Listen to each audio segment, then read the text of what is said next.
Hey, what's going on, guys? This is DeWobbleFett, and I'm here with a slightly different style of video and type of video than I typically do. Um, this is not related to mechanics at all, and it's also not related to VGC, so it's pretty out of line with the type of material that I normally make. And also, it won't be scripted either. Typically, I script my videos so they sound clear and concise, but that won't be the case for this video. This is going to be kind of a long video regarding Black and White Doubles OU, a tier that I am a big fan of and that I have grown to enjoy quite a bit over the past couple of years. So there's a tournament coming up that will be closing its signups here within just a few days of posting. It's the Black and White Cup as part of the Doubles Classic, so you can find this tournament on Smogon. And this is a single elimination Black and White Doubles OU tournament. It's a best of 3 tournament, and it follows the standard Black and White Doubles OU rules. So I wanted to talk a little bit about, well, not a little, I want to talk a lot about Black and White Doubles OU because it's one of my favorite tiers. I started playing it, or I originally picked it up when Stratos held a large money tournament on Smogon. It was a $500 money tournament, and the winner of it got $350. And I competed in it, and I actually ended up winning the tournament. So that was really cool, and I really grew to enjoy the tier as I continued playing through it. It reminded me a lot of when I started playing VGC. I started playing VGC back in 2011, 2013. 2011, I went to U.S. Nationals, but I didn't know anything. I got knocked out in round 3 of the seniors LCQ. 2013, I attended one regional, and I got 9th at that regional.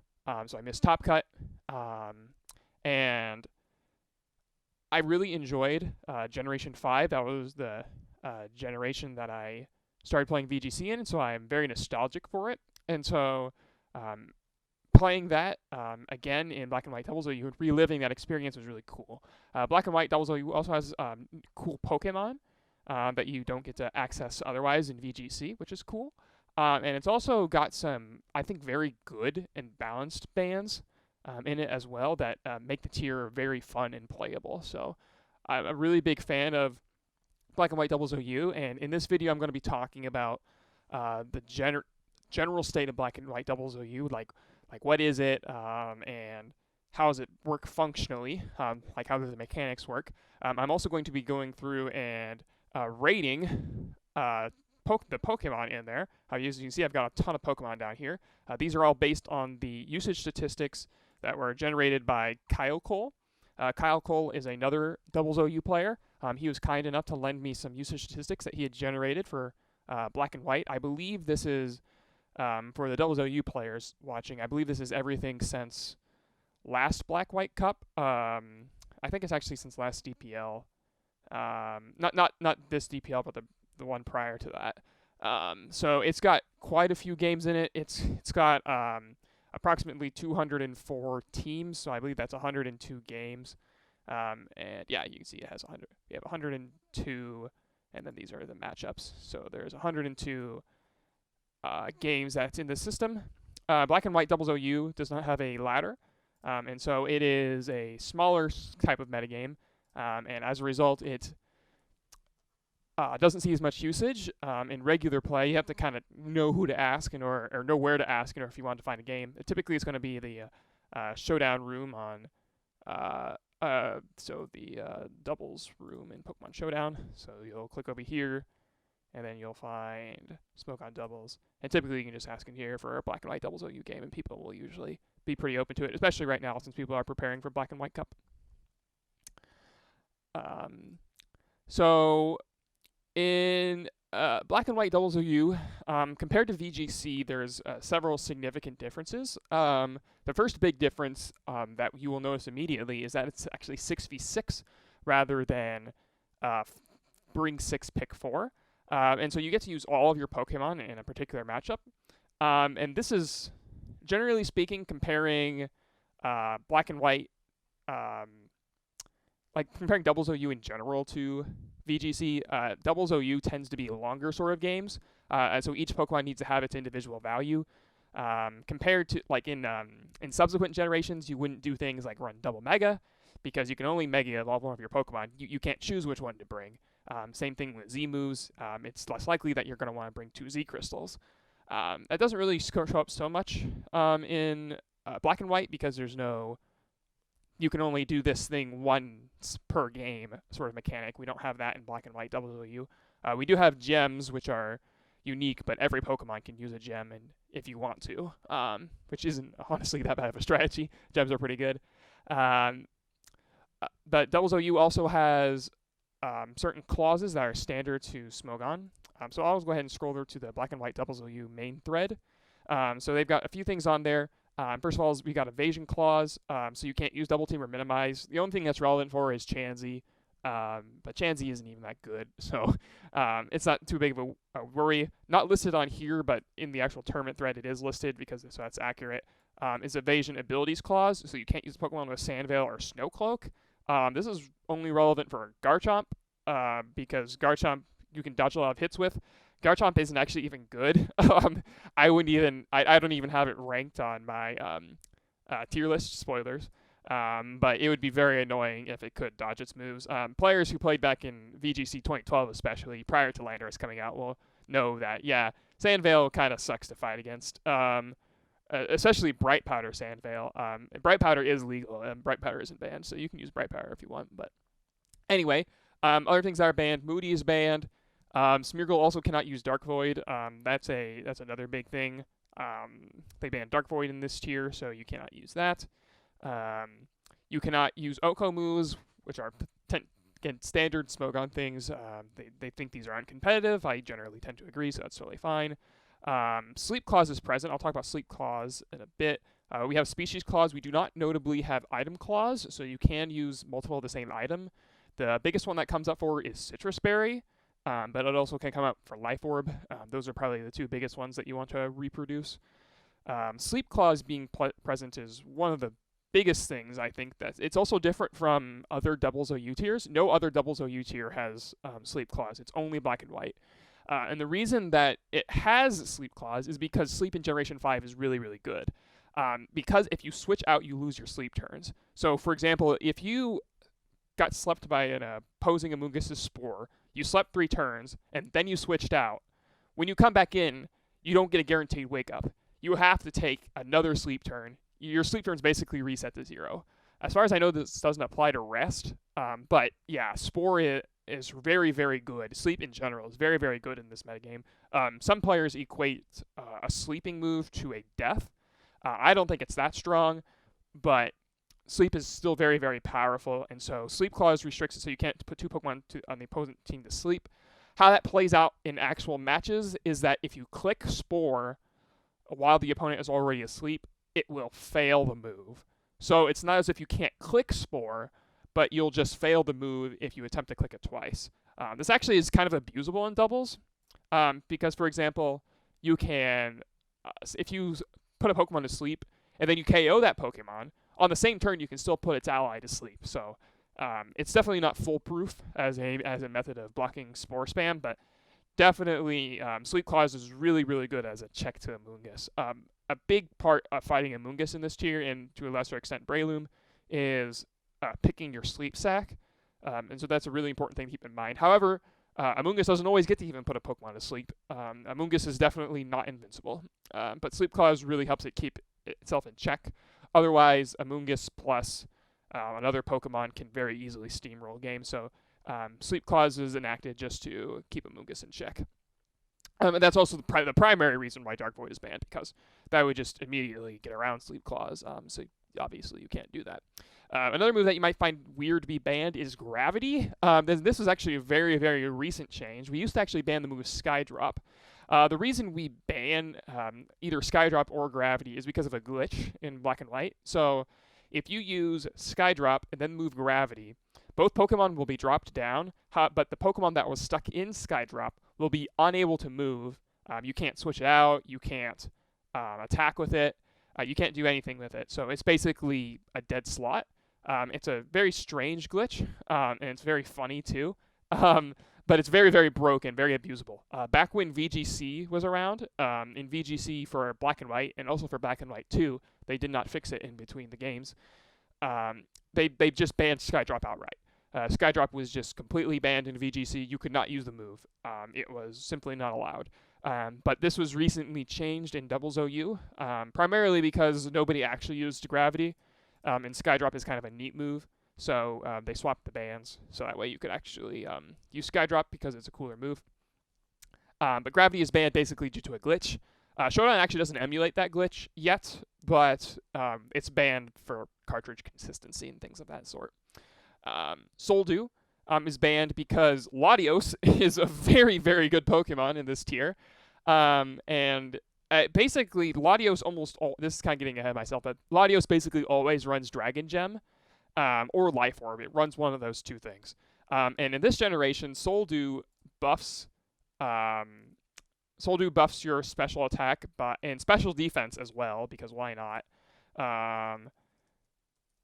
by 1.5 times. And so it's very, very strong. I'll go ahead and just join Smoke on doubles so we can kind of show that off. So Soldew, I think I can do DT5. Yeah. So it's it boosts it by 1.5 times. Dragon Gem is basically a 1.5 times boost. And so it basically gives Latios or Latias a free Calm Mind, and it makes it really, really, really good. And so it's just slightly too powerful, and it's banned as a result of that. The only other thing that I should mention on the ban list that is noteworthy, I suppose, most of the Ubers here that are banned are pretty standard as far as like what Smogon typically bans. Like most OU tiers, they're not going to have Mewtwo, you're not going to have Lugia, they're just considered naturally too strong. The only Pokemon that isn't like naturally banned but was banned subsequently by like a player vote was Jirachi. The reason Jirachi was banned was because Jirachi is very, very good in this tier for several different reasons, not the least of which being it gets Follow Me. So getting Follow Me is very, very good in Black and White. For a multitude of reasons, because number one, redirection is limited. There's only a couple good redirection Pokemon, Amoonguss and Volcarona, and so having a Steel type with Follow Me is very good because you get all the resistances of a Steel type, because Steel types were very, very good in Black and White, but also in Black and White, Steel moves Follow Me was +3 priority. So you can see here it has +3 priority, and that is identical to Fake Out. So what that means is that you could redirect Fake Outs from everything that was not sufficiently faster, which is only like Infernape and Weavile, which were both bad anyway. And so Jirachi was absolutely just completely busted. It also gets Serene Grace plus Iron Head, so it has a 60% chance to flinch if it is faster than the opponent. And Jirachi has base 100 speed, so it is relatively fast, and also has base 100 stats across the board, so it's very, very bulky. And it is easily able to sponge hits. The only Pokemon that were really, really good versus it would be like Heatran. It's absolutely just very, very good. To give you an example, something like Standard Tyranitar's Crunch. Let's go ahead and do this. Standard Tyranitar is max attack. Standard Tyranitar Crunch versus Jirachi doesn't even do half. It's like 43, and that's like before Intimidate and stuff. And Iron Head does a decent chunk back, and can flinch. Things like that. Like Iron Head does approximately the same amount of damage as Crunch, so it's just like it's super, super good. And Jirachi is fantastic. Otherwise, the only other ban that probably also stands out is the Swagger clause. So players cannot use the move Swagger. I don't really know why we have like some moves banned some like effects banned underneath clauses, and then other moves banned underneath here. I think that's kind of dumb, but it doesn't really matter too much. So Swagger is banned primarily because of Thundurus, and it kind of sucks because Swagger was actually a really good strategy by like swaggering yourself. So you could like swagger yourself for Lumberry combos in VGC. And I think it was really, really healthy. So, like, for example, you could use Cresselia and Metagross. You could swagger your own Metagross. You won't get confused because of Lumberry. And then you'll have boosted Meteor Mash or boosted Zen Headbutts that you can use on your opponents, and it'll do just massive damage. And it's a really, I think, fair two-hit combo. The problem with it was basically Thundurus. So what Thundurus was doing was basically doing nothing but clicking Thunder Wave and Swagger on every special attacker that it could. And it is not a bad move to click in a good chunk of situations. If you are familiar with the famous VGC 13 match from Top 4 Worlds, where Ryosuke swaggered Aaron Zhang's Landorus to break its Focus Sash, you can see kind of why Swagger is not really that healthy on Thundurus. You could also have done things like, you could use like Swagger with Thundurus and then Foul Play with Liepard in order to deal very massive damage to opponents, because you would like increase their attack, and so it deal huge damage. But because that wasn't used very often, it was almost exclusively the thing that got hit was swaggering your opponents just to make them hit themselves in confusion, usually swaggering their special attackers. And so that was deemed as pretty unhealthy because Thundurus has priority swagger, and Thundurus is already the best Pokemon in the tier. And so giving it another option where it can just like get out of jail free, I think it's 45% of the time, because it's 50% to confuse, and then it's 90% accurate. So yeah, 45% of the time you can just get a bailout. And because Thundurus always uses Thunder Wave, you can just those things kind of stack together and it becomes really strong. So that is the reason why Swagger is banned. Other things that we should note before getting into tier list stuff has to do with the actual mechanics differences relative from Black and White compared to modern generations. So unlike probably most players, you might not have grown up playing Black and White, and you might not have grown up playing it competitively either. I also should mention, when I say Black and White doubles OU, I mean we're basing the game off of Black and White 2, but we just say Black and White just kind of the same way we say X and Y or Sun and Moon rather than Ultra Sun and Ultra Moon. That's just the typical standard convention on Smogon. You just don't have to say the two. It's kind of implied. The biggest one is that Steel resists Ghost and Dark. I absolutely agree. This is absolutely a huge mechanics change because it gives Steel types 2 major resistances. It invalidates, I think, Ghost types. I think Ghost type offensively is awful because of this change to Steel types. It means, for example, that Metagross takes Ghost and Dark type attacks neutrally. So, for example, compared to a modern generation, so you can see Metagross here. I'll just go ahead and load up this. They'll be fine. 252 HP. You can see that Crunch does only about 38%, where in modern generations this would do double that because it'd be super effective. So it'd be doing like 64%. So that's a really big buff for it. Despite Fairy type not being in the tier, there's Steel types are still very, very good because of this resistance, and also because they resist Dragon, which is probably the best typing in the tier, because Dragon has no resistances. Dragon has absolutely 0 resistances because Fairy types are not in the tier, and that is a big deal. Latios' Draco Meteor does a lot of damage to everything. Kyurem Black can run Choice Band. He can use moves like Dragon Claw or Outrage, and those just blow through opponents. And so Dragon is very, very strong, and Steel being the only type that resists it is very, very important as a result of that. So Steel type is one of the best in the tier. Another thing that's really important is that weather is permanent. So that is most relevant for Politoed and Tyranitar, although this obviously applies to the other setters, which would be Ninetales and Abomasnow. But this is very, very relevant for Politoed. It enables Politoed to run other items other than Damp Rock. So it can enable Kingdra much harder. It means you don't have the counterplay of being able to stall out a certain number of turns. So Politoed and Kingdra don't have their speed advantage anymore. It removes one of those counterplay options. And for Tyranitar, it sets Sand forever, and so that's very, very useful for being able to chip at things over time. It means that Focus Sash is, on a whole, less prevalent in the tier. So infinite weather is a very big component of Black and White, and as a result, weather wars are also somewhat important. Although typically the weather war is between Rain and Tyranitar, you don't really... Ninetales and Abomasnow are both usable, but they are not nearly as common as Tyranitar and Rain. Both of those are very, very good. We already brought up the mention that Follow Me and Rage Powder have +3 priority, which is the same as Fake Out, so you can redirect away Fake Outs, which is very, very good. Knockoff is useless in this tier. Knockoff only having 20 base power means that a number of Pokemon that would normally use it as coverage, like for example Landorus, or a Pokemon that might use it offensively as their main stab, like Bisharp, they just simply cannot use it. Same with things with Scrafty, and so Pokemon will typically run, if they want to run a dark move, they have to run some alternative like Night Slash or Crunch, something like that. Applies for Scizor as well. If you want to run a dark type move, you run Night Slash typically.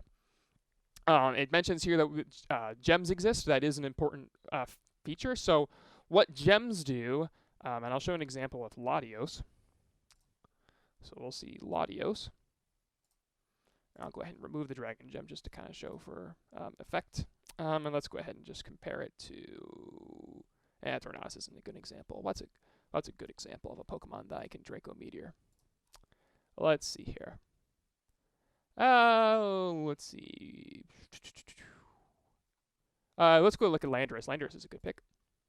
If I can swap back to the right tab. So we can see Landorus here. I'll go ahead and just give it 4 HP. You can see here that Draco Meteor already, first of all, does a crap ton of damage. You might be thinking, well, that seems like it does more than it normally does, and that's because in Black and White, Draco Meteor has a higher base power. When you attack that on with a Dragon Gem, you can see the Dragon Gem, you can see it does an enormous amount of power more. It's 1.5 times stronger, and it boosts base power by 1.5 times. So gems are really, really important for being able to boost like one-time attacks. So they're kind of like choice specs in that or choice band in that they give the 1.5 times boost, but they don't lock you into an attack. And so typically on a lot of different Pokemon, you see gems being used over things like Life Orb, not only because of the one-time boost, but also because they don't cut into your bulk and they don't have any other restrictions. So they're very, very free to kind of like sprinkle around on your team. Gems usually have very low cost to them, which is very important. Gems also enable Pokemon like Tornadus, for example. Tornadus uses Flying Gem Acrobatics, and do not be confused by this. This would be +1 normally because of Intimidate into Defiant. And so Flying Gem Acrobatics, the way that gems worked and interacted with acrobatics is that it would check for, or the Flying Gem and the acrobatics boosts would both apply. So despite the fact that Flying Gem was like you're holding the item, it gets consumed prior to acrobatics applying the boost. So this 110 BP is actually a little bit misleading. It's actually 110 and then plus the Flying Gem, so it's going to be 165, which is a very, very powerful move, and it enables that Tornadus to be able to OHKO Pokemon like Latios, for example. It does like tons of damage to basically anything. It's a really good neutral hit, but you can also see, like, for example, after the Flying Gem is gone. Right now, for example, we're doing like 98 to 115.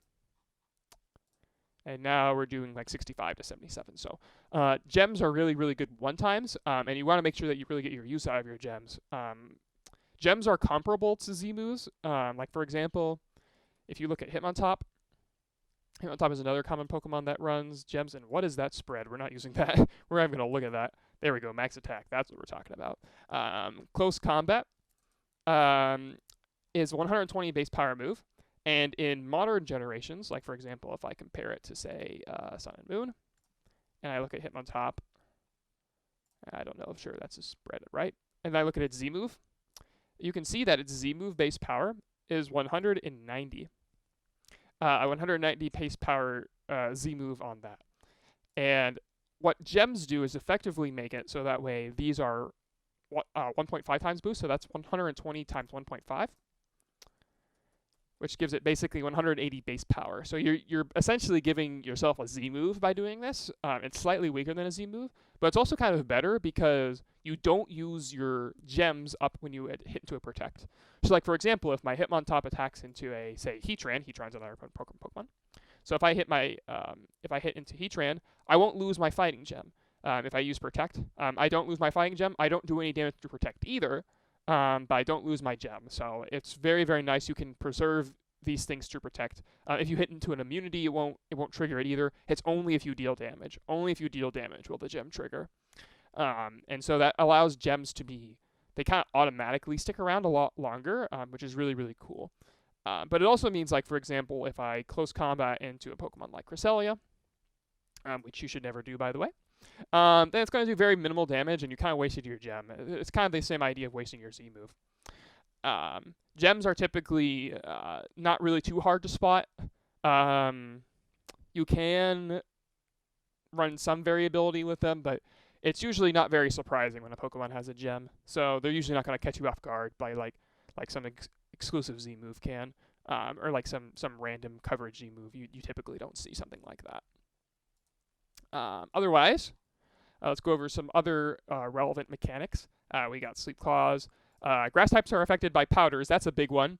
So Amoonguss can redirect itself and spore itself.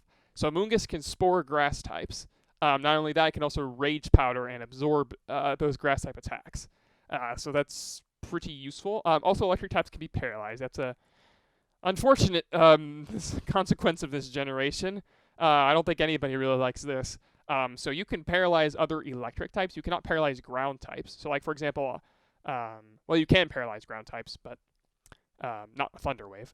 So, like, for example, I can Thunder Wave a Rotom Wash, and it will be paralyzed. I don't have anything to fear about that. Thunder Wave also in this generation is 100% accurate, which is very good for it.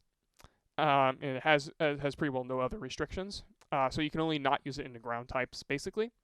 So Thunder Wave is very, very good. So you can use it on different on electric types. You can see that this post hasn't been updated in a while because it says Swagger is not banned. That ain't true. Wide Guard and Quick Guard can fail like Protect. This is so basically what that means is that they have the double Protect counter. So in modern generations, if I can use Wide Guard 10 times in a row if I want to. I won't have to worry about it failing. But in Black and White, if I use Wide Guard and then I use another Wide Guard, it's basically the same thing as trying to use double Protect. And so it will fail with that sort of success rate. Quick Guard is also nerfed in this generation because Quick Guard does not block Prankster moves. So you cannot use it to stop Thundurus' Thunder Wave, which makes it very useless. Quick Guard is very, very bad. But Wide Guard does see some niche usage, particularly on Hitmontop. Also, double protects are buffed in this generation, so they work 50% of the time, which is a non-trivial chance to just get a double protect. So you'll sometimes see Black and White players go for a double protect because it's their best option, literally, because it's a 50-50. So you can sometimes it's better than going for like the play-based 50-50 or things of that nature. And then another very sad side effect is that critical hits do 2 times damage. Another change that I don't think anyone really likes. But yeah, crits will do 2 times damage, which means they're very, very punishing. They have the same mechanics otherwise as modern generations, but it means that if you get crit at, like, say, if your opponent's at -1 attack or intimidate, then it really, really hurts because you take way more damage than you were originally anticipating. There's also some adjusted base power moves. The most relevant ones of these are Draco Meteor, because it's 140 base power now. Or I guess I should say then. Modern generations changed it. Heat Wave is buffed. It's 100 base power instead of 95. Hydro Pump is buffed. It is 120 BP instead of 110. Hidden Power is buffed. It is 70 BP. You won't actually run a variable range Hidden Power spread. You'll always run 70 base power. But at the cost of Hidden Powers lock you into certain IVs. So unlike modern generations where you can just use bottle caps to fix those, you cannot do that in this generation. So you have to use very particular IV spreads, which sometimes have different disadvantages. Like, for example, Hidden Power Flying, you can only run speed as your max speed IV typically. Or Hidden Power Fire, you cannot have a 31 speed IV no matter what you do. So there are certain disadvantages to Hidden Power that kind of balance it out, basically. The only other one that I should mention is Meteor Mash. This is not a special move, but it has 100 base power and 85 accuracy. And so this is typically a buff for Metagross. The extra damage is typically worth it, and the 5 extra BP or 5 extra accuracy loss is kind of like meh. The rest of these don't really matter too much, in my opinion. But given all of these mechanics changes relative to the tier, I want to discuss a little bit about the viability rankings and talk about those and how I came to my decisions on basically how I rank basically what Pokemon I think are good, what Pokemon I think are viable as well. There's definitely Pokemon on my personal list that I think are definitely usable, but I think the Pokemon that I'm going to represent today are going to be either very good or at least viable. So most of this is dependent on my personal experience with the tier. I feel like I am fairly well equipped with Black and White Doubles OU. I have positive records in 2 DPLs, DPL being the Doubles OU equivalent of NBA, MPA rather, I should say, for you VGC players watching. I went 4-1 in one tournament and 5-2 in the most recent one. I won the Black and White Doubles OU money tournament as well. So I feel like I, which was, I don't know, 100-something players. I don't know exactly how many it was, but it was money on the line, so people were trying. There's other tiers as well, or there's other tournaments as well that have taken place in between those. Typically, the Black and White Cup, that's the biggest one. Black and White Cup, which you should totally sign up for. That was won by Marilli. Marilli also got second place at the Money Tour. I think Marilli is the best player in Black and White Doubles OU. And there's also plenty of other good players in Black and White Doubles OU. So I'm not claiming that I'm like the best player or anything like that, but I do claim that I am knowledgeable about the tier, and I think I have good informed opinions about what is good and philosophies about how the tier should work and what I think is good with the tier. In addition to my personal experience, I also have these usage stats from Kyle Cole. And so, like I said, this is going to be 102 games of Black and White. And these are going to be relatively high-level games because they're based on DPL, which I guess some people could argue whether or not it's Black and White is serious in DPL. But there are good players play it, and as long as you're not bringing Mono Dragon, it's they're usually competitive matches. And so I think this includes, like I said, 2 DPLs worth of data and 1 Black and White Cup. It doesn't include Money Tour because Money Tour was relatively old. Or Kyle just didn't add this data. I don't actually know how he got all of this. So for all I know, it's accurate or not. I don't know. I'm not basing my tier list strictly on this, but I did reference it in noting the relative frequency and usage and win rates of various different Pokemon. So with all that out of the way, let's go ahead and start off with what I think is a very uncontroversial non for anybody who actually plays the tier, and that is Thundurus to tier 1. If I can do this, there we go. Thundurus to tier 1. I'm going to be ranking tier 1 in order, in what I think are the actual order of those Pokemon. But in tiers 2, 3, 4, and 5, I'm not going to be ordering based on what I think like they're like. I'm not going to be ordering within the ranks. I'm just going to be ordering alphabetically. But for tier 1, I do think Thundurus is the best Pokemon. But I don't think it's as overwhelming as some people say. It's definitely very good though. The reason why Thundurus is so good is because primarily Thunder Wave is near unrestricted. So if we look at, we'll go ahead and as we explore through different Pokemon, we'll take a look at them and their various different sets. So Thunder Wave is very, very good when combined with Prankster because there's no anti-priority. There's no Psychic Terrain. There's no Prankster immunity to Dark types. Those weren't added until Generation 7. Well, I guess Psychic Terrain was. No, Psychic Terrain was added in Gen 7. You can hit Electric types with it. There's no Misty Terrain, so there's no easily accessible means of accessing it there. It quarters your speed in this generation, so it's very, very good. At speed control, because it cuts down some of the fastest Pokemon to be even outsped by the good chunk of the slowest Pokemon. And it's 100% accurate. A speed control option that can buy you free turns is very, very, very powerful. And that makes it just so, so good. Because Thundurus has such high speed and special attack naturally, you're allowed to invest very heavily in bulk as a result of it. So, for example, one of the most common ways to EV Thundurus is against I don't know if what this spread actually runs. Yeah, it's terrible. We're probably gonna not look at most of these default spreads that are in the calculator by normal means. Right now, I'm not using I'm in an incognito tab, so all my personal sets aren't loaded up in here. But yeah, anyway. So Dragon Gem Draco Meteor would normally knock out Thundurus in one hit, but you can very easily EV for this. And by easily, I mean Invest Calm and something like, I think it's set 176. I don't know how that happened. That was cool. 176, yeah, and you can EV Draco Meteor. And the reason why this is so relevant is because there is almost no special attack in the tier that is stronger than Dragon Gem Draco Meteor. There is, like, very few.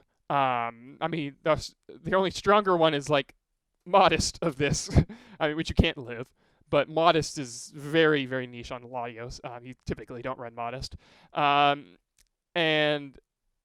So Thundurus can basically take pretty well any hit that it wants on the physical side. I mean, the only things that are practical things that are going to be stronger is like Kingdra, and if it's like Water Gem, and you've got it in the rain, like Water Gem Hydro Pump can kill, but that's about the only thing. And even then, it's not even guaranteed. Like you have to hit the move, and it's only 75% chance to win it KO.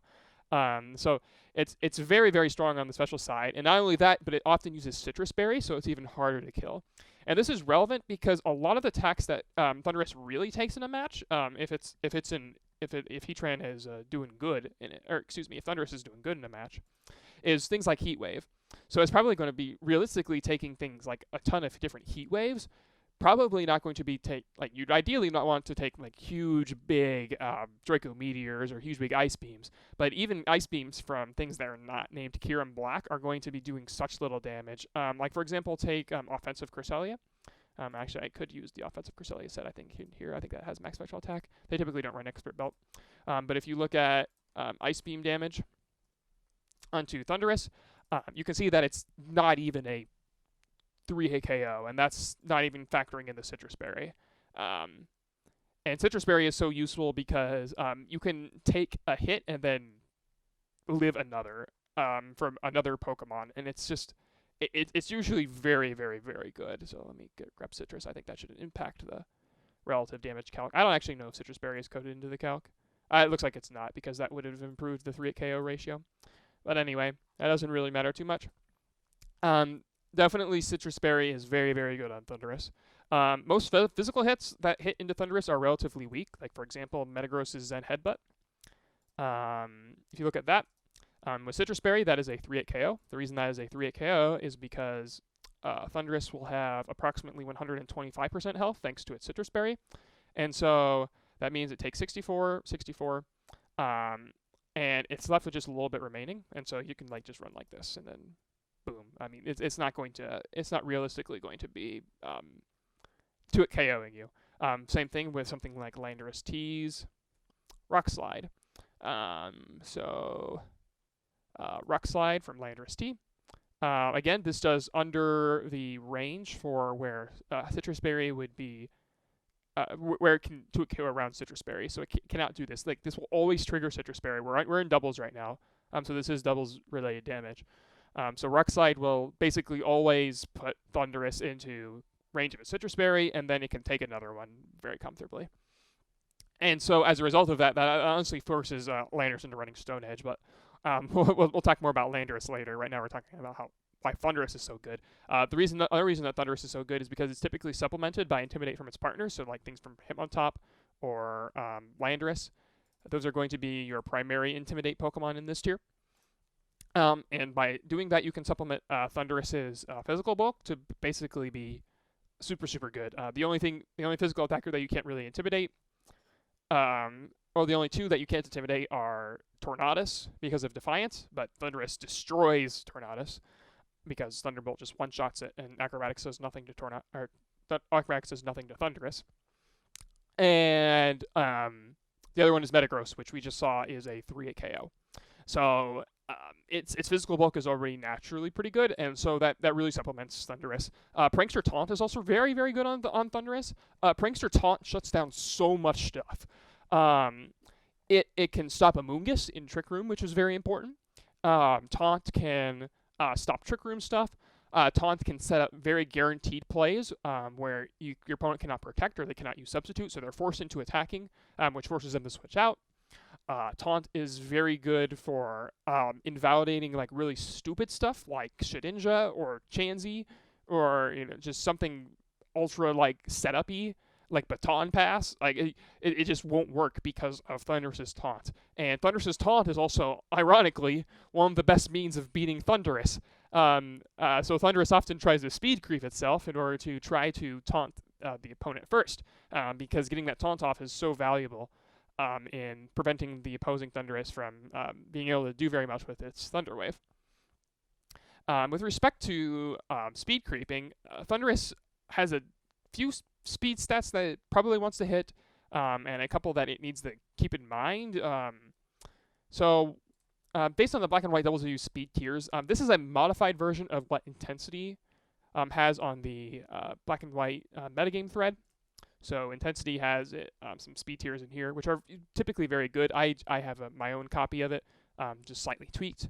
I usually, whenever I like, oh, okay, this probably should be on the list, I just add it to my personal list, so that way I can understand basically like how the metagame relatively works for me. So I can just kind of see it very visually. So one of the most important things that you want to outspeed is typically like Breloom.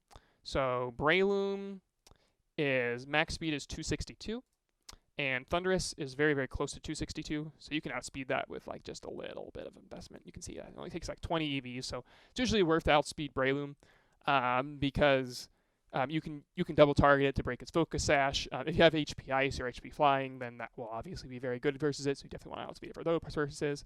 But usually you just need a handful of speed EVs, so you typically want at least this much. But you can also run a little bit more if you want. Another good example is Kingdra outside of Rain.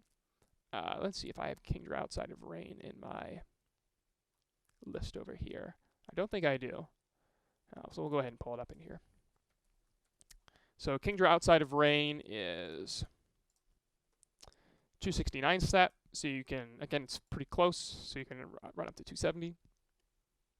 And this isn't so much like before Politoed comes in and sets up Rain for Kingdra. It's more so you have a Pokemon like Tyranitar in your team, and so you can remove the sand, and so you just have the option to get off a big Thunderbolt on it, or so you can outspeed it in Tailwind, things of that sort.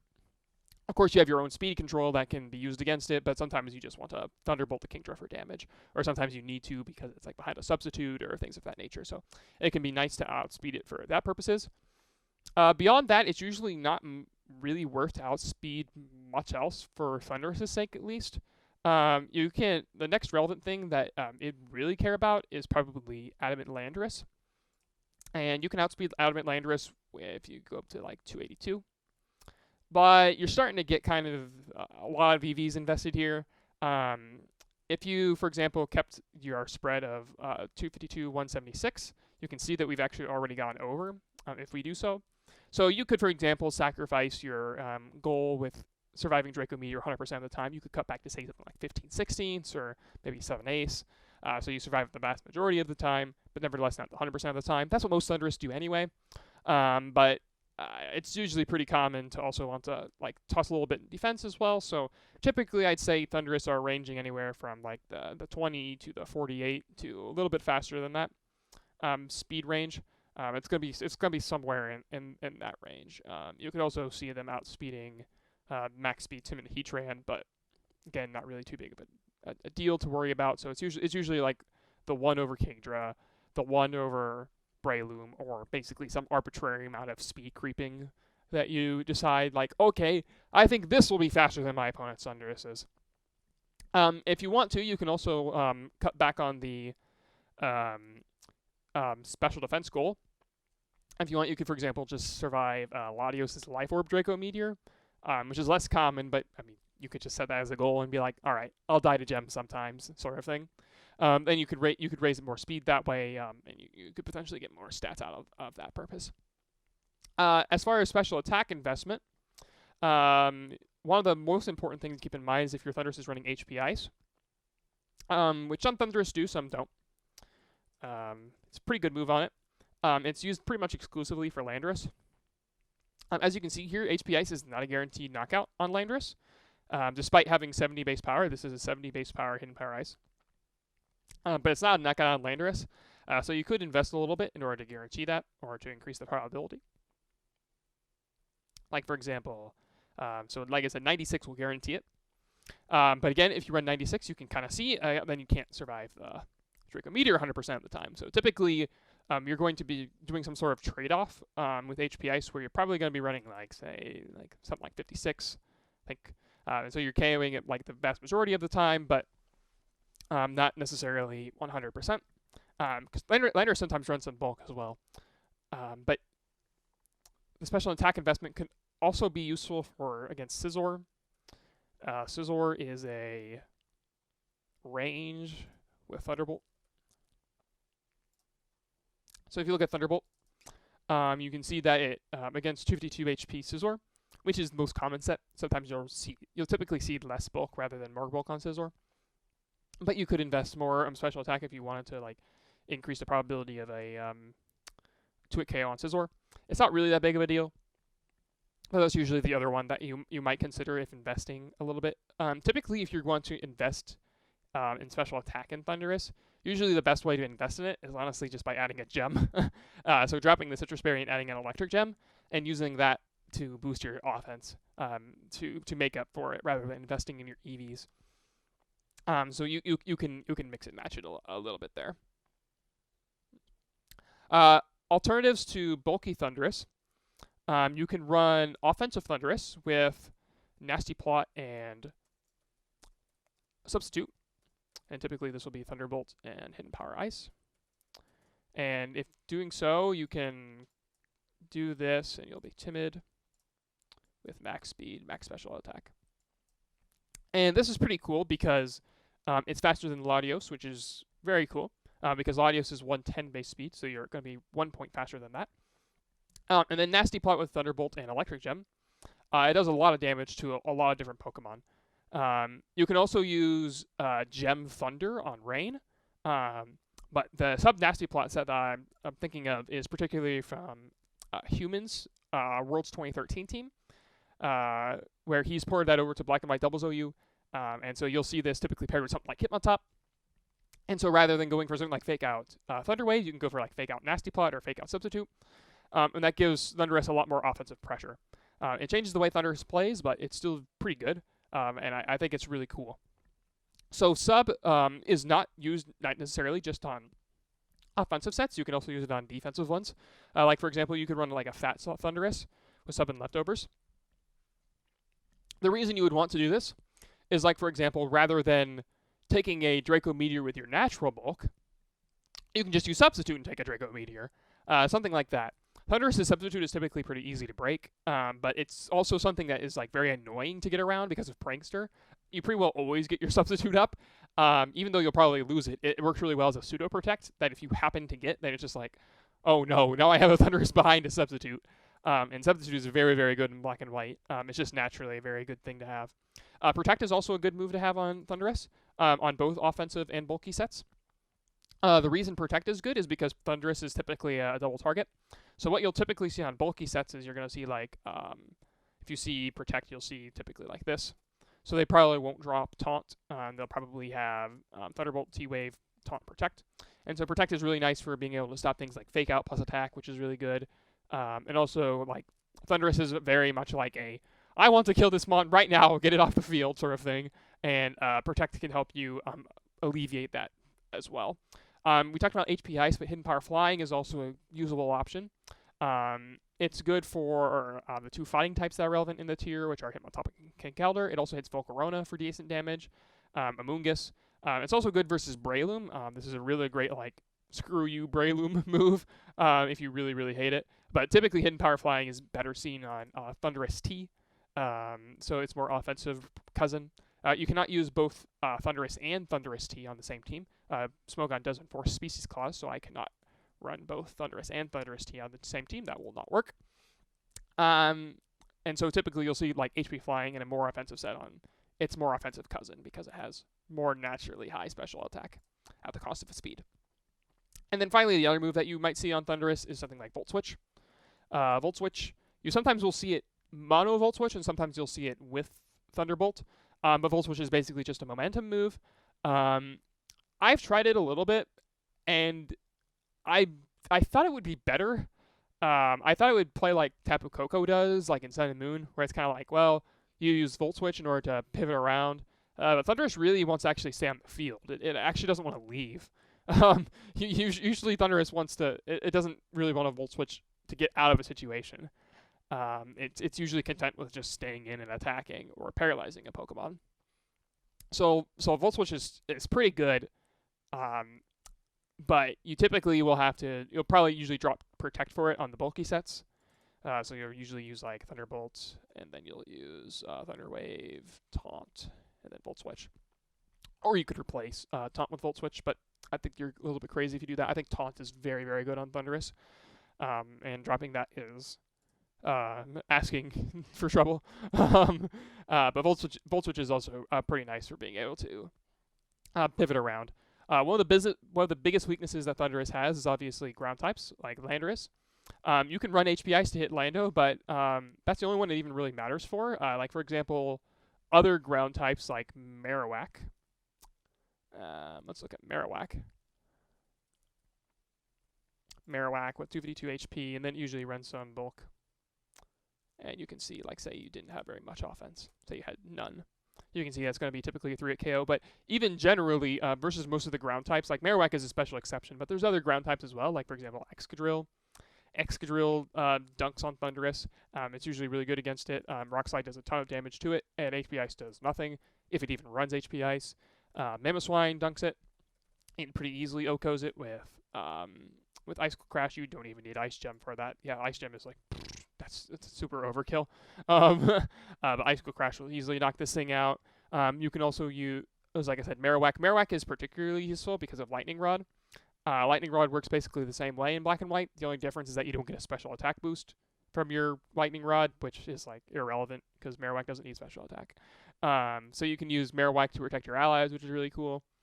Another Pokemon that's really good versus Thundurus, generally speaking, is Kyurem Black. And we'll talk a little bit about Kyurem Black in a second, but Kyurem Black, for example, the Choice Band set. Dragon Claw is very, very good versus Thundurus because it's going to knock it out in one hit. And obviously Outrage will, but Dragon Claw, if you don't want to be crazy, you can use Dragon Claw and knock out Thundurus in one hit, and that's phenomenal. There's very few other physical attacks in the game that can actually do that. And simultaneously, Kyurem Black also runs the other popular set that Kyurem Black will use is Substitute with Ice Beam and Earth Power. So if I hop on and I do like Ice Beam. So like, for example, you can see Thunderbolt, even against 0 HP, will not break a Substitute, and typically Kyurem will have, like, I don't know, probably something like this. It'll have a ton of HP, not necessarily this much, but it might have a little bit more or less. But you can see Thunderbolt is never going to break the Substitute, like, ever, unless it crits. And so if Kyurem gets a Substitute up, then Ice Beam does a crap ton of damage, because usually they're modest. And so then they'll usually have a little bit of offense in them, so Ice Beam will typically 2-hit KO through sub, unlike something like Landorus' Rock Slide, which will not. So Thundurus does not like fighting against Kyurem Black in either of its forms. So Kyurem Black is very, very good versus it. Tyranitar is also very good versus Thundurus, as you might expect, because it's Rock Slide. You can see Thunderbolt does not do very much damage to it because of the sand, but Rock Slide does a ton of damage back to it. It will KO after Stealth Rocks, which Tyranitar also likes to set. You might be surprised to find, if you're a VGC player, that Stealth Rocks is used in this tier, but it is. So Tyranitar is really, really good at both threatening Thundurus, because it can also chip it with sand, and also it can set Stealth Rocks. If it forces it out, then it has to come back in later with reduced HP. You could even run Lumberry if you wanted to. Speaking of Lumberry, you can also use that on Terrakion if you want. Lumberry, Terrakion. Lumberry plus any Pokemon that can just one-shot Thundurus is very, very good typically. So you can run Lumberry, and you can keep Rock Slide if you want, or you can just run Stone Edge and just murder it. Like, this will just annihilate it. I think it might even kill it -1. Oh, no, it doesn't kill it -1. Of course not. But it will do a lot of damage there. Its cousin, Thundurus-T, is very, very good against it because it walls it outside of HP Ice. And HP Ice doesn't even do that much to it. And so it also heals if it switches in on a Thunder Wave or a Thunderbolt. So it's very funny. So its cousin is very, very good against it. But you can't run both, sadly. So if you're going to pick a broken Thundurus, you're going to be picking this one. This one's the broken one, but this one is very good against this one, which is very funny. The other thing that should be noted about Thundurus is that sometimes it has momentum issues. So sometimes Thundurus, and this is kind of why Volt Switch is useful, because you can like pivot out. But sometimes Thundurus has this issue where it's stuck on a board where it doesn't really want to be, because it either can't Thunder Wave things, or Thunder Waving things aren't worth it. Like, I think one thing that people get confused about this tier, with respect to Thundurus at least, is that they're like, oh, Thundurus, just click the Thunder Wave against different Pokemon. You click the Thunder Wave against all these. Look at you click Thunder Wave against this, against this, against this, against this. And like, you can do it that way, but that's usually a really dumb idea. Like, if you are Thunder Waving the Conkeldurr instead of Thunderbolting it or switching out, like, yeah, it could be fully paralyzed, but it will just kill you if it's not. So mindlessly clicking Thunder Wave is not the way to play Thundurus. What you want to do with Thundurus is you want to preserve it, so that way you can use Thunder Wave on the key Pokemon. You want to be able to use Thunder Wave on the Pokemon that are fast. And so by reducing those Pokemon's speed immediately, it's not instant speed like in Sword and Shield, but what I mean by reducing its speed is that it's just being cut in one quarter is huge. So cutting that for like a wide range of Pokemon in order for your Pokemon to outspeed, that's what you want to do with it. You don't want to typically just paralyze just to paralyze stuff. Like, you can do it if you're facing off against Pokemon like Cresselia that are going to be on the field for multiple turns. So you can be like, okay, Cresselia can't really touch me. I'm just going to Thunder Wave it. So that way I just increase the probability that things will go in my favor on subsequent turns. And you can totally do that. That's like not a bad way to play against those bulky Pokemon, but if your way of playing Thundurus is just going to be Thunder Waving over and over and over again, and just Thunder Waving every Pokemon that you can find, then you're going to find very quickly that Thundurus doesn't live up to your expectations, unless you just get lucky. Now, you could just get lucky and your opponent's just like, shrug, I guess that's a Thundurus game. But if you position your Thunder Waves effectively and with careful thought, then it becomes so much more deadly, and it becomes so hard to fight against. When you're playing in Black and White for the first time, or if you're like young to the Black and White metagame, like if you're not experienced in it, you are going to feel so incredibly pressured by Thundurus, because you know you can't kill it, and you know that it can Thunder Wave you. And you sometimes just have to pick which Pokemon get Thunder Waved. You have to pick which of your Pokemon are least important to get Thunder Waved. And Thundurus is very, very, very good at forcing those situations. Because it's like, well, I don't want this Pokemon to get Thunder Waved, so I really need to protect my Latios here, or I really need to protect my Kingdra here. But if you don't, then you lose this board position. And so Thundurus is really, really good at like forcing your opponent's hand. It's just like, you need to respect my Thunder Wave option, and you need to have some way to deal with it. And lots of teams, it's hard to find consistent ways of dealing with it. Now, certainly, I don't think Thundurus is unbeatable by any means. It's weak to a number of very good Pokemon, and also weak to a number of select niche Pokemon, as well as a lot of different Pokemon in between being able to play around it. But Thundurus is, I think, is definitely very, very important. Another thing to keep in mind, something like Thundurus. So if you take a Pokemon like Jellicent is a very popular Pokemon in BW DOU. And Thundurus is one of the best answers to Jellicent. It can Thunderbolt it for a ton of damage. It can Taunt it to prevent it from using things like Recover or Trick Room.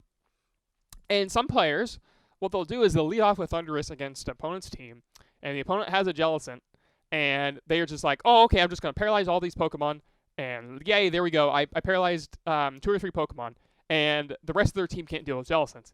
And then they just lose because they sacked off their win con. Or they paralyze a ton of Pokemon, and then Cresselia or Jellicent comes in and sets Trick Room. And then you're just like, oh, crap, I wish I hadn't paralyzed all these Pokemon that now underspeed all of mine. That's pretty poor. So like for example, if you're without a Thundurus and you're facing off against a Kyurem-Black, like say a Choice Band Kyurem-Black, and you're like, okay, I'm just gonna go ahead and paralyze this thing. Then what you are doing is locking off the option of one, you using Trick Room if you have Trick Room on your team, which is not uncommon with Thundurus. Typically, Thundurus teams will have multiple forms of speed control. But two, if your opponent has speed control, they can just set Trick Room and then all of a sudden they underspeed your Amoonguss, or they underspeed your own Conkeldurr, or they underspeed your own very slow Pokemon. And then you just get bodied, unless you get lucky and get fully paralyzed. So the thing that's good about Thundurus is that Thunder Wave is very, very good independently of its paralysis chance, but the additional turns that you can generate from Thunder Wave are what make it so effective. That's really how you should approach Thundurus. Like, Thundurus isn't good because Thunder Wave makes the opponent unable to move, but rather because it is a very, very good speed control option that can also happen to make the opponent unable to move. And if you understand it in that respect, then I think Thundurus becomes way better. Some people rate Thundurus as SS tier, like relative to what I've got here. They would call it like tier 0, or they call it like Thundurus tier, where it's up there. But I think Thundurus is the best Pokemon in the tier, but I don't think it's a significant margin like other players say. That's just my take on it. I think Thundurus has plenty of checks. I think it has definite lots of different ways, abusable weaknesses that you can play around. It's not unbeatable, but it is very, very good. So that's all I have to say about Thundurus. As I go through, I'm just going to go ahead and delete teams. And then when we move to the next Pokemon, we'll go ahead and move to a different team. Hopefully you can tell by the length of how much time I spent on Thundurus alone, you can tell how much I enjoy the Black and White tier and how much opinions I have on it. Some of this is probably more straightforward to veterans of the Black and White Double OU metagame, but hopefully newer players will be able to take advantage of this in listening to me. Maybe you won't, I don't know. But anyway, I'm going to talk about it anyway. The next Pokemon that I would rate as second best in the tier is Kyurem-Black. And I need to find where it is. All these Pokemon should be in alphabetical order. Hopefully. So Kyurem, Kingdra, Kyurem. Where's Kyurem? Where's Kyurem-Black? I don't see Kyurem-Black.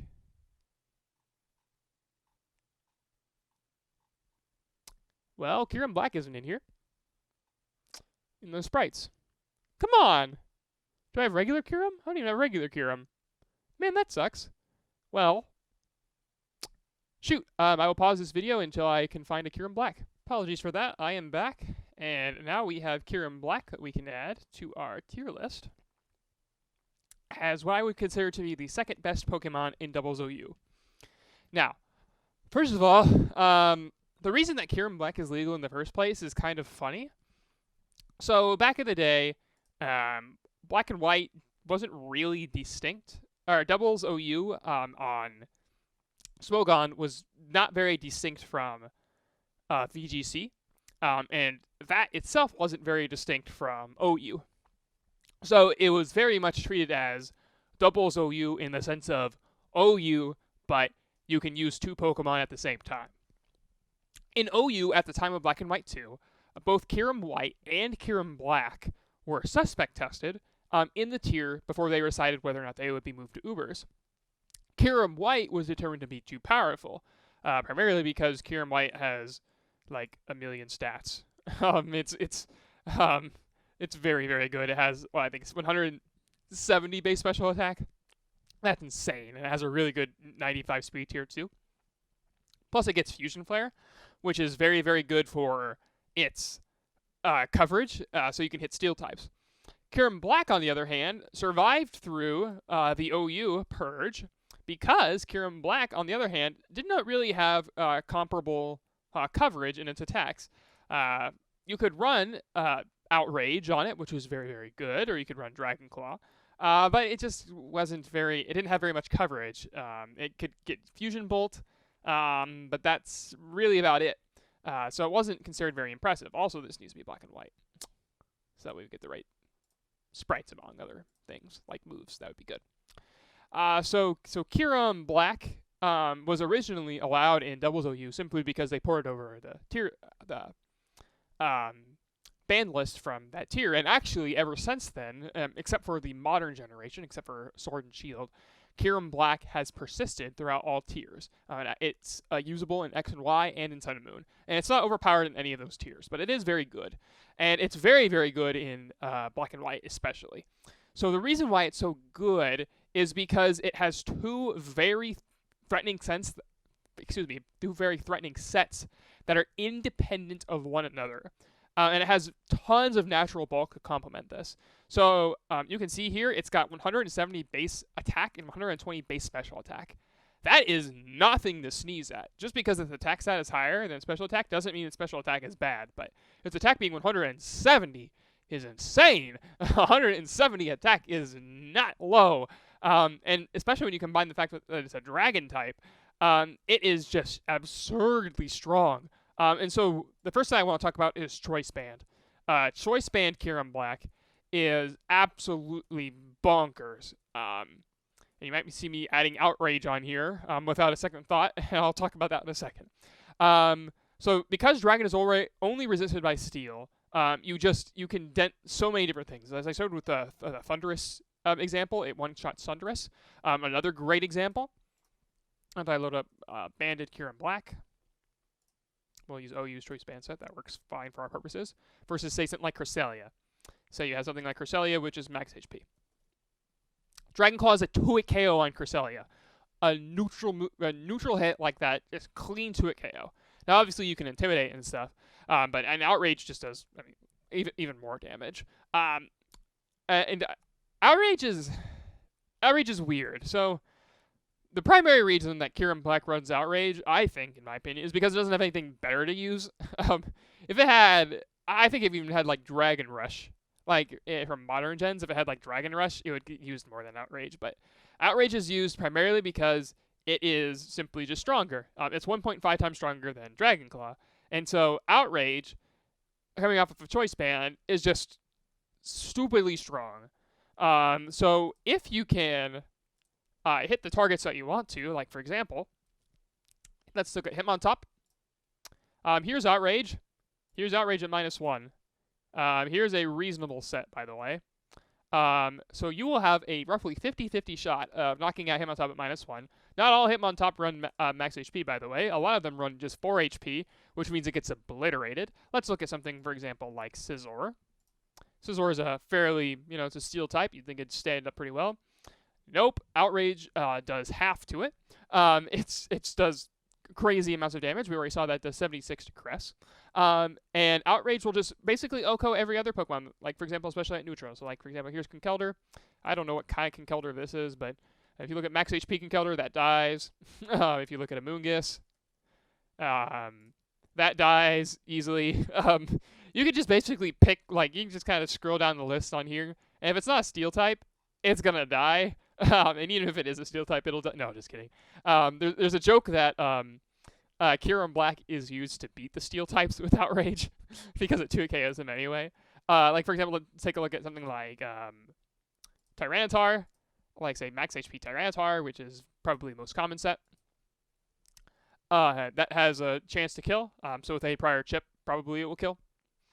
And so Outrage is very, very, very, very, very strong. However, Outrage has a move that's very, very, very, very, very inconsistent. So Outrage in doubles targets either opponent randomly each turn. So if I use Outrage, I don't know which slot it's going to hit. I have no idea, as both the Outrage user and the Outrage opponent. So it's always going to be a 50-50 shot of whichever one it hits. And so it's very bizarre because, like, for example, if Outrage happens to land into Protect, then it's very, very bad. But if it happens to hit the other target as they Protect, it's very, very good. Outrage, also, like, for example, you might want to hit the opposing target with Outrage, and then it just happens to hit the other slot. That sort of thing happens pretty frequently. Another bad thing about Outrage is once you start using it, you cannot stop using it. You are forced to use it for at least 2 turns, at most 3. And after you are finished with Outrage, you become confused. The confusion usually isn't especially relevant. And so Outrage is typically, in all other cases, an awful move on Kyurem. Or, excuse me, an awful move in general.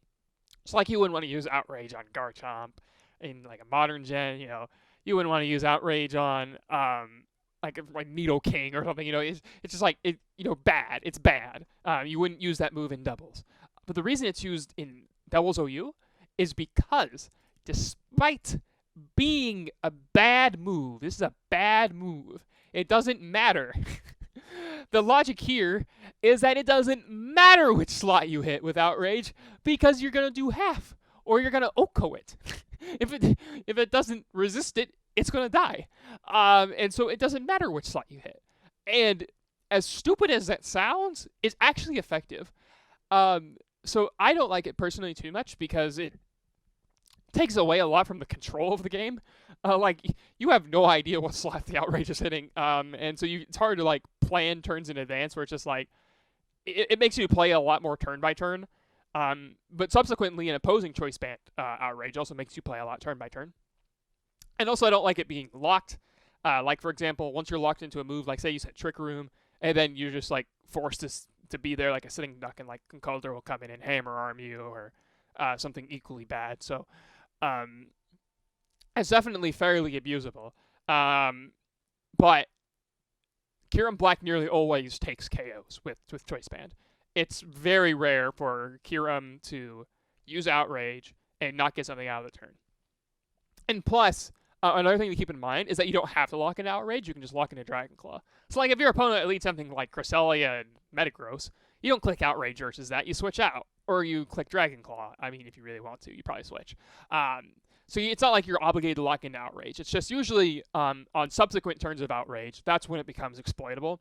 But usually on, like, a first initial turn, it's, like, at least appealing to do so. An important mechanic with Outrage is that if Outrage lands into a Protect, your Outrage immediately stops. So if you're using Outrage and you hit into a Protect, it will end. If you would have been confused, then it will confuse you. But again, kind of a minor mechanic. Outrage, another thing that's important to keep in mind with Sleep Talk, actually, because Sleep Talk is a very viable move on Choice Band, Kyurem Black, is that if Sleep Talk calls Outrage, you're not locked into it. You're still going to hit a random target. You don't know which one you're going to hit. But Sleep Talk, if it calls Outrage, it will hit one of the opponents, and you will not be locked in afterwards. So you might be saying, like, well, that's kind of cool. It's pretty strong, but what about its other moves? So Fusion Bolt is pretty good because you can hit the opposing, like Jellicent especially. Jellicent's another popular Pokemon, but in general, bulky waters. You can hit those slightly harder. Because of Kyurem Black's Terra Volt ability, it also ignores Lightning Rod, which is kind of cool. So if somebody's using, like, Marowak to troll Thundurus, then you can use Terra Volt Fusion Bolt to get around that, which is kind of cool. But generally speaking, it doesn't really have any good moves after that point. Its big stab move that it has, the cool one, I think it's called Freeze Shock. Freeze Shock, is that what it's called? Yeah, Freeze Shock. So this move is actually awful. Unfortunately, it's not like Outrage, because this takes 2 turns to use, unlike Outrage, which is bad, but at least you can use it straight away. But you can't use Freeze Shock on Choice Band. Any situation that you'd want to click Freeze Shock in, you are probably going to want to click Outrage. Which sounds kind of dumb, but yeah, I don't know. Outrage is very silly. So what you'll typically see on what you'll see as your filler moves is kind of strange. So Sleep Talk is one option. As far as physical moves go, your best other option, like, you can run Dragon Tail in theory, but not really, because you don't need to force out Trick Room like this. You can just kill them, which is funny. You can run as far as other physical moves, you can run Rock Slide. You can run Iron Head. Iron Head, terrible. Rock Slide is better. So you can just have, like, a spread move and can flinch stuff. That would literally be the thought process. You could run Safeguard to troll somebody, but it'd be stupid. You wouldn't actually do that. So it doesn't get any other good physical moves. Like, Stone Edge is not good because you don't need it for Thundurus because you've got Dragon Claw. As a headbutt is just bad. Kind of that same idea. It does not learn Glaciate. That's a team builder mistake. Yeah, so it doesn't get any other good physical moves. I'm very confident on this because I've looked. It doesn't get any other good physical moves. So sometimes it even runs Ice Beam or it sometimes runs Ice Beam or potentially Earth Power. Not because they're good, but because Ice Beam is a decent neutral hit for banded Kyurem. It's not especially ideal, but like Landorus, you can't OHKO at -1 with Dragon Claw, and Ice Beam can. So it's like, yeah, you can use that, but it's like it's still pretty meh. Earth Power is fine. Again, it's kind of like one of those like I really, really need to hit the Steel type right now, and so I'm just going to click Earth Power because you can also run HP Fire for Scizor, but it's also got very stupid. Like Choice Band. I mean, just think the logic of like running Choice Band Kyurem Black with Hidden Power Fire, and you can see like why that would be a bad idea. Because if you don't fight any Scizor, it would be useless immediately, and also locking into it against non-Scizor would be awful. And even if you kill Scizor with it, you're probably exploitable afterwards. So usually I'd say probably the best filler move is probably Sleep Talk, or probably Earth Power. That'd be my take on that. Typically what you're going to want to do is you're probably going to run Max Attack, Max Speed, Adamant, and throw 4 HP in there. There is an old spread that is thrown around on Whitewater in particular, which is a popular team that features Kyurem Black. And it also exists in here. You'll see a doubles choice attacker. It has... What? That is a... choice scarf. Okay. Let's not look at that one. Let's look at this one. It cuts back a little bit on speed. The reason it does that is just so it can like barely outspeed Adamant and Landorus. So it barely outspeeds Adamant Landorus. But there's no point in not running max speed because the speed tie is way more relevant than the 32 EVs in bulk that you get, which are noticeably irrelevant in my opinion. I don't think it does anything for you. One important thing that I would note is that I wouldn't actually run 4 HP on Kyurem. I don't know why I put it up there because you definitely don't want to run it there. The reason you don't want to is because of Stealth Rock. So if you do 392 divided by 4, you can see that's even damage, so you can cut it back by 1 and switch it on Stealth Rock more frequently. And so you can just like toss it in Spadef or defense. It doesn't really matter. So what Kyurem Black typically does is you either use it in one of two ways. You either use it as an early game breaker. So you just lead off with Kyurem Black and you're just like, I'm just going to click Outrage and see how many kills I can get until my opponent does something about it. And that is unironically a good strategy. Which is, like I said, very, very strange. Kyurem Black is one of the... Choice Band Kyurem Black is one of the strangest sets I've ever seen in Pokemon. Alternatively, the way I like to play it is you save it for the endgame. So you conserve it for the endgame. And then when your opponent literally has weakened steals or no outrage switch-ins, where it literally doesn't matter what you thought you hit, then you can just click Outrage over and over and just like delete stuff. So Outrage is really, really good. It appreciates ways of removing steel types that are outside of itself. So Kyurem will often be seen with like a fire type, like for example, Volcarona would be a good partner for it because you can use Rage Powder or you can use Overheat, and those would be very good against steel types. It's also very popular on Rain, the banded variants are, because Kingdra, with its high-powered water moves, can typically break through most steel types. The relevant steel types in this generation are Heatran, Metagross, Scizor, I guess Ferrothorn. Am I missing one? I probably am. But Kingdra can blast through the steel types with Mighty Water, which is very important, which frees up the door for Kyurem Black to run through teams that have their steel types weakened or removed. So Choice Band is a very, very powerful set that I think has some inherent inconsistency to it, but at the same time, it demands respect. And that's one of the things that's like really, really strong about Kyurem. The other set that it runs is pretty well, I wouldn't say the antithesis of it, but it's a very, very different set. So rather than running a very hyper-aggressive aggro set, the other set that is very, very popular on Kyurem is Substitute with Ice Beam and Earth Power. So Substitute and then Protect. And they give it leftovers as well. So this initially might seem kind of strange. Both of these Kyurem Black sets might seem strange, especially coming from the VGC perspective. You might be like, that seems kind of weird to run the Kyurem Black in either of those ways. Like, this doesn't really seem like how I would run it personally. The reason this Kyurem substitute is so good is because Ice Beam and Earth Power hit a lot of different Pokemon for really, really important damage. Ice Beam hits both the Genies, Earth Power hits Heatran, and it pressures tons of damage on both of those. Ice Beam as a neutral stab is very, very, very good in this tier because it hits the majority of the metagame very, very hard. Like, you can see here, Hitmontop gets hit by neutral, Kingdra by neutral, Scizor not by neutral but hits by Earth Power, Thundurus it gets super effective, Tornadus will die, Tyranitar gets hit by Earth Power, Amoonguss gets hit by Ice Beam, Cress is neutral, but Sub-Kyurem Black beats Cress pretty hard, Heatran loses, Jellicent, it can't do much damage to it, but Jellicent can't do much damage back. Latios, it doesn't like fighting Latios, but Ice Beam does a lot of damage back to it if it has a substitute up. Metagross, Earth Power, Politoed can't touch its substitute. So, one of the reasons why substitute is so good is because it's so bulky. Substitute lets you wall a vast majority of Pokemon. So, the typical spread that I use on my Kyurem Blacks, and it is going to escape me because I'm crazy, but I think I run 228 HP or speed. That's 2 over Landorus, and then I run like say 32 modest, and then I think it's like 192 and then 56. Yeah, okay. This will be a sufficient Kyurem Black set. This is my public Kyurem Black set, and I think it's very, very good.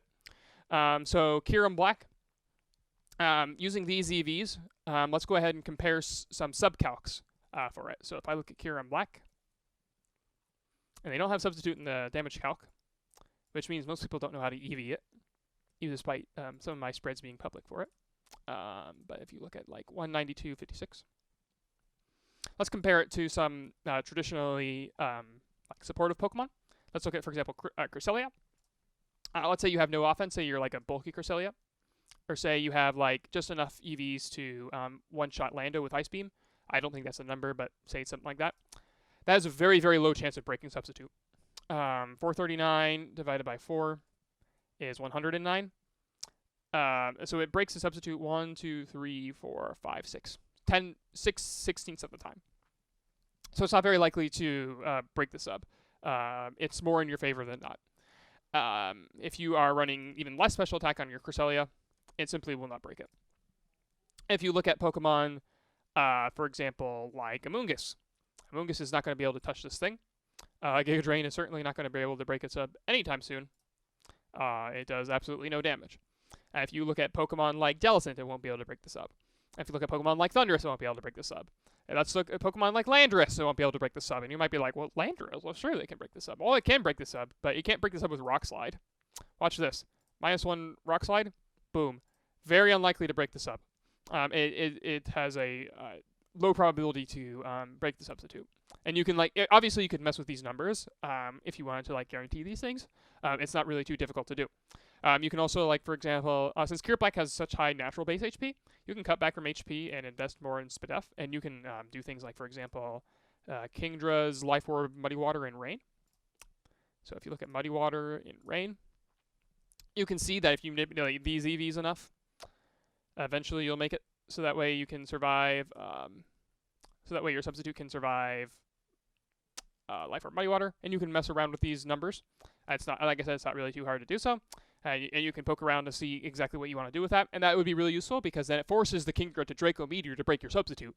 They can't just Muddy Water. They can't use the resisted hit to break it. They can't use their stab spread move to break it. They have to go for Draco, which is a big loss for them.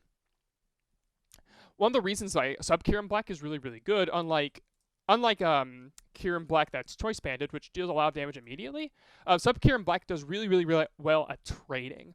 So, the pressure of Ice Beam and Earth Power on various different Pokemon forces defensive plays. Like, for example, Heatran is not likely wanting to get Earth Powered.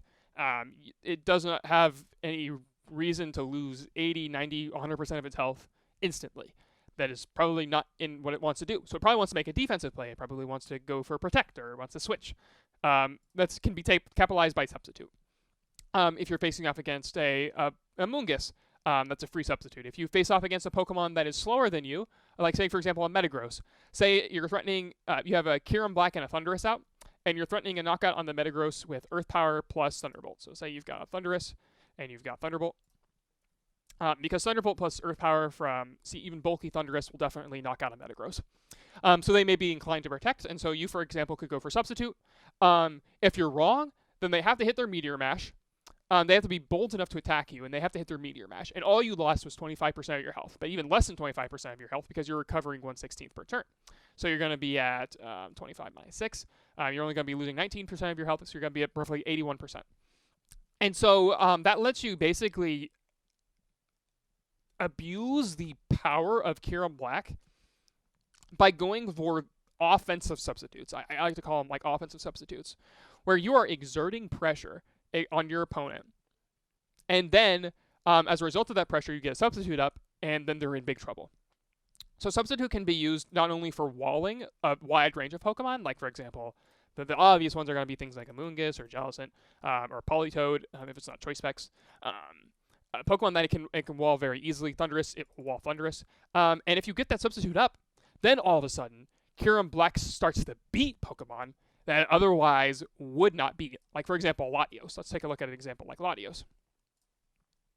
So if you look at Latios, Latios is normally going to just one-shot you. It's not going to be in any competition. But with Substitute up, Ice Beam can be used in return, and it will do a ton of damage back. Obviously, this won't kill, but you can combine this with other features. Like, for example, you can paralyze the Latios first. You can use Redirection in order to pair that with Kyurem Black. You can get chip damage on it from things like Sand or from things like Fake Out. And so you can put into KO range, you can use things like Stealth Rocks and a little bit more investment to guarantee it for sure. So you can do like, say, something like this. That would be very, very probable that you would knock it out after after Stealth Rock chip damage. And so, if you think that like the Pokemon that have to break your sub are not ones that actually want to fight you. Like, Latios does not want to spend its turn using Psychic into Kyurem Black sub just so it can take 80%. Or just so it can be dead. I mean, that's more realistically going to happen. So Kyurem Black does very, very good at trading and exerting offensive pressure. In addition, and this is partially in respect to the Choice Band, I think Substitute Kyurem Black becomes a little bit better because of Choice Band, because the pressure of Choice Band, if you don't know which Kyurem Black set it is, like if you're playing like just random Joe Schmo player and you have no idea what they prefer, you don't recognize the team, then you don't know whether or not they're Choice Band, or you don't know whether or not they're Substitute leftovers. So if you like make a defensive play in anticipation of a Banded Dragon Claw and they substitute on you, well, you're in trouble. And you're in trouble really, really fast. I mean, I recall, so playing with Kyurem Black, kind of similar to playing with Thundurus, if you are not used to fighting against Substitute Kyurem Black, you are going to struggle hard. Substitute Kyurem Black is a monster, and it has to be significantly respected. Substitute Kyurem Black is so hard to beat. It is a huge monster. You have to play aggressively versus it, so it just doesn't get substitutes versus you. So you have to be willing to risk damage in order so that way it can't get the substitute. And that just forces you to play in such a different way than I think what you're used to. And that makes it, I think, really, really powerful. With respect to EVs on Kyurem Black, we've kind of been going over them as we have been talking about why I think it's so good. But Kyurem Black, some of its important numbers for example, for speed. The things that it probably wants to outspeed, you typically want to aim towards the faster side of things, but usually you don't want to run max speed because you really do need some EVs for your special attack and for your bulk. And so you have to kind of pick the balance of like, how much speed do I want to have versus how much special attack and bulk do I want to have? And this can really just vary by team and by player preference. I don't think there's a one best Kyurem Black spread. I think you can even run Timid if you want to. But typically what I do, usually about the fastest I go, is over 1 or 2 points over Landorus-T. And so that's going to be 282 stat. And that puts you at roughly this much. So 224 EVs investment. So that's going to be a decent chunk of EVs, but not too terribly much. It's not even going to be running max speed, but it's still a good chunk. Heatran, a max speed Heatran. Typically, you won't see Timid Heatran, but you see it. It's not like an unviable set. So you could see it. So outspeeding that is also acceptable. So cutting back down to just 279. You can also, if you want to, you can go much slower. You can go down all the way to just outspeeding Breloom. I don't think you can afford to go slower than Breloom personally. And Breloom is 262, so you can afford to cut back all the way down to 263 stat, which I believe is 140. No, it's a little bit faster. 263, that's Breloom. Wait, is Breloom 262 or 263? Breloom is 262, so you can beat 263. But as we saw earlier, this is about where Thundurus is at, so maybe you want to be a little bit faster than it, you know, those sort of things. But I would not be going slower than Breloom, also because Hitmontop sometimes in this generation runs Jolly max speed, and so you really don't want to be trolled by a Jolly close combat just knocking you out. That will be very, very bad for you. For offense, one important thing that I would note is it's typically not worth to actually invest enough offense to knock out Heatran in one hit. So Heatran are typically going to be 252 HP. And if you look at Earth Power, it doesn't knock it out 100% of the time. It's not actually close to 100%. Well, it is close to 100%. But that's with 92. Say you're a little bit more conservative with your EVs, something like that. So that's not going to knock it out. But you don't need it to knock out. I think that's a mistake to EV your Kyurem-B in order to knock out Heatran, because the KO is not really so important. It's nice. Don't get me wrong. Like if your opponent actually just lets you take Heatran, that's really, really good. But typically dealing 90 to a Heatran is enough. Usually a Heatran that low is going to be a near dead Heatran at that point anyway. And also it's not hard to chip Heatran into that range. Like I see him on Twitch and will not put it into KO range because most Heatran are leftovers, so it would just heal right back off. But again, most of the time where you're worried about Earth Power is going to be versus Heatran. They usually have to play defensively. They have to, I think, respect a little bit of being O-code, but again, if it's like if they're trading their Heatran for Heat Wave damage on your Kyurem, that's not a good trade for them. So if you look at like say we used by standard spread, that's nothing. With leftovers you heal that right off. It'll break your sub, but that's about all. And that's the only real thing that you have to worry about. So I don't find it especially important to guarantee the knockout on Heatran, which does come with the caveat of being weaker in general. Earth Power is not especially a strong move coming from a non-stab Pokemon. Like, for example, let's take a look at Rotom-Wash. So Rotom-Wash can be hit by Earth Power because it is a levitating Pokemon, but because Terravolt negates that ability. I'm impressed that it knows that it's Terravolt without actually the ability being on there. Wow, that's some pretty smart stuff there. Showdown damage calc, I think that's probably a bug. But so you can see here, Earth Power 2-hit KO is just max HP. Rotom-Wash will probably run a little bit more bulk than that, but generally speaking, you can see that it's not coming close to a knockout. But again, it's not really so important by that standards. For bulk, again, why I talked about the things like surviving Cresselia Psychic, those are more important than, or something like surviving Kingdra's Muddy Water, and not having substitute breaking, are much more important than Kyurem-B actually surviving a hit straight up. So like, for example, if you compare this to something like Metagross, you can see, like, for example, this Kyurem-B happens to live Metagross's Meteor Mash, but it's usually not a good idea to live it, to like take that actual hit. If you have to take that hit, then something went wrong with your Kyurem-B. If you're using your substitute Kyurem-B that offensively, where you're taking 80% with one hit, then Kyurem-B is not being very effective this game. And like you can see, Earth Power is going to 2-hit KO it, and so you can say, oh, right, well, I'll Earth Power and then Meteor Mash won't kill me, but they sometimes run Bullet Plunge, and sometimes run Steel Gem, things of that nature. So usually it's not so important to for Kyurem-B especially to worry about like the being O-code calc. It's usually the substitute calcs that you care more about. I think that's more important. So things like Cresselia Psychic, things like Kingdra's Muddy's Water, things like Landorus' -1 Rock Slide, bulky Thundurus' HP Flying, although that's not especially common, but you can see, for example, like bulky Thundurus, and then if it has Hidden Power Flying, You can see that this is close to breaking sub, but you could guarantee that if you wanted to. Another thing that is important, not so much important, but it's kind of nice. If you can, on your Kyurem Black, it's nice to have a HP stat that is 1, 2, 3, 6, 7, or 11 points over a multiple of 16. I did check my notes for that, so I can make sure I got it right. And the reason for that is so that way you could click substitute 5 times in a row. It has to be that particular multiple number. So it's 1, 2, 3, 6, 7, or 11 over a multiple of 16. And so you do that way, so you can just click substitute over and over and over again with Kyurem Black. It's not so relevant because you can protect in the middle, but sometimes there are situations where it's just like, I'm just going to substitute 5 times with Kyurem Black. What are you going to do about it? Like, you have to attack me every single time. Eventually you'll protect.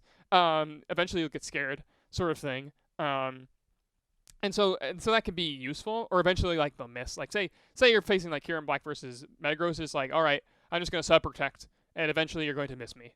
And then I'm going to Earth Power 2 it KO you, sort of thing. So you can totally do things like that. Another thing that I think should be pointed out with Kyurem Black is that you shouldn't be afraid to attack your opponent. I usually play very conservative with substitute Kyurem Black. Like, I will protect this thing with my life. Like, I will substitute, I will protect, I will send out my redirection, I'll send out my fake out to guarantee that I get my substitute up, sort of thing. And then once I got my substitute up, then I can start playing the game. But attacking is also fine too, because Kyurem Black has such good natural bulk, especially compared with when paired with leftovers, that it really takes advantage of that. Other options for Kyurem Black in general, you don't have to run either of these two sets. You can run other sets, but these two by far are the most common. You can run Choice Scarf Kyurem Black. I think this set is awful because it's usually like some sort of mixed thing, like Dragon Claw, Ice Beam, Fusion Bolt, Earth Power, with some like whack spread where you're like just barely outspeeding Scarf Landorus and things like that. I don't know. It's not good. Because it tries to do both of these things but fails miserably. The thing it tries to do, what it really tries to do, is it tries to outspeed Latios. That's what it realistically is trying to do. It's trying to outspeed Latios so that way you can Dragon Claw it and be cute, but it's just not good. You're gonna get Thunder Waved. Speed control is gonna mess you up. Not having the big power boost is very significant. Let's for example compare something like. If you look at, like, banded Kyurem Blacks, that is not Kyurem Black. Kyurem Black's Dragon Claw versus, say, a Conkeldurr. And say they're, like, 140 HP or something like that. We'll be generous, say they're max HP. And you compare, like, Dragon Claw here, that's, like, 66, and then you take off the Choice Band. That's just so much less damage. Relatively speaking, it's just so much weaker. And it makes all your Kyurem Black answers way better because rather than taking 60 and KOing Kyurem Black back, you take like 30 and KO them back. I'm not being unrealistic here either. Scarf Kyurem Black is usually not very good. I don't think it has a place in the tier. Another option that you could run on there is Mixed Cube. So you can run Life Orb. And this, again, tries to like combine substitute with banded, so it like tries to run Dragon Claw, Ice Beam, Earth Power, Protect, and then it's like, oh, that's cool, you know, I have my dragon move like Kyurem Black does here, so I have my dragon move, but I have my Ice Beam and Earth Power like I do here, so like I do everything, but it ends up just being bad because you have to like you like cut away from special defense. You have to invest too much. Like for this, you'd assume like you'd want to outspeed Adamant Kyurem Black. You'd assume you'd want to do that, so you'd probably want to be like Jolly, but you can't be Jolly because that lower special attacks. So you have to be something like Naive, which means you take like 1,000,000 from all this random special attacks, or you like minus defense, so you take 1,000,000 damage from Scizor or something like that. So and plus Life Orb cuts into its naturally really good bulk. Like Kyurem's bulk is just so good. Like having 125, 190 is really, really solid for a Pokemon that primarily uses it for offensive attacks. And cutting into that is, it just doesn't really usually bode out too well. So Life Orb is usually not very good. The final set that I will bring up is Epic Troll Cube. I have not ever seen anyone actually use this, but it's very funny. It's Ice Beam, Earth Power Imprison Protect. And you use this if you want to beat sub Kyurem-Black and just troll them. I don't think it's good, but you can definitely use it, and like you imprison, and then they're like, oh, I can't attack anymore. So it's very, very funny. And you can also lock out Protect. Kyurem-Black is the best Imprison Protect in this tier. And because of this meme set, this meme set is enough for me to run Detect over Protect on Pokemon that have it. Despite the fact that it probably won't ever come up, right? But you can run the Epic Troll Kyurem-Black and troll out leftovers substitute Kyurem-Black. Also, I know what Stratos is saying. He's saying, like, well, you can just run Banded Kyurem-Black and kill it that way too. But that is not the cool way. That's not the cool way to beat Kyurem-Black. The cool way is with Imprison. And then you troll Heatran because you can like imprison their Earth power, and then you send in your own Heatran, and then you're like, oops, I can't do anything. Or you imprison their Ice Beam, and then you send in your Landorus, and they're like, oops, I can't do anything. You know, it's funny. It's funny at the very least. You don't have Substitute though, which is that you do kind of miss Substitute. Yeah. Anyway, it's definitely like Epic Troll Q. Some other things that should be important to note. Between these two viable Kyurem-Black sets, they do share some shared weaknesses, but it's tricky to identify sometimes because, again, unless you know the player, like the general tendencies of the player, or you like recognize the team in Team Preview, like if you recognize the team as Whitewater, then you just know it's going to be Choice Band. Or if you recognize a team as like Listmon style, like what I like to use, then it's probably going to be Substitute. So you can kind of tell from Team Preview, but it's not always obvious. I've seen some players like use teams that I really like to use, like the exact same style of builds, and they use Choice Band. And I've seen some players use really offensive teams, and then they have Substitute with Ice Beam and Earth Power on them. So it really can go either way, and it's not always obvious which set the Kyurem is, and so that makes it kind of hard to deal with. But again, there are some Pokemon that are independently, or that are good against both sets independently. Typically, it's going to be Steel types. Metagross is going to be your biggest one, but Scizor as well. Metagross's Meteor Mash does a ton of damage.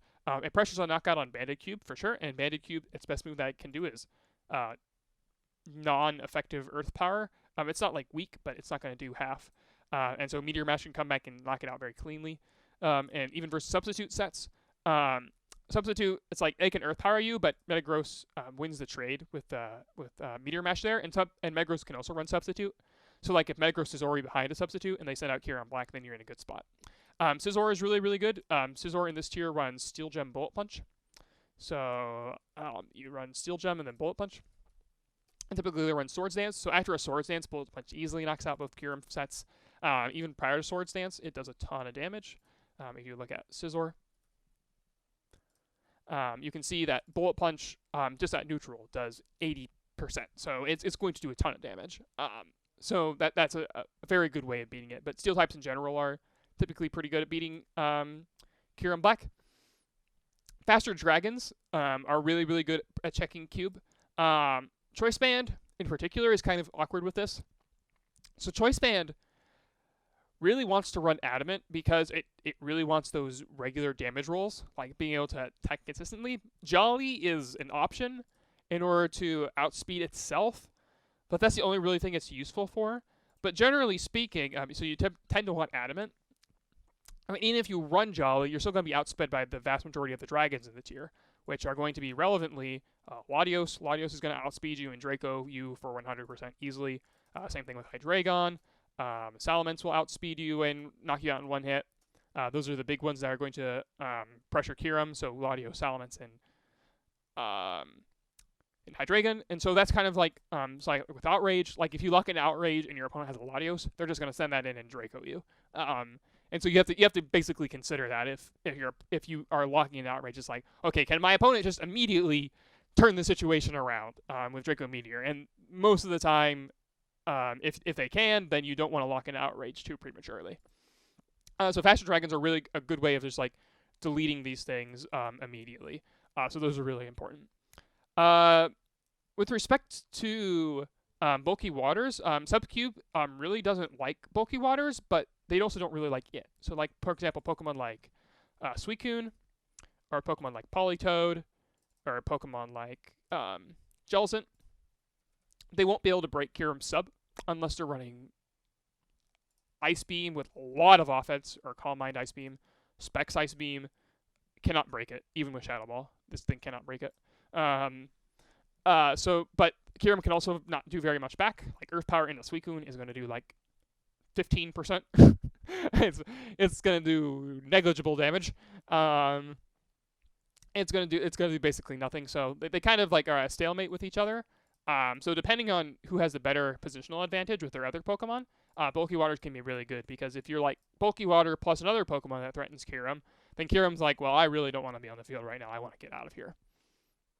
Toxic beats Subcube very well if you can get it off prior to the substitute. But it's tricky to do that because most of the toxic Pokemon that you would see in the tier are slower than Kyurem Black, so it has to be like break the sub and then toxic sort of thing. Or you have to get Trick Room up and then toxic it. And it also requires like you have like a long-term game plan in mind. If the Kyurem Black cannot exert offensive pressure, then it's especially good. So like even if you like burn it with Will-O-Wisp, that even though you're only dealing 1/16 damage per turn, burn in Generation 8 does 1/8 damage. So leftovers will heal 1/16, and then you'll take 1/8. So you'll end up at a net loss of 1/16 per turn. But if your opponent just can't do anything to it, like it's like Jellicent plus another fat Pokemon, and like Jellicent just keeps clicking recover, then eventually Kyurem Black will lose. So that's something to keep in mind. More realistically, what happens in the vast majority of games is, in order to beat Kyurem Black, is you just want to force it to make bad trades.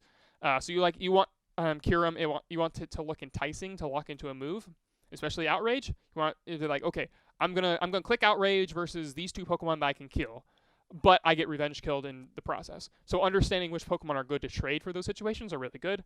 Kind of the same way with Kyurem Black. It's just like, okay, I'm just gonna sacrifice this Pokemon, and you cannot get Substitute with Kyurem Black. I am never letting you get Substitute with Kyurem Black. And you can definitely do that game. Where you're just like, okay, I'm gonna lose one Pokemon here, but at least I can limit the Kyurem Black's potential.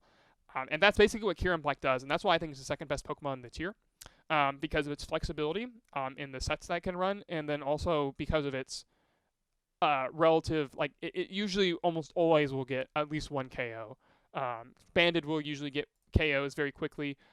Substitute might not get KOs, but it might deal damage to the entire board, and it might force the opponent to play a certain way the entire game. So Substitute is very, very powerful in that respect. But like Banded and Sub both command enormous respect in the team builder. If your team has no Banded Kyurem Black answers, or your team has no Substitute Kyurem Black answers, and you play one of those, you will lose instantly. And it is possible to build teams without these checks. So if you build one of those teams, you are going to be in trouble if you happen to play against an opponent with sufficient black and white metagame knowledge. So that's Kyurem Black. The next Pokemon I want to talk about, and I'd say the third best Pokemon of Black and White, would be Heatran. So I'll go ahead and drag him up here. So Heatran is by far one of the best steel types in the format. It resists 11 out of 17 types, and that'd be Bug, Dragon, Flying, Grass, Ice, Normal, Psychic, Steel, Dark, Ghost, and Poison. And of those types, there's several very relevant ones in there. Dragon, Flying, Grass, Ice, Steel, Dark, and Ghost. Not so much Ghost. I actually think that the Steel type nerf makes Ghost, like offensively, very, very hard to use. I don't think offensively Ghost is very, very good. So of the relevant types, it has Dragon, Flying, Grass, Ice, Psychic, Steel, and Dark, which is still several independent types, which means Heatran is incredibly bulky. So you're probably familiar with Heatran as a good Pokemon in general. Heatran is certainly not a Pokemon where it's like it's usually like at least usable in every tier that it's allowed in. There's very few times where Heatran will just be like completely unusable, because Heatran does so much. But by far, I think it is the best in Black and White. And the reason why is because, well, for one, steel types are really, really good. Because we mentioned that they're really good versus dragon, and they have, generally speaking, a lot of resistances, which on average makes you a fairly good Pokemon. But it's also one of the best anti-steals in the format. Being a steel type that beats other steel types is incredibly important. So again, their other relevant steel types are going to be things like Metagross, like Scizor, like Ferrothorn. Ferrothorn even isn't even that relevant, but I'll include it for the sake of argument here, and you can see that Heatran is going to beat all of those Pokemon. So it's because of Heat Wave. It's just going to be able to beat all of these Pokemon just because simply they're weak to Heat Wave. And being a steel type that can do that really gives it a lot of different options and a lot of different flexibility when it comes to its potentials in order to beat steel types. So being a steel type itself and it's the best way to beat steel types, or one of the best ways to beat steel types, are really 2 points that go in its favor pretty heavily. And it also can beat itself because they always run Earth Power. So you're almost always going to see Heat Wave and Earth Power on Heatran. Almost always going to see Protect as well. What it does with its final slot, though, can vary based on the Heatran set. But typically, I'd say by far the most popular is Substitute. So Substitute with Leftovers. And then you'll run something like typically 252 HP, 252 special attack, something of that nature. And then your speed will be basically speed creeping around yourself.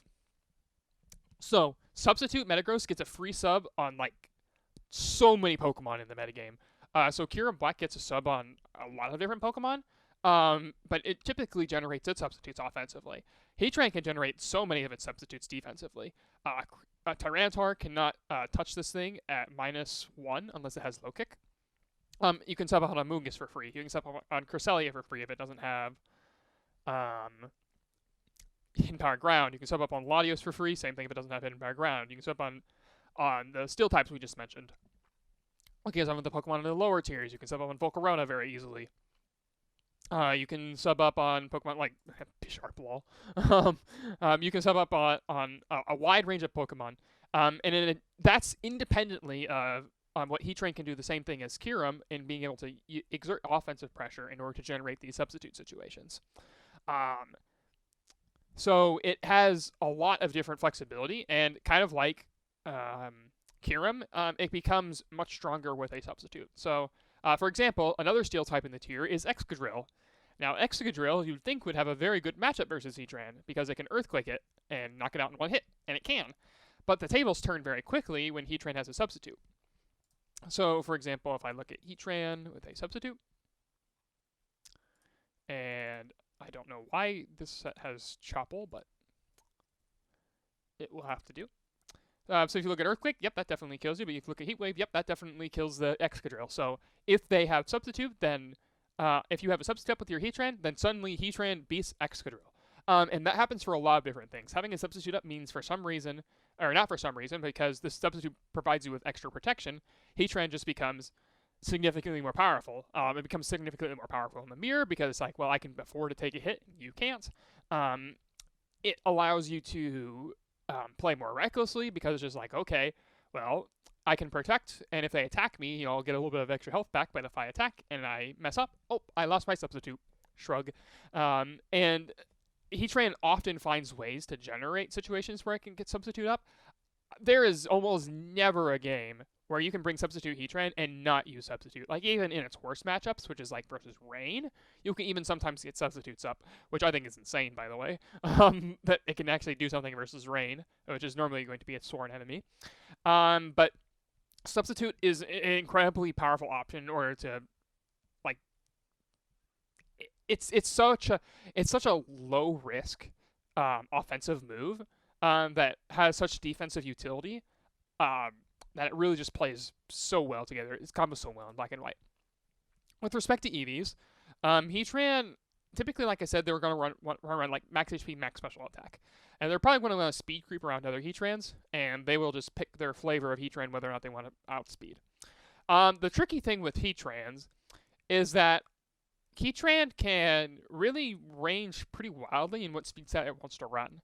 So Heatran could be, instead of having actually speed investment, it could actually have speed decrease because it could be used in Trick Room. So it might have just like, it might be like 31 with no investment, or it might have like a negative investment, and so it might be a little bit slower. That's something you can definitely see from Heatran. You could be like, for example, a little bit slower than Tyranitar at neutral in Trick Room. You can do things like that. So do you want to underspeed Heatran in Trick Room, or do you want to outspeed Heatran? If you want to outspeed Heatran, how much do you go? You can go a decent bit.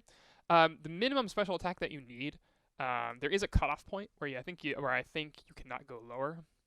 So if you look at Heatran, you look at 252 HP Heatran, you can see here Earth Power actually it doesn't KO opposing Heatran like 100%, like just for free. You do have to invest a little bit. So I'd recommend running at least 168 special attack EVs. I think you have to have this at a minimum. I think not having max is kind of dumb because Heatran clicks Heat Wave a lot, and you just want to deal more damage on average, and Substitute's bulky enough. So it's basically sort of an idea like where you're just toggling around with your speed stat and saying, okay, exactly how fast do I want to go. If you want to be like very careful, not careful rather, but if you want to be like very speedy, I should say, you can run quite a bit of speed. Like for example, you can outspeed enough to outspeed Adamant Hitmontop. So you could like run up to like 240. But you see, you're going to need to cut away from special attack or bulk, one of the two. You can see like 240. That's quite a bit of investment. But you certainly can run that fast if you want to. Then that lets you substitute before Hitmontops. Although sometimes Hitmontops run jolly, things like that. So, I mean, there's definitely variability that you can run with your speed on Heatran. I recommend don't get fancy with it. Use just a unique speed stat on Heatran. That's what I would recommend. So just like pick a random amount of EVs, honestly. Just gonna be like, all right, throw your dart at the board and be like, all right, I want this Heatran to be at 44. Or I want this Heatran to have 12 or 8. And then what you'll do is you'll evaluate what your opponent's Heatran speed is. You'll play, if you are playing into the Heatran mirror, you play and be like, okay, this team doesn't have a Trick Room option, so that means it's probably going to have some speed on it. So that means I could outspeed it with Thunder Wave, or I could probably outspeed it if I used my Trick Room. And thinking of it in that way, I think is more effective than just trying to naturally out creep Heatran. Another thing that you can do with Heatran is rather than run speed on it, you could run bulk. I think this is stupid, but people have done this, where they run like max HP, and then you run like just max speed def, so you can live Earth Power 15/16. And you might think, well, that's really, really hyper dumb. And I think it is. I honestly don't think there's any reason to run this, but I have seen people do it where they run like ultra fat Heatran. They're just like, haha, you can't kill me in one hit, and like, cool, I guess. I don't know. I don't really like taking away that much special attack because, as you can see, you definitely don't KO in return. And so there's trade-offs, but you definitely can do so. One thing to keep in mind when you're using Heatran, this isn't necessarily related to the speed creeping war, but while I'm thinking about it, when you use Heat Wave with Heatran, this is very important. Heat Wave with Heatran, you will click this a lot. You will just click this move a lot. Sometimes you will click this move against a thing like a neutral hit and a resistance. So like, for example, suppose your opponent has a Thundurus and a Latios. That's a situation where you could reasonably click Heat Wave, especially if you have a substitute up, because they have to dedicate an attack to knock out your substitute, either with a double target with Draco Psychic, or excuse me, a double target with Draco and then Thunderbolt, or just a regular Thunderbolt. So you're likely to click Heat Wave in that situation just to not switch out, or you could protect. So Heat Wave, every time you use it, assuming both hits connect, you have a 19% chance of burning one of the two targets. And although that might seem small, by using Heat Wave repeatedly, and you will use Heat Wave repeatedly when you use Heatran, you increase the odds over time of actually generating burns. And I bring this up not because it's just like, it kind of seems like obvious, like, oh, it has a 10% chance to burn. Of course, if you use it more, then you're going to burn. But I have had a absurd number of black and white matches where I click Heat Wave with Heatran multiple times, and I just get burns. And it's usually really nice because a burn on a random Pokemon that I wasn't intending to status anyway just really adds up over time. So that is something to keep in mind. You can't count on it.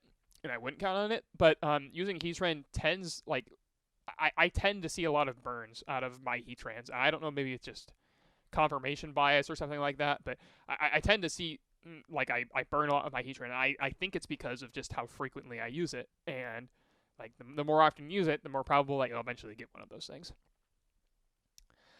With respect to other moves that you can run instead of Substitute, one option that you can run is something like Eruption. You can run Eruption. Eruption is typically run with Fire Gem. And what this does is it turns Heatran from being a defensive wall that can exert offensive pressure into a pure offensive pressure Pokemon. And so, like, for example, if you look at Fire Gem Eruption versus, say, Kyurem Black, since we've already looked at Kyurem Black already. So let's take, for example, a look at the spread that I laid out as a sample, which was, I believe, 192.56. And I put Eruption up. You can see with Fire Gem, it does a good chunk of damage. This will knock out a 4 HP Kyurem, if I recall correctly. It will not. Never mind. Well, with Sunny Day it will, and they typically are run alongside with Sunny Day. But Eruption is a very, very strong move. The only downside of Eruption is that you are obligated to run Quiet, and by obligated I mean the PS Team Builder will force you. You just cannot do it. Oh, I'm offline, so I won't be able to actually validate the team, but that's okay. So you actually can't run it with Modest. You have to run it with Quiet, because Eruption was an event move, and we don't have Nature Emits in Black and White. For better or for worse, probably for better. So because we don't have Eruption, or because you're locked into Quiet, you can't do things like Choice Scarf Eruption. It doesn't work very well like that. And I don't even think even if you could, like if you could run like Modest or Timid, I don't even think it'd be good. But Fire Gem is really, really nice. It lets you just get off like a huge hit on 2 Pokemon. And that's really the big deal, because you're like stacking multipliers on 2 different Pokemon. So you're likely to deal a good chunk of damage to 2 targets. I've definitely been blown away by Fire Gem Eruption in tournament games. So it's definitely a very good viable set. You can also run with Fire Gem. You can run Fire Gem Substitute. I think it's not good though, because you don't get the power from leftovers. Leftovers is really, really easy for Heatran to like recover HP from, because unlike Kyurem Black, which is weak to sand, Heatran is not weak to sand, and by that I mean it doesn't take sand damage. So Sandstorm does not negate leftovers recovery. So Heatran often gets to recover so much HP, and being able to recover, like for example, if you're at low HP, and then you can like protect stall in order to gain enough HP to create another substitute at the end of the next turn. Plays like that I think are only possible with leftovers, whereas Fire Gem doesn't really boost Heat Wave that much. It's not a significant enough power boost, so I wouldn't recommend it. However, you can run Shuka Berry with a substitute. The reason you would want to do that is so you could survive non-stab Earth powers from not full, which is very, very handy to know. So, like for example, if you look at the Heatran Mirror, which is going to be most relevant in this situation for Shuka, that's typically when you'd want Earth power. Why is it Dragon Pulse? Oh, so if you're 0 and you have Shuka, and you can see Earth power does anywhere from like 53 to 63. So that means that after you substitute, you'll be at 75%, and then you can still take this Earth power very comfortably. So if you got shifted a little bit more, then you could take that as well. Earth power is one way I think that you can do really, Shuka Berry is one way you can really improve your Heatran mirror. Like a faster Heatran with Sub and Shuka is a really good way of trolling other Heatran, because since most Heatran are leftovers in this tier, you pressure them with leftovers, so they're likely to make some sort of defensive play. And because you have the Shuka Berry, you feel more confident in clicking Substitute or in going more aggressive with clicking Earth Power, so you have that option available to you. Another option with Shuka Berry is you can drop it, you can run Flash Cannon.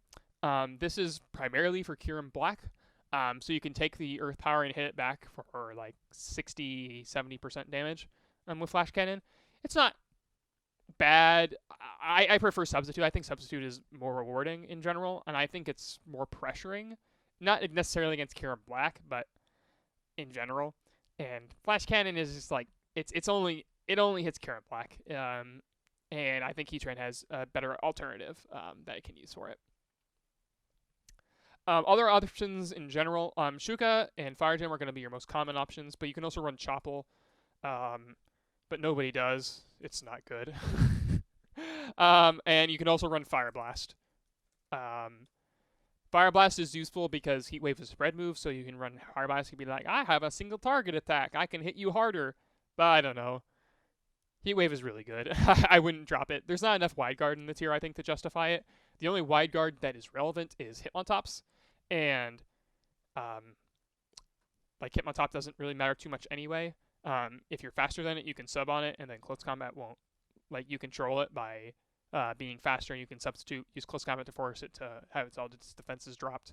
And if Hitmontop is wide guarding and you click sub, that is awful for it. So I think sub is more punishing than Fire Blast in a situation like that.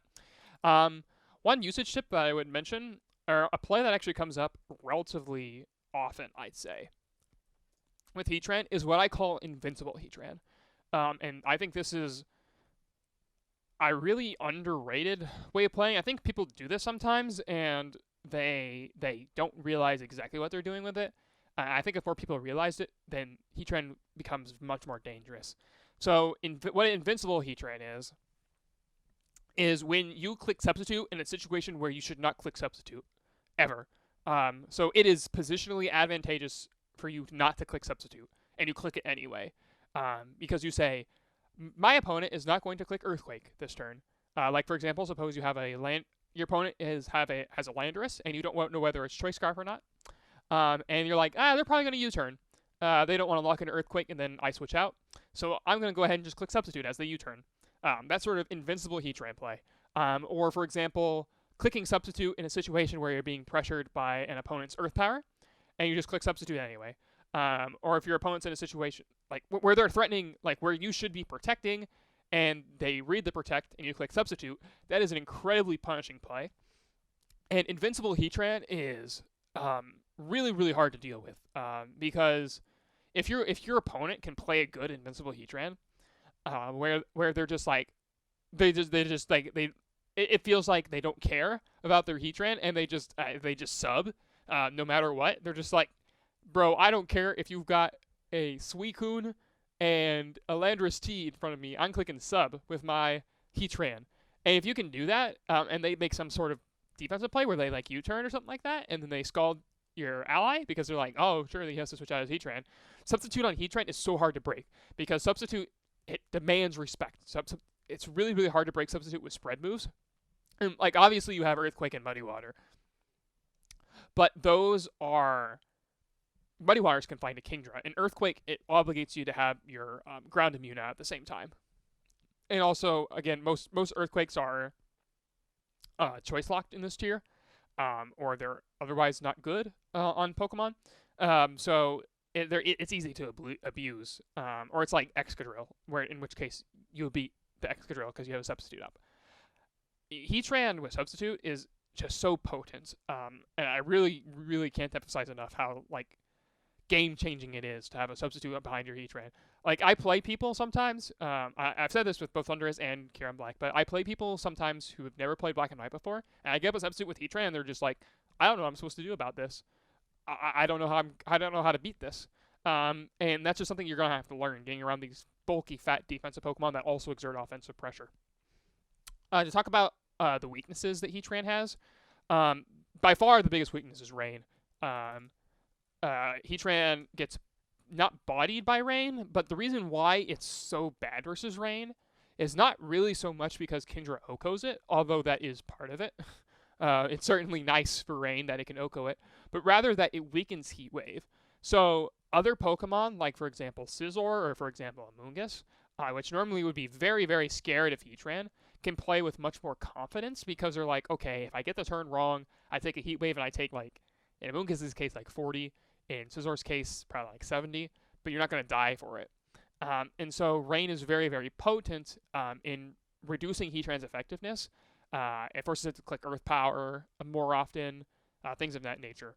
Heatran certainly is not helpless versus Kingdra, but you don't want to use it as a primary answer by any means. Earth Power against Kingdra. If you look at that damage, you can see it does like roughly 40%, which is not trivial. Like for example, if the Kingdra uses 2 Muddy Water attacks and their Life Orb, that would put them in the KO range of 2 Earth Powers. And you might be like, oh, well, that's never going to happen. But if the Kingdra switches in on a Heatran, which is not unlikely, or if they have to use their Muddy Water to break your sub, things like that, or if they miss a Muddy Water, then you might get that Earth Power off, and that damage could be very critical. Heatran is also not like awful versus Rain, because typically Rain teams will have Pokemon that you want Heatran for. Like for example, you want Heatran in order to be able to beat the Steel type on the Rain teams, because Rain teams will typically have a Steel type. So you want a Heatran to be able to beat or check the Scizor, force it out, and force it back into Politoed. Heatran also it is dependent on sub in order to beat some mons. Like for example, again, Pokemon like Landorus, Pokemon like Excadrill. Landorus is a great example, where obviously it threatens it with an Oko with Earth Power. Not Earth Power. You don't use Earth Power in this tier. You use Earthquake. So if I load up Landorus, you can see that that's Eruption. that's obviously going to do a lot of damage to it. But Heat Wave, you can see, does 50% to Landorus. It does half to Landorus, and that is non-trivial damage because it means if Landorus switches in on a Heat Wave, it can't do that if the Heatran has Substitute up. So it has to play very, very cautiously. But obviously, Landorus is threatening an Oko at any particular time. Not with Shuka. It wouldn't knock out Heatran with Shuka, but it wouldn't be a good trade for you to go like EQ Shuka, sort of thing like that. You wouldn't probably stay in to take a EQ at full against a Landorus unless it was already weakened, probably, or unless you were like really, really bold. But generally speaking, like you can see that Heat Wave just does a nice average amount of damage to Landorus. And this is in part due to just the base power buff, putting rolls into its favor that wouldn't be the case in subsequent generations. Another thing that Heatran really struggles against is bulky waters. And this is sort of like this Kai covers Kingdra, but in general, bulky waters, like for example Jellicent, or for Pokemon like Rotom-Wash, Heatran just has pretty well no options against him. It just cannot beat them. The substitute cannot afford to drop Earth Power, because if you do, then you get walled by opposing Heatran, and that is awful. You cannot afford to do that, so you can't like run Toxic to troll the Jellicent, because you're either gonna miss out on your stab, or you're gonna miss out on Earth Power, you're gonna miss out on Protect, and you can't drop Protect either. So Heatran with substitute is really confined to this set. I mean, maybe you can change the Fire type move on Heat Wave. But that's about all you can do. So bulky waters are usually a really, really reliable answer for Heatran, and that's something to keep in mind. Tyranitar is also a decent answer, but it has to have low kick, and I don't find it especially convincing as an answer.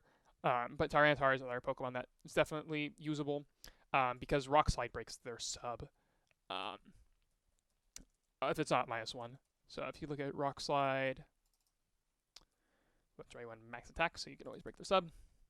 It always breaks their sub unless they have a little bit of defense, which they might, but it's not very common. Typically, Heatran, like I said, they're probably going to be running max HP, max special attack, and then their variability is going to be in speed, where they'll cut away a little bit from HP or special attack. You typically don't run a lot of bulk, or a lot of additional bulk. So that's top 3. The next Pokemon that I want to talk about is Jellicent. Jellicent. And this is a Pokemon I think that nobody would have expected.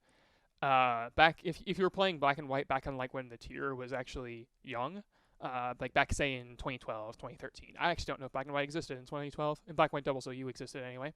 Definitely existed by the time of 2013 though. But Jellicent by far was not a popular pick. I think it really got more popular around Worlds. So like for example, if I search for Pokemon Nugget Bridge VGC 13 Worlds, you can see that once it loads up, you can see that Jellicent started to become a pick in double settings towards the end of the VGC 13 metagame. I only bring up VGC 13 here as a comparison, But you can see here, for example, Ben Guild, he gets top 4 with Jellicent. You can see here Station Park gets top 8 with Jellicent. Inoshikar gets top 8 with Jellicent. I believe, yep, there's another Japanese player who got top 8 with Jellicent. I think this was Surf Spam, probably. I think that's everything in top 16. Yeah, those are all the guys in top 16 that use Jellicent, but still several instances of Jellicent, whereas you might not have seen that in earlier years. And so why might that be the case? So the reason why Jellicent sees so much usage nowadays is primarily because of the various things that it can do with its unique defensive typing, and also the fact that it can consistently heal. So in Black and White, we've already established that Pokemon like Thundurus, like Kyurem, like Heatran, they're all running really bulky sets, things like that.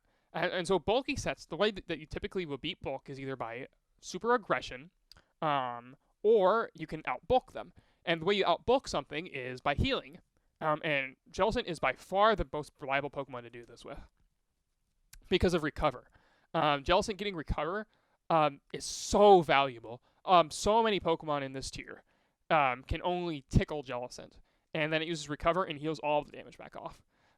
Recover is just so very good. Another reason why Jellicent is so good is because it is a 1-mon Rain Steel matchup. So Rain will typically consist of Politoed, Kingdra, Steel type. Let's say Scizor. Scizor is pretty common on that sort of Rain build. Or maybe something like Metagross, or forbid Ferrothorn. Jellicent actually beats Ferrothorn.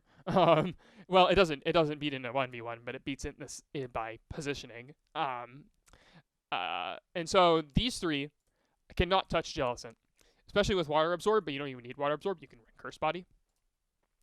Scald will not top it, obviously. Ice Beam is going to do nothing. Kingdra Draco Meteor. Let's take a look at how much do you guys think Jellicent will take from Kingdra's Draco Meteor.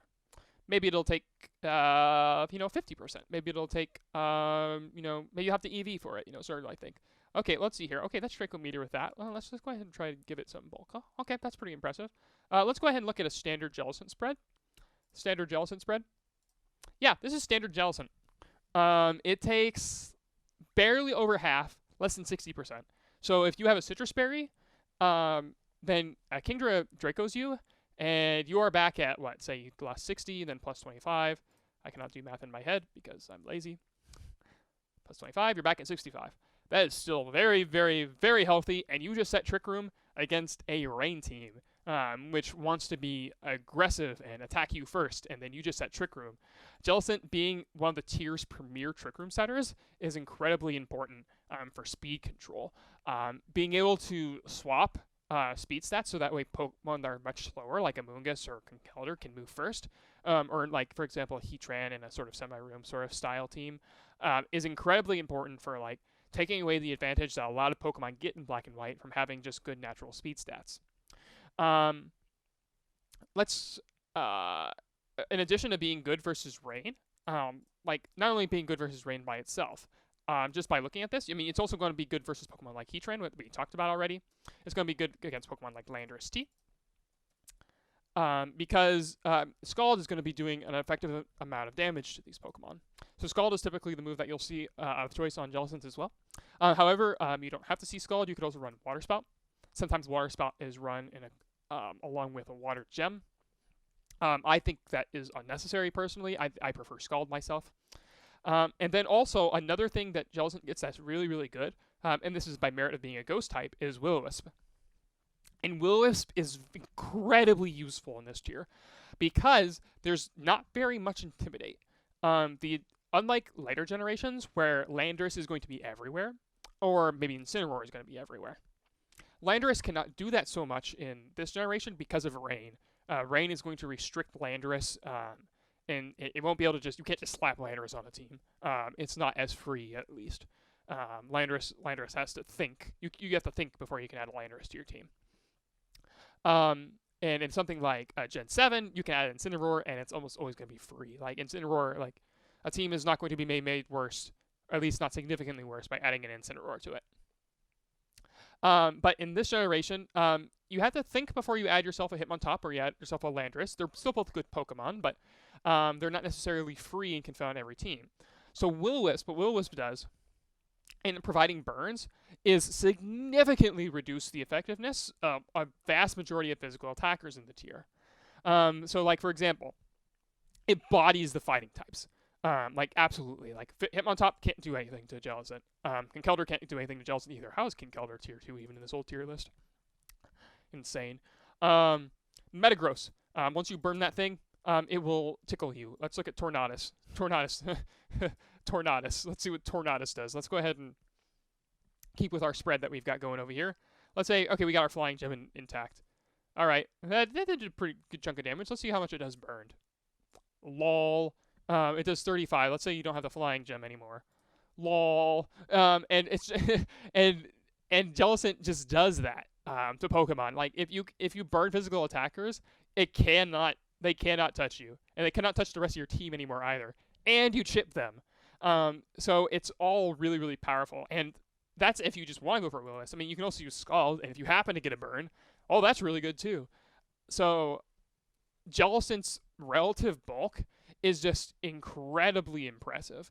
And when you combine that with having Trick Room and Recover, like if it was just Scald, Trick Room, Will-O-Wisp, and then you had to run like some filler move on Jellicent, like maybe Protect or maybe like, I don't know, just Shadow Ball or something, then I think it'd be significantly worse. But because of Recover, Recover makes it so that way Jellicent just sticks on the field.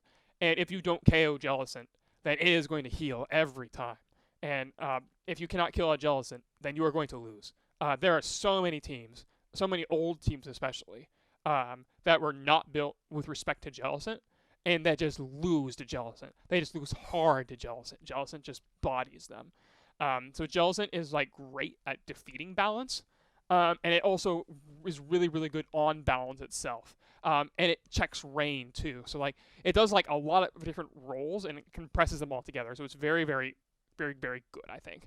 The reason I mentioned the EV spread that I did, which was the 252 HP and then 156 Spadef with Calm, is because this is the one that I primarily use. I usually use this or a slight variant of it. The reason I do, the relevant calcs are Electric Gem Thunderbolt. And look how it says burned. So I live Electric Gem 100% of the time with Jellicent, which I think is hilarious. This is like the most powerful Thunderbolt that you're going to be seeing from a Thundurus, typically speaking. So if you're looking at more like an average Thundurus, so say you have like no special attack investment, it does about half. You know, it's not, you know, like you could make it so that way it's a 3 KO, but I prefer having a little bit of defense in there. Even though I like having Intimidate or you know, using Will-O-Wisp with it because of Tyranitar's Crunch. I hate that it's doing this preserving burn thing, so that's kind of weird. I might refresh. But anyway, you can see here, Crunch is a 15/16 chance to knock out Jellicent. And now you might say, well, what about after Sand? And that's true. What about after Sand? Well, hopefully, ideally, by that point, my Jellicent has that Trick Room so I can burn the Tyranitar. Or alternatively, hopefully, what's happening here is they use Crunch, they miss the KO, I heal up with Citrus Berry, and then I take Sand damage, but that's okay. Obviously, Jellicent is not intended to beat either Thundurus or Tyranitar, but the point is that you can live these attacks very comfortably. If you compare, for example, something like Latios' Draco Meteor, Latios is going to be one of your strongest special attackers in the tier. And Draco Meteor from Gem does 75, and if you use Citrus, then you'll heal that right back up. If you set Trick Room on this, then you can recover, and you can literally heal off a Gen move. And that's just so important. Jellicent is just so bulky. So like I said, Citrus Berry is a really common option on it. Another option that you can run is Leftovers damage. Leftovers. Leftovers is better if you expect Jellicent not to take super big hits on your team. So like you're like, okay, I'm probably not going to have Jellicent take a Draco Meteor. I'm not intending for Jellicent to do that. I want Jellicent to be my win con. I want it to have recover. I want it to have Leftovers so that way I can run it with, for example, Sand, so I can negate the Sand damage. Or so that way I can, have the advantage in the Jelly Mirror in the end game, you know, things of that nature. So Leftovers is better for much longer battles, which makes sense if you're on the field for more than 4 turns, Leftovers is likely going to be more effective than Citrus Berry, which is not improbable to do with Jellicent. But I do personally like the burst healing from Citrus Berry, but that's my take on things. It's not necessarily you're not obligated to do so. Another thing you can do with Jellicent is you could run Max Defense. This is a spread that Paraplegic likes to run. He likes to run Max Defense because Jellicent already has great special bulk. You can see here that it lives the Draco Meteor pretty comfortably. And so, for example, if you look at Tyranitar's Crunch, sure. I hate that this burn is applying, so I'm going to refresh after this calc.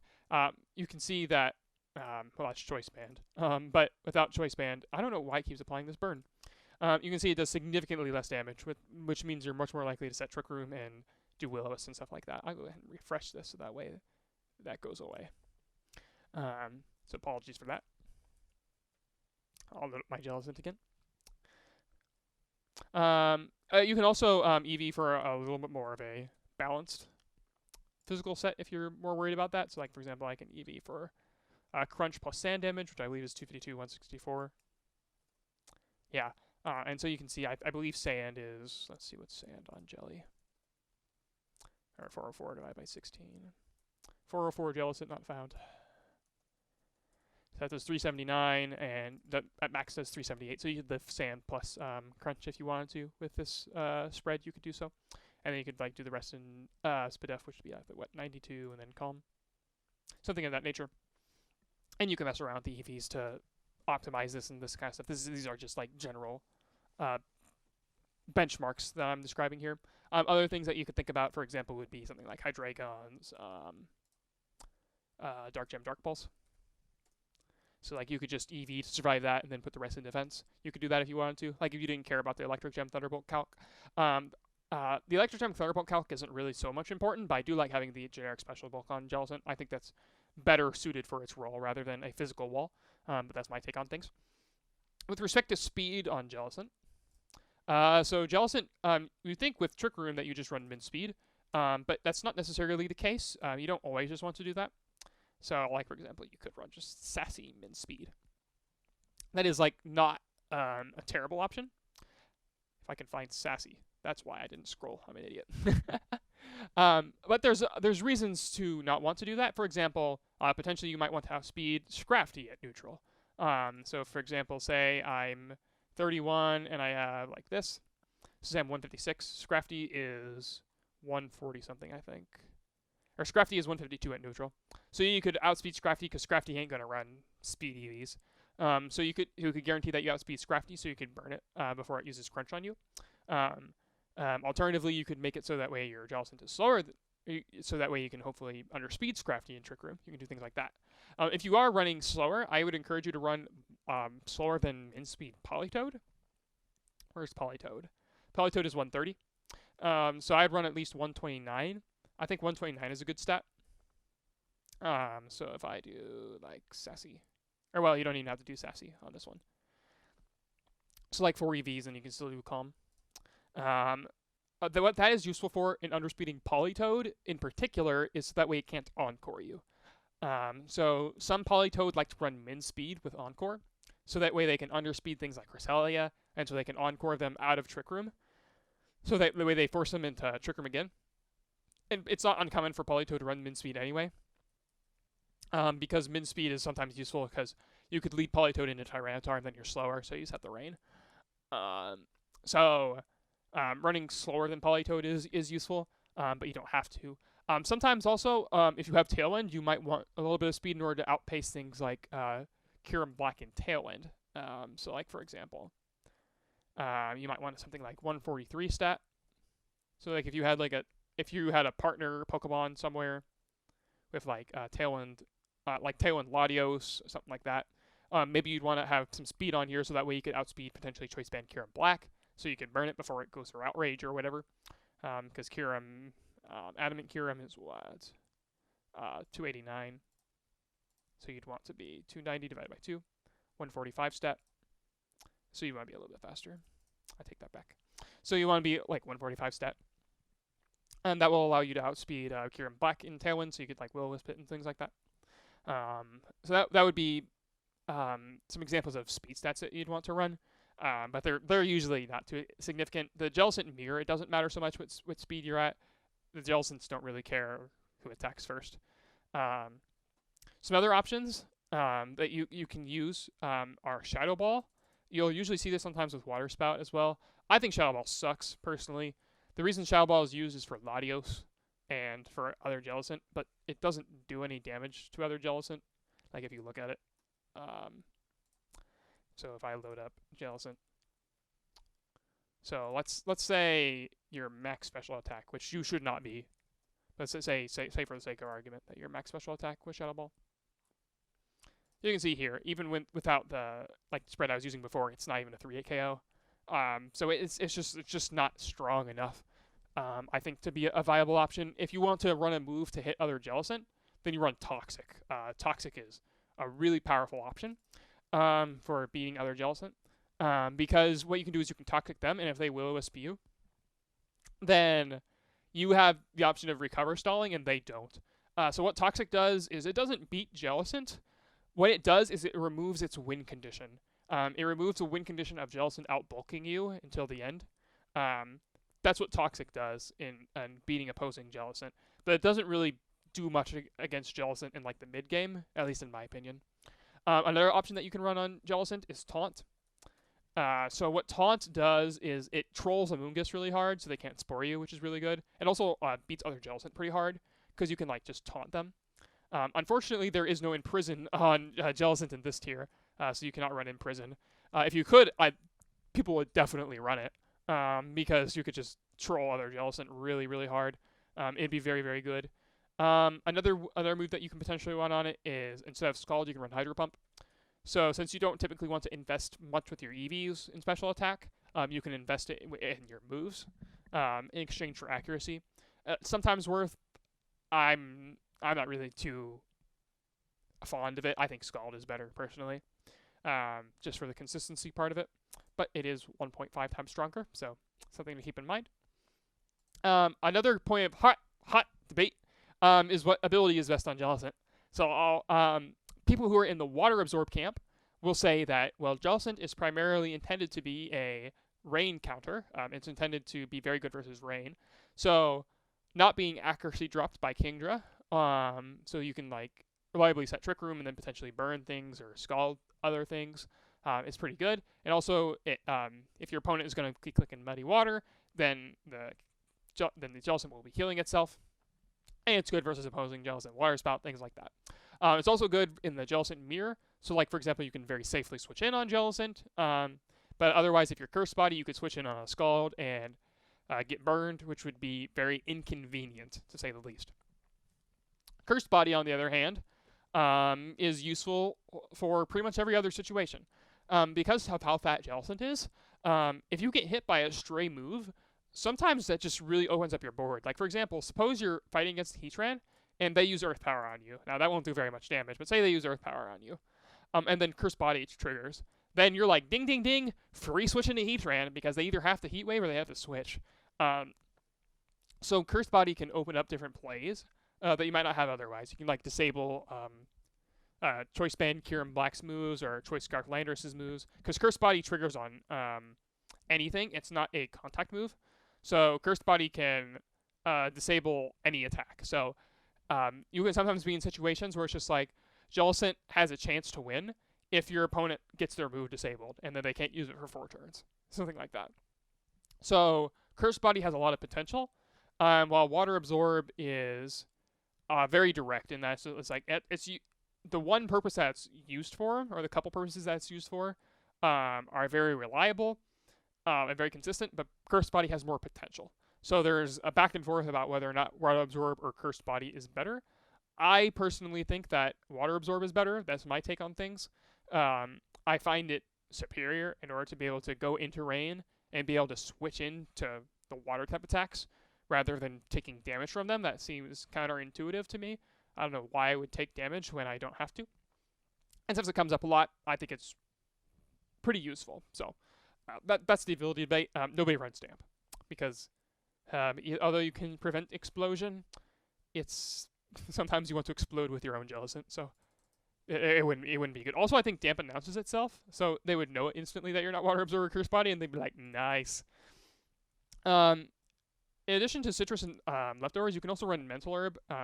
We talked about Water Gem a little bit as well, but Mental Herb is used primarily to stop Thundurus from taunting you.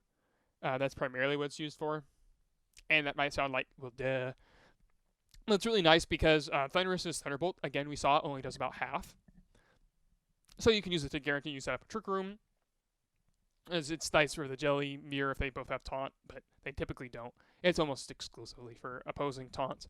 And it's really it's nice. I think it's a little bit overhyped. I think some of the Black and White Devils use players that I really respect run Mental Herb, and I don't really get it. I don't think it's good compared to Citrus or Leftovers, but that's just my take on it. You could also run like Resist Berry, but again, I don't think you really need Wakan or Colbur. One important thing that I would keep in mind when you're playing with Jellicent is that if you're using both Scald and Will-O-Wisp, this is your burn move, not this. So you don't use Scald if you want to burn your opponent. You use Will-O-Wisp if you want to burn your opponent. Unless your opponent has a Heatran, then maybe you can justify using Scald to want to burn your opponent. But Scald is usually like, for me, I think Scald is better played as if, oh, I used Scald and I happened to get a burn. And that's really good. But Will-O-Wisp is when I actually want to get a burn. So I don't click Scald like fishing for burns, because Jellicent, if you're doing that, then you just click Scald into Cresselia, just hoping you get a burn. Like, it's better if you did damage and got the burn, but it's much worse if you didn't. So I think just like Will-O-Wisping directly is more important. Another important thing to keep in mind about Jellicent in both playing and fighting against it is what its relative win con status is going to be. So immediately at Team Preview, if either player sees a Jellicent, you should automatically think, okay, what sort of options do I have for beating Jellicent, and at what point in the game do I lose to Jellicent? Because at some point in the game, you're going to lose to Jellicent if you lose enough Pokemon. And you prefer for that to be right at the end. You want to like save your Jellicent checks for the end. But you know that sometimes doesn't always happen. So you have to evaluate just like, okay, my opponent has a Thundurus, a Breloom, and I don't know, what's something else that beats, and a Tyranitar. So this probably isn't going to be a Jellicent game. I don't anticipate Jellicent actually making much headway in this one. Maybe it'll be useful for saying Trick Room and getting sunburns, but probably is going to be overwhelmed by the resources my opponent has. But if you can KO those Pokemon, like if you can remove the Thundurus and you can remove the Tyranitar, it's just like, well, it's just the Breloom. I might be able to pivot Jellicent to a better position. And if you can evaluate a team, like for example, one of my most popular teams, which I won't be able to bring up, but it's Landorus. I'll go ahead and load it up. I don't have it I don't have the paste offhand, but it's Landorus-T, Thundurus, Kyurem-Black, but it's sub Kyurem-Black. Then it's Heatran, and then it's Jellicent, and then it's Conkeldurr. Combi. And so if you look at this team, given Substitute, now granted, Substitute Kyurem-Black, like it beats Jellicent in that it can't touch you, but if you get Will-O-Wisp first, then it's really bad. But otherwise, I mean, my own Jellicent could Will-O-Wisp it. I have my Thundurus, which can Thunderbolt and taunt it, but if they get rid of Thundurus, I don't have any offensive pressure left on Jellicent. I don't have any way of preventing it from just clicking Recover a million times.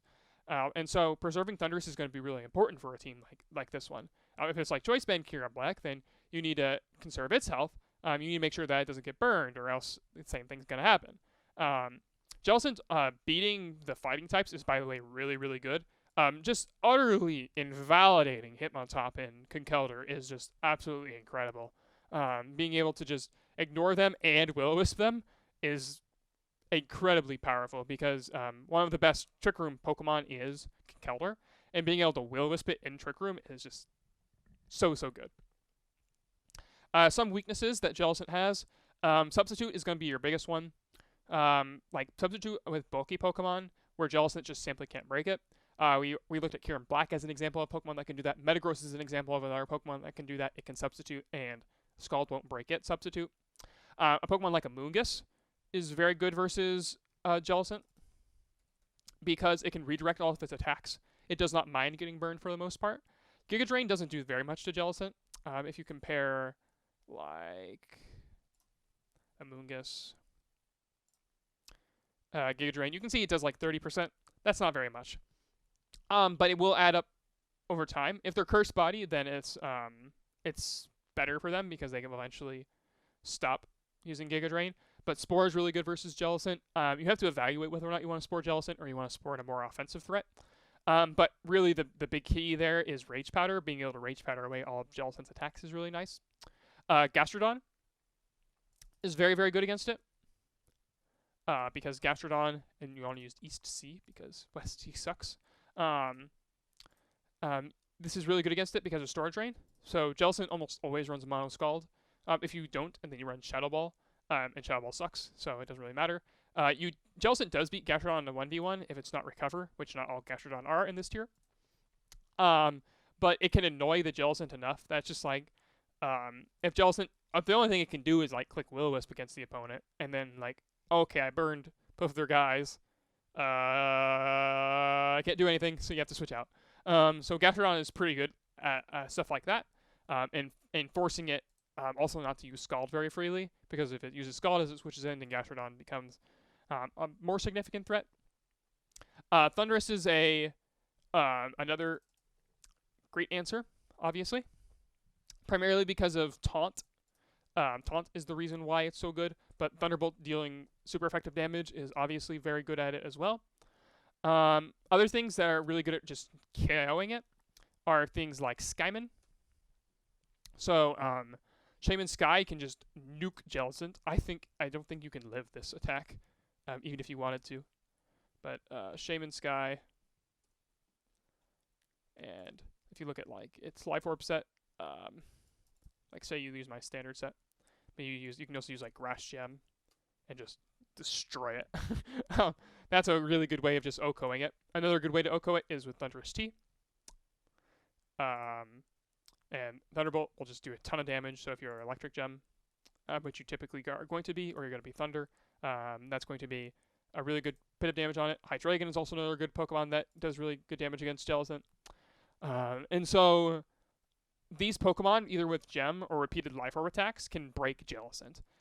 So typically the ways you're going to beat Jellicent are either going to be like these slow defensive ways where you like invalidate Jellicent, so you Toxic it, or you use your Amoonguss so you redirect all of its attacks forever, or you use Substitute so it can't do very much damage to you, or you just try to break through it. You just try to you have dedicated Pokemon that are just like, I can do this much damage to Jellicent in one burst, and other Pokemon do not have that luxury. And if you try to approach it in the middle of those two, where you just try to chip at Jellicent away, so you just try to hit at it every so often, you do your Landorus Earthquake and you do some other attacks against it, that's not going to work. That won't work. You have to do it one of those two ways, where you either invalidate Jellicent defensively, where it cannot make significant progress, or you blast through it. Otherwise, if you don't do those two things, Jellicent will win. And that's why Jellicent is so good, because Jellicent is a fantastic win con that has applicable uses throughout a game. So that's why I think Jellicent is so good. Another weakness of Jellicent, though, I will say, is sometimes Jellicent ends up in situations where it's in those defensive spots, where it cannot do anything, and so it doesn't have very much offensive pressure on the board. You'll notice I say this a lot, I think. For example, I think I said a similar thing with Thundurus, where it's just if it doesn't offer very much offensive pressure, then it's kind of just stuck there, and it's just kind of sitting there. And that happens really with any defensive mon, but this can happen especially with Jellicent, because Scald, while being a good attack and coming off of 85 base special attack, is not the strongest thing in the world. So that's Jellicent. The next Pokemon that I want to talk about is Latios. So let me go ahead and grab Latios. I think Latios, there we go. Grab him, Latios. So I think Latios is the 5th best Pokemon in Black and White DOU. And this might come as a surprise to some players. I think a lot of people write off Latios for some reason as not being good as it used to be, or I don't know, insert some strange excuse that I don't think makes any sense. But Latios defines EV spreads, and it defines what it means to be a special attack in this metagame. So we already saw some examples of we saw we've seen right now so far, Thundurus EVs for Draco Meteor. We saw Jellicent is very bulky and can take Draco Meteors. This thing definitely can't take Draco Meteors. And Heatran is a Steel type because we need a Steel type to take Draco Meteors. Noticing a trend here. Latios is very, very, very strong. And you'll be like, oh, okay, well, you just EV for the attack. EV for the attack. Now, that is something that you should do, and I think is a good thing, because those attacks are relevant. Draco Meteor is very relevant to come up, and you will encounter it. But you can very easily mess with damage calcs in this tier with a number of different supporting moves. Stealth Rock is the biggest one, I'd say. So, for example, if you look at Thundurus, and we use the spread that we used earlier, in order that we used to survive Draco Meteor, we need to make this one calm. After Stealth Rock, this dies. Because Stealth Rock will put Thundurus at 76%, or roundabout, and then it will die to Draco Meteor. No way you can get around that. So Stealth Rock can mess up the calcs for those sorts of things. Even if this was a normal, like a normal neutral hit from Draco. So like say we have another Pokemon that lives Draco. And what's another Pokemon that just EVs for Draco like that? Volcarona. Well, that takes quad from Stealth Rock, so it doesn't really count. But anyway, the point is that Stealth Rock can soften things up, so that way Draco Meteor can do even more damage. And that's just incredibly important. And also, things like Sand or Fake Out damage are going to be useful in chipping those things into range. Draco Meteor is probably going to be your biggest way of just dealing with high amounts of damage to very certain Pokemon. Like, for example, say you have a 252 HP Cress. That's 61 damage to a Cress. Like, that's not a KO, that's for sure. I mean, with Helping Hand, you get pretty darn close. And so maybe after Helping Hand and a little bit of chip, then you can get it. But Draco Meteor, just to find so many Pokemon, and being the fastest Draco Meteor, along with the Draco Meteor with most special attack, both contribute to Latios being, I think, the 5th best Pokemon in doubles OU, or in Black and White doubles OU, I should say. So we'll go ahead and delete these guys so that way we can focus on Latios next. Also, I am not sure whether or not I like Latios' shiny. I don't know whether or not I like it better than normal. It's kind of like, the lighter color is kind of like strange, but I don't know. I kind of like both. But that's neither here nor there. So yeah, you always run Draco Meteor. You definitely don't want Dragon Pulse. If you run Dragon Pulse on Latios, for one, you're a chicken. And two, you will do no damage to anything that is not already a Dragon type. And you don't use Latios just to kill other Dragon types. You use Latios because you are the Dragon type. You are the Dragon type who clicks Draco Meteor. You force the tier to respect you. That's what you want to do with it. It's nearly always 252. With Timid. You can run Modest, but you have to really be, like, you have to not care about the mirror at all, which, I mean, is possible. But other things that can outspeed you as well, like Timid Hydreigon or Non-Scarf Genesect, both of those can be potentially issues. Or outspeeding things like Keldeo, so you can Psychic at first. You know, that's kind of nice to do. Those are, so typically, like, 99% of the time you're going to see Timid. Modest is very reserved. I don't think Modest is super great. I think Timid is better, especially even just for the speed tie, even just for that sake. Dragon Gem, I'd say is Soldu. I wish Team Builder. You can use Dragon Gem.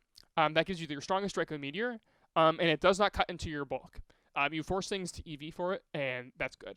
Life Orb is better for repeated Draco Meteors, both in the sense of using Draco Meteor than a -2 Draco Meteor, and then also boosting your Psychic type move of choice, which is almost always going to be Psychic. But Life Orb is the reason Life Orb isn't used as frequently, or I think it's less preferable. For example, say you have a Scarf Landorus-T, which is fairly common. And this one doesn't happen to have U-turn, so let's go ahead and give it U-turn. You can see this one does like 72%. It does 72 to 85. So suppose the Landorus gets a U-turn off on your Latios, and then say it does an 80% range roll, then 80% you use your attack for that turn. Now you only have one attack left with your Latios. And you could potentially be dead to Stealth Rocks. Sand damage can add up with this too. So Latios has really good natural bulk. It has especially special side. It has a lot of good special bulk. 80, 110 is pretty good. And so it can take non-Draco Meteors back with relative ease. So Life Orb is pretty neat with respect to that, I think. Alternatively, if you really want to be wild, you can run Choice Scarf. Choice Scarf does not outspeed Kingdra, even if you are max speed timid, for better or for worse. 525 does not outspeed Kingdra, because Kingdra always runs modest max, pretty much, and that's 538, which is less than that, so you cannot outspeed them. And so you'd run something like modest. And you do this not really because you need to outspeed anything, but because you can use Trick. And then you can like trick your Choice Scarf onto a defensive Pokemon like Jellicent or Cresselia or Amoonguss or something like that. And you can just cripple them because they don't want to have a choice item. They really don't want one. And it lets you run Modest initially, which is kind of neat. It also lets you run a move like Hidden Power Fire or Ground with more freedom. Compared to potentially you might feel more pressured into running an alternative attack with Latios. But generally speaking, you're probably going to be seeing 99% of the time, Dragon Gem or Life Orb. And on Dragon Gem or Life Orb, you're going to be seeing Protect. And then as your third move, probably you're going to be seeing, you could see Tailwind. Tailwind is pretty popular for being able to act as speed control because Latios exerts so much offensive pressure. It's just like, okay, my Latios versus a Kyurem Black plus my own side Metagross. They're like, okay, I'm probably gonna do something defensive with this Kyurem here, so I can just use Tailwind, and that gives me good pressure on subsequent turns. I don't think Dragon Pulse is worth your time, even with Life Orb. Just use Draco Meteor. Honestly, I just don't see a reason to run Dragon Pulse. I really don't think it's good. You always have a Psychic move, and I think Psychic is also always the play. The reason I think this is for primarily Conkeldurr. So if you look at Conkeldurr, and then say we have Psychic. Say it's a, you can see here the difference already is pretty staggering. Conkeldurr typically invests some in Spadef, so say this is usually standard Conkeldurr, 140, 116. You can see Psychic does significantly more damage, pressures a knockout, especially after Conkeldurr's Life Orb damage, which Conkeldurr typically runs. So Psychic is relevant for that sake, to have the extra damage on Conkeldurr. If you compare this, for example, with something like Hitmontop, say you have Hitmontop and you have 252 HP, Psyshock and Psychic do exactly the same amount of damage. You will do slightly more damage to defensive Amoonguss. So say you have a Spadef Amoonguss, something like this. Psyshock will do slightly more damage, but Psyshock doesn't kill either way. And they will run probably some defense as well. The last remaining EVs will probably be in defense. So it's not, again, a significant difference. What else is Psychic? Volcarona is another Pokemon that's relevant versus. Say your Devil's Rage Powder with 4 HP, hello. So Psyshock will do more versus Volcarona, which is also relevant if they Quiver Dance, but generally speaking, I think Psychic is better for Conkeldurr. I think that's a good enough reason as it is to be able to threaten a Conkeldurr to make sure that it dies.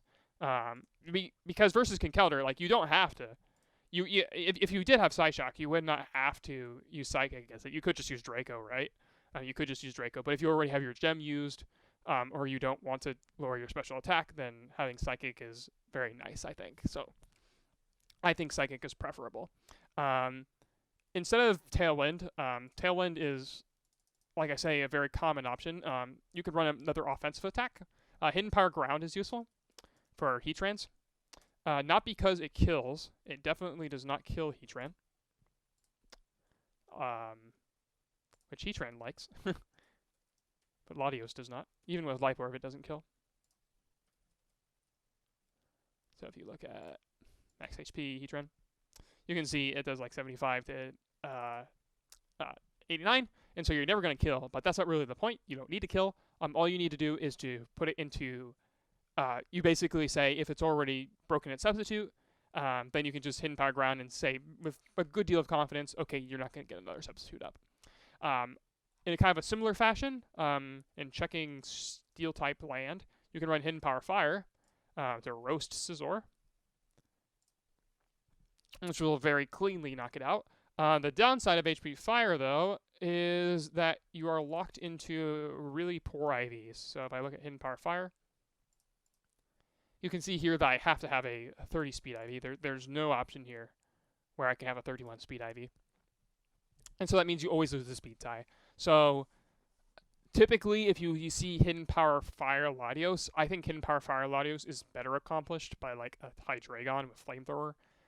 That's my take on it. So I don't think Hidden Power Fire is great on Latios. I think Hidden Power Ground is pretty good though, even though Hydreigon does also get Earth Power. I'd say that Hidden Power Fire is still better in that case. You can also run some other very niche moves that actually don't really ever get run. Sunny Day is sometimes used. This was used on the World's winning team in 2013. It was using Sunny Day as their rain answer, but in the context of Doubles OU, Tailwind does basically the same thing because you still outspeed Kingdra either way. Things of that nature. If you're on a rain team, which is weird, usually don't run Latios on rain, but you can. You can run Thunder, usually with Life Orb, so you can just like troll Jellicent. It's really funny. You can also use Thunder Wave, and you might ask yourself, why would you use Thunder Wave on Latios? And to tell you the truth, I don't know, but I've seen it. So yeah, there's that. An important thing to keep in mind with you're using Latios, especially with Dragon Gem, is when exactly you blow the gem. Because if you lead with Latios and you just like Dragon Gem whatever is in front of your face, probably not going to work out very well for you. They're probably going to switch into their Steel type or their Jellicent or their fat Pokemon, and then you're going to do a good chunk of damage with your Draco, but then you got to switch out, things like that. So usually what you want to do is you want to preserve Latios as a sort of revenge killer. I think that's a better way to play Latios. So you don't lead with Latios, but rather Latios comes in the back. So Latios is in the back, and when your opponent is in a range where it's just like, okay, everything in that slot dies to Draco there, you can't do anything about this because you already pivoted to your Steel type for another independent situation. Or everything in that slot dies to Psychic. That's when Latios is just incredibly strong. And you can just drop a Draco and destroy things. I think that's really, really powerful with it. Also, another thing to keep in mind with Latios is that because of Draco Meteor's pressure, it is very obvious sometimes what people want to do. Like, some people are like, you just tell, as soon as you send in their Latios, they are immediately going to switch back to their Tyranitar. Like, 100% of the time, they're going to switch back to their Tyranitar. So just double switch into your Tyranitar counter. I think people don't do that enough in doubles, where you double switch to take advantage of your opponent just going hard into their Latios check, thinking, oh, this is free. I can take my Draco Meteor and move along. Well, sorry, buddy, but I've got it planned for you, and then you just switch out your Latios. So Latios' offensive pressure is insane. So I'm a really big fan of Latios. Some people don't like Latios because it does have some very noticeable weaknesses. It's weak to Kingdra and Rain if you don't have the speed control advantage. Now, every Latios team is going to have Thunder Wave, or it's going to have Sand, or it's going to have Sunny Day, or it's going to have Trick Room, or it's going to have something where you can flip the speed control so that way you can outspeed the Kingdra. But, in the neutral 1v1, Kingdra is going to outspeed, so that's something to keep in mind. Tyranitar is probably the hardest check to Latios, like by far, because it eats Dracos because of the Sandstorm special defense boost. So if you look at Tyranitar and say it's just 252 HP, Draco Meteor does more than half, which is good, but Crunch destroys it in return. And if you really want to destroy it, you can even run Pursuit. Pursuit doesn't kill it, but it forces them to not switch out. They cannot switch out if you use Pursuit, which is something to keep in mind. Another thing Latios is weak to is obviously Steel types when it lacks the appropriate hidden power. So although Heatran cannot touch it, nevertheless Latios not being able to touch it in return means that Heatran gets a free substitute, and free substitutes are dangerous for Steel types, things of that nature. Metagross is an example of another Pokemon that has a free substitute on Latios, generally speaking, and it has to be very careful about that. It's also relatively weak to speed control. It really depends on its speed tier in order to beat the other dragons. So, like if your opponent has Hydreigon, they're going to be using some sort of speed control. They're not idiots. They know that it's slower. So they have some sort of speed control planned in order to beat the Latios. So Latios' natural speed means you're not as reliant on speed control, which is really good. But you can't just rely on the natural speed alone. You need additional features besides just the natural speed in order to keep up. Because in black and white, speed control is so prevalent. It's also weak to Tornadus. Tornadus can outspeed and one-shot it with Flying Gym Acrobatics. And it can also U-turn, which is very good against Latios. In general, Pokemon that are faster than it, so pick Choice Scarf Pokemon A. That's going to usually just be good versus Latios, so just pick your random Choice Scarf Pokemon, and you're going to have a good time. That's about it, I'd say, for Latios.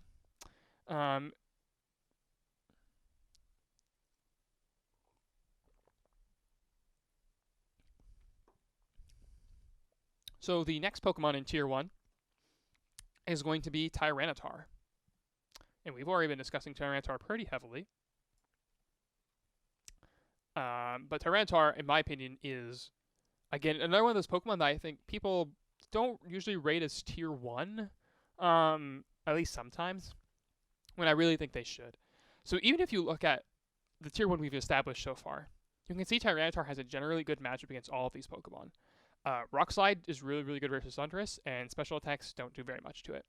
Kyurem-Black, if it's Substitute, Earth Power won't do that much to Tyranitar, and Rock Slide can break its sub. If it's Choice Band, you can live its Choice Band attacks, and you can do sizable damage back with Rock Slide or Low Kick.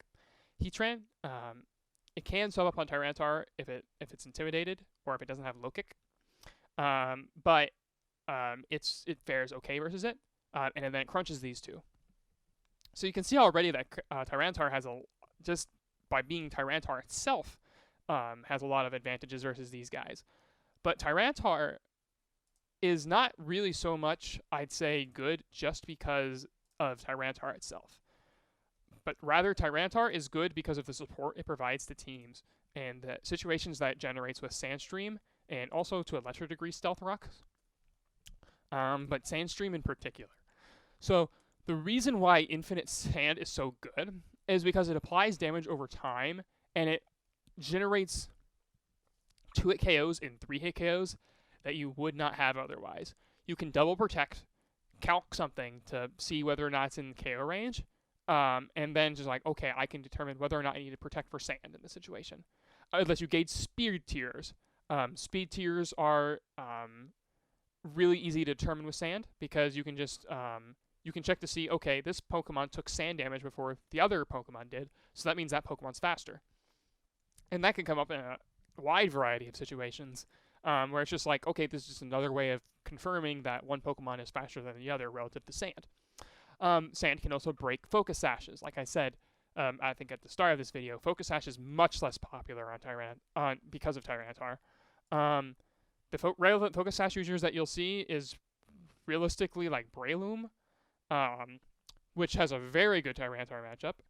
But if you have a team with Breloom and Tyranitar, it is never Focus Sash, never ever. It's always like Life Orb or Choice Scarf. And with the other ones that you might see it on are maybe like Landorus-T. Landorus-T sometimes runs Focus Sash and maybe Excadrill, and both of these are immune to sand. So Tyranitar just invalidates, I think, most Focus Sash Pokemon, which is a lot of frail Pokemon, and that's something really important to keep in mind. So Tyranitar eliminating those sort of Pokemon because of just being able to break the Sash. Like, for example, Deoxys. Deoxys is just not very viable because it can't run Focus Sash effectively because of Tyranitar.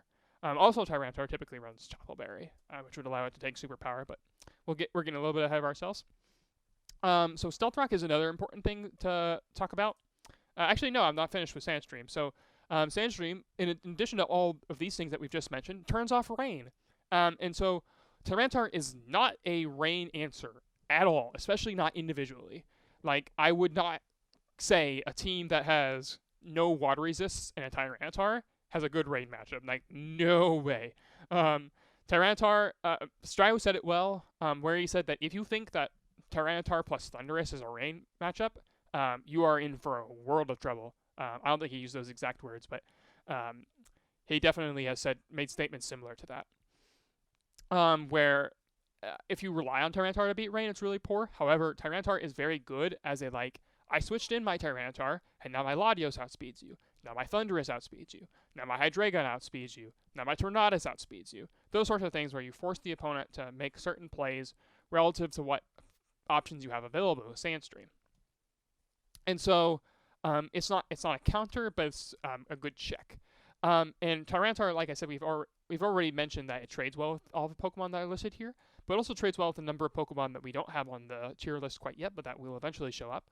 Pokemon like Cresselia. Tyranitar cannot touch at all.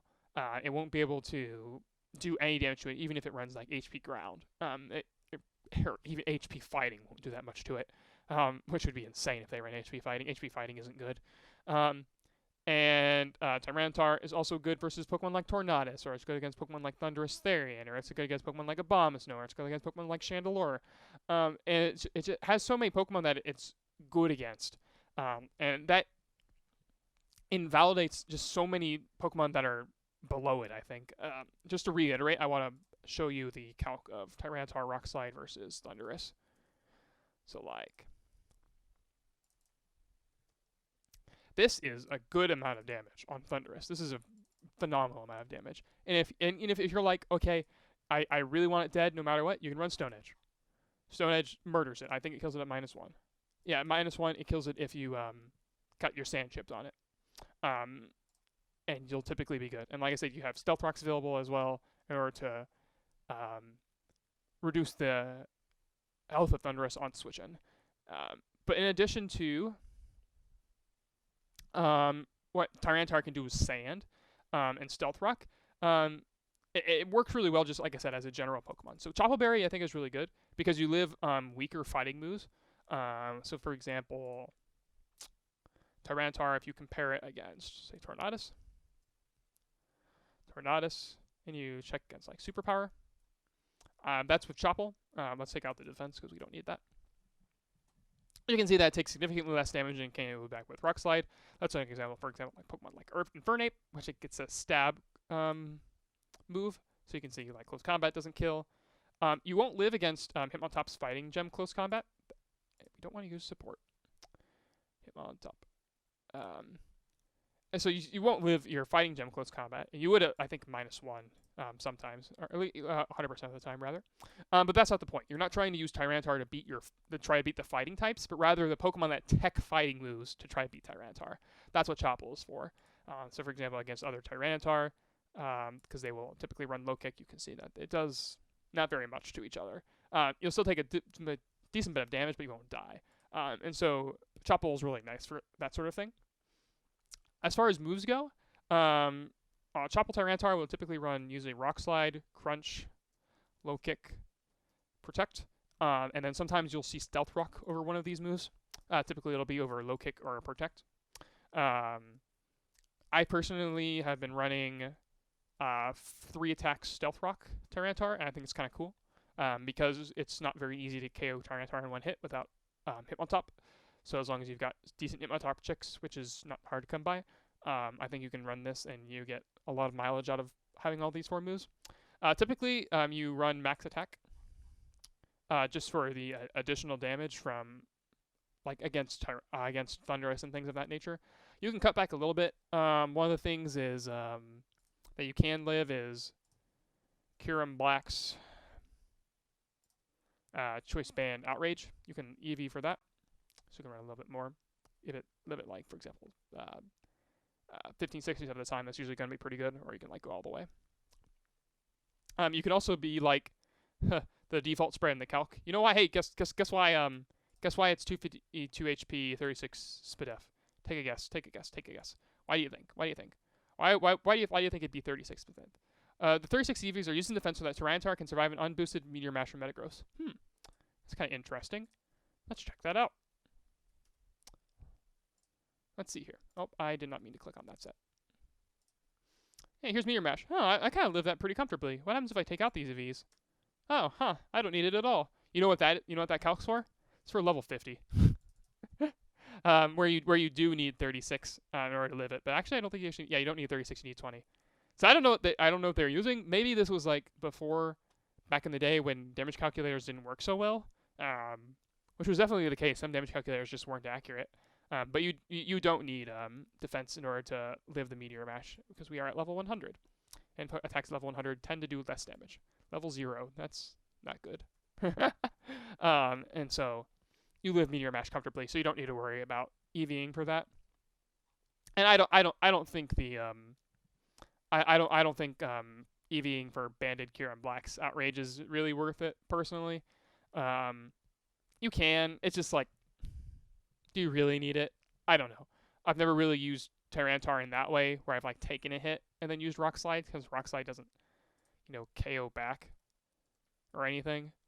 Usually I would be using it in a situation where like I already outspeed it, sort of thing. So, I mean, you can improve the roll if you want, but I don't think it's strictly necessary. If you don't want to run Chople Berry, you could run a more offensive set actually with Choice Band. Choice Band is pretty viable. Typically, as your filler move, you're going to be running Pursuit. What Pursuit does is it lets you body Latios. You don't even actually need Choice Band in order to run Pursuit, but Pursuit is kind of cool because if you predict an opponent switching out and they don't think you're banned, you can just kill them, which is really cool. Stone Edge is also okay for your strongest possible stab boost. That's never a really bad thing. You can also use Superpower over Low Kick. It's better for some board states, like for example, if you absolutely need to hit a Conkeldurr and they're not going to Mach Punch you, but it's pretty niche, and I don't think it's really super worth it in order to mess with it that much. Another set that you can run, well actually, to expand on Choice Band typically runs some speed on it. You'll usually see Choice Band on Tailwind teams, so they'll usually be at least like 176, because 176 is enough to outspeed Tornadus in Tailwind. Is it? I think actually you need 177. Because I think that's 353. Yeah, it is 353. So you need 177. So you'd need 177 on Tyranitar in order to outspeed that. Which is, which leaves you with some bulk. Cutting away from bulk does mean you do have like the chance of dying to Meteor Mash and things like that, so things to keep in mind. But not anything that's super huge. Another alternative that you can run on Tyranitar is Babiri Berry. Babiri Berry is really cool because typically Babiri Berry is run alongside Fire Blast. And what that lets you do is it lets you beat Scizor and it lets you beat Metagross. Well, it doesn't beat Metagross, but it's very nice versus Metagross because you do significantly more damage to it. And especially it's very good versus Scizor. It means you can because typically a Metagross or a Scizor is going to assume that Tyranitar is going to get out of there, so they usually will try to set up on you, and so you can just Fire Blast them and knock them out one hit. And Babiri Berry gives you some security in case you get the turn wrong. Other options that you can use, Lumberry is fine for Thundurus proofing and giving yourself a Spore immunity and a Will-O-Wisp immunity. It's not a bad item, but it's not like great. You can also run Choice Scarf if you really, really, really, really hate Latios for some reason, but there's better items you can run if you really hate Latios. Because in order to actually outspeed Latios, you need Jolly with Choice Scarf. You can't outspeed it with Adamant. And not running any bulk at all on Tyranitar makes you very exploitable. You will be thrashed if you run Choice Scarf Tyranitar, so I do not recommend it. One of the biggest weaknesses it has, that Tyranitar has, is obviously two fighting types. It hates Hitmontop. It hates Conkeldurr. Because these Pokemon are very strong, and they will kill Tyranitar even through Chople Berry. Conkeldurr won't kill through with Mach Punch, but it'll do a huge chunk of damage. So it's really, really good. Landorus is another Pokemon that really bodies it hard. Tyranitar never runs Ice Beam. It doesn't have room for it. And so Landorus can come in very freely on it, U-turn on it, Earthquake it, do all those sorts of things to it. It hates those sorts of things. If Tyranitar is at -1, and it doesn't have Low Kick, I emphasize this a million times, but it can't break Heatran Substitute. And regardless of whether or not it has low kick, it cannot break Metagross's sub at -1. So Metagross definitely bodies it, especially plus Intimidate. Intimidate is really, really good versus Tyranitar, and it so happens that the two Intimidate Pokemon are Hitmontop and Landorus, which already independently beat it. So those are really, really good. You should not be switching in Tyranitar versus Rain. It's okay versus Rain, but yeah, if you... I'd say Tyranitar is not good versus Rain. It's just... Sandstream is a good check versus Rain, but that's about all. Another thing that I think is important to note is that it has a lot of good matchups against Tier 1. But once you start getting down, and my tier list already you can see is quite different from the rankings on the site at the moment. You can see that they've ranked Rain pieces very, very highly.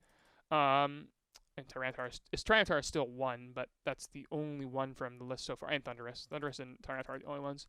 But you can see, like, for example, Scizor is very, very good versus Tyranitar typically. Let's see what else. Metagross is very good. Excadrill is fantastic versus it. Keldeo is good versus it. Shaymin is good versus it because Shaymin's attacks do stupid amounts of damage. So if you look at like Seed Flare, you can see this is like 1,000,000%. This is so much. Grass Gem has a chance to OHKO 252 HP Tyranitar. I don't know how that's possible. That's just so, it's just so strong. So Tyranitar, it has really good matchup against what I consider to be Tier 1. But it has some poor matchups versus some of what I had ranked to be like 2 and 3.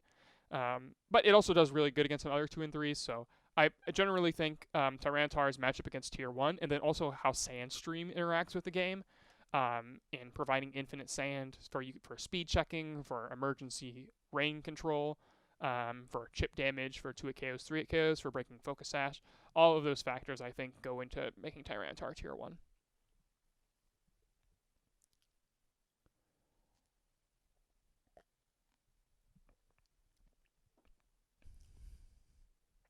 And now finally, for my last Pokemon in Tier 1, I actually don't have one Pokemon.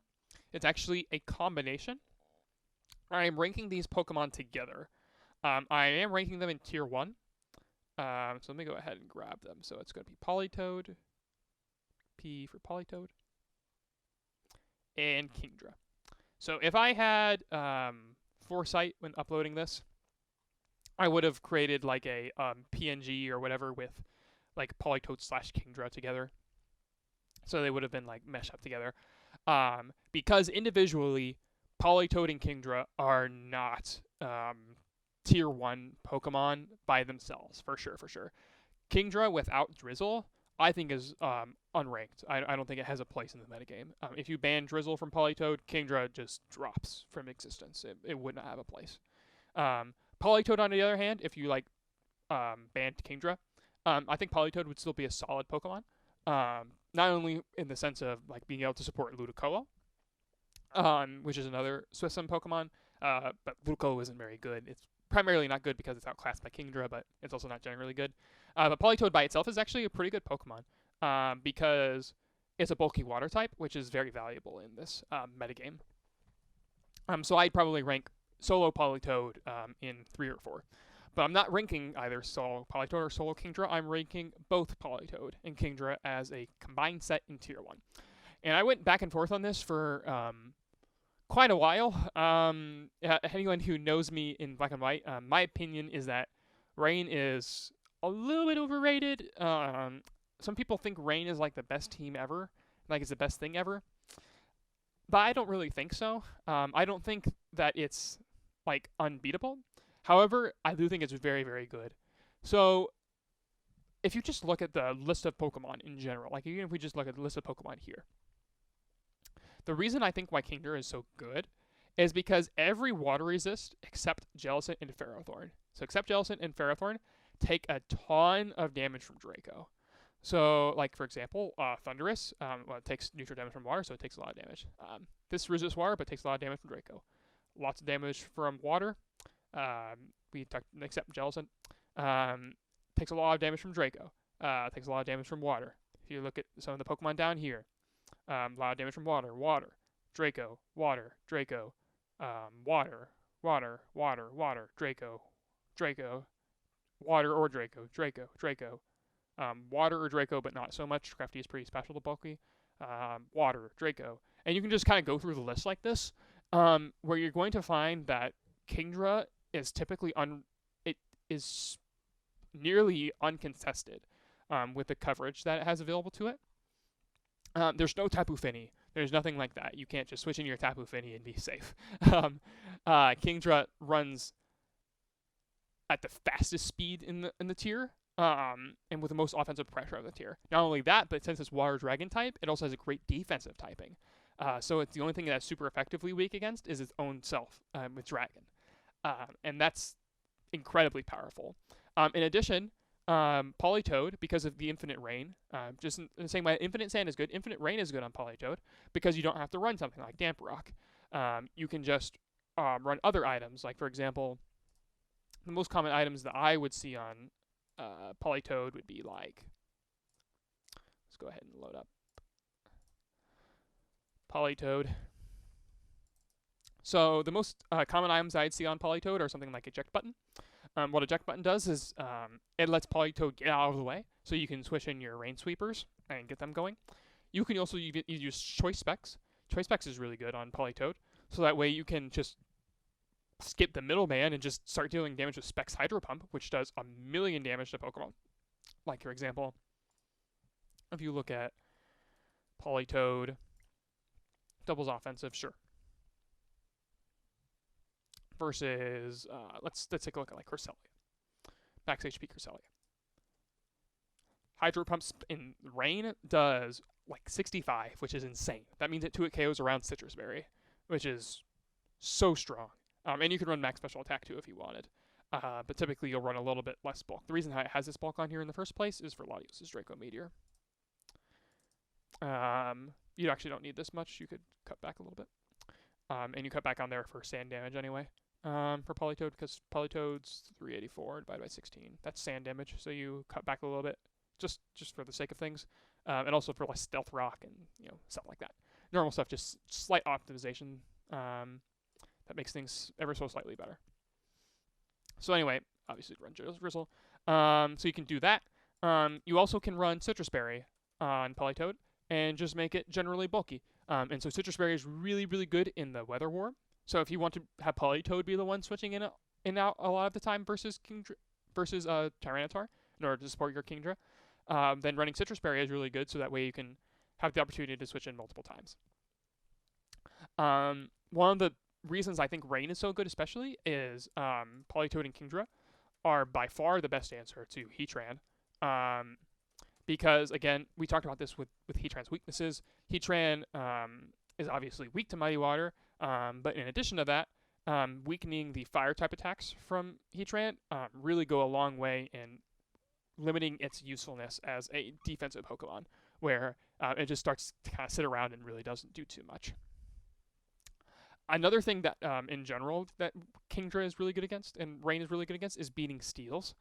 So it's able to beat Steel types really well, like Metagross, which opens up the door again for its own Draco Meteor or other Dragon type attacks to be very effective. So Kingdra is very, very good at removing Steel types, which is something that is hard to do without a Fire type.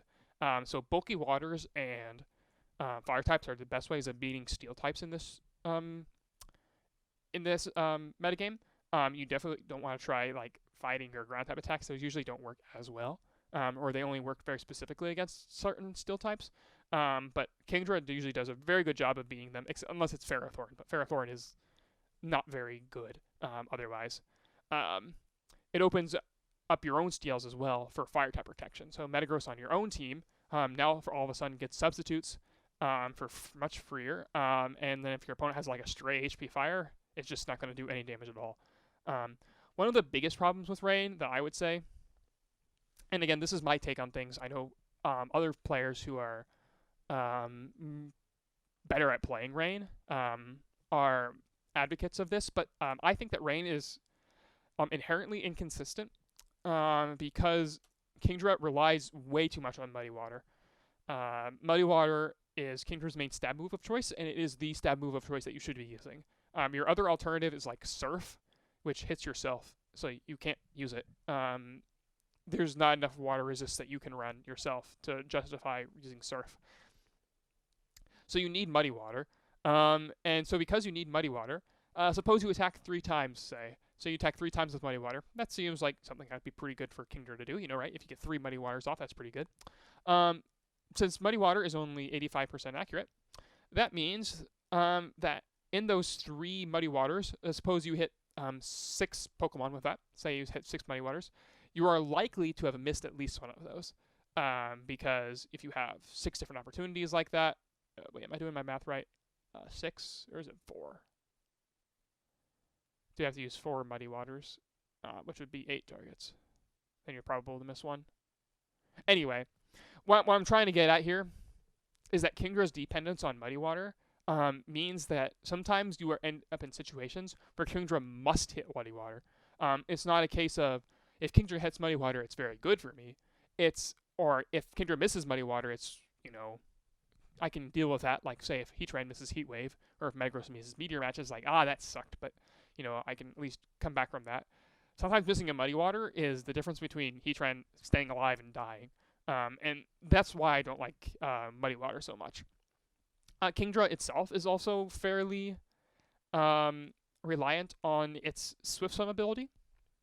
Not only in the sense of sand turning it off, but in the sense that Thundurus is very, very good at Thunder Waving it, and also it's weak to Tailwind and Trick Room. It's weak to every single form of speed control except for Icy Wind. It's not very weak to Icy Wind. And the only real way that Kingdra has to mitigate that, or at least versus Thundurus, is Lumberry with Substitute, which you can do, but then you don't have Life Orb, which means you're significantly weaker. And if you're Life Orb, and your Substitute, then you're going to be dealing a lot of damage to yourself over time. Like, it's very common if you have a Life Orb and Substitute on Kingdra, which is a very common set. In fact, that's my favorite set on Kingdra, where you'll just use Life Orb and Substitute, and all of a sudden you're at like 50% just from using your own moves, and now you're just chipped into that KO range just by yourself. You kind of naturally put yourself in a KO range of things like Conkeldurr, Mach Punch, or things of that nature. So it really damages itself very quickly, but you want the Life Orb for the consistent damage, because if you use Water Gem, then you're going to use it up after just a single Muddy Water, and you want Kingdra to click multiple Muddy Waters. You want to want Kingdra ideally to kick multiple Draco Meteors as well. You want to like Draco and switch it out. That's another thing with Kingdra. So one of the best ways I think to beat Rain is, like, on any general team, is to do something like where you have a Water Resist and a Pokemon that is weak to water, and they have to pick between they either KO one or the other. So it's basically a trade.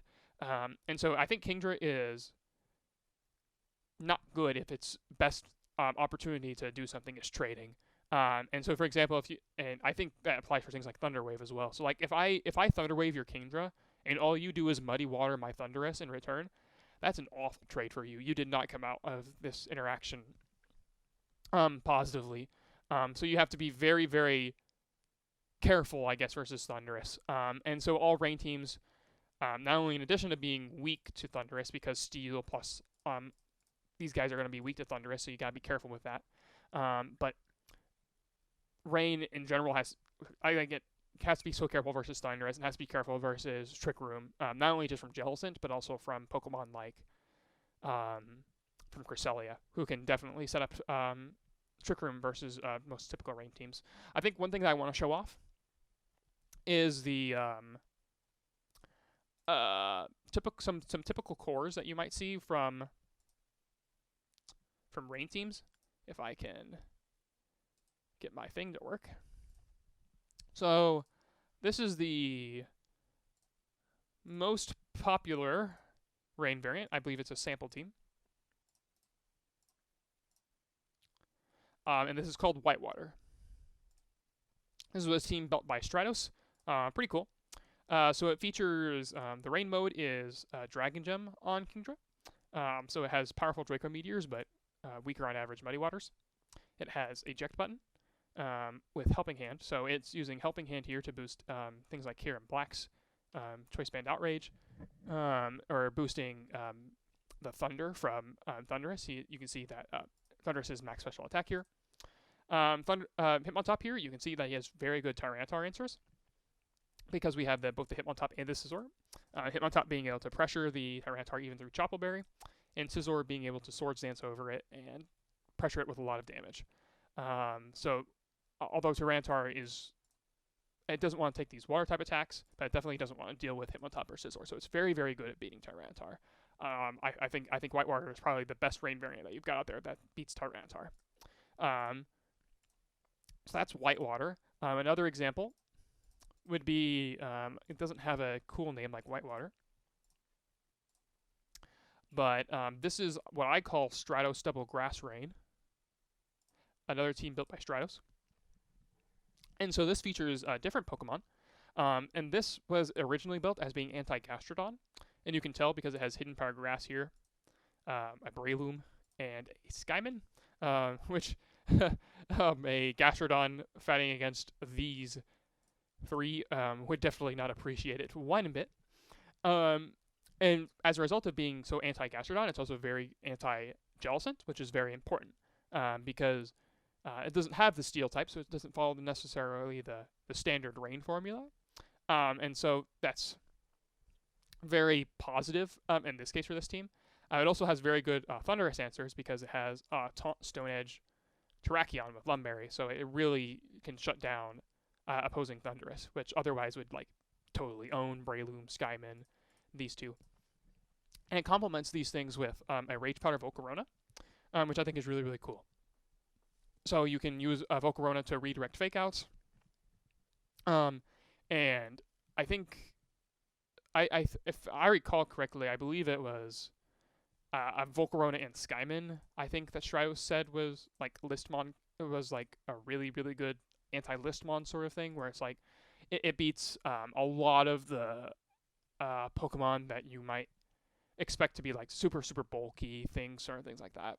Like, for example, Volcarona redirects all the attacks away from Sub-Cube.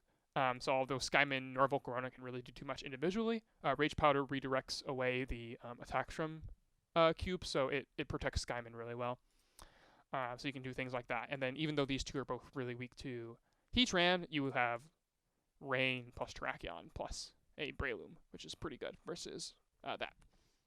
Another Rain variant that I want to bring up is my own.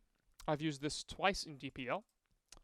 I made one small change to it between games, but otherwise it was the same. And so this is, I don't have a name for this. I think I call it just Thundurus-T Rain, something like that. And so this is Specs Politoed, which gives the team a lot of instant offensive power, which is really, really cool. It's got Kingdra and Scizor, so it's got some offensive tools, but then it also has a Scarf Thundurus as well. So what I liked to do originally with this team, this originally was eject button Politoed, so what I would do is like, I would lead Politoed Thundurus, I would switch out Politoed, Volt Switch back into Politoed, eject button out back into, or like I would do Politoed Kingdra, or Politoed Thundurus, Volt Switch into Kingdra, and then Politoed would switch out with the eject button back into Thundurus, so I'd have Kingdra and Thundurus on the field at the same time. I'd also have like Helping Hand, so I could do like Helping Hand Thunder and just delete things, which is really nice. And so I think this variant is, like Stratos, is very good versus Jellicent because of the Thundurus and also because of Amoonguss. I really like Amoonguss on this team, so that way I can slow down the opposing. So I can slow down the game a little bit and provide some redirection and some support. And it's Sub-Kyurem Black, so that way I can have better, again, Thundurus answers.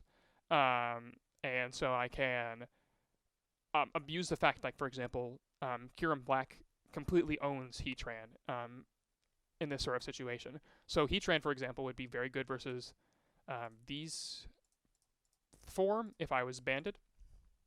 But because I'm sub, I can sub, and Heatwave won't break my sub because of the rain. And so I think that's pretty cool. And so I like this team quite a lot. Just to have a note, so the EV spreads, this I believe outspeeds Lando by 1 point, and it has enough EVs to live T-Tar Rock Slide 15/16, which I thought was worth it because I would just set Rain a lot, and so that came up quite a bit.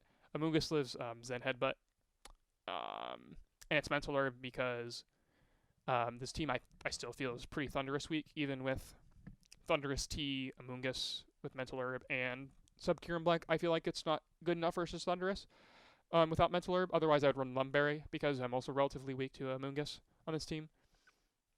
But I was a big fan of this team. I really like this variant of Rain because it's more balance oriented, which is what I lean towards. I think the sort of balance oriented Rains are more preferable for me than the sort of like hyper aggro, like, okay, you use all these big offensive threats and then you just tie it together with a Hitmontop or a Volcarona and you just see what happens. Those aren't my type of playstyle personally. And also Rain Mirrors in general, without that sort of like redirection support, are very unfun. Rain Mirrors are not enjoyable to fight against, because it's basically which Kingdra gets the Draco off first, and it's just so dumb. And it's like, okay, who hits more Muddy Waters? You know, I don't find that sort of stuff enjoyable. But Rain is really, really good, and you have to respect Rain in the team builder. So I think that Rain is a tier 1 strategy as a result of that. I think that if you go into a match disrespecting any one of these Pokemon here, so if you disrespect Thundurus, you disrespect Cube, either variant, you disrespect Heatran in your team building, you don't regard Jellicent, you don't regard Latios, you disrespect Tyranitar, you disrespect Rain, then you're just going to lose. I think that these Pokemon are ones that are threats in black and white, and I think that they command respect. So I think that they're necessary to deal with in the team builder. I don't think you have to run them. I don't think they're like obligatory to win in black and white, but they are very, very good, and you need to respect them in your team building in order to build an effective team. And teams that include more of these, I think, will tend to be better than teams that do not include these. So unlike how Smogon does their rankings, where they have Tier 1 and then Tier 1.5 and then Tier 2, I'm not a really big fan of the 1.5 gap because there's so strong. There's like so many Pokemon in here that I don't really think it represents like an in-between. You might as well just call these Tier 1, Tier 2, Tier 3, and just go from there since there's so many Pokemon. It's pretty well the same, except you just skip the decimal point. I don't really think there's any reason to include a 1.5. So I just go ahead and skip straight to Tier 2, so I don't have a 1.5. And again, like I mentioned before, Tier 1 is ordered. And I think that these are the best Pokemon in black and white, ordered, although, again, remember, Rain is one strategy together. At this point, from Tier 2 onwards, I'm going to be ranking alphabetically, so they are not going to be ordered within tiers. So I'll go ahead and make that clear. So this will be 1, and they'll be ordered. But 2 and onwards are unordered. Unordered, if I can spell. And so I will be just going here by alphabetical order. And so the first Pokemon that I want to bring up, given that it starts with A, is going to be Amoonguss. Now, Amoonguss is incredibly powerful in this tier. It is the best redirection in the tier, and it is the sole reason that Sleep Clause exists. So recall that Sleep Clause prevents an opponent from putting more than one Pokemon to sleep at a time. So Amoonguss, basically, it's going to get off one Spore in a game. You can sometimes get off 2 if you manage to KO this Pokemon that is slept, but typically speaking, Amoonguss is going to get 1 sleep per game. If it does get 1 sleep per game, then it's usually a pretty good use of Amoonguss. Amoonguss is Spore. Some players will describe that as a KO. They will say that it's just going to lock out the opponent completely because oftentimes if they don't just wake up immediately, like after the first turn, if they don't just wake up straight away, then they're often put in a position where you have to switch out to preserve that Pokemon. And then if you switch out, then your sleep turns will reset to 0. And so Spore makes it really, really powerful for those things. Since there's no Spore immunities in this generation, nothing will just stop Spore outright. Except for something like Safeguard, but abilities like Overcoat don't work. Safety Goggles as an item does not exist yet. The only thing that you really have is preventative measures, which is things like Lumberry. So once you are put to sleep, then you can wake up.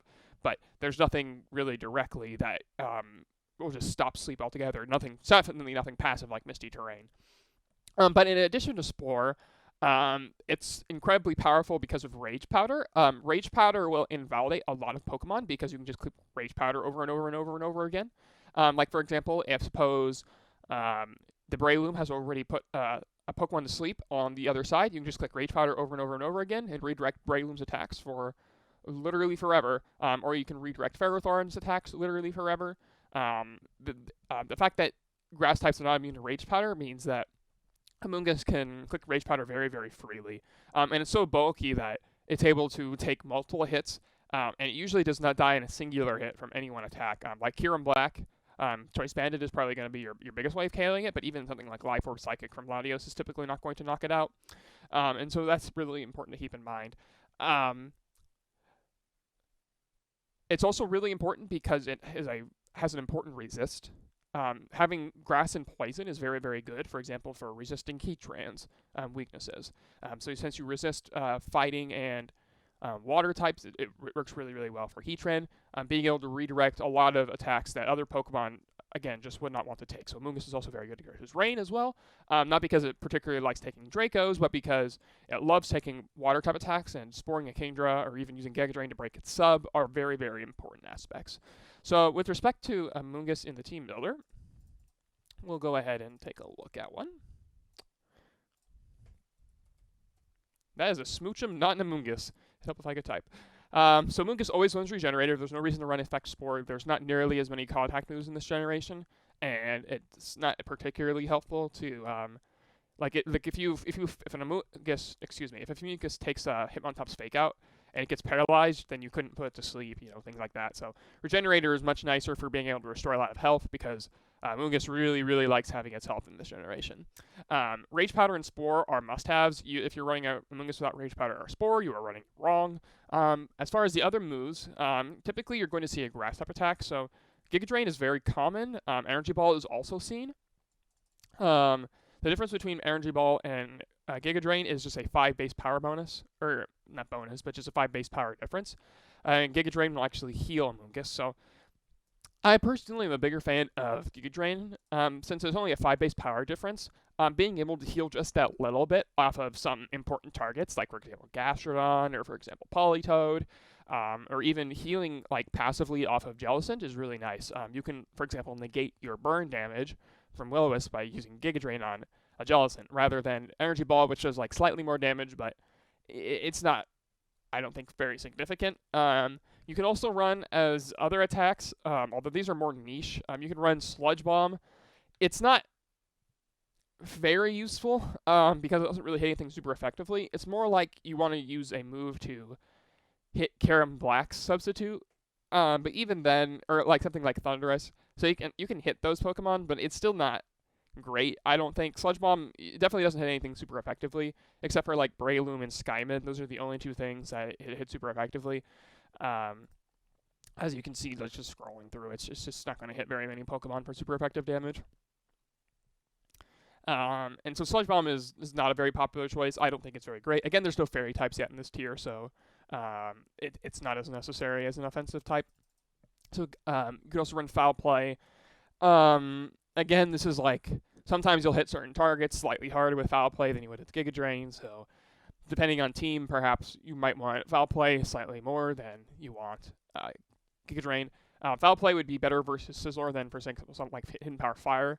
Although Hidden Power Fire would be nice to KO Scizor, I don't actually believe it does. So if you look at Amoonguss versus Scizor, and even if it does KO it, you can run Foul Play and it'll do effectively the same thing. Yeah, Hidden Power Fire does not come anywhere close to KOing it. Whereas Foul Play, it resists, so that's not even better.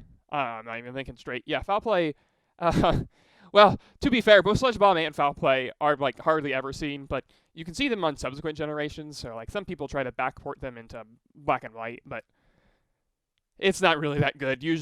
It's usually going to be Giga Drain Protect. It's almost always going to be that. You can also drop Protect for something like Sunny Day, and so you can have extra Rain Hate with this. It lets Amoonguss check Rain a little bit, like a lot harder. But I don't really like giving up Protect because Protect is really good on Amoonguss. It has the same property as Protect on Thundurus, where sometimes people really want to target Amoonguss because they really don't want to be put to sleep. But then you can just Protect, and then you're just like, oh, what do I do about that? As far as item choices go, Amoonguss can run usually one of 3 items. These are the most common. Mental Herb is used for Thundurus. So that way, if Thundurus taunts you, then you can spore it right back. And so it's very important for doing that. Lumberry has the same effect, but with opposing Amoonguss. So instead of always, like, if Amoonguss loses the speed tie, or if it's slower or something to that effect, then opposing Amoonguss could spore you.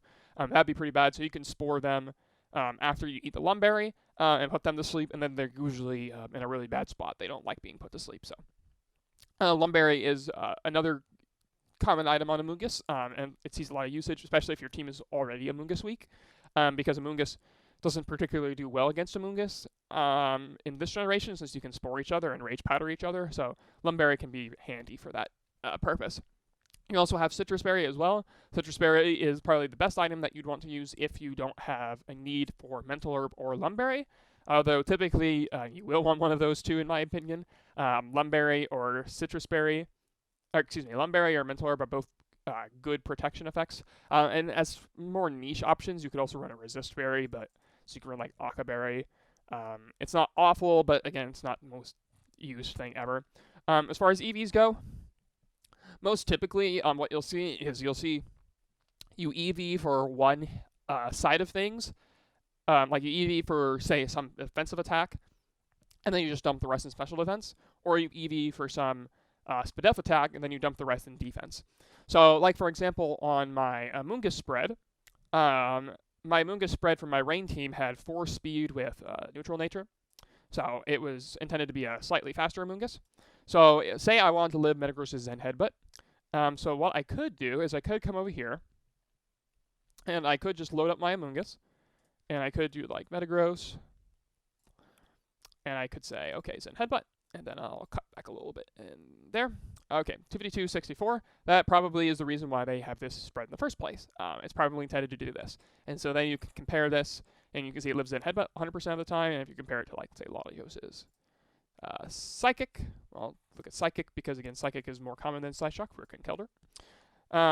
If you look at Psychic, then it does 71%. So that's pretty good. But what I like to do for Amoonguss in particular, since Amoonguss has very, very obvious HP to defense ratios, and what I mean by that is its HP is significantly higher than both its defense and special defense.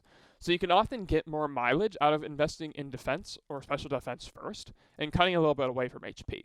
Now, it's kind of tricky because you want to have HP for both defense and special defense as general bulk, but by investing in these lower stats first, you get more reward out of it. So let me go through an example of this with a tool called Survival Calc. Now, this is a very old tool. It was developed by a VGC player named Stats, but it's very still applicable even today in modern doubles OU or modern VGC with Pokemon that have especially obvious HP to defense ratios. So, for example, let's say I load up Amoonguss, and it's going to be a level 100, if I could type. And then I'll load up Metagross on this side. Metagross, level 100. And we're going to say it has max attack, and it has an 80 base power Zen Headbutt. It's 2 times super effective. So you can see this is very much a manual sort of calc. You have to input a lot of information manually. It's not like going to be your perfect damage calculator by any means. And let's say I have 504 EVs available to me, because I did. I wanted to have 4 speed EVs just for a slight creep on Amoonguss. And so if I go ahead and I click Find Best EVs, then what I can do is I can see that we have this. But I have forgotten to add my nature. I want to be calm. That's right. So if I add my nature to be calm, which in this case is what I want, then I can see that it spits back a spread of 208, 80, 216, which is the spread that you saw earlier on my Amoonguss on my Rain team. So if we look at that in the damage calc, if we look at 208, and actually let's go ahead. So if we compare this before, so you can see that Latios still about 71% before, 71.2. So, but if I swap these numbers, so if I swap these to be 208, 216, 208, 216. That's 71.2. Now it's again 71.2, so it takes roughly about the same amount of damage. Metagross, if I swap in and I switch to CZ Headbutt, and I increase back up to 80. And you can see it takes maybe slightly more damage from Zen Headbutt. Now, why would this be a better spread, you might ask? Well, because having a lower amount of HP means that you recover more HP on average from something like Giga Drain. So suppose you use Giga Drain into a Jellicent. And let's say that it's max HP, 176, sassy. And let's go ahead and load up Giga Drain. By the way, notice this is also with 4 EVs in speed. If I had 508 EVs, then I could have inputted that. Like if I didn't want to invest any speed EVs, then I could do that. Find best EVs, and then it would generate a new spread. Eventually. There we go, and you can see it slightly adjusts it. So I would take less special damage in that case. So if I have Giga Drain here, you can see that it does approximately 26%. So say I deal the minimum amount of damage, which is 108. So that means that I would recover 54 damage. And that is going to be a higher percentage HP than if I was at max HP. So for example, if I take this 54 and divide it into 421, and that is 12.8% that I recover, compared to the 54 divided by 432, and that's 12.5%. So you see it recovers ever so slightly more based on percentage, and that increases the more you reduce your HP, and it also means that you gain a higher percentage of health from things like Regenerator and things of that sort. So 208 I think is a fine spread for Amoonguss, 208 HP, and then 80 defense, and then 216 special defense. I think this is a fine spread. Obviously, you don't need to run 4 speed, though, and if you don't, then you can, again, adjust the numbers. Like over here, you can go up to 216 HP, and obviously 216 HP would make you slightly bulkier against Latios. It's Psychic. So you can see there it took slightly less damage now. And things of that nature. So you can see the manipulation with it. And so Survival Calc is really handy at just generating these spreads for you. It's not perfect, but it's also, I think, a really good tool for just making spreads very quickly. Let's go ahead and compare. For example, say another common goal you could do is potentially maybe outsurvive Latios's special attack. Say I want to live a neutral Psychic, so Psychic is 90 base power. You can see Psychic is 90 base power, so I'll need to input 90 there. Everything else is pretty well the same. So if I wanted to go ahead and do that, and I wanted to give it a Life Orb as well, so I believe Life Orb is considered a damage multiplier. Yep, so I need to put 1.3 in there. And anybody who is familiar with damage calculation precision will know it's not exactly 1.3, but it's fine typically for these sorts of purposes. I click Find Best EVs, and you can see that it'll generate this spread of 244, 140, 124 with Calm. And so if I was Life Orb with Psychic, then I could also, so I could cut back to 244, 124, 244, 124. And you can see that I live the Psychic 100% of the time. And then I'd have more EVs in general for defense. And so those are typically the 2 ways you're going to EV your Amoonguss. You're either going to live the Life Orb Psychic or you're going to live the Metagross and Headbutt. Neither of which are especially important, but it's kind of just the idea of what sort of general bulk do you want? Do you want generally to be generally more physically defensive? Do you want to be generically to be more specially defensive? And you can play around with these numbers as well, see if you want to survive different attacks. And so Amoonguss has a little bit of leeway there, and you can invest a little bit in speed, or you can also drop some speed. So min speed Amoonguss is nice for a couple Pokemon. So if I was min with Sassy, that puts me at 58 speed, which is very, very nice for Conkeldurr. In particular, Conkeldurr uses Hammer Arm, which can lower its speed, so by using min speed, you increase the probability that you're going to be slower than the opposing Conkeldurr. You can't guarantee it, though, so sometimes players want to just underpace minimum Conkeldurr just as it is. So, like, Conkeldurr is 85 at min speed. So you could just run 84 with your Amoonguss. That's certainly a reasonable thing that you can do. So you can probably switch back to Calm. Yeah, you can just run 84, which is like this, something like that. So you can run 84 speed stat, and so you'll just barely underspeed Conkeldurr. That's another thing that you can do. Alternatively, you could run a lot of speed. So you could run like 31, and you can actually dump a ton of speed EVs into it. I don't think this is a good idea, but you can use that to outspeed certain Pokemon in Tailwind. In VGC, they used to have a spread where you would actually run 252 Timid. So you'd run 252 Timid, and then you use that to outspeed different Pokemon in Tailwind. So you can see here 174 times 2, it's 348. But if this was at level 50, that would outspeed Latios. So you can see here that's 90. 90 times 2 is 180. So it would be able to outspeed Latios, but it can't do that at level 100. So the trick that some players like to use in VGC of running like max speed Amoonguss and then outspeeding the Latios and Tailwind, you cannot do that here. If you do run max speed Amoonguss, that's 174 stat. You actually will be put faster than slower Heatran, which is kind of funny. But you don't even outspeed like Hitmontop and like Metagross with no speed investment. You don't outspeed those types of Pokemon. So it's typically not worth it. Usually max speed Amoonguss is not really a thing in this tier, but sometimes people do run a decent bit of speed on it for Tailwind support. It depends. Other options.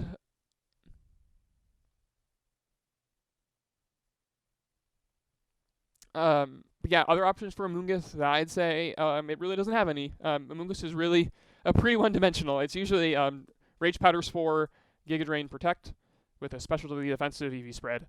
That's usually what you're going to see from Amoonguss like 99% of the time. And so Amoonguss is not very flashy as far as like being something unique and new. It runs the exact same set that you would see from it in later generations, except it would probably run Giga Drain over Sludge Bomb. That's the only real difference compared to modern generations. And then you'll typically see, like I say, something like Mental Herb is usually going to be really common. So that's Amoonguss. The next Pokemon I want to talk about, this will be going again in alphabetical order. You can see that as I'm skipping over these Pokemon, that these are not going to be in Tier 2, which is kind of funny, I think. But the next Pokemon I want to talk about is Conkeldurr.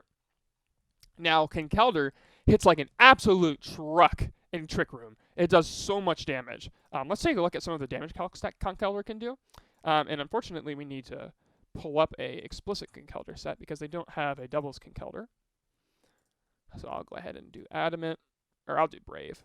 We ain't afraid around here. We're brave. And so I'll give it Hammer Arm. Ice Punch is usually really common on it, and then Mach Punch as well. And typically they run either Life Orb or Fighting Gem, one of the two items. And so you can see here, versus Latios, Hammer Arm does 50%. Hammer Arm does 50%, so Latios cannot switch in on this. Not to mention the fact that, Ice Punch just kills, but, never mind that. That already does a sizable amount of damage. Let's take a look at, for example, versus Heatran. Let's look at versus Heatran. Let's give it, 252 HP. Oh, wow, that does quite a bit of damage. How much do you think it does at -1? -1. Oh, wow. It still does a crap ton of damage. It just does, it's a million%, like 80 to 95 is non-trivial. Oh, actually, you know what I forgot? I forgot to put the ability on. Yeah, Conkeldurr runs Iron Fist in this tier, so it KOs Heatran at -1. I was going to say, that seems like it's too low of damage. Yeah, it KOs Heatran at -1. Let's take a look at that Latios calc again, just to kind of get you another idea. That's -1. We don't need to be -1 here. Oh, yeah, it does 58 to 69. You can do 70% on switching to a resisted hit. That's pretty good. Oh, what about maybe Thundurus? Thundurus can take it pretty well, right? Thundurus, has 252 HP. Well, first of all, it takes half, and Ice Punch just demolishes it, so, that's pretty good for it. You can just destroy that. So Conkeldurr destroys the Genies and Heatran. So it's like Kyurem-B in that respect, or it's like a Pokemon like Mamoswine, where it has coverage against both Heatran and Genies, which gives it a lot of flexibility in how it's able to just kill Pokemon. You can just destroy things.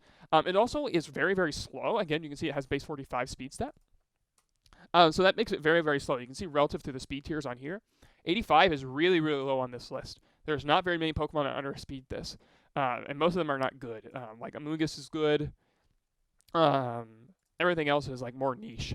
Typically, you won't be seeing these very often. So Conkeldurr is always going to be one of the more slower Pokemon, except for Amoonguss.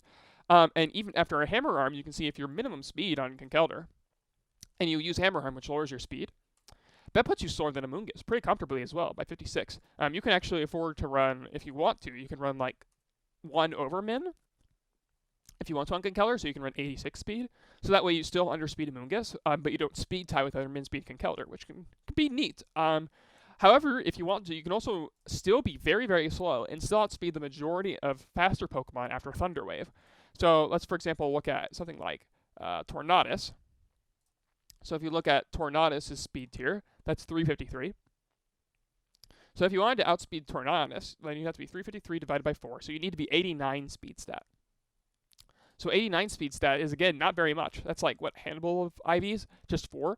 So you can afford to be 89 speed, which is just barely anything at all, and still outspeed a Latios after paralysis, which means, or outspeed Tornadus after paralysis as well, which means you outspeed basically the majority of the metagame, because there's very few Pokemon that are actually faster than Tornadus. Tornadus is going to be one of the fastest Pokemon, besides, things like Tailwind or things like Choice Scarfs. But Tornadus is one of the fastest natural Pokemon. Shaymin-Sky is going to be one of your fastest natural Pokemon, but yeah, for Pokemon like you'll outspeed Tornadus and Thundurus at max speed. You'll outspeed Terrakion. You'll outspeed your Volcarona. I outspeed all of those Pokemon after Thunder Wave, which means that Conkeldurr fits really, really well with both Trick Room and Thunder Wave, which gives it a lot of flexibility in what speed stats that it's good in. So if I load up Conkeldurr, another thing that I think I should mention straight away is that it almost always runs Iron Fist. The reason it runs Iron Fist is for those calcs that I showed earlier. And we saw the difference. Like, for example, if you look at Ice Punch with Iron Fist versus Ice Punch without the Iron Fist, you can see that it's a much less likely chance to KO. And remember that Thundurus sometimes even runs a little bit of defense for things like Metagross or for things like Landorus-T's Rock Slide. So if they have that little bit of defense in there, it's not very likely you KO. But Iron Fist guarantees the KO because it's a nice 1.5 times boost. Or not 1.5, it's 1.2 times boost in this generation. I think it's actually 1.2 in every generation, but that's besides the point. So Iron Fist is really, really good also for neutral targets as well. So like if you just look at like its damage on a Pokemon like Metagross, which is very, very tanky, has a lot of HP, a lot of defense, you can see Hammer Arm does 64%, which means it KOs after a Helping Hand, for example, at least the majority of the time. So Conkeldurr is absolutely ridiculous. It's like a stupid truck. Like the most typical resists that you see in Conkeldurr are going to be bodied by Ice Punch, because like things like flying types in particular, those are the main ones. Flying types that resist Hammer Arm are not going to be able to resist the Ice Punch, and so that's the biggest deal there. Now, obviously, there is definitely a lot of Pokemon in here in the tier that you catch, just like Oko, like Cresselia.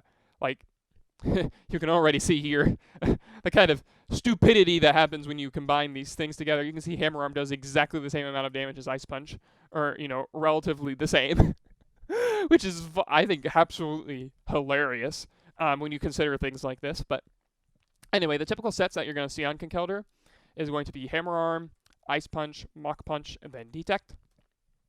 Use Protect over Detect in case you face like Epic Troll Kyurem, or there's some other Imprison users as well. Usually not too many that are common, but I cannot DS what the Imprison users are. But I think the other ones are like not very good, like Chandelure, but whatever. It doesn't really matter so much that they're not used at all. It's just kind of like, do you want to be the guy who lost because they had Detect over Protect? Because you're not going to be using Protect 8 times with Conkeldurr. You're going to be attacking 8 times with Conkeldurr. If you attack 8 times with Conkeldurr, and you die, and you put yourself like with Life Orb, like you damage yourself 8 times with Conkeldurr, you won the game. And so you're not going to be detecting 8 times, so it's totally fine. You'd be surprised at how ubiquitous the set is. You'd think that there would be a little bit more variety to it, but this really just kind of does what you want. Drain Punch is not used over Hammer Arm because of the difference in calcs, because you lose 25 base power, and that just matters so much for a wide variety of Pokemon. Like if we just compare Conkeldurr's Drain Punch versus a Pokemon, let's just look at like a neutral hit like say versus Scizor.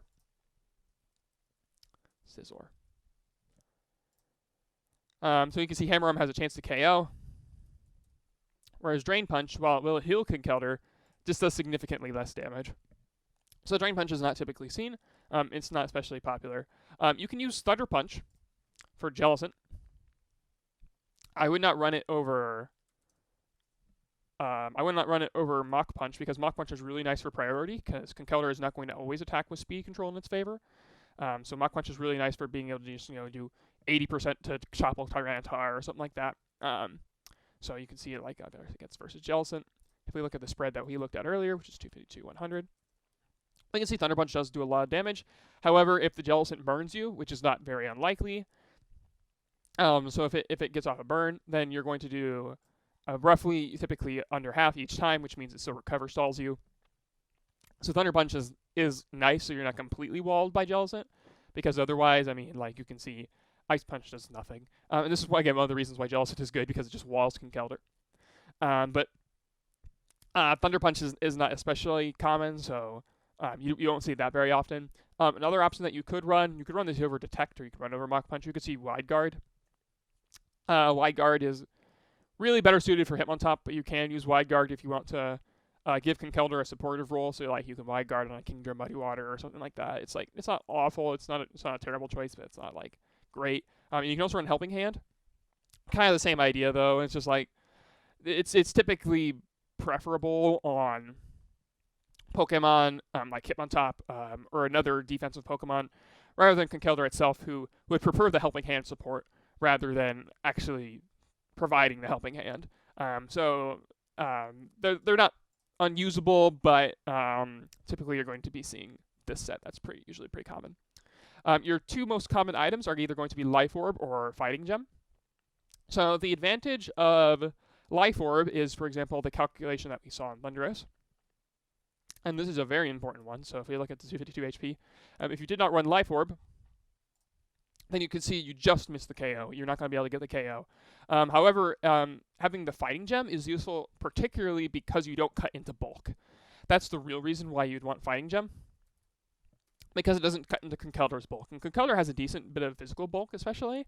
Its special bulk is not very impressive, but its physical bulk is pretty good. So if you want, you can just run the Fighting Gem Heimer Arm, and you can just do tons of damage to things. But in my experience, Conkeldurr usually gets to attack multiple times if it gets Trick Room up or it has proper speed control. Fighting Gem Mach Punch is also nice for, like, for example, if you compare it to Tyranitar. You can see now, even with Chopple, like you say, you're going to be doing a ton of damage to Tyranitar. If you also look at something like Excadrill, which definitely is not going to be running Chopple ever, you can see Mach Punch KOs with Fighting Gem, whereas I believe it's only close with Life Orb. Yeah, it's not 100% with Life Orb, and they could be Pistachio, things like that. But I think you can kind of see the general idea of why Life Orb is good, because it pushes your calcs higher and higher. And ideally, Conkeldurr is attacking with speed control in its favor, so it's not trading attacks. If Conkeldurr is trading attacks, it's usually not so good, but usually if you get Trick Room up, or your opponent is sufficiently paralyzed with most of their Pokemon, that's when Conkeldurr really shines, where you're able to just come in and just smack stuff with Hammer Arm. That's when it really comes in. We talked a little bit about speed already. I think, so you can run the speed stat of 0 with Brave in order to make sure you underspeed Amoonguss, or you can run with 1 if you don't want to speed tie or Conkeldurr. You can do that as well, but sometimes you want to speed tie or Conkeldurr in Trick Room. It really just depends whether or not you expect to fight Conkeldurr more often in or out of Trick Room. I think 1 is acceptable. I think you can use that. You can use the 89 speed set in order to outspeed Latios. You can also opt to run a little bit of speed as well. I would personally always underspeed Min Jellicent. So Min Jellicent, I believe, is 112. 112. Yeah, Min Jellicent was 112. So you can still see that it's going to take you a while to get to 112. Like you can run a decent bit of investment. Oh, you'll be 111 rather. 111. So that way you can underspeed Jellicent. I would always underspeed Jellicent. I don't think it's ever worth to really outspeed it, unless you have no Trick Room component on your team. But even if you don't have a Trick Room component on your team, running Min Speed is kind of nice for opponents' Trick Room components. So I don't know. I think personally that Conkeldurr should be slow. I think that's its intended purpose. You usually don't want it to be too fast. I don't think it benefits very much from that. I think it benefits much more from being very slow and taking advantage of Hammer Arm lowering its speed even further to just guarantee that you're underspeeding everything. Usually players run max attack with their Conkeldurr. For example, we already looked at calcs, like the Heatran calc at -1. I think this is a relevant calc personally. And so if you cut away from attack, then you're just going to be slightly decreasing the probability each time that you do this. So you can see it's slightly going down. It's obviously not like, critical that you KO Heatran at -1, but there's other calcs like this where it's just like, well, do I really need to have this much attack? I think you minimally want to KO Thundurus. That's something you definitely want to do. Not at -1. So I would not run less than like this, but then it's kind of like, well, then a Thundurus, if they happen to run a little bit of bulk, do you KO them 100%? And then the answer is no. It's just like, is that really worth having the extra HP? And typically with Life Orb, it is not. Because Life Orb is going to cut into your bulk anyway. So any real gains that you make from like having extra, like say if you had, like if you used this and then you had like 252, say 140. I don't know if that's actually a valid EV spread. It's probably not. I think that's too many EVs. But say you have like a ton of extra SPDF in here. It's not really, I think, so significant that it matters a lot. The most important calc that usually you see is with 252 attack, and then you usually have 140, 116, and that survives a couple important hits. So it survives Cresselia. Let's go ahead and load up a real Cresselia. It survives Cresselia's Psychic. It's Expert Belt Psychic if it's running Expert Belt. So it survives that 100% of the time. That's nice to have. If you're Life Orb, then you're going to put yourself in KO range anyway, but typically they're not going to be running Expert Belt. So you can see that Psychic does significantly less than if you just did, for example, just 252 HP. So you can see this is 89 defense, or 89 damage, or 82.9. And if you compare that to this, you can see that it's 90.3, so you're taking 8% more damage on average, and so you definitely don't want this because that means, for example, Psychic plus Life Orb Recoil could KO you, or Psychic plus Sand plus, Life Orb Recoil could KO you, so they typically cut back a little bit and just EV for this. You could EV if you wanted to for, like, on a physical side. You could EV for Metagross' Zen Headbutt, but I personally don't think it's worth it. You already survived the attack, but by that I mean you invest enough HP so that way you can live Zen Headbutt plus a Life Orb hit, so something like this. But in my opinion, that's way too much HP. I think you want more SPDF. Even something like Latios' Psychic, though, still does a ton of damage to this kind of spread. And again, you can see the reason why you would not run Psyshock, because Psychic does way more. So it will always KO after Life Orb Recoil, and after Sand, it is very, very probable. I believe it's not guaranteed, but it's very, very close if you have Sand up. It looks like it did not impact the calc there, but Sand for Conkeldurr, it's at 386. So you do 386 divided by 16. So it'd be 386 and then minus 24, 362. And so you can see you KO at 15/16 of the time. So those sorts of situations are pretty easy to generate. And so I think Psychic is, again, we're emphasizing here that Psychic is preferable because of Conkeldurr's lower special defense. Another important attack that Conkeldurr lives is Kingdra's Muddy Water. So if you look at Kingdra's Muddy Water, I thought that did more damage. Oh, it's Draco. It's Draco Meteor. That's right. Yeah, you survive Kingdra's Draco Meteor with it when it's Life Orb like this. You can mess with the EVs a little bit if you want to survive that attack. But yeah, I thought that did more damage, huh? Kingdra, you suck. It is accounting for rain. Yeah, it's accounting for rain. Huh. What do you know? I guess Conkeldurr is just broken, apparently. Anyway, that's neither here nor there. You can also run if you want to. You could run like literally just 4 HP and then 252 SPDF. That's like not terrible, honestly. You can already see that the calc it dropped a bunch of percent by doing that. Like you can see here, like Latios is against Psychic, not Psyshock. Hate these analysis spreads. You can see Psychic has a much lower probability to KO. Draco Meteor still kills you though. So it's like you can do that, but I don't know. I think cutting into natural physical bulk that much is too bad. Like for example, Landorus-T's Earthquake. Like it'll do more than half to you. But if you had 140, then it would do under half to you. It's just those sort of things that you have to decide with the trade-off. It's kind of tricky to do. Another thing that you can do, and this is very stupid in my opinion, but you could run 252 HP for attack and 252 SPDF with Fighting Gem. And so Fighting Gem will make up the difference in calcs that you miss for Life Orb side. Obviously, it wouldn't make up the Ice Punch calc, so you wouldn't be able to KO Latios anymore, for example. I can see you wouldn't KO Latios, but you would after other damage. That lets you take Draco Meteor, but it's kind of like, again, what's the real purpose of that? What it's really meant for is for things like Heatran's Heat Wave. It's kind of like, okay, now because of this, Heatran's Heat Wave does significantly less damage compared to like the spread we had before, which would be like 140, 116. You can see that Heatran's Heat Wave still does 10% more on average, something like that. But to me, I just don't find it worth to take less special damage from this. I think if you're in the position for Conkeldurr to deal big amounts of damage, that's what you're wanting out of Conkeldurr. You don't really want Conkeldurr to be trading damage. You want Conkeldurr to be attacking first and dealing that damage, and then it'll probably die afterwards. That's what Conkeldurr is used for. I don't really think it makes much sense to be using like Conkeldurr out of Trick Room and then just attempting to fight in that regard. I don't think it does very effectively there. And that's kind of one of the weaknesses of Conkeldurr. So given Conkeldurr's low natural speed is dependent on speed control, or else everything in the tier will outspeed it. And that is not, if that's a good thing when you have the speed control, you're like in a great position there. But if you don't have speed control, then everything outspeeds it, which means that it's prone to just taking damage before it attacks. Conkeldurr does not like trading very well. It can trade because it has some good bulk, but typically speaking, you won't want to trade with it. We'll give it our nice spread here. Another thing to keep in mind is that most of the Trick Room setters body it.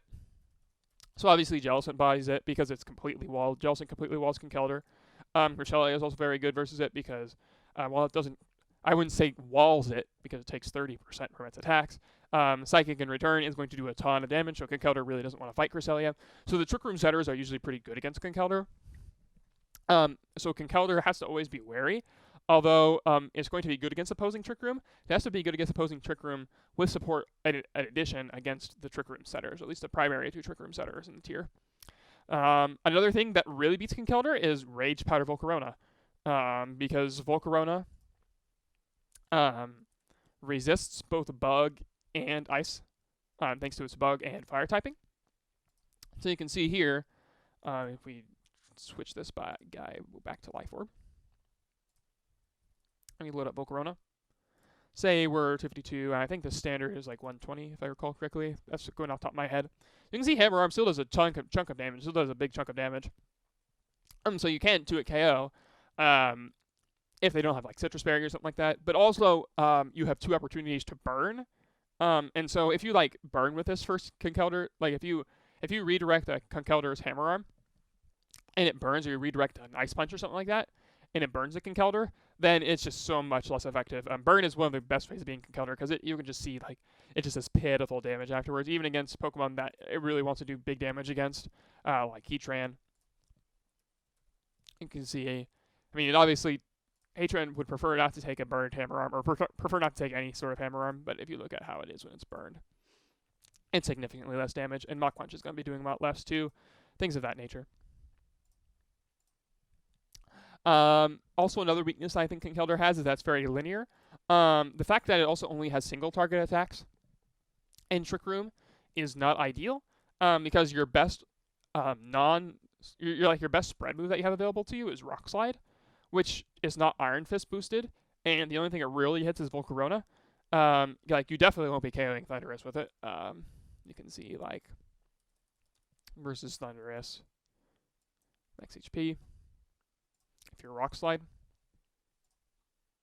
you can see Rock Slide. It does a good chunk of damage, but it definitely is not KOing anytime soon. So you'd prefer Ice Punch for Thundurus. And so it's fairly linear in what it can do, and it's like you can only what the things that it can do, it does very, very well, but those are the only things it can do. So that's the reason why I think Conkeldurr is not tier 1, because it's limited by Pokemon that obviously resisted attacks. Like the Pokemon that obviously resisted attacks really put it pretty low. And then it doesn't like fighting really much of Tier 1 either. Like Thundurus' Thunderbolt does a good chunk of damage to it. Kyurem-Black, Outrage will do a ton to you. So you need Trick Room up. You need Trick Room up to beat like majority of these Pokemon except for Tyranitar. So Conkeldurr is very, very strong with speed control, but it's dependent on speed control. So that's why I would rank it here. The next Pokemon that I would rank is Cresselia at Tier 2. Again, we're going in alphabetical order here. So Cresselia is not nearly as good as it was in VGC 2012 and 2013.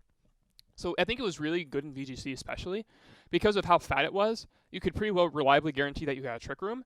And Trick Rooms in VGC are going to necessarily be more potent because if you get in your Conkeldurr and you click Hammer Arm on, 2 or 3 Pokemon, then those Pokemon are fainted. But in Doubles OU, you have 6 Pokemon, so it's a smaller percentage of your team.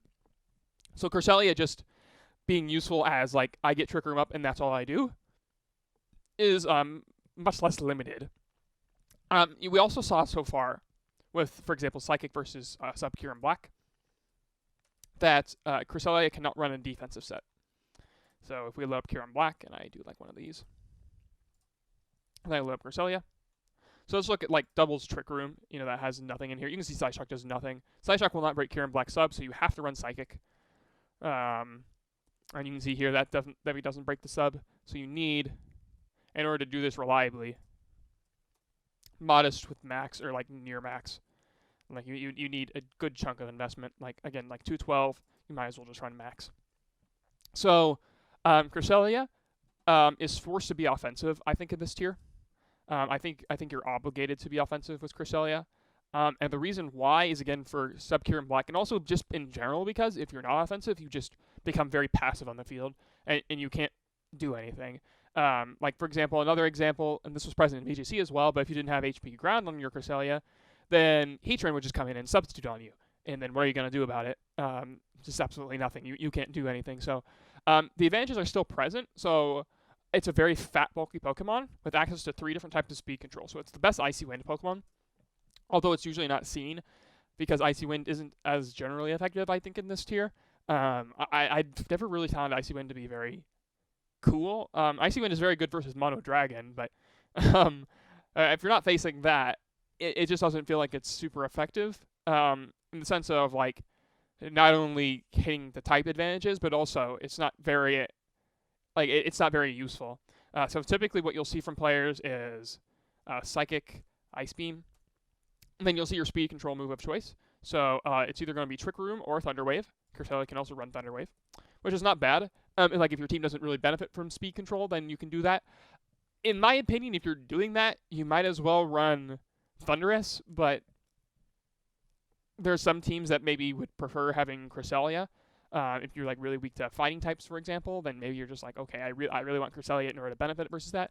But usually you're going to see Trick Room, and then you're going to see either a support move or another offensive move.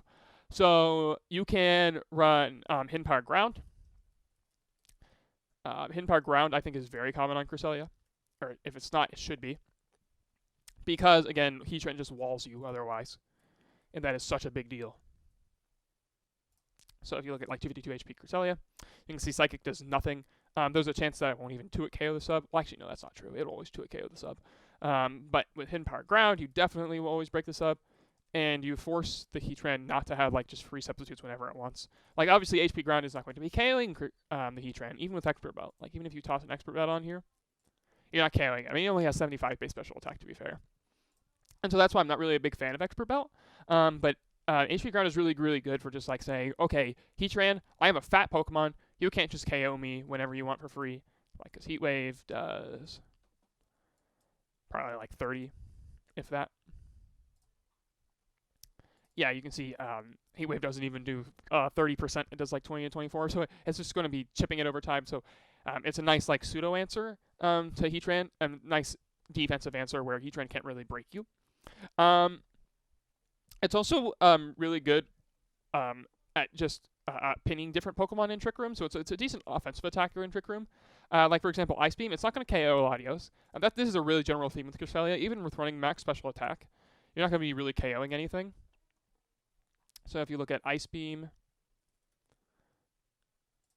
versus Latios. You can see it too at KOs, but it's definitely not going to be your thing that's going to be picking up OHKOs, unless it's happening to fight against a Conkeldurr that's already weakened, or a Landorus-T, or a Heatran that's weakened, things of that nature. But it does hit for okay damage, and it's an active presence on the field. If you don't run any offense at all, like what was recommended here in Double's Trick Room, like if you don't run any offense at all here, then you are just going to be abused heavily. You're not going to be able to do anything, in my opinion. Like this sort of set is bad, or this sort of set is bad, or you can't do anything at all. Like you're just going to be a sitting duck on the field. That if you can't have a helping hand like Protect on Cresselia, what are you doing? So yeah, you definitely don't need Protect on your Cresselia. But I think this is going to be your standard spread. And then from there, you can make slight tweaks, I think. And you can also run other moves that are hidden by ground. So other options are going to be Helping Hand. So Helping Hand is nice because, again, Cresselia isn't going to be doing very much damage on its own, so Helping Hand can help boost its allies' damage. You can run Toxic for Jellicent and for other fat Pokemon. That's another option. You can run Light Screen. Light Screen is really cool because it lets you do things like, for example, if you have sub Kyurem-Black. Let's go ahead and load up Kyurem-Black. And you run like 192, 52, 56, something like that. Not that much. And you look at like Heatran. Let's do that. Sure. Take away the Fire Gem. Dragon Pulse, lol. So if you look at... I wonder if Dragon Pulse is better than Flash Cannon on Heatran, now that I think about it. Huh. Anyway, so if you use Heat Wave on Kyurem-Black, then it will break the sub. But if you run Light Screen, then it won't break the sub. So Light Screen is kind of cool for those sorts of situations, and generally taking less damage from special attacks, and special attacks are very, very common in this tier, so Light Screen can be nice to reduce all that damage, but again, it leaves you walled by Heatran, and any non-hidden power ground move that you choose in here will leave you walled by Heatran. So you could drop Ice Beam, you could drop Trick Room for these as well, but these are all like things that you have to be wary of. You can also use Sunny Day or Skill Swap for additional Heatran support. So Skill Swap is cool because with Heatran, then you give it Levitate. And Levitating Heatran means that you can't be hit by Earth Power, right? Well, kind of. You see, you have this Pokemon here called Kyurem-Black. And as the highest ranked Pokemon with Earth Power and the ability Terravolt, it does not care about Levitate. So usually Skill Swap is not very good. It wasn't even very good in VGC, post-VGC 2012. It's all used, I think, by Latios, but that's really about all, I think. Skill Swap really died down in popularity in general, and it's especially weak in here because of sub Kyurem-Black having Earth Power. So Skill Swap is usually very rarely used, but it is an option at least. Other things that you can do in general. So the item for items, that's important to mention. So Citrus Berry is probably the most common item, regardless of whether or not you're offensive or defensive, because it just makes Cresselia just that much bulkier. And yeah, that's always a good thing to have extra bulk on a really fat Pokemon. Alternatively, you could see Expert Belt, but again, it's like kind of meh. We already saw that Expert Belt Psychic doesn't KO Conkeldurr. Like they can EV for that without even having to invest any extra EVs. So personally, I am not a big fan of Expert Belt. I don't really think it gives you that much mileage, so I think Citrus Berry is definitely the play. I think Citrus Berry is probably the best Cresselia item by far. Other options that you can run. We talked a little bit about why by fat, like super fat Trick Room is bad, just because it leaves you so passive. But you could run the complete opposite of that, which is Choice Specs. So you can run Choice Specs with Psychic, Ice Beam, Hidden Power of Choice, so usually Hidden Power Ground. But you can also run Hidden Power Fire for Scizor, and then Trick. And so this is kind of cool because you can use Trick to cripple other offensive threats, or other defensive threats. Like, for example, this would be a great way of trolling something like a Jellicent, or so you'd probably want to Psychic the Amoonguss, but you could trick the Amoonguss as well. You could trick weak physically defensive Pokemon, like you could trick Hitmontop, and then Hitmontop is very much useless. There are definitely plenty of Pokemon in here that Trick is a viable choice against. And then you have the Choice Specs initially to hit for some decent damage. So Specs Trick Cresselia is something that you can use. On Sun teams, you can use like leftovers usually. Usually use leftovers on Sun teams with Calm Mind and Moonlight. And then usually Psychic and then a filler. Not Trick, obviously, but maybe like Ice Beam or Icy Wind. And so you can use this on Sun teams in particular. So if you have a Ninetales, then you can use that, and you use leftovers because in theory you turned off the weather. So you're not fighting. In theory, you're not fighting Tyranitar with Sun teams, or if you are, then you're defeating it in some other way. So this set really is like I'm never gonna face a Tyranitar ever. And it's also not very good versus Heatran because even if you boost up to +6, well, actually, if you boost up to +6, then you will beat Heatran, but it takes you a little bit while to get to that point. But this Calm Mindset is not especially good. Primarily because of Tyranitar, so you have to have Sun somewhere on your team, either in Manual Sunny Day or in a Ninetales, because otherwise Moonlight's HP is just, you only recover 25% if you're in Sand, and Tyranitar just loves crunching Cresselia. Tyranitar eats this thing alive, because the only move that you can run to hit it is Hidden Power Fighting, which is already pretty bad.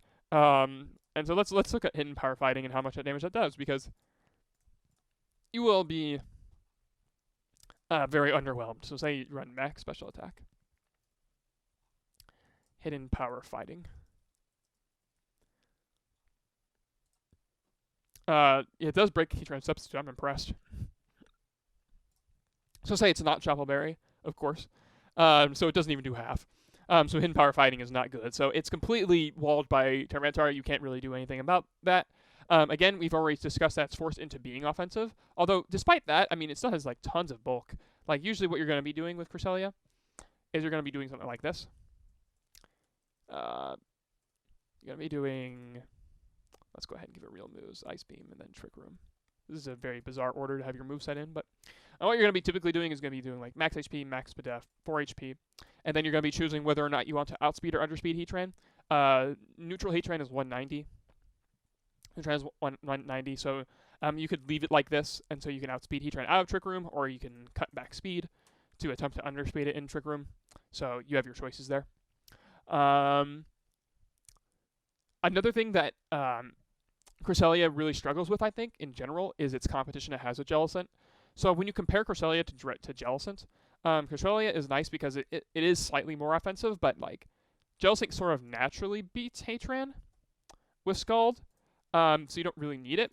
Ice Beam is for Latios and Landorus, and Scald already beats Landorus, and Latios does not typically beat Jellicent, so it's not strictly needed for that. So there's generally speaking, and like Psychic is for the fighting types, but Jellicent walls the fighting types, so and can Will-Wisp them. So there's some competition between Jellicent and Cresselia. They do perform different roles. Like for example, if your opponent is using, say, lots of anti-Jellicent checks, like for example, if they're using Shaymin-Sky, or they're using offensive Thundurus, or they're using not Hydreigon. Hydreigon will be good versus Cresselia as well, but Cresselia's natural bulk lets it take pretty well any hit that it wants to. I think the only thing that kills Cresselia is like Banded T-Tar. Yeah, you can see here this is max attack. That's not a kill, and even with Choice Band, it's not a kill. I mean, it's a kill after sand damage, but if you run Citrus Berry, then you might survive that. So it's a really bulky Pokemon, even with very little defensive investment. And so that's something to keep in mind. So if you look at, like, for example, Latios as Draco Meteor. Draco Meteor, I mean, it does a lot of damage to it, but it can definitely set Trick Room on it. And so Cresselia is a good Pokemon for being able to set Trick Room and also be able to set multiple Trick Rooms. And that's really the useful thing about it. So it can definitely is more reliable at setting Trick Room. You can also run Metal Herb if you really, really want to set Trick Room. But usually it's not needed. I might be a little bit bold in saying that, but usually the only thing that's going to be taunting you is Thundurus, and if you just Ice Beam the Thundurus and you attack it with your other Mon as well, then that's usually a good trade for you. Like trading Thundurus for a taunt on Cresselia is usually not too bad.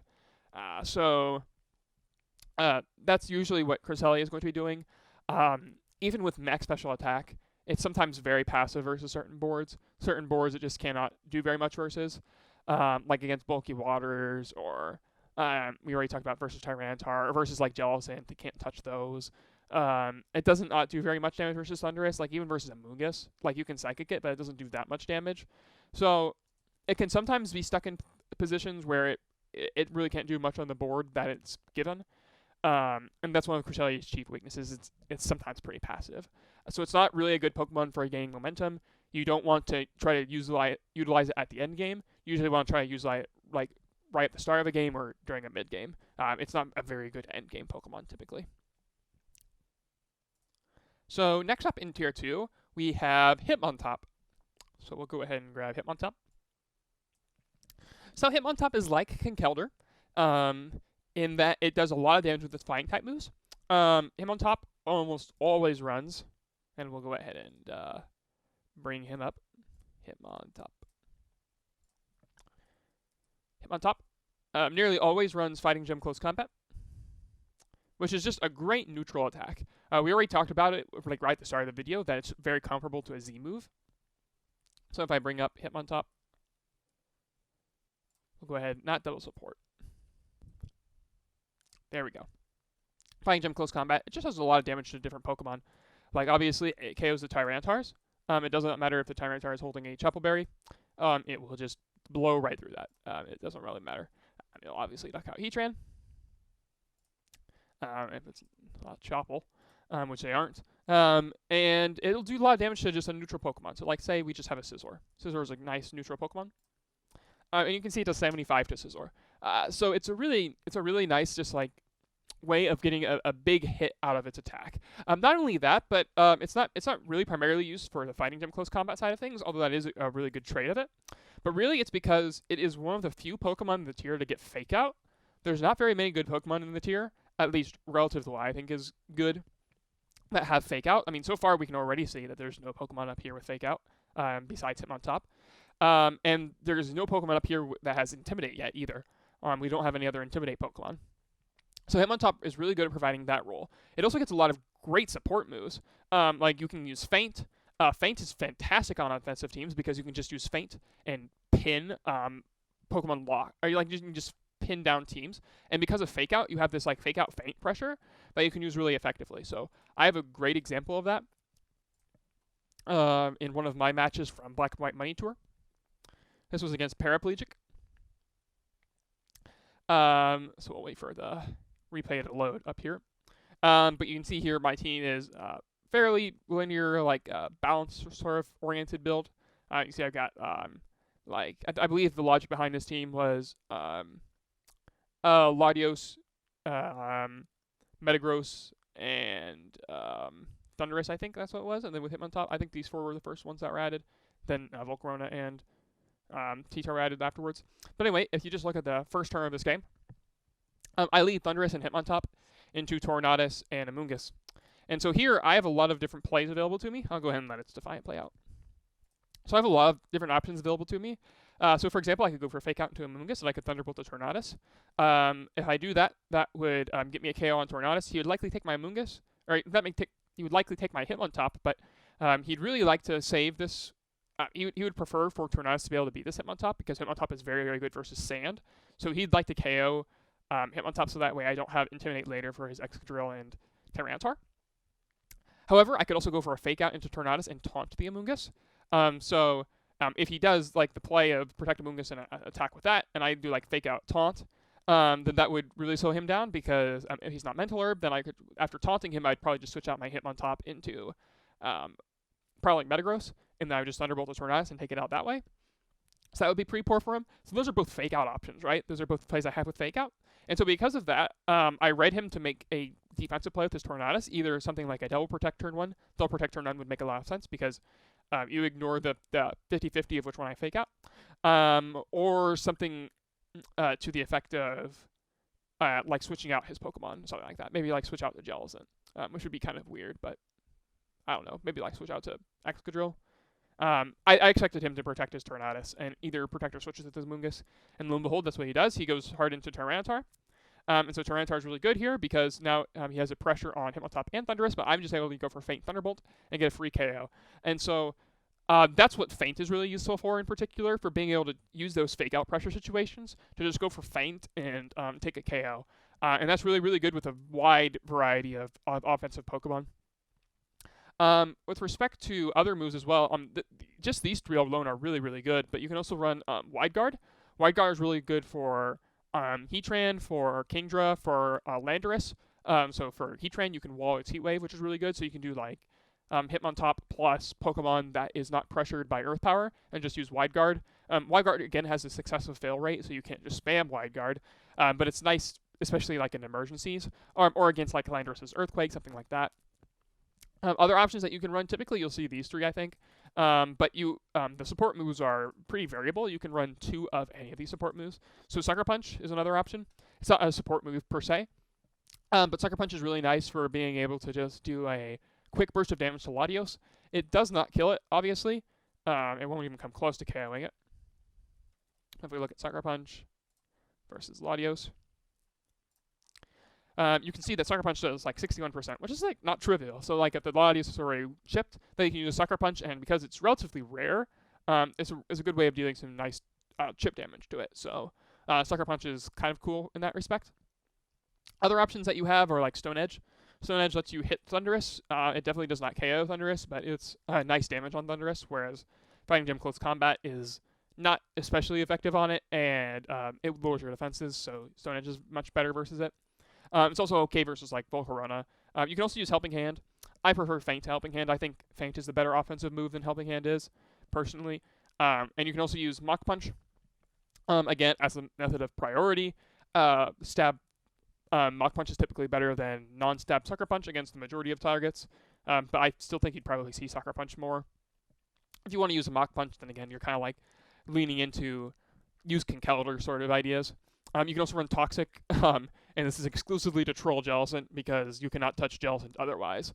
So Toxic is nice for just being able to be like, yep, I can't touch this Cresselia, and I don't really think I have anything better to do, so I'm just going to Toxic hit this thing here, and lol, you're now badly poisoned.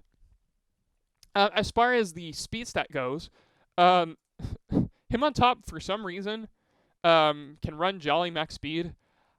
I am not a big fan of this. The reason you do this is so that way, one, the real reason that's good for it is because you outspeed Heatran very reliably. Heatran do not typically run this fast, and so you just always outspeed Heatran, and you can just always close combat it for a knockout, so that's really good. Also you guarantee that you have the fastest Fake Out available. You guarantee that you're most likely faster than bulky Volcarona, so it can't Rage Powder away your Fake Out. Things of that nature. Yeah, I think Adamant is better. I think if you want to, you can run max speed if you want. I don't think that's a problem. But I think you'd still want Adamant just for the extra damage, because Hitmontop is a nice offensive threat. If you don't want max speed, which is a lot of players as well, they prefer to have some bulk on their Hitmontop, you can cut back. Usually 184 is a good number. 184. And then you dump the rest in speed, which speed's typically very slow, Heatran. And the reason you do that is so you can live Kingdra Draco Meteor. So if I look Kingdra, and I look at Kingdra Draco, you can EV for a Draco Meteor like that. And so it's very common. But you could also be like, okay, I just want to live at 15/16 at the time, and I want to increase my speed some more. You can totally do that. So Hitmontop speed is pretty variable. Usually you don't run like no speed. That's not very common, because you want at least some speed, because, for example, a Pokemon like Metagross is almost always going to run no speed, so being faster than it is kind of nice. Scizor, you basically guarantee that Scizor is not going to be outspeeding you, because they're not going to be running that much speed on it. So it's pretty fine. Like, again, Heatran at 194. 194 Heatran is just a little bit over min speed. And so Heatran may or may not even be this fast, so you might outspeed Heatran with this, which can be cool. So this is the typical stat, I'd say. Close combat, Fake Out, Feint, Wide Guard with a little bit of bulk on it, or with max speed. One of those two. Its weaknesses that I'd say is pronounced is that it loses to pretty well every Pokemon that we've already brought up with Conkeldurr, which are going to be Pokemon like Jellicent, Pokemon like Cresselia, Pokemon like Volcarona, but it also loses much harder to other Pokemon now that it can't have, now that it doesn't have Ice Punch available to it. So like, for example, Amoonguss. Amoonguss just redirects its attacks for days. Amoonguss does not mind taking a Gem Close Combat, and it can Spore it back, or it can Rage Powder away its attacks forever. Latios, even in Trick Room, Hitmontop is not throwing Latios unless it has Sucker Punch, which is not as common. And Latios can just use Psychic, which will not knock it out in one hit, but it will do a sizable chunk of damage. Other offensive threats, like, for example, Tornadus, are much better versus it. Landorus can switch in on it, unlike Conkeldurr. So the utility that Hitmontop gains with Fake Out and Feint, it gives up in exchange for its coverage capabilities, because I think it does get Ice Punch, but you never use it. Oh, it doesn't even get Ice Punch. Never mind. Yeah, it's just not going to have that option available for it. Another thing that is a detriment for Hitmontop is close combat drops really kind of do suck. Like, for example, suppose I am a substitute Kyurem Black, and I have 196. Let's say 192, 56, and we'll give it 32. Modest. Something like that. I have Ice Beam. So a play I could do very reasonably is just substitute twice, or substitute 3 times, and close combat will break my sub every time, but then Ice Beam will KO it after chip damage. So if I'm like, say, -2, and then you have any other chip damage on the Hitmontop, or it's like, say, 4 HP, then it will be KO'd. So that's one of the things that like Hitmontop has that's not great for it. Is the special defense drops in particular, but also the defense drops force it to switch out more frequently. So you like close combat, and then you kind of gotta get out of the field, or else you'll just die. Also, after using its gem, it's not especially strong, especially after Intimidate or Burn. Like if you look at, say, just again another neutral target. Oh, let's just go ahead and pick one. Let's just pick like Heatran, for example, because that's not a neutral target, but it's a great example of a Pokemon that changes pretty drastically. So you can see here, 22 HP. Now you always live the attack. Those sorts of things. Let's look at like a neutral hit, like most of these are not neutral. They're either super effective or not. Let's just look at Conkeldurr. So this is Conkeldurr. And we'll give it that 140 HP that we talked about earlier. And you can see now it barely does about half. Whereas before, the Fighting Gem does much more. So after you use your Fighting Gem, and it's also very easy to whiff your Fighting Gem into a resist, because there's plenty of resists in this tier. Like, obviously, Latios is going to resist the attack. Pokemon like Thundurus are going to resist the attack. Pokemon like Cresselia are going to resist the attack. Obviously, Jellicent walls it, so if you use close combat into a Jellicent, you won't lose it. But there's definitely plenty of Pokemon that's just like, well, if close combat hits into a resist, it's kind of wasted. So, and that comes up pretty often with Hitmontop, I feel. So it has to be very, very careful with that. So after Intimidate, and especially after Burn, Hitmontop is usually pretty weak. But it can still be useful even after that point because of Intimidate and Fake Out. So as long as you use it effectively there, then it can be pretty good. But it does have some pretty noticeable weaknesses and some pretty linear problems that it has to deal with. So the next Pokemon that I want to bring up for Tier 2 is Landorus-T. So Landorus-T is very, very good for a few reasons. One of the reasons I think it's so good is because being a ground type, so far, again, we can see here that we have 0 ground types. And so being a ground type, very, very good for Thundurus. Very, very good for that. And can also KO it in one hit. The Stone Edge, which is very nice. Having Intimidate is very nice. It is the best Pokemon versus Sand, I think. I think it does even better than Hitmontop versus Sand. So it's very, very good because of Earthquake being able to hit both Excadrill and Tyranitar, so Landorus is phenomenal versus Sand. We have, it's very, very good. It has the pressure on Heatran. Typically, it runs Choice Scarf. It is able to outspeed Latios by doing so, and it's not like immediately threatened by Kyurem Black as a result. So Choice Scarf lets it outspeed the majority of the tier, so it can have a very free and safe U-turn, or a very fast Earthquake. And it's very... And being very quick, it's very good for that nature. It also can effectively run non-Scarf sets, so you can run, like, for example, Focus Sash with Stealth Rock, and so that's very good. It's another good Stealth Rock Pokemon. In combination with Tyranitar, these are two of probably the most common Stealth Rock Pokemon. You even sometimes see Stealth Rock on Choice Scarf sets, which I think is a little bit wild, but it's sometimes still seen. It also, like the other set that you can see with it, you sometimes see Normal Gem Explosion. Let's use the real Landorus.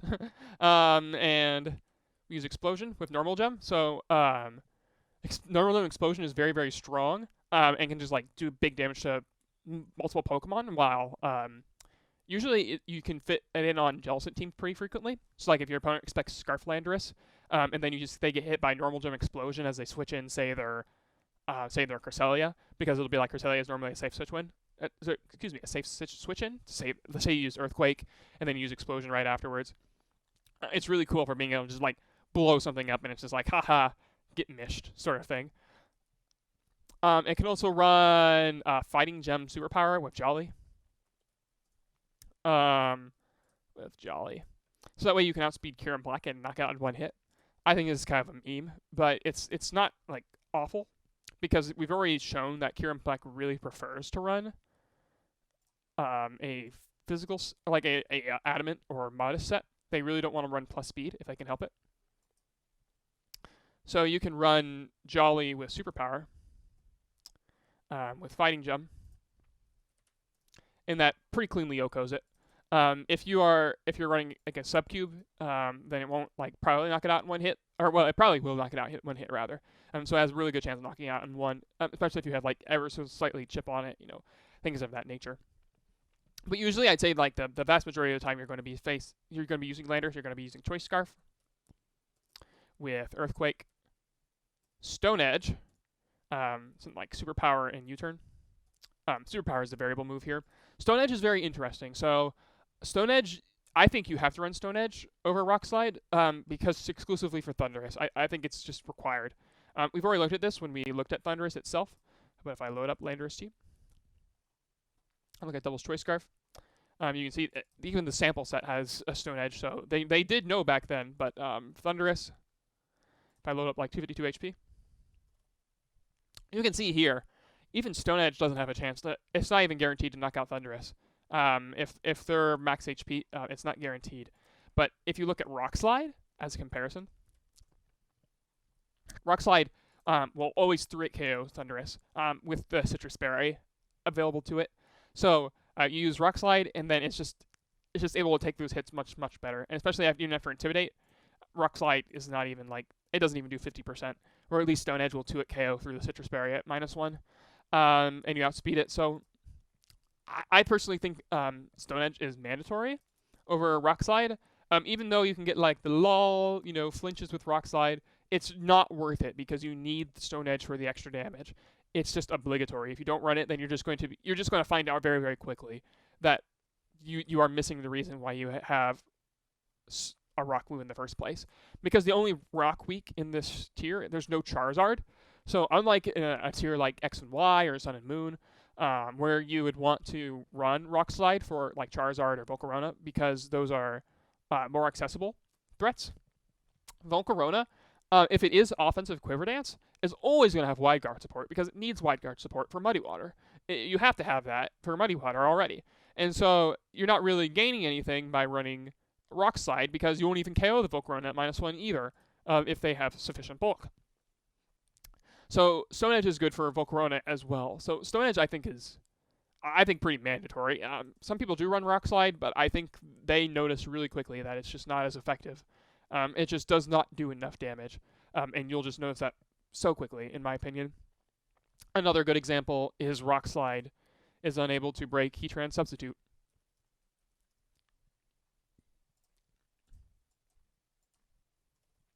So you can see here, Rock Slide comfortably does not break the Substitute, and that's not even at -1. And obviously, that would be a usage case where you'd want to use Rock Slide, right? I don't want to lock into Earthquake, or I don't want to lock into Superpower, because I don't have I don't want to lock into those moves because they're more abusable. But Rock Slide doesn't even break the sub, so you can't even do that as an option. So it's not especially potent, I think. As far as Scarflando's speed stat goes, you're typically going to be run Adamant. You could run Adamant max speed, max attack, and 4 HP. However, I don't think you need this much speed. I think you can cut back. I think the fastest thing that you need to worry about up here is either Shaymin or Breloom. So Scarf Breloom is 393, and Scarf Shaymin, or not Scarf, just regular Shaymin is 388. So you can, for example, run, if you do Breloom, 384 divided by 1.5, that's going to be, 262? I think 262 is the number. Nope, 262 speed tie, so you need 263. So 263 on Landorus. You can run, so that cuts back quite a bit of EVs that you can then use for bulk. And so why would you want to use for bulk? Like, for example, Thundurus is HP Ice. That'd be a great example of a Pokemon you'd want to use extra bulk for. So, Thundurus. So we already saw that Stone Edge is not a guaranteed KO. But Thundurus also, we've seen before that Thundurus has to pick in some of its choices. You can't run Survive for Draco Meteor, have a ton of speed, and have a ton of special attack at once. So say it's like not very offensive. So it's like HPS like this, where it's like one of those 50-50 chances to KO. You can come back to 180 and then run like 8 or 68. And that would guarantee you to survive the HP Ice. And you can also mess around with, like, for example, surviving at 15/16 of the time. So like you can do like this. You'd realistically want to use survival calc for this rather than doing it manually, because it's tedious to do it this way. But I think this is the numbers. I think it's 24/52. No, it's this. 28/48, maybe. Yeah, it's 28/48. I believe that's the numbers that would let you live at 15/16. The best numbers that you can do for that. So 48, 28.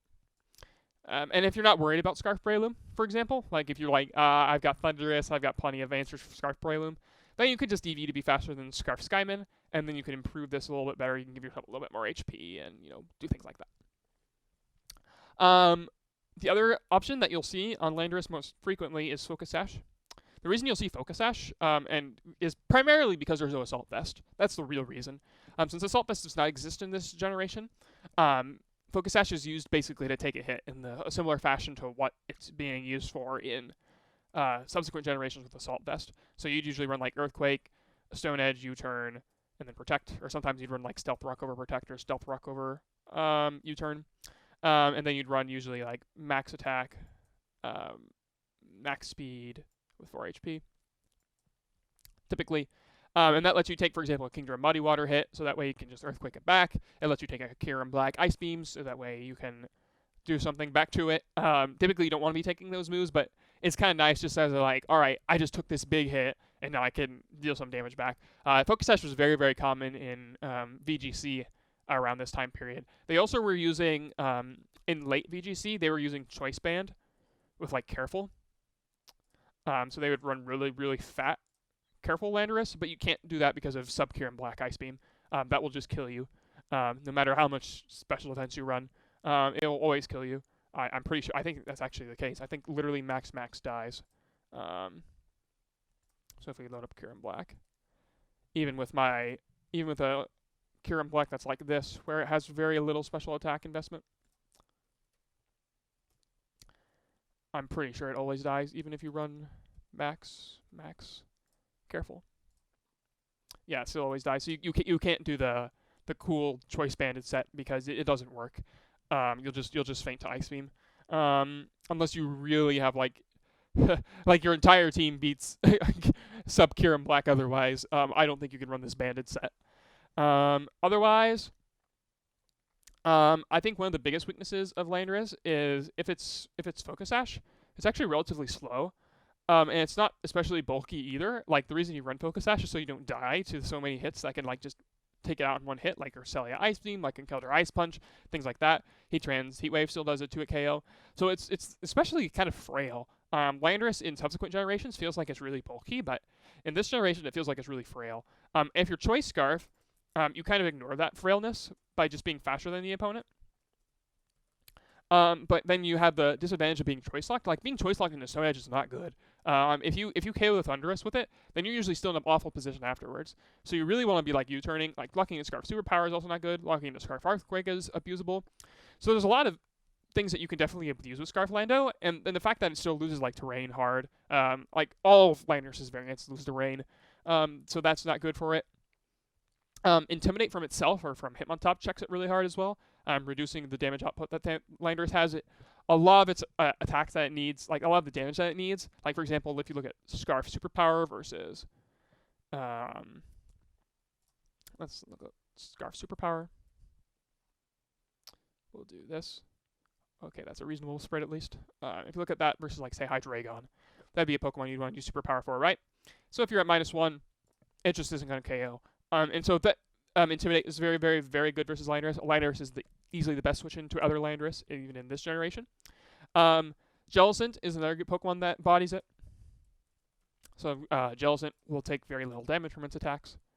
So if it gets to Earthquake in the first place, it doesn't even do half. And Jellicent can Trick Room on it and burn it with Will-O-Wisp or 2-hit KO Scald, because Scald is typically a 2-hit KO. You can see Scald does that much damage, and even if you're like the anti-HPI spread, it's still a 2-hit KO. So Scald 2-hit KOs Landorus, so Jellicent's really, really good versus it. Lando really doesn't like switching in very much either, because again, it has low special defense relative to the tier.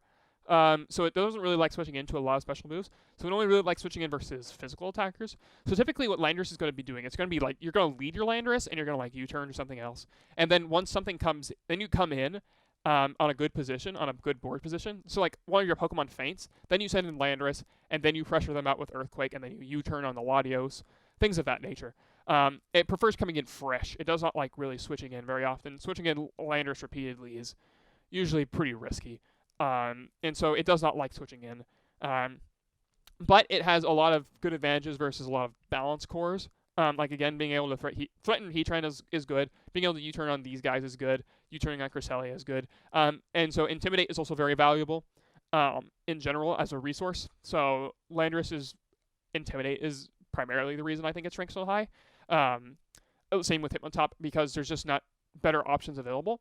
So although Landorus has definitely some potent weaknesses, like especially if it's bad versus rain, but I'd say Landorus is also generally pretty good versus, it's phenomenal versus sand, and it's usually good versus balance-oriented teams. So it has a lot of things I think that go for it, which I think make it good.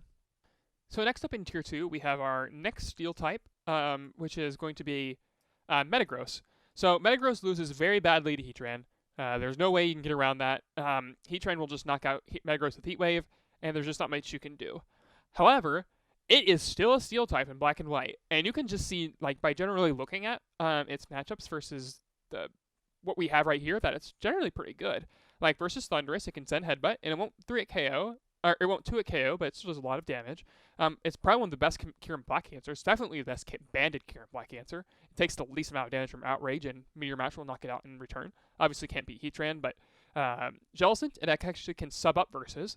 So if you look at Metagross,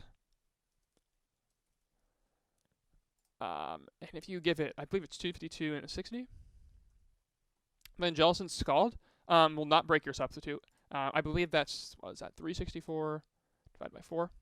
So 91. So it will break it, I think, 1/16 of the time. Otherwise, Jellicent Scald will not break your substitute, which is really, really powerful because Jellicent would prefer to burn you as well.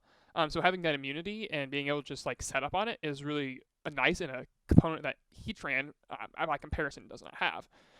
It beats Latios. It beats Tyranitar really hard, especially at like -1. You can't break Metagross' substitute.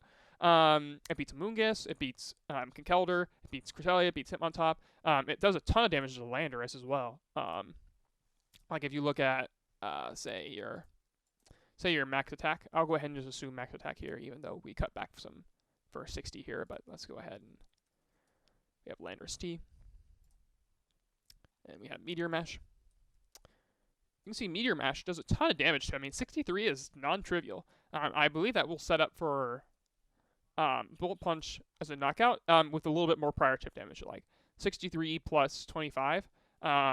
That is not hard to get, an extra 12% on Landorus. That's Stealth Rocks. That's not especially challenging to muster up. So Metagross has a lot of cool things going for it. It's primarily because of that BP buff that it has for Meteor Mash. And in general, being a Steel type, I mean, it's a Steel type in black and white, and that makes it very, very good. It still has a ton of resistances, and its Psychic typing makes it better versus Hitmontop and Conkeldurr as well.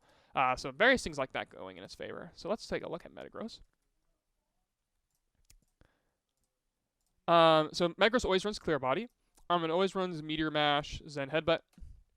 And then the other two moves can vary a little bit. Typically, you're going to be seeing either Bullet Punch or Substitute. So like Bullet Punch potentially and Protect, or Substitute and Protect. If you run Substitute, then you typically see Leftovers. And if you run Bullet Punch, you typically see Steel Gem. So Steel Gem is nice when combined with Meteor Mash to just do huge damage to everything. Like for example, you'll knock out Landorus with a Steel Gem because Meteor Mash does the magic number there. So if I look at Steel Gem, Steel Gem, Steel Gem, where's Steel Gem? Probably around with the S's. That would make sense. And you can see here it just does tons of damage to Landorus, and so it can pressure a knockout there. Versus Latios, it will obviously pick up a knockout.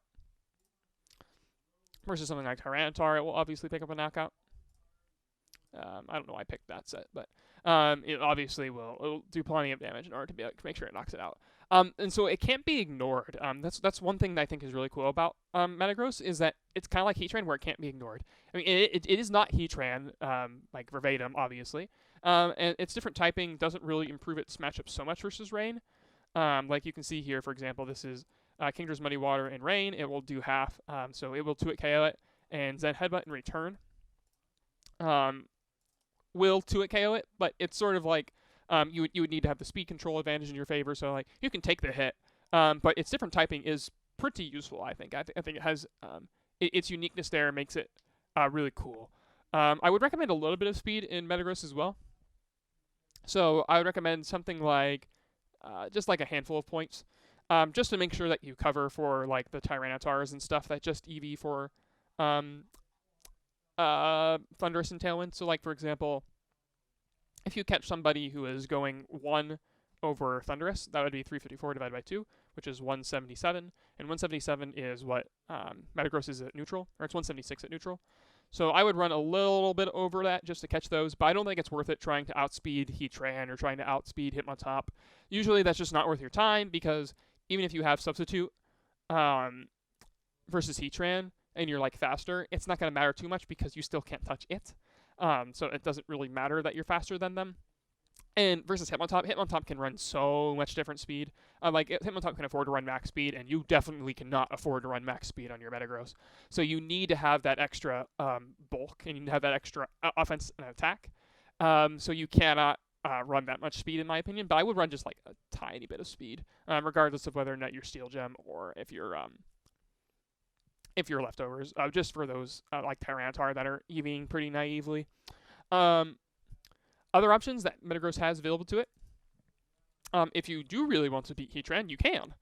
You can run Aqua Earthquake, and this will knock out Heatran. So if you look at Heatran,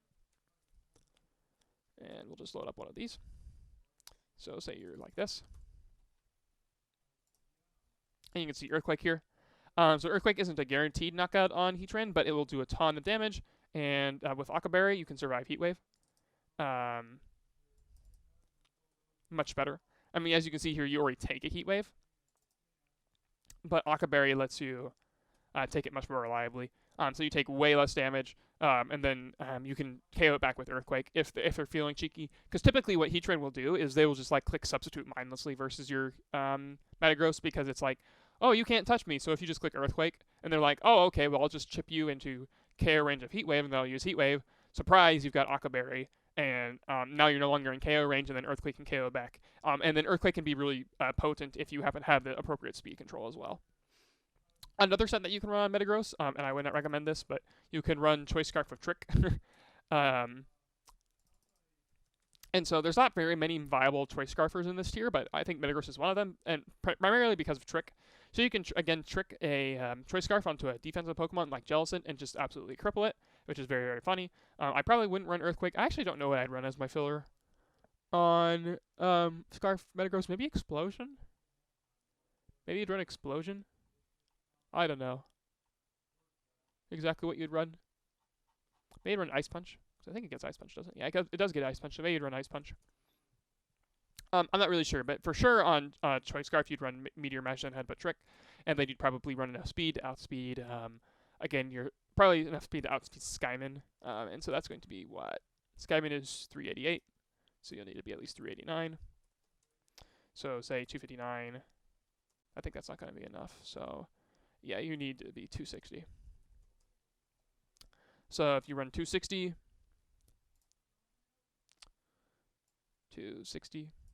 Oh, you need Jelly for that? Really? Huh, maybe you wouldn't run that. what's 239 times 1.5? I haven't actually messed around with Scarf Lando. Or, excuse me, Scarf Metagross. That would be, you could EV just outspeed Thundurus, I guess. Huh. I don't know, I might want to outspeed Skyman. I don't know whether or not it's worth. But anyway, Choice Scarf isn't the typical set you see anyway. It's usually going to be either Steel Gem or Leftovers. Those are going to be your primary two sets.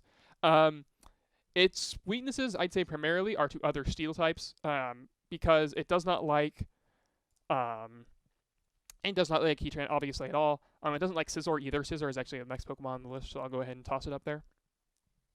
So it's not especially great versus other Steel types, and it's not something you have to keep in mind. And again, it doesn't like Fire types. It doesn't like bulky Water types very much, although it is like, it does non-trivial damage to something like Jellicent. So, like if you look at Jellicent, 252-100. And like you substitute up on that, like it's not great damage, but it does add up over time. It forces Jellicent to recover more frequently. But again, usually this sort of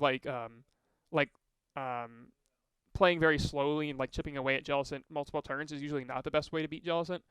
So it's not great versus Jellicent, and in general against bulky waters, it's not like ideal. But if you look at something like, for example, versus Politoed, and say it's like an offensive set, then Zen Headbutt is going to do half, things of that nature, you can definitely take advantage of. So Metagross is certainly very strong. It's also designed, I think it's a mon that's designed to trade hits.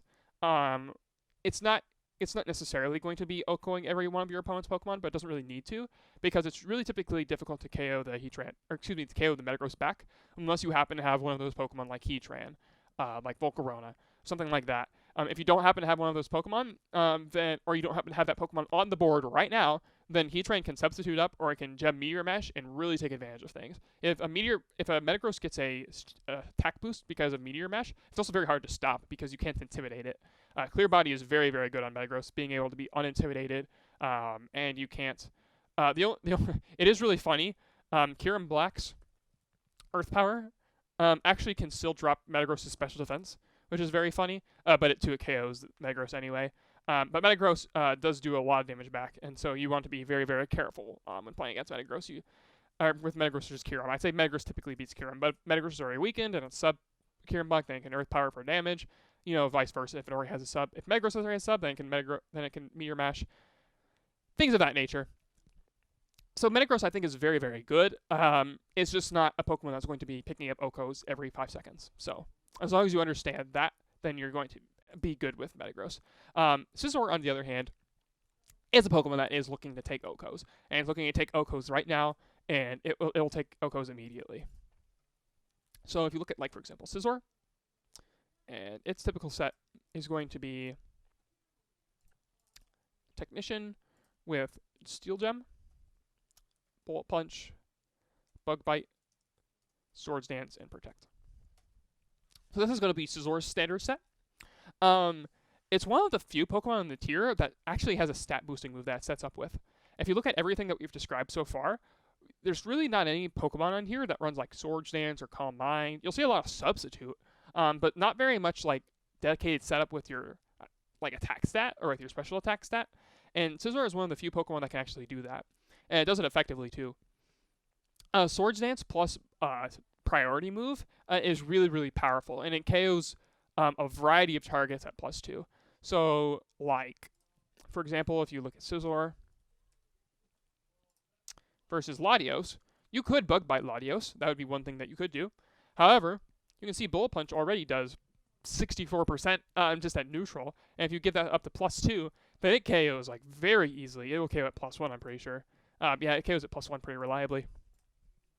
So, Scizor with Swords Dance and Bullet Punch just does so much damage to a wide variety of different Pokemon.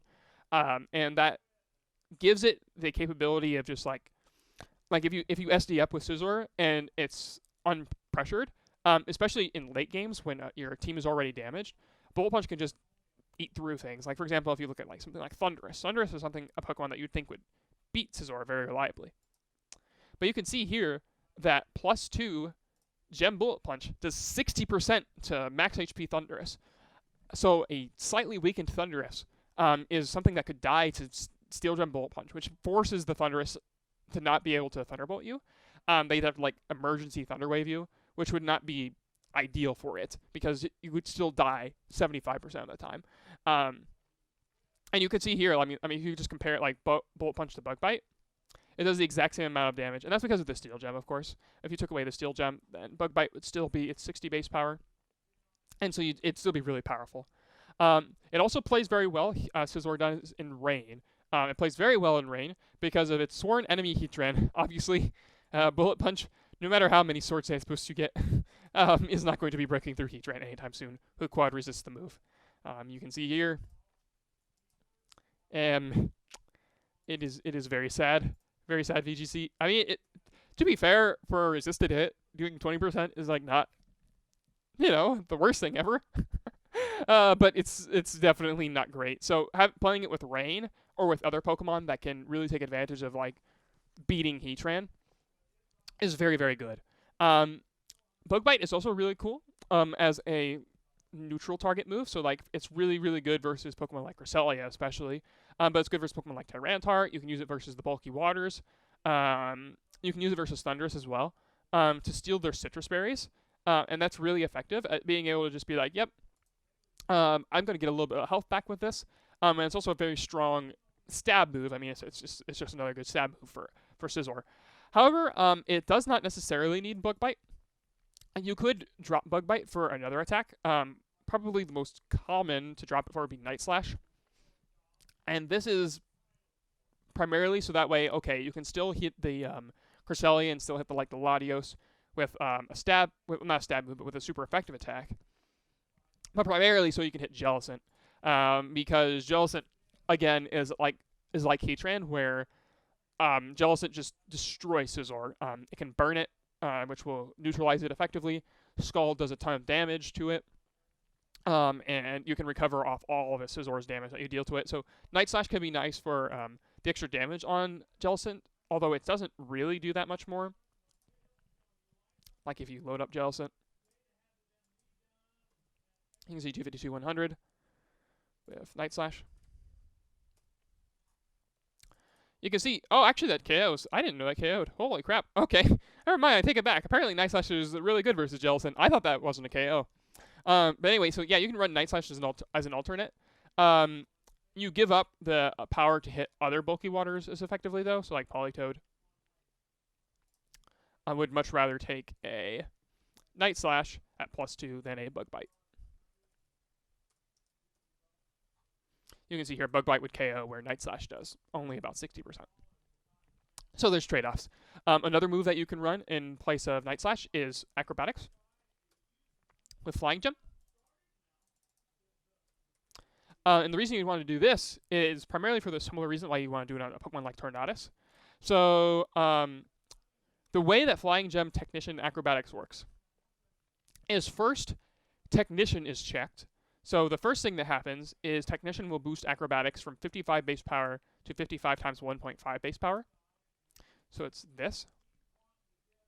Then you get the Flying Gem boost. Then you get the Acrobatics boost. So all of these things combined give Scizor basically a 250 base power move, which is really, really strong. Like you can use it, for example, versus let's look at an example of a neutral target. Like against.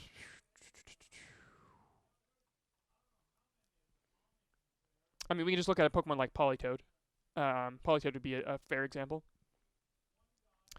So if we load up Acrobatics, you can see here with Flying Gem, and let's say you're not even at +2, you can see that Acrobatics still does a huge chunk of damage. Don't be confused by this saying 110 BP. It is applying both the Flying Gem and the Technician booster, or it should be. I think so. Let's see if it is. It actually isn't. I'm pretty sure I'm not mistaken there. That might be I might have my mechanics wrong. I thought for sure, though, that Flying Gem does give Scizor the Technician boost in Black and White. Maybe I'm crazy. I'll have to double check that later at some point. But anyway, even if it isn't, it's still sometimes used, so it's worth mentioning. Sometimes people will also use Bug Bite and Acrobatics, so they'll run both. rather than running Swords Dance, so you can have some immediate power. It's also very good, especially versus a Pokemon like Amoonguss, because I'm pretty sure this KOs Amoonguss even without the extra boost. So like if you look at 208-80, which I believe was anti-Metagross spread, you can see Flying Gem Acrobatics still KOs Amoonguss, which is really nice. However, after you lose up the Flying Gem, it's much, much weaker, in my opinion. I'm pretty sure that you get the Technician boost, but maybe I'm just crazy. Maybe I don't know what I'm talking about. Another option you can run on Scizor, and this is, again, another niche option, is Superpower. And Superpower is Scizor's best move to hit Heatran. So typically for this, you'd actually run Life Orb, and you'd run a lot of speed. So you'd run, like, not maybe max speed, but you'd run, like, near max speed. And so what that does is allow you to outspeed Heatran, because Heatran is normally going to just, like, substitute for free on Scizor. Like, it's not going to have any problem at all doing so. And so if you load up, like, Superpower, Life Orb versus Heatran, max HP, you can see it does a ton of damage. And so that will be your best answer at being able to whack against Heatran. And Heatran typically will not be, like, they won't be EVing to outspeed Scizor, and so this can be, like, a good, like, what do they call it? A lure. It'd be a good lure where your opponent would be like, oh, this is free board position for me, but the Superpower just comes out and just bonks you. That's happened to me before in tournament, where Life Orb Scizor just comes out and just superpowers the Heatran and just does so much damage. So it's very, very good for that respect. You can also run Choice Band for immediate base power, and you usually run U-turn on this. So that gives Scizor a momentum-based move, which is kind of cool, but I honestly don't really see this anywhere. I honestly don't. I don't see it. I don't see Choice Band, because usually it's not great for Scizor to be choiced, and Swords Dance is so effective anyway, which eliminates your need for the immediate power from Choice Band. Other notes that I should bring up are going to be, like, Scizor typically wants to have a lot of HP on it, and wants to have a lot of HP, so that way it can, like, switch into attacks like Draco Meteor a little bit better. I mean, like, Latios' Draco Meteor does tons of damage, like 60%, and if you cut that back to, like, 4 HP, then it's going to be doing just even more damage, and that's a resisted hit. So if you look at a Pokemon like, for example, Thundurus, with no investment, and you look at Thunderbolt, that's going to be a very clean 2-hit KO, whereas if you have, like, max HP, that's a very clean 3-hit KO. So those sorts of trades are important to keep in mind. Things like Conkeldurr's Hammer Arm. We'll just do Adamant for this sake. With Iron Fist and Life Orb. You can see he has a small chance of KOing Scizor at full, but if you drop HP for speed, then the probability of you dying increases. So that you will trade off if you happen to run some speed on Scizor. The reason you want to run speed on Scizor is so you can outspeed things like Metagross at neutral. You could outspeed things like Tyranitar at neutral for sure. But it's usually not especially common. Usually what you'll see is a very straightforward 252, 252, 4, and not too much invested in speed. Usually that's okay. As far as other weaknesses that Heatran has, or excuse me, that Scizor has, obviously Heatran is one of the biggest weaknesses. Every bulky water is good versus Scizor, so things like Rotom Wash is good versus it because it outspeeds it, can burn it. Hydro Pump does a lot of damage to it. Jellicent obviously beats it. Something like Suicune will be very good versus it. Even something like Keldeo will be very good versus it because of Water Gem Hydro Pump. So it's going to be very strong versus it. All Thundurus are very good because obviously it resists Bullet Punch. Even something like Thundurus-T, like if you look at Thundurus-T, and you see it's Electric Gem Thunderbolt.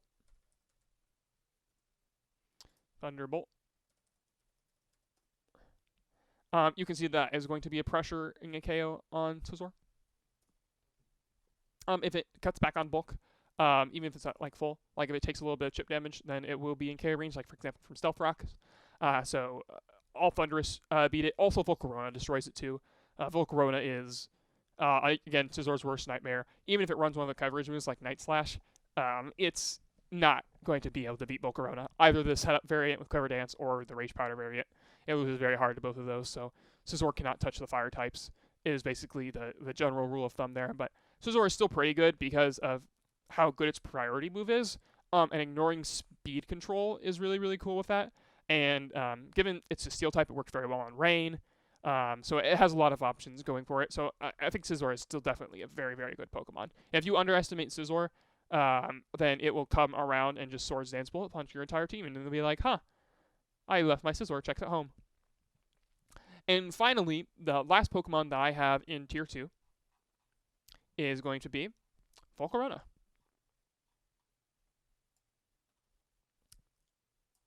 I didn't even notice that this actually lines up. Oh, I count Politoed and Kingdra as 1, but it looks like I have the same number of Pokemon in 2 as I do in 1, which is very funny. Although, like I said, I consider Politoed and Kingdra to be one entity. Nevertheless, I think Volcarona is Tier 2. And the reason why I think Volcarona is Tier 2, despite Volcarona having actually a lot of noticeable weaknesses, like it is weak to a good chunk of Pokemon that are on this tier list already. Like, it doesn't like facing its Thundurus because Thunder Wave is really potent versus it. Banded Kyurem just OHKOs it. It cannot touch Heatran without Hidden Power Ground, which it typically doesn't run. It walls Jellicent. Latios can outspeed and Draco it. Tyranitar, Rock Slide is obviously very good versus it. Rain is very good versus Volcarona. And so we might ask, like, why is Volcarona so high up here? And I think primarily it's the reason for that is because of how much, like, the two different sets that Volcarona can run are quite independent of one another. So it's kind of like Kyurem Black in that it has two good independent sets that really set it up as being very powerful. So the one that I think is better is Rage Powder. So the reason why Rage Powder Volcarona is so good is because it's a unique typing. So like, I think we've talked about this before already, but Volcarona can wall the fighting types, being able to redirect their close combats very easily. It also walls sub Kyurem Black, which is very important. You'll be able to just Rage Powder away attack from it. It won't be able to do that. It outspeeds Hitmontop very easily. In order to outspeed Adamant Hitmontop, you only need a little bit of EVs. So if you look at Volcarona versus Hitmontop, you can see here if it runs like max attack, or you see like max speed, then you only need just a handful of EVs to outspeed it. Just like a little bit. And even if it's Jolly, if you want to be like super for sure, and this will also outspeed Breloom, then you can run up to 263. And that's not even that much of a commitment. It's some speed investment, but it's not really that much. So it only takes like a little bit to outspeed it. Rage Power Volcarona also has a number of viable moves. Well, it actually has a number of viable moves and viable items. So you can run Citrus Berry. Citrus Berry is obviously generically good for being able to take multiple attacks. That obviously is, I mean, you're taking a lot of attacks with your Rage Powder, so being able to restore your HP after hitting some is always nice. Like, for example, Volcarona can survive Latios' Dragon Gem Draco Meteor without that much investment.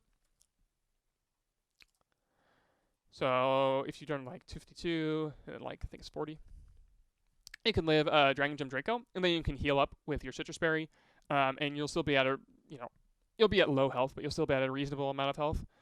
So like say it did like an average roll, so say it did like 90%.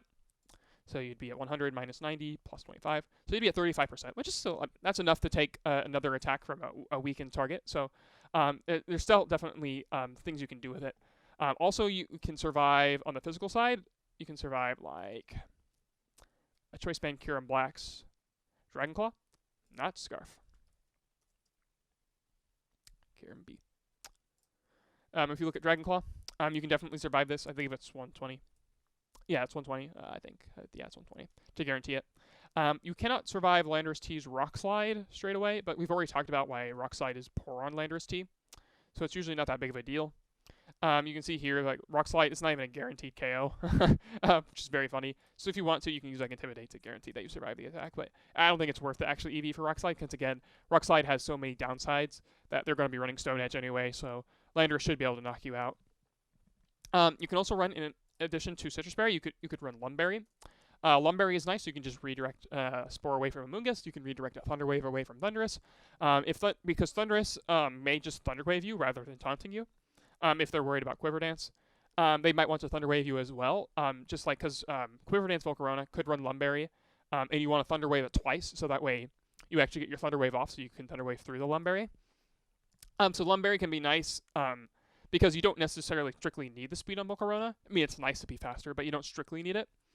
So Lum Berry can be nice just to stop one status, which is always good. And then you also have the option of running, if I can think, Fire Gem the ones. So Fire Gem Overheat is very, very strong. If you look at, like, for example, Fire Gem Overheat versus Landorus-T.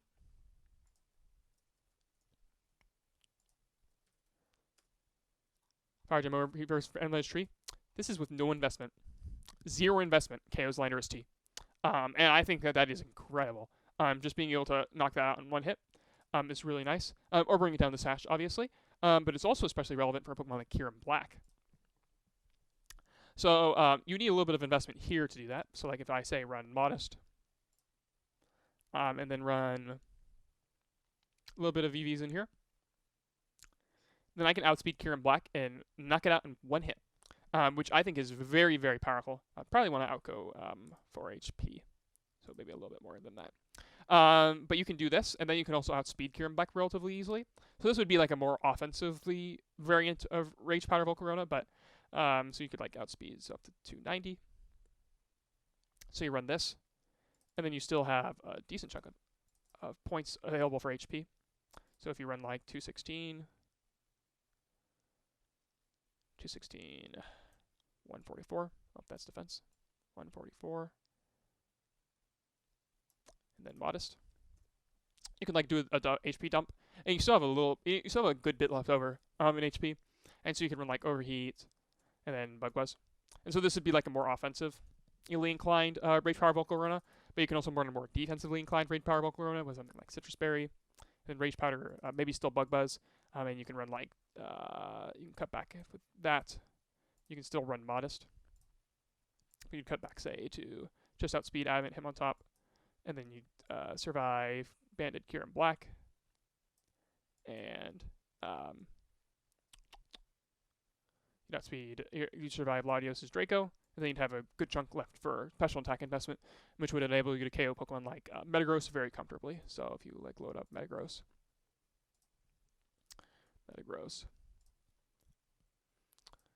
No Fire Gem, no Aka.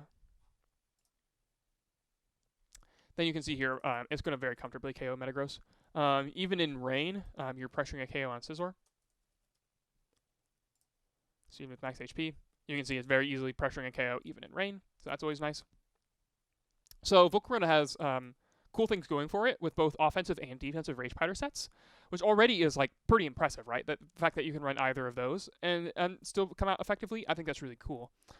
You definitely want Flame Body over Swarm, 100%. Even if you run Bug Buzz, you want Flame Body over Swarm for a couple reasons. One, Volcarona is not always going to be, like, it's very hard to trigger Swarm and actually make it be relevant, but Flame Body is very easy to trigger because you can Rage Powder away Fake Outs, and so that means you have a 30% chance of on contact, just burning the Hitmontop or burning the Scrafty, which is very, very nice. And you can also burn things like the Metagross if it goes for Zen Headbutt into you. What's another Pokemon that you can burn that's relevant that would attempt to attack you that you might be worried about? Tornadus. Like if Tornadus goes for Acrobatics, you could just leave it with a burn as a parting shot there. And so or Conkeldurr, especially like the fighting types, if they go further, if they try to break through Volcarona, it'll be very difficult for them to do so. So Volcarona has really cool options available for it. I think with Flame Body, you can also run, if you want to, you can drop Bug Buzz and run like Will-O-Wisp. So you can directly burn Pokemon. You can also run Hidden Power Ground if you want just that extra Heatran check. Hidden Power Ground will not KO Heatran, but again, it will do like 75%. So that's the point of it. You can also run Tailwind. Tailwind is pretty valuable. So that way you can boost your team's speed. You almost never want to run Heat Wave though. And the primary reason for that is just so you don't accidentally boost Heatran. Even if you run like Heat Wave, Hidden Power Ground, you still don't want to boost Heatran if you can help it. It's usually not going to be worth your time. So I think it's better to just ignore that basically.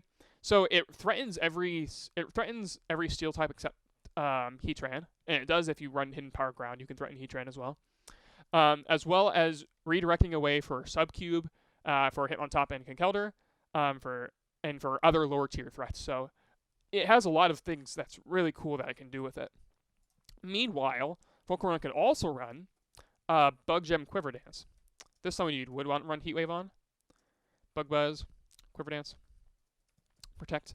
Now, obviously, this set is walled by Heatran, so you need to have additional Heatran support. But Bug Buzz KOs one of its other checks that it would need to worry about, which would be Tyranitar. So if you look at Tyranitar, you see Bug Buzz. If you're at +1 with Bug Gem, easy knockdown on Tyranitar. Easily gets it. It'll also easily get Pokemon like Latios. And Bug Gem Buzz also does a ton of damage to the bulky waters. So like, for example, Kingdra. That will die to +1 Bug Buzz, which is really cool. Even at neutral, you can see +1 Bug Buzz, or just a Bug Gem Buzz does a ton of damage to it. You can also see Giga Drain. Giga Drain is sometimes used for Rain and for Jellicent, but I think it's really meh. I think you prefer Bug Buzz in general. You don't have to run Bug Gem. You could run Lumberry. Lumberry is good versus Thundurus, obviously, and it makes it so that if they go for Thunder Wave into you, then you're paralyzed. But whatever. Now your paralysis is healed. Usually this is really good, especially if you already have a +1 boost and they try to use Thunder Wave to like slow you down, and then you're like, oh, I got Lumberry, and then they're gonna be in big trouble. Heat Wave is more popular to fight Heatran, just so that way you can hit multiple targets. Because other than Heatran, you really would prefer to Heat Wave like a vast majority of neutral targets. Volcarona is obviously not very good versus Rain, so Volcarona rolling up in the Rain is going to be pretty bad, but still Heat Wave is usually seen over the other option, which would be Fiery Dance. Fiery Dance would be your single target move of choice, I think, on Volcarona. If you're not running Heat Wave, you wouldn't run Overheat and Quiver Dance. You can also run Flamethrower though, if you want to. Flamethrower is more powerful than Fiery Dance, but I like Fiery Dance because it can boost your special attack.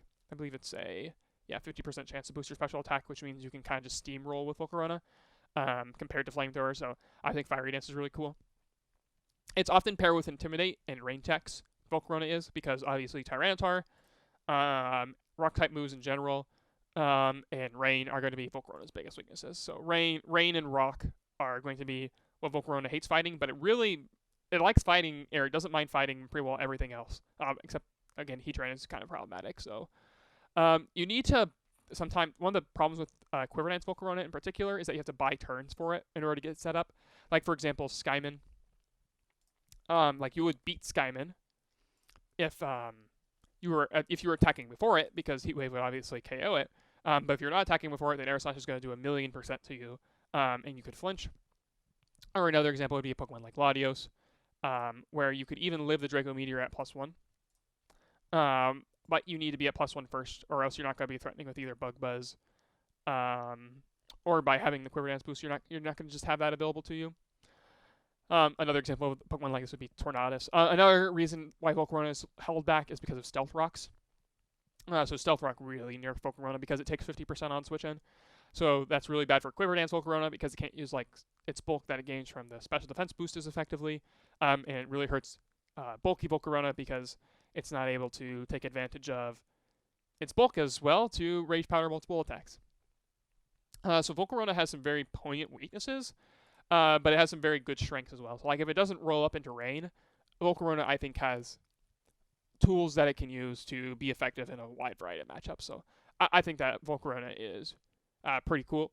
I think some players would probably rank it a little bit lower. They might rank it as 3, but I think Volcarona is very, very cool, very good. I think its traits, especially in being able to wall substitute cube, I think it's a really powerful trait that it has, and it's also it's fairly bulky. Like, for example, Jellicent is one of the most common bulky waters. And if Jellicent uses Scald into a bulky Volcarona, say it's 250, 240, then it doesn't do that much. I mean, it's not even going to do half. So it's really fat and can provide opportunities for allies to get up substitutes or to pivot and offer defensive protection, while also being a more aggressive follow me or Rage Powder user. So I think that's really cool. So that's it for Tier 2. I think that this encompasses Tier 2. Tier 1, like I said, is ordered. Tier 2 is unordered, but I think these are probably going to be some of the best Pokemon that you can see in the game.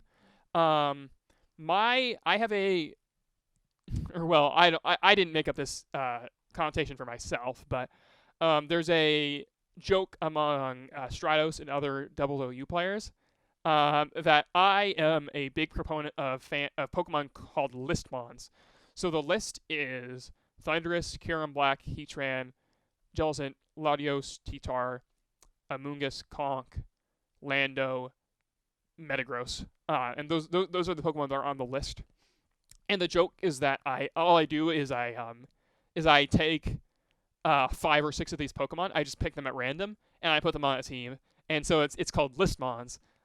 So I don't know. I personally think that's really funny. I think I've embraced the term. I think it's really good, and it kind of describes like Listmons is like an alternative way to say balance. And so I agree that I am a big proponent of balance. But I think you can tell by the relative location that these Pokemon are on the tier list. That I think most of them are tier 1, tier 2. So that's why I rate them so highly, and that's why I use them on so many different teams, because of how good that I think they are, and how like they offer so much pressure on the board. I think these are the best Pokemon in the tier by far. Once you get into tier 3, I think you still have a lot of viable Pokemon, and even tier 4, I think you get a lot of niche Pokemon. But these I'd say are definitely like these are the Pokemon that I think you must respect these Pokemon in the team builder. I think if you don't respect these, then you're going to be in big trouble. But for tier 2, I think that these are very, very good Pokemon, but they just don't have as much like team builder respect that you need to bring as tier 2 Pokemon. Like you're not obligated to have Rage Power Volcarona checks in the same way that you're obligated to have Substitute Heatran checks. And sometimes some of these good Pokemon up here just naturally do well against some of these lower Pokemon. So those are some things to keep in mind. Like you can see here, Heatran, for example. Heatran beats Amoonguss. It does a lot of damage to Conkeldurr. Although Conkeldurr will beat it in Trick Room. It walls Cress if it doesn't have In-Power Ground. It does a lot of damage to Hitmontop. Heatran beats these 2 Steel types very comfortably. Beats Volcarona very comfortably. So you can see that sometimes these matchups are very, very polarizing. And so that's why I rate Heatran so highly, for example. But enough about Heatran, enough about Tier 2. We need to move on to Tier 3, which is also going to be unordered. Unordered. I'll capitalize it as well, just for consistency's sake. That moves on to the next line, but that's okay. So to start off Tier 3, we have Breloom. And Breloom is a very powerful Pokemon, because it's basically the same logic as Amoonguss, where Spore is so powerful. Being able to put a Pokemon to sleep is effectively, in some players' minds, removing it from the game. And Breloom having Spore, therefore, means that it is a very powerful Pokemon. It's also a really good typing for like being able to deal with Pokemon like Jellicent, while also like having Mach Punch in order to like prevent people from prevent Pokemon from just being able to set up Substitute for free. Like so, what Breloom will typically run is Focus Sash. It doesn't have to run Focus Sash, but with Technician, and then you'll see like Bullet Seed, Mach Punch, Spore, and then either Protect or Superpower. Usually Protect. And this works really well as a lead for being able to just like you're likely just going to get a Spore off, and then what you do is you just mess with the opponent until they deal with Breloom. And that's what Breloom's intention is for. It struggles a lot versus Thundurus because Thundurus can just taunt you, and also Thundurus is typically going to outspeed you. Breloom's max speed is going to be 262. However, you can run Choice Scarf. Choice Scarf Breloom puts you very fast. You're going to be roughly around. Let's see, where's Scarf Breloom? Scarf Breloom. It's faster than Skymin. Yeah, it's 393, which is considerably faster than a good chunk of the tier. I think you do want to run Adamant though, or excuse me, I think you do want to run Jolly, because 239 times 1.5 is only going to be 358.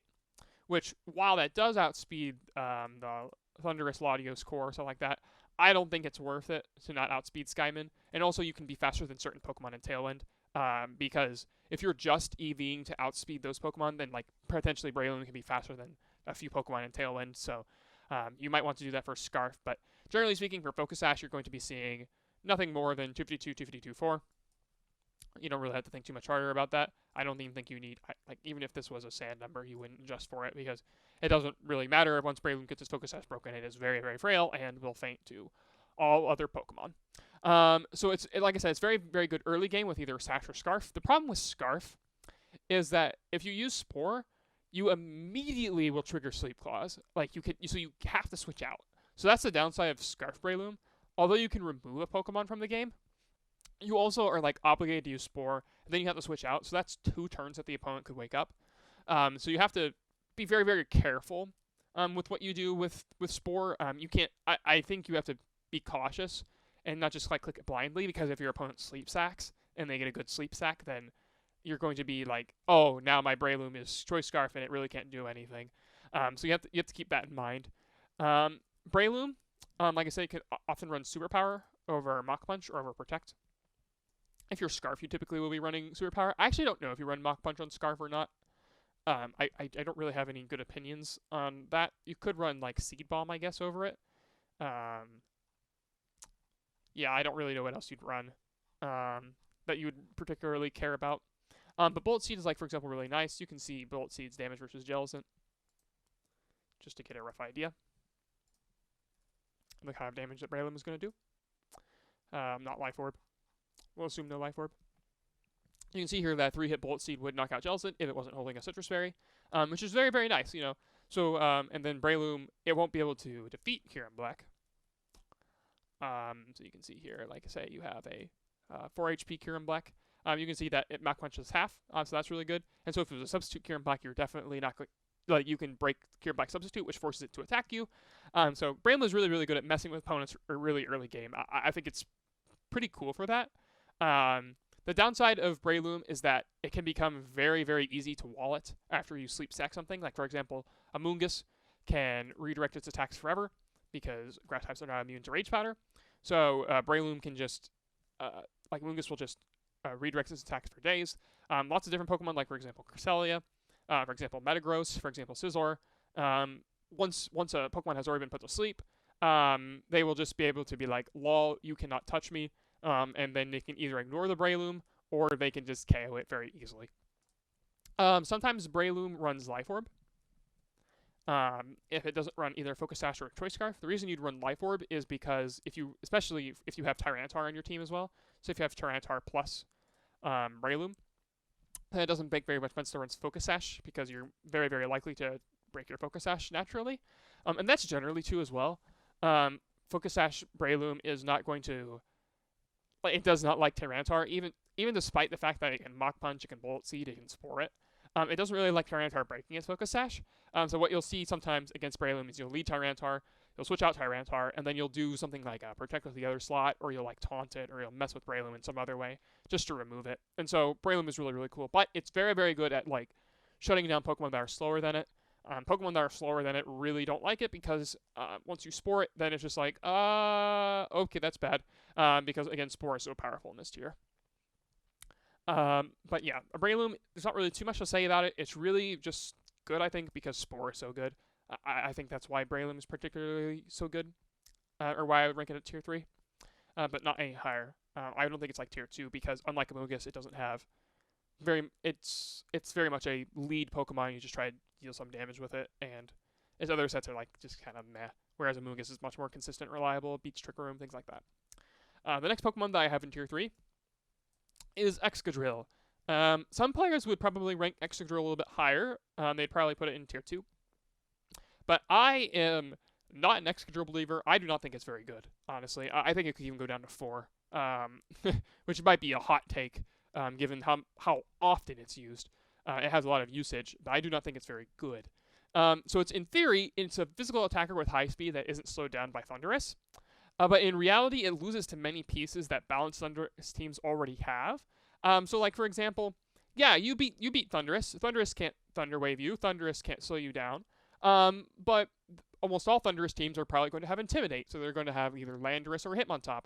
If they don't have that, they're going to be Rain teams. And Rain teams are going to do really well versus Excadrill, which will just die. And so that's not good for you. And it's not great defensive typing for a Steel either, in my opinion. It takes damage from so many of these Pokemon already that you can see here, and a lot of the lower tier Pokemon as well. So it's not especially bulky. Let's go ahead and load up Excadrill. Another problem I have with Excadrill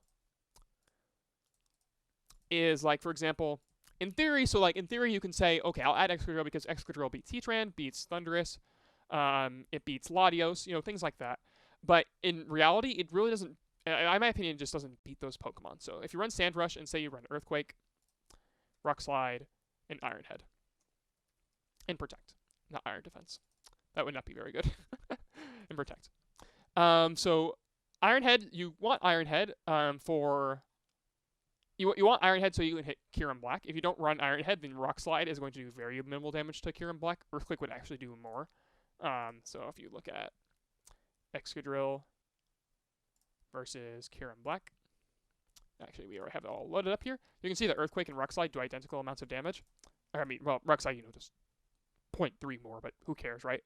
So you'd want Iron Head, right? So you can KO the Kyurem Black, which by the way does not even knock out bulky ones very reliably, but you have sand damage, things like that. So it's typically fine. I'm not saying that Kyurem Black beats Excadrill, although with the substitute up, Earth Power does do a lot of damage back. But we've already seen, for example, in the Heatran dynamic, I've talked about this before. So if you have max HP, max special attack, Earthquake, sure, Earthquake's going to knock you out, but Heat Wave will knock it out in return. So whether or not you beat Heatran is conditional on whether or not the Heatran has a substitute, and Heatran can very often get a substitute. I don't think Excadrill trades especially effectively either. It misses even with Life Orb a lot of KOs, and without Life Orb, you wouldn't like get the KO on Kyurem Black, but otherwise, like you miss the KO, for example, on Metagross with Earthquake, and you might be like, well, that does enough damage as it is. That's fine. That's enough damage, but let me just show you some examples of what I mean, I guess. I think that would be useful. So let's take a look at an example like this game. So this was from recent DPL. I was fighting Mizuheim. I don't actually know how to say it, or Mizuhime. I don't actually know how you say your name. I apologize. So let's go ahead and look at this. So if you look at my team and you look against versus Sand, you can see here that Landorus is very good versus Sand. We've already established that. So Landorus would be really good versus Tyranitar and Excadrill. However, I let my Landorus go to sleep, and it dies to a critical hit crunch, which is very, very poor for me. So I lost my Landorus very, very early versus Excadrill, one of my best answers. At this point, Jellicent is going to be my next best answer to it, because Metagross can't really touch it very much. Latios can't do much damage to it. I mean, Draco will do some damage to it, but it's not ideal. But let's see what happens. So I end up getting up Trick Room. They have substitute with their Heatran, and watch what happens here. So Mizuheim is never in a position to be able to send in their Excadrill. So Excadrill is always pressured here. I even get a critical hit here, so that's not ideal for me. But they send in Latios. Latios dies. They can't send in Excadrill, right? If they go into Excadrill, Excadrill will just faint to the combination of Scald and Low Kick. Or I can recover on it, things like that. So this Heatran here is definitely I can't deal with it right now. Thundurus comes in, it goes for substitute, so it doesn't just immediately faint as well, which is good for my opponent. If they had taunt, they could have taunted the Jellicent, and that would have weakened it pretty significantly. But thankfully, they did not have taunt. And so now Tyranitar is still continually pressuring both opponents. But let's go ahead and skip a little bit ahead, because I lose my Jellicent. And now we're in a situation where we have... Let's go ahead and go back one turn and discuss the board state. So misses a Heat Wave on my Tyranitar. I don't really mind too much because of the critical hit crunch earlier. And so now we have Tyranitar and Thundurus versus Excadrill and Breloom. And I know this is Scarf Breloom. So, in this situation, you would think that Excadrill would be in a phenomenal board state. To me, it looks like, I don't think you can ask much better for an Excadrill. Excadrill is able to KO both of these Pokemon. It's able to KO Thundurus with Rock Slide. You can't slow it down. I can't slow it down with Thunder Wave. The best I could do would maybe taunt it to prevent it from going for a substitute or a Swords Dance. But I probably want to throw an attack at the Breloom. Since the Breloom is Choice Scarf, the Excadrill cannot stop me from weakening the Breloom. But right now at this point, Excadrill is the real threat. And so we see here, I think it's a great position as well, because Latios, again, can't do much damage to it. Metagross can't do much damage to it. And so we see the Rock Slide go off. I end up getting the full paralysis, but I also get flinched, so it balances out, so the Tyranitar cannot do anything. I go into Metagross. Earthquake is not pressuring a KO on me here. However, I go for the Protect anyway, just to sack off my Tyranitar. If he doesn't KO Tyranitar, then I'll just go for a low kick into the Excadrill and do a lot of damage. We see Breloom lock into Scarf Spore. And now I have Latios remaining. And so, now, they're in a position where they actually cannot win at this point. For one, my Latios happens to be modest on this team, which ends up being better in this situation. So let's go ahead and pull up, for example, Latios.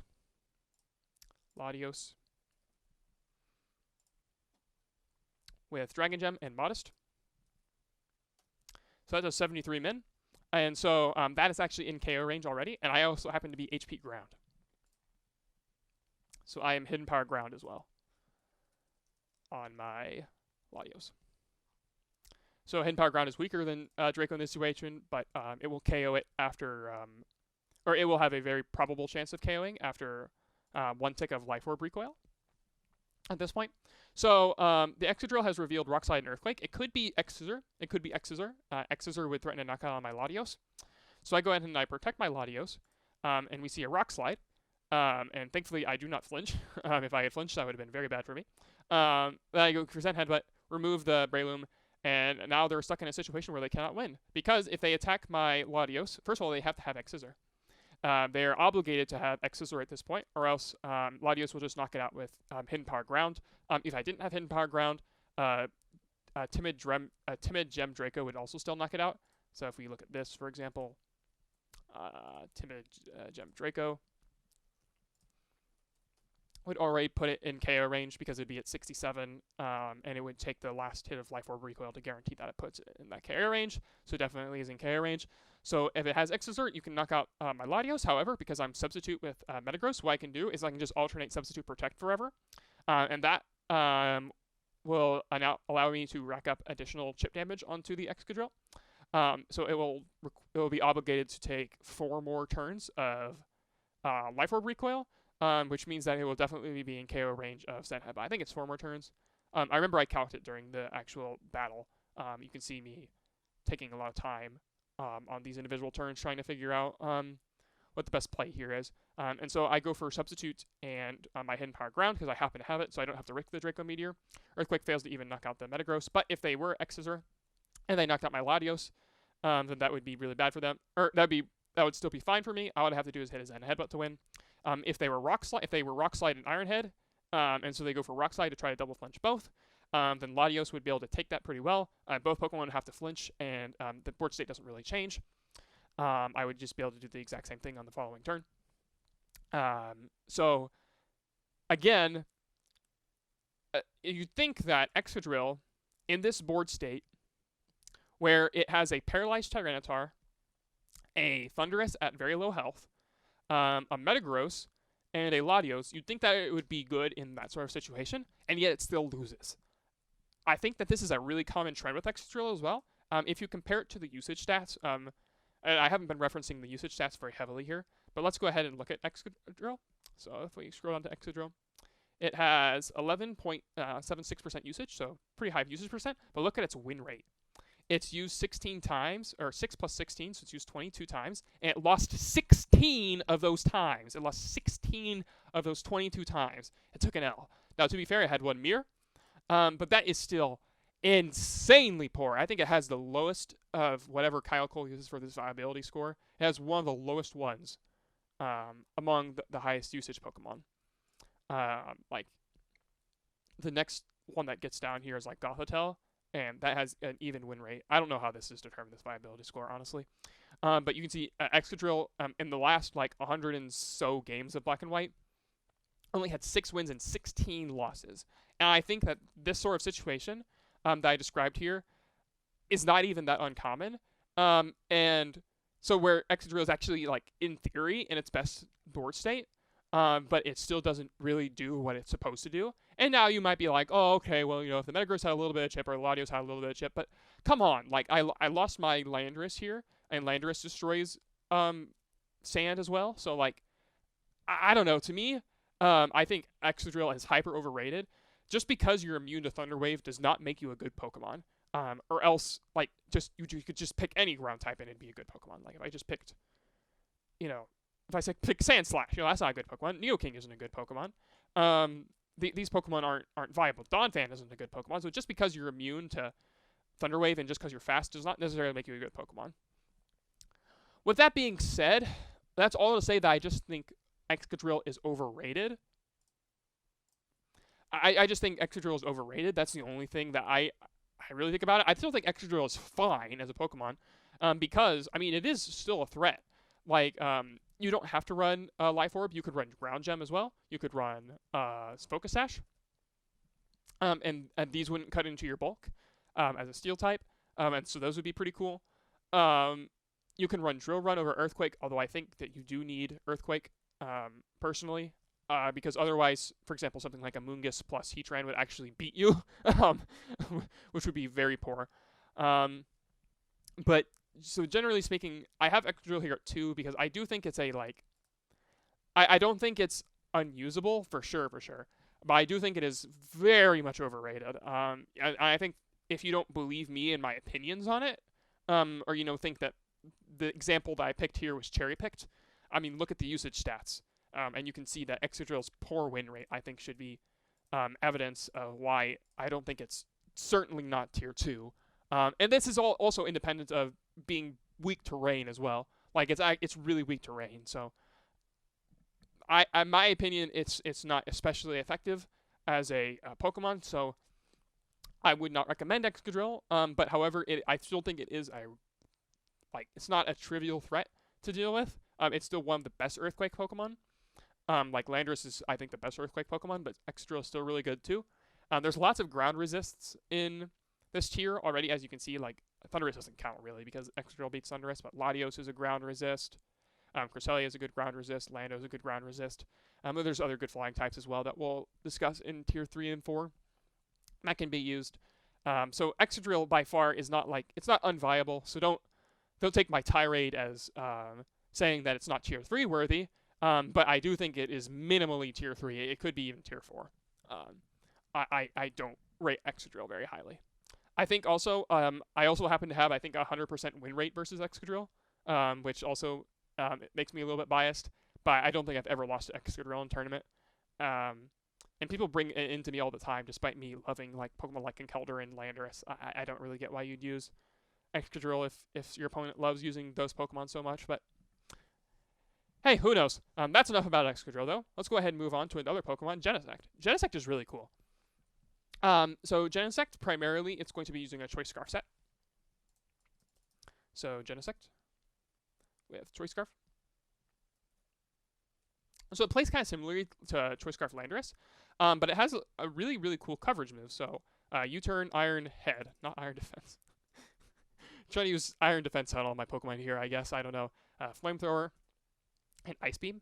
This gives it really, really solid coverage, where you can hit all the Steel types except for Heatran. Obviously, Genesect loses to Heatran, but you don't really care so much when you're using Genesect like this.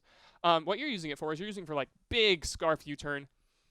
And it's really, since because it's so naturally fast, you don't even have to invest that much in speed. So I would outspeed Landorus for sure. Recall that Landorus is 181 at neutral.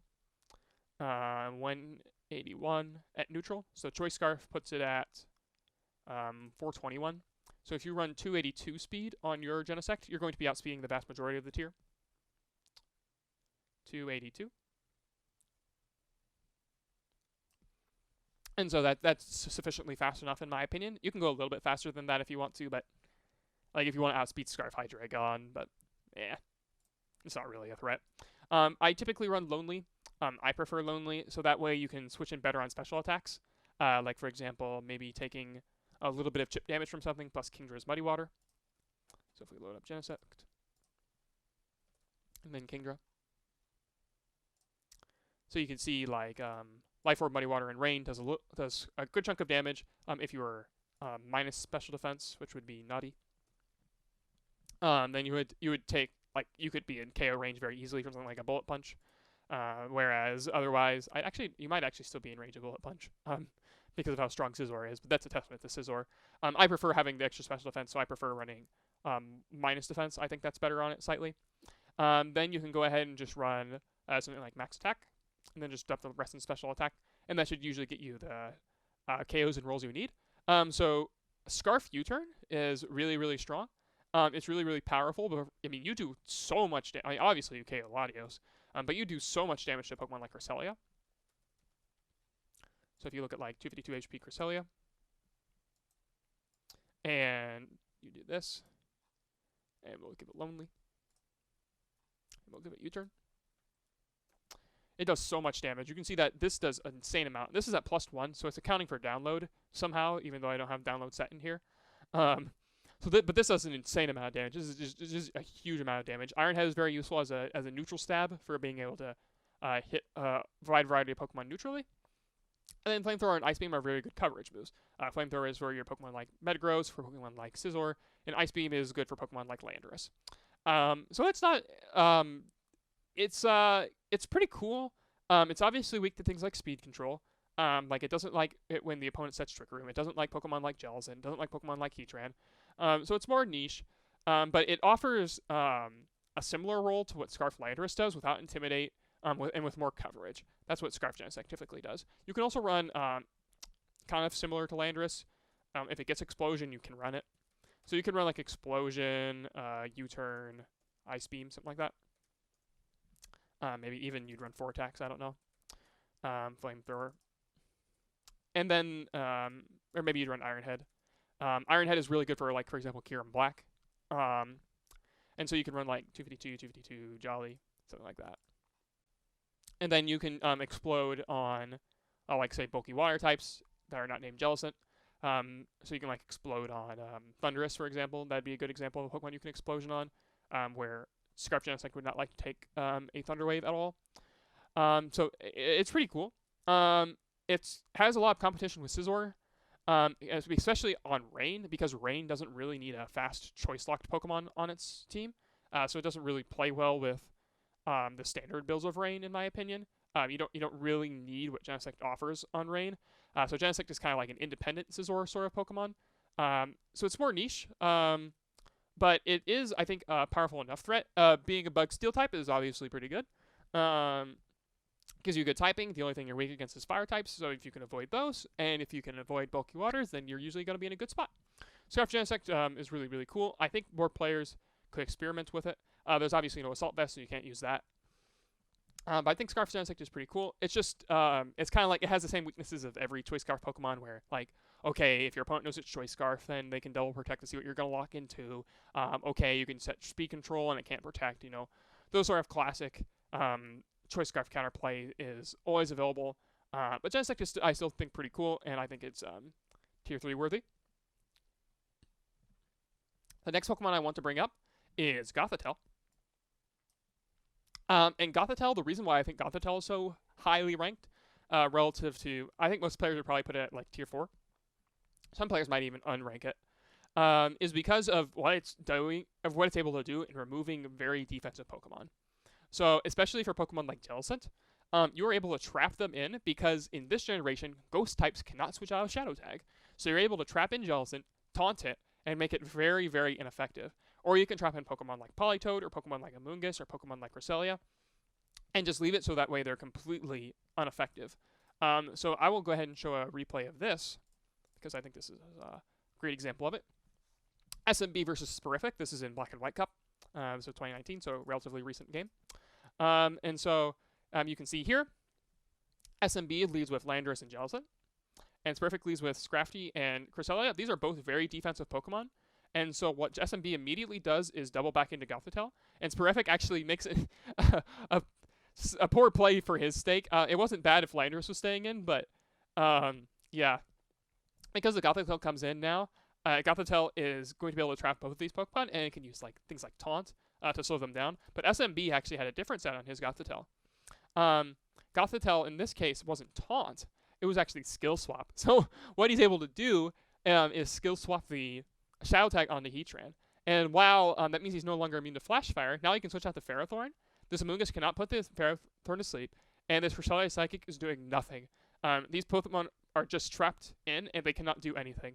And so we see here, Cresselia actually going for Psychic into his own Amoonguss, so that way he can just get it off the field, because this Heatran and Ferrothorn were just going to start setting up. And you can see here that they have done that. And now from this stage in the game, Sporific was just so far behind. You can go into Heatran here, but being down in the substitute war is such a big deal, and it's very clear that this Cresselia does not have Hidden Power Ground, or else they would not have KO'd their own Amoonguss, probably. Or at least not immediately. They probably would have done something, tried to do something to the Heatran first. And from this point, SMB, I think, if I recall correctly, just dominated Sporific. Switching back to Jellicent, we can see here that it was a 5-0. So it was very dominating in SMB's favor because of the potential of Gothitelle. Now, Gothitelle is very, very good at beating those sorts of balanced style builds, and it's not very good at beating things like Rain. Unless you do have something like Shadow Tag plus Sunny Day, like trap in the Latios, or trap in a Kingdra after it uses Draco Meteor, trap in the Latios after it uses Draco Meteor. You can definitely do things like that, but Gothitelle is definitely a very passive Pokemon. For Gothitelle in particular, some people don't even opt to run Psychic. They don't even opt to run Psychic. They instead decide to run just exclusively support moves, like Taunt, Skill Swap, Trick Room, Protect. Or sometimes you can see Helping Hand over one of these two moves, or you can see Psychic over one of these two moves. It does not get Heal Pulse this generation, so you cannot use Heal Pulse. Trick Room and Protect, I'd say, are the two mandatory ones. You definitely have to have both of those, and you typically see Citrus Berry. Gothitelle is naturally pretty bulky. You can see it has a good 110 base special defense. So typically, I've actually never used Gothitelle myself in tournament, so I don't know exactly how you EV it, but I imagine it's something to the effect of you just EV for Draco Meteor. Maybe you use Calm, probably. And so that pretty comfortably survives, and then you do like 252, 4, something like that. And that lets you like survive Tyranitar's Crunch. I know Crunch won't just kill you. You can see you survive Crunch, so that's kind of not like Gothitelle beats Tyranitar, but it's the idea here. So I don't really have too much experience with Gothitelle, but it's really, really good at like just defensively removing certain pieces. If you can trap in Hitmontop against like Gothitelle plus Jellicent, then they are totally screwed. Marilli is another person who is a big fan of using Gothitelle and has used it very effectively in order to trap important defensive pieces and just remove them. So I think Gothitelle is really cool. And despite having issues with being passive, you can do things like, for example, taunt the Kyurem-Black, and Kyurem-Black can't do much to break you. Gothitelle being so especially bulky means it's, again, hard to kind of break unless you have a Pokemon with lots of damage against it that can beat it, like, for example, Metagross or, for example, Scizor.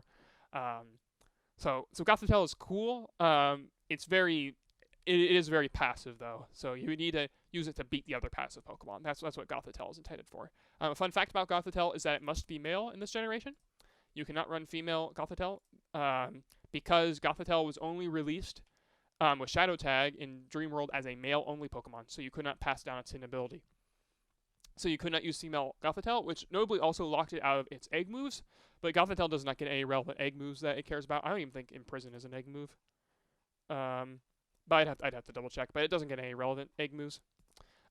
So all of these are open to it despite not being able to actually breed in the games. So that's an interesting fact about Gothitelle. It always has to be male. If it's female, then it means it must be Frisk Gothitelle, which is significantly worse. I would not use Frisk Gothitelle.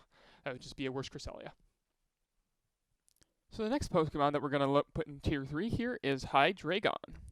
So Hydreigon, I think it's kind of surprising, given how much I've hyped dragons up. The fact that we have 3 dragons in Tier 1, but none in Tier 2 is sort of interesting, I think. But I think the reason for the rest of the dragons not being ranked so high, despite being very good, is just because they're naturally outsped typically. So like Latios and Kingdra will just outspeed these Pokemon, the lower dragons like Hydreigon, and just knock it out in a single hit. However, Hydreigon offers some things compared to Latios, which is pretty cool. The first one being it's dark typing. So being dark type is really nice. So you can hit Pokemon such as Cresselia, Pokemon like Jellicent for very consistent damage, compared to just going for a Draco Meteor. And in addition, it gets very good coverage moves as well. So it gets Flamethrower and Earth Power, which are both very, very important for hitting the relevant Steel types in Scizor and in Metagross. Typically, you're going, and Heatran as well. Latios obviously can only hit one of these, and it is reliant on using Hidden Power to do so. So if you choose Hidden Power Fire, then you're necessarily going to be slower than Scizor, or excuse me, that you're necessarily going to be slower than other Latios. Although you will KO Scizor, but Hydreigon is not limited by that and can run Flamethrower pretty competently. Also, it can run Fire Blast, which is a little bit more powerful and more useful for something like Metagross. So if you look at, for example, Hydreigon versus Metagross, you can see that Life Orb, Dark Pulse, and Fire Blast do roughly the same damage, but that's only because I have Aqua Berry on. Fire Blast will KO Metagross if it's holding a Life Orb and if it is Modest. I believe Timid is a roll. Yeah, it's a roll in your favor, so pretty significantly, but something to keep in mind. So you can use Fire Blast in order to deal a lot of damage to Metagross, but typically you'll see Earth Power. Earth Power is typically the more common filler move, and then you'll see usually Earth Power and then Protect. And that's pretty standard, so that way you can hit Pokemon like Jellicent and Pokemon like Heatran, whereas Latios can hit those Pokemon, but it's forced to run more unique coverage moves, I suppose.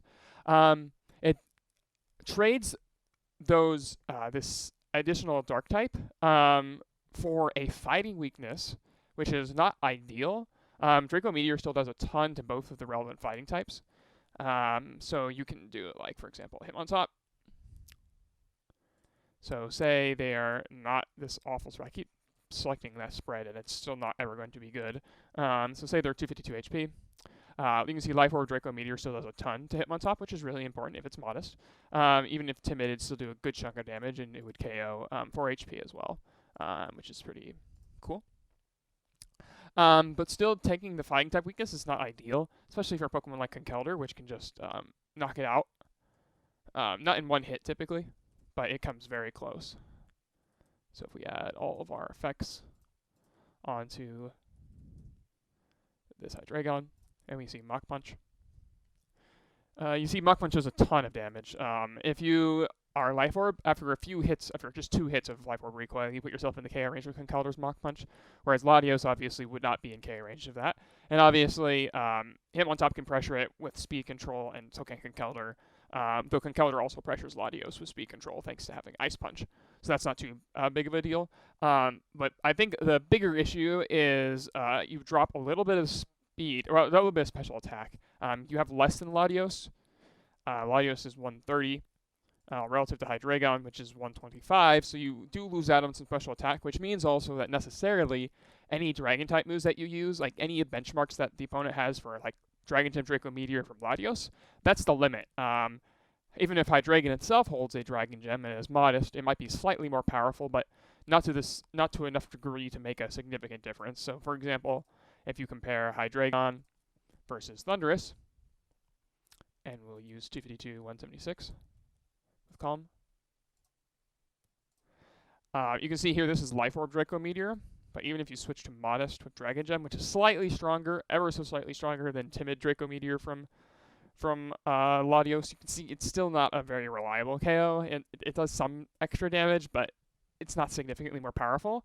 And if you're going to use Modest Dragon Gem Hydreigon, then you might as well just use Modest Dragon Gem Latios. And it accomplishes basically the same thing because you're giving up the speed either way. So that's something to keep in mind. You also have to keep in mind the difference between Modest and Timid. So Modest, in theory, I think is better because you can still outspeed Kyurem-Black. That's the most relevant thing you need to outspeed. You have to outspeed Kyurem-Black, or else, like, kind of what's the point? So you need to outspeed Kyurem-Black. The question is, do you want to outspeed Kyurem-Black that like the typical Kyurem-Blacks, or do you want to always outspeed Kyurem-Black? If you want to always outspeed Kyurem-Black, then you need Timid. But again, as we've already kind of seen, using Timid cuts back into your calcs pretty significantly. Let's go ahead and take a look at an example versus, like, say, Cresselia. 52 HP. And Dark Pulse, let's go ahead and we'll give it Life Orb to be generous. So this is Modest Life Orb Dark Pulse. Does a lot of damage. And Timid still does a lot of damage as well. but it is noticeably less. You're going to be doing about 10% less damage each time, in exchange for a little bit more speed. That's only like really relevant if the opponent decides to go like plus speed nature with their own Pokemon. Although you can also like use Timid Hydreigon to like force people to use Timid Latios, because Modest Latios is not faster than Timid Hydreigon, and so things like that. But there's not really much else in between Adamant Cube and like Jolly Cube that you would really care about. So like Adamant Cube is, we've already seen is, let's find it, Kyurem Black, that's 289, and then boosting is 387. So there's really just nothing in between here, besides your own speed boosting, like besides Latios, that's not already also speed boosting. So like Jolly Excadrill, Jolly Landorus, you know, not Jolly, Timid Rotom-Wash, you know. So you could outspeed these things if you want to. And like it's nice to be able to outspeed those things, but it's also nice to have extra damage. So you have to really weigh those two choices. If you use a item like Life Orb, for example, then you will easily get the KO with, say, something like Earth Power onto, I don't know why I typed in Hydreigon, because we're looking for Heatran here. And this will be sufficient for what we're looking at. So you can see Life Orb, Earth Power does about this much. Even without Life Orb, you can see it's not a guaranteed KO, and that's kind of just one of those things that's just like, it's like Heatran can't do very much back to you, but it's kind of like, I don't know how comfortable I'd be about this. If you treat Earth Power as like a Heatran check and not like as a move that you want to use to KO Heatran, that's okay, but Hydreigon really feels like a Pokemon that wants to take its KOs, and you really want to get big damage with it. So in order to get that big damage, you're typically going to be running one of three items. You're going to be either running Dragon Gem. Like I said, you can run Dragon Gem in order to just take advantage of a strong Draco Meteor while still having the coverage moves that Latios lacks. And so you're basically playing it like a modest Latios with additional coverage moves. You can run Life Orb, which is pretty common, I'd say, so that way you get an even spread out of all of your moves because you're likely to use all of them. And then alternatively, you can also use Dark Gem. And Dark Gem is not going to particularly pick up any KOs. Like, for example, it is not going to KO Jellicent. But that's not really the point. The point is usually that you can use it just for very consistent, strong damage without relying on Draco Meteor. That's typically why it's used. So like if you see Dark Gem, you can see Dark Pulse. You know, that's not even going to come close to KOing. It's still got 15% of health remaining. That's quite a bit. But again, that's not the point. The point is to damage it really heavily, or damage a Cresselia very heavily, things of that nature. So I'm not a huge fan of Dark Gem, especially because Dark Gem, for example, like say you were up against a Pokemon like Rotom-Wash, for example, and say they have like max HP. If you're deciding between whether or not, like if you need to get a KO on Rotom-Wash from say 70%, then you don't use Gem Dark Pulse, you use regular Draco Meteor. And if you have to use Draco Meteor prior to using Dark Pulse, then your Dark Pulse is going to be weakened, and having a Gem Dark Pulse at -2 is not going to be very effective. So typically, I'd say that Life Orb is probably the best general item on it. The reason you wouldn't run Life Orb is because Hydreigon has decent natural bulk, kind of like Latios, where it has decent natural bulk of 92, 90, 90. That's fairly respectable, especially with Dragon's resistances. So you'd rather not give up the bulk if you can help it, so that's why people usually run Gem. But it's kind of tricky. It's one of those... It's kind of middling in, like, it does some things that Latios does not do pretty well, but it misses out on some of the things that Latios does as well, more or less. And so that is why it's a lower tier Pokemon rather than a higher tier Pokemon. That's for Hydreigon. The next Pokemon that I'll have on the list here is Keldeo. Keldeo is very cool. I love Keldeo. Keldeo is a fantastic water type. So unlike most of the other water types, I believe we actually don't have any other water types on this list, besides Jellicent and Kingdra so far, yeah. Keldeo kind of behaves like a Kingdra that does not depend on Swift Swim to be effective, in that it is naturally fast, and it can use Water Gem Hydro Pump very effectively. Water Gem Hydro Pump is incredibly strong, so if you look up Keldeo, and we'll swap to Water Gem, and you see the damage from Water Gem Hydro Pump, it's quite impressive in my opinion. Like for example, versus Thundurus. Let's go ahead and just load up like the standard Latios spread. And you can see Water Gem Hydro Pump does a good chunk of damage, 72%. Now you might be like, oh, well, then, that's not going to be a KO. But the difference between Hydro Pump and a move like Draco Meteor is that Hydro Pump doesn't drop your special attack. So you can continue using Hydro Pump after you've already used it once. And although Hydro Pump's accuracy is relatively shaky, it's a very, very, very powerful tool for being able to just delete Pokemon. Keldeo, for example, has a fantastic matchup versus Heatran because you're able to KO it with Hydro Pump very easily, or even with Secret Sword. Secret Sword is fantastic too because it's very, very good against Pokemon like Tyranitar. And so it has really, really powerful coverage moves. Like, for example, let's just look at like Water Gem, Hydro Pump versus Scizor. You can see that just straight up knocks out Scizor. You don't need Rain for that. It just removes it. And so it's a very, very powerful neutral hit. Because it has so much base special attack, and because it's so fast as well, makes it very effective. Now, Keldeo does not particularly like fighting against Thundurus, like it doesn't like trading the Thunder Wave for a Gem Hydro Pump, but it nevertheless, like, that is usually not always a bad trade, because, like, say you chip the Thundurus, like, say you put 30% damage on it, then your opponent has to decide, okay, do I paralyze the Keldeo and lose my Thundurus, or do I try to conserve it and use it at a different time? The big downside of Keldeo is that it is very, very weak to a certain select few Pokemon. It does not like Latios. Latios resists both attacks, and Psychic one-shots it. It does not like Jellicent because Jellicent walls both of its stabs. Even if it's Cursed Body, Gem Hydro Pump does not do very much to it. Jellicent, obviously. And it also does not like Amoonguss. Amoonguss can redirect its attacks for days. However, for both Amoonguss and Jellicent, it actually does have some useful tech filler moves for that. Both Substitute and Taunt are effective means of dealing with both of those Pokemon.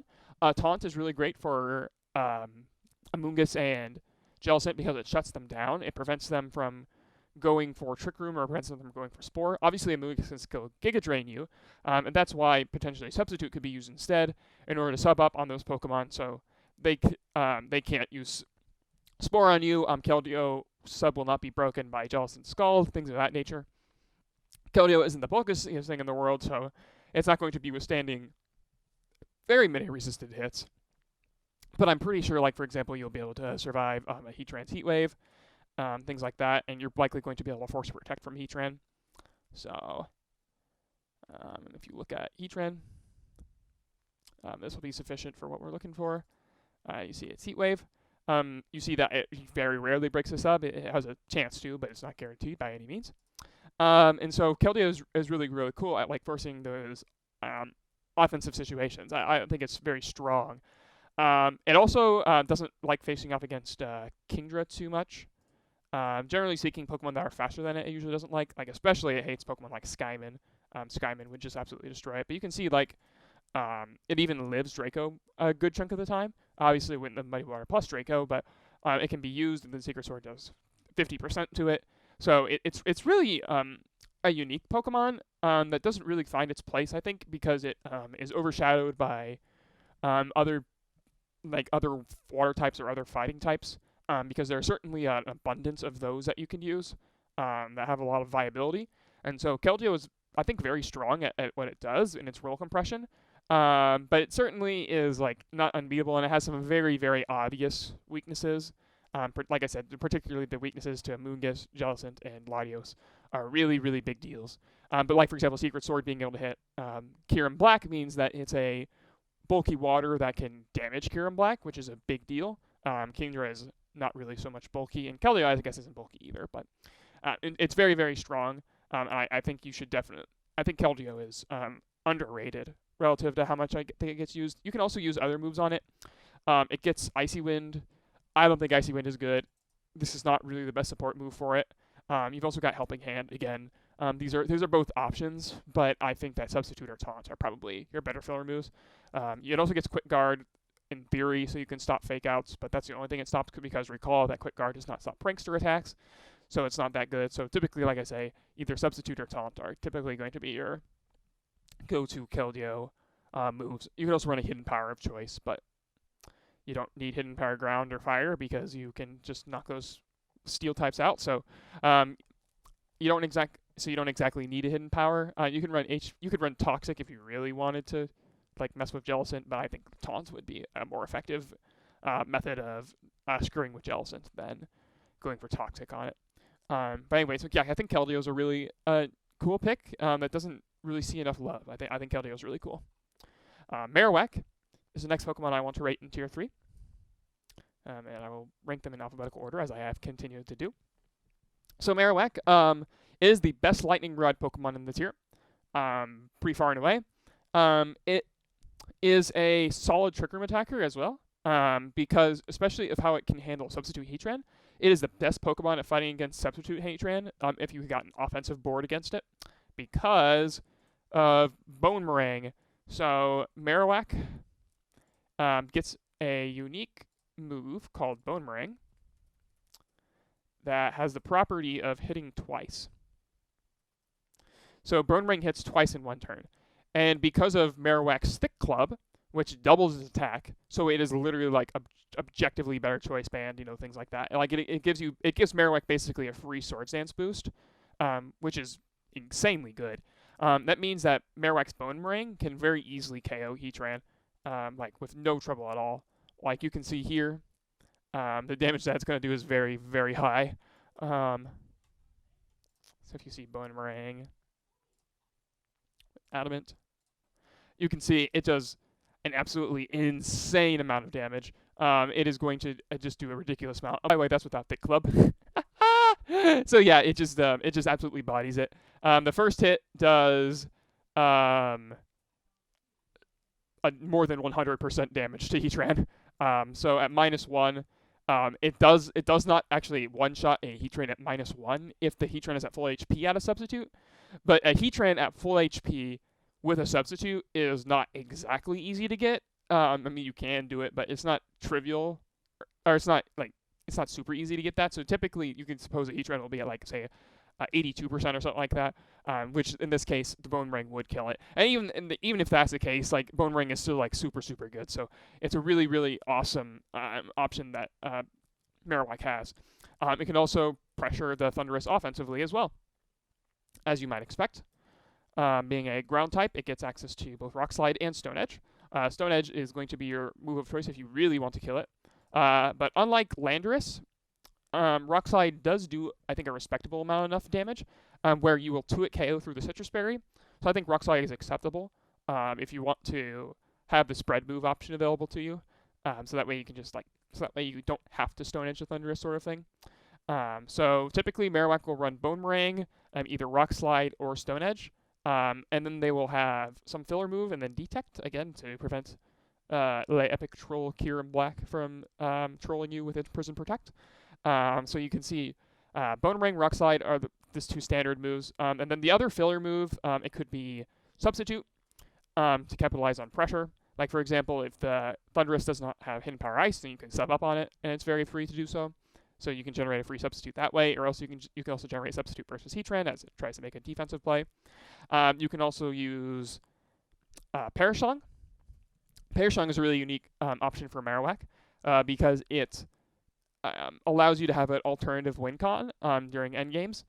So if you're ever down, like your opponent just has their last two Pokemon and they have like a Jellicent and something else that's going to be hard to kill normally, you can just use Parashong and then double protect, and if you have at least 3 Pokemon remaining, you will win. So that's kind of cool. You can also run Stealth Rock. Stealth Rock is kind of cool because you often force Thundurus to switch out when you have Marowak. So by using Stealth Rock, you force it to take 25% whenever it comes back in. Because it's not always the case that Marowak will be stopping the Thundurus, or it'll actually be KOing the Thundurus. It'll more like be stopping the Thundurus temporarily. Let's go ahead and look at an example of how Marowak is used. So for this one, I'll be looking at a game from Morelli. This is from Black and White Cup, top 8. I believe it was top 8. Maybe I've been top 4. And so here you can see Ezreal has a Thundurus. And again, since the commonality of Thundurus, like Thundurus is very, very common. So it's Marowak is usually a very good pick because it's very likely to have some relevance. And it's good versus Marowak as well. So if we check this out, we can see Ezreal leads both Jellicent and Thundurus, and Morelli leads on top in Jellicent. And Morelli does a very interesting play here, doubling out into both Kyurem and Marowak, which prevents the Thunder Wave from doing anything. The Thunder Wave, first of all, I don't know why Ezreal used Thunder Wave into Jellicent Hitmontop.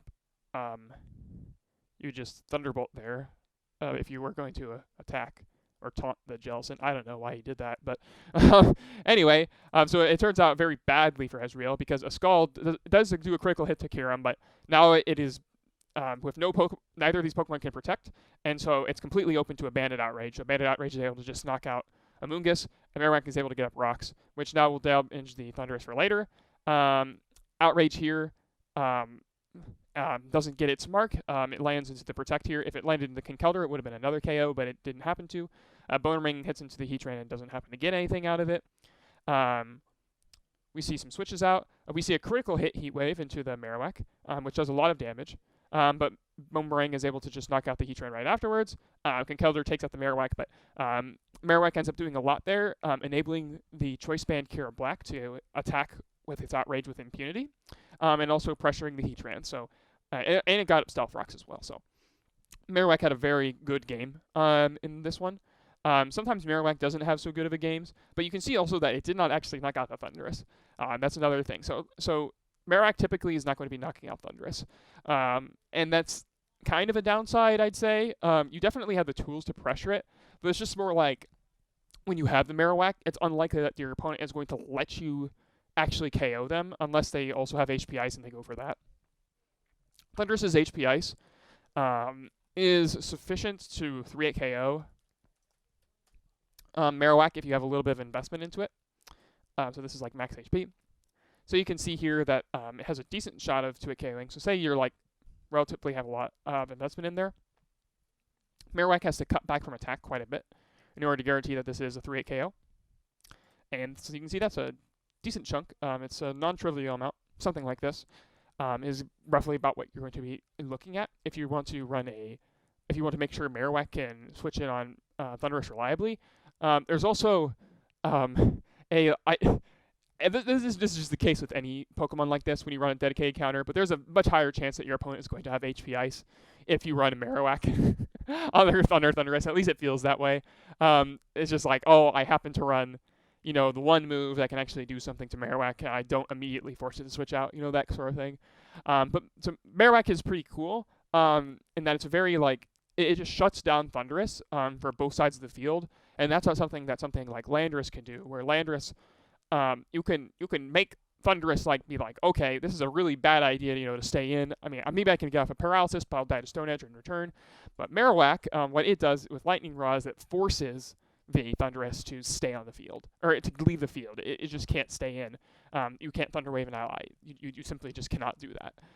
So Marowak is really cool in protecting much lower tiered Pokemon like Tornadus. That's another thing to keep in mind. That Pokemon that otherwise would lose very poorly to Thundurus can be buffed significantly by having Lightning Rod. Or for example, another example might be Jellicent. So Jellicent benefits greatly from having Marowak's Lightning Rod support, being able to redirect away all electric type attacks.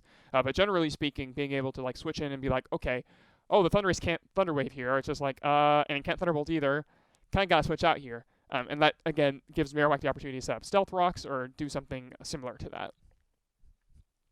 One of the things that I think is poor about Marowak is it doesn't have great special defense, even with max HP and max BDF. Or not max HP.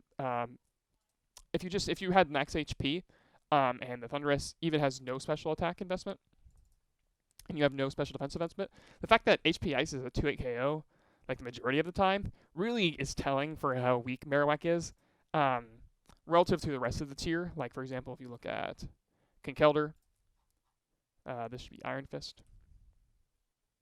You can see Ice Punch here. It just barely doesn't knock out Marowak, but after a little bit of chip damage, it would.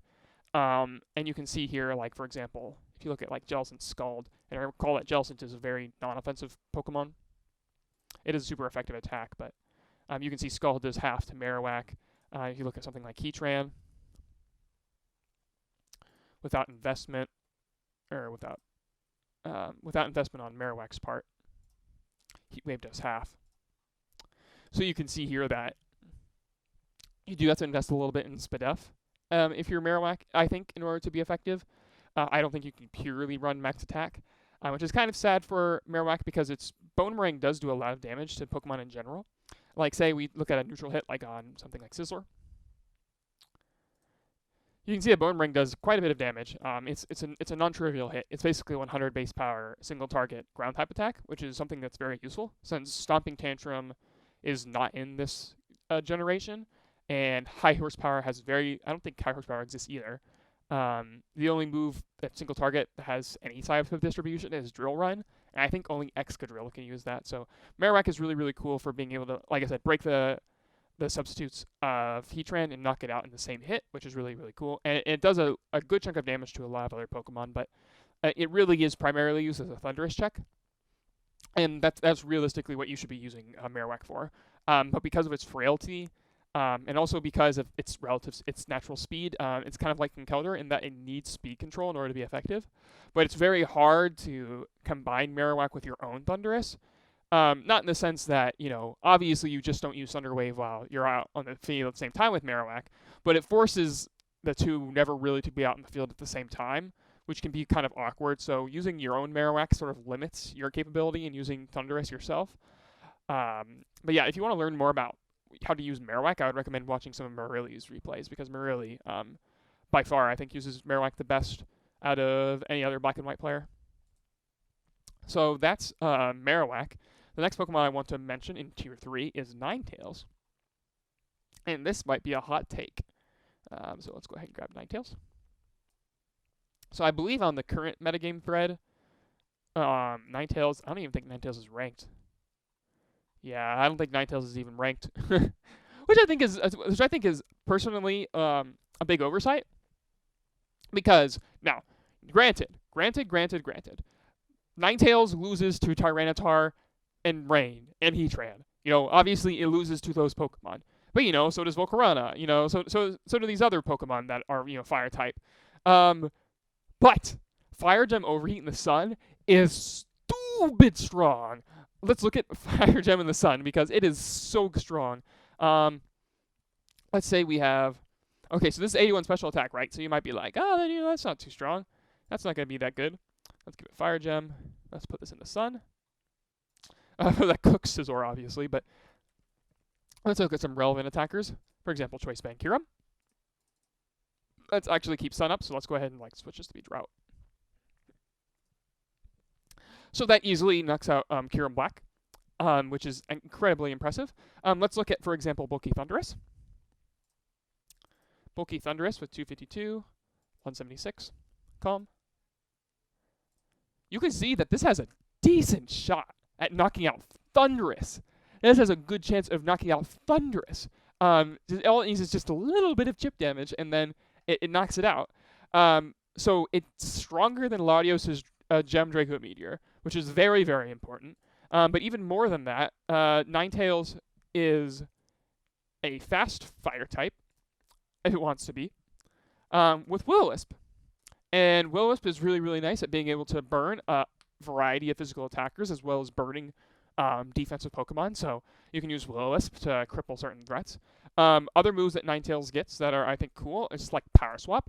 So what you can do with Power Swap is you can use Overheat, Gem Overheat, Power Swap the special attack drops to your opponent, and then use Overheat again.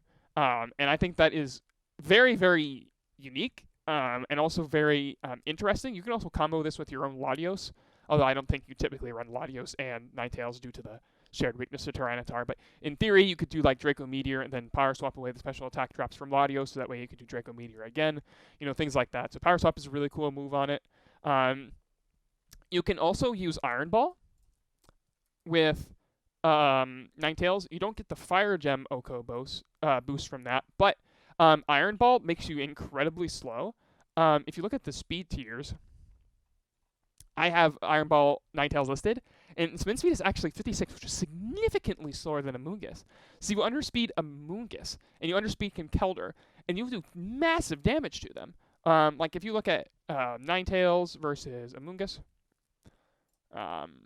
sure, this will be an acceptable spread that's bulkier than the spread that I laid out, I believe. No, it's slightly less bulky. So if we take off the Fire Gem, Zorbulb, and we gave it Modest, you can see the Overheat very cleanly knocks out Amoonguss. I think it does enough damage to knock out Conkeldurr as well, if I recall correctly. So 140, 116. It's close on Conkeldurr. But it can get it after, for example, one round of Life Orb recoil. And being so slow is really nice because that means you underspeed Politoed. So that means you can lead Ninetales into Rain, where normally Rain would be very, very comfortable leading Rain into Ninetales because it's like, okay, Politoed's slower than Ninetales, so I'm going to get my Rain up instantly. And if they switch in, Ninetales are going to take 1,000,000 damage, and I just switch out my Politoed and back in. But Ninetales with Iron Ball really lets you get around that. So be it with Fire Gem or with Iron Ball, Ninetales has the potential of setting Sun, which is very, very unique. It bodies Jellicent, so that way it makes Jellicent literally irrelevant. The only thing Jellicent can do is Will-O-Wisp if Ninetales has Sun active, which makes it impossible to use. It enables Pokemon like Cresselia or like Heatran to run different sets. Like, for example, Heatran with Substitute, with the Sun up, Jellicent cannot break the sub. So Heatran becomes much stronger, and Cresselia can opt to run a Calm Mind Moonlight spread, or set rather, I should say. Which is really cool. It's just that the downside of Ninetales is obviously you can't beat T-Tar. Rain really is really good versus it, and you can't beat the Heatran. But outside of that, in my opinion, Ninetales matches up very well versus the rest of the metagame. It's just that it's also really frail too.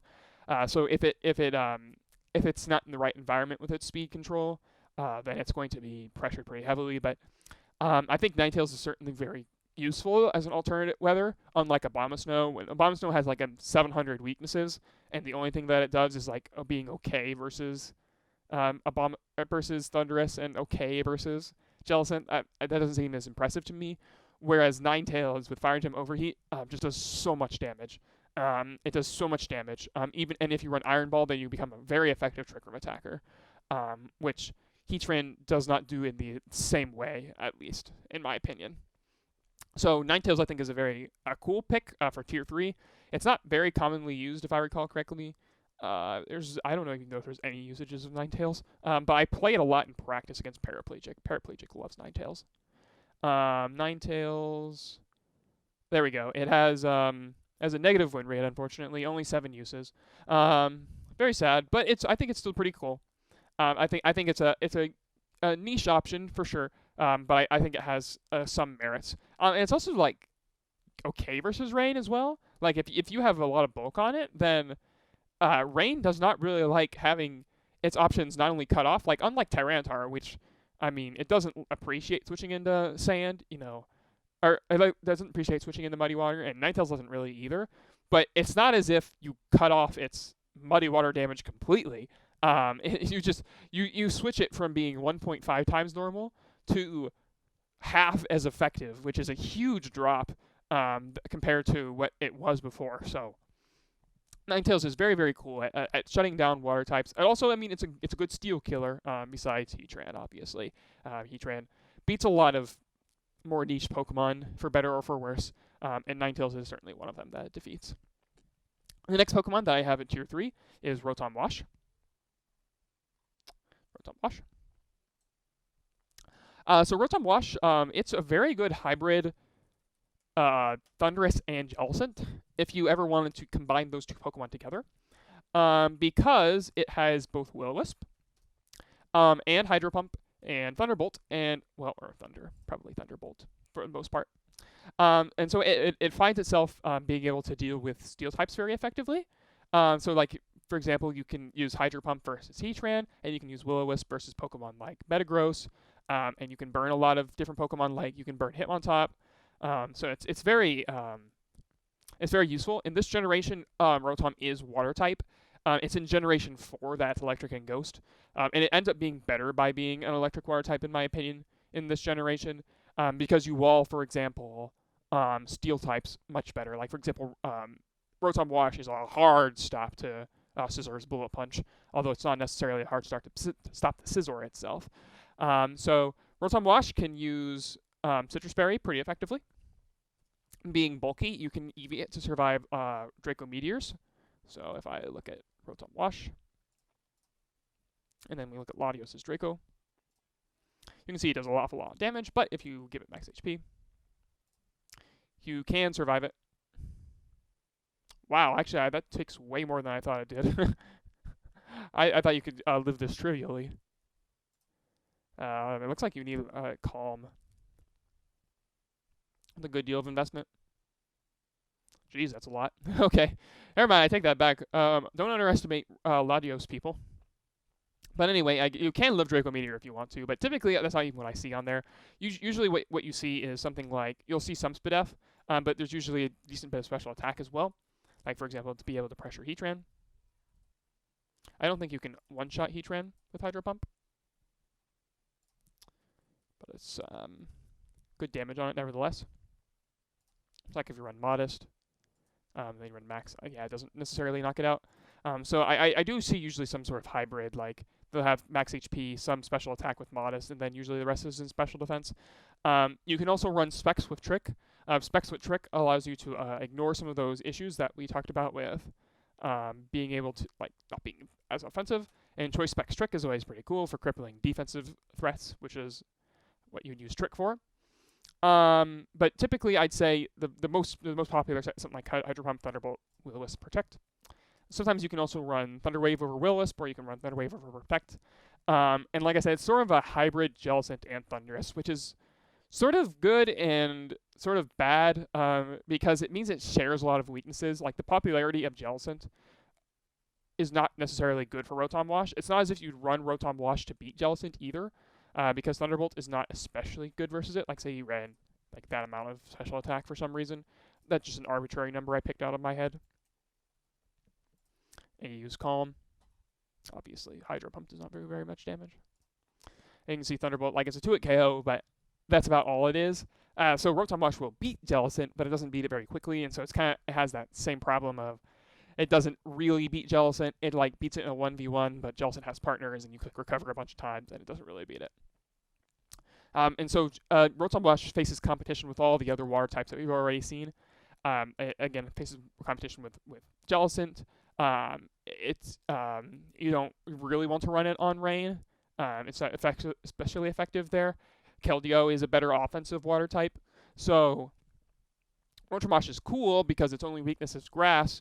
But Grass is not an uncommon type. Or rather, it's not uncommon to be able to hit it because also, again, Cube Earth Power can hit it. It was much better in VGC, I think. But especially Subcube, I think, is what holds it back relative to how useful it is in VGC. So if you load up with Rotom Wash versus Kyurem Black, and you use the spread that we've been referencing this video, you can see the Hydro Pump will never break it. And so Subcube can just wall it and use Earth Power. So it has certainly some issues. It's not a bad Pokemon by any means, but definitely it feels like a Pokemon that's more outclassed than anything else. And that's why it's rated lower. Skyman is the next Pokemon that I want to bring up. So Shaymin-Sky form. So Shaymin-Sky is the fastest natural Pokemon in the tier that is relevant. There are faster Pokemon like Deoxys, but they're not good. So Skyman is actually quite good in my opinion. Shaymin-Sky. Because it just mollywops Jellicent. It mollywops Jellicent. And it has very effective, so its stabs are very, very good. So when combined with its ability Serene Grace, Seed Flare and Air Slash are effectively very powerful moves. So Seed Flare has a 40% chance to lower the special defense of the target by 2, although it can miss. So you can use very effectively, you can use like Seed Flare plus Latios' Draco Meteor and KO anything in the game. Every Pokemon will die to that.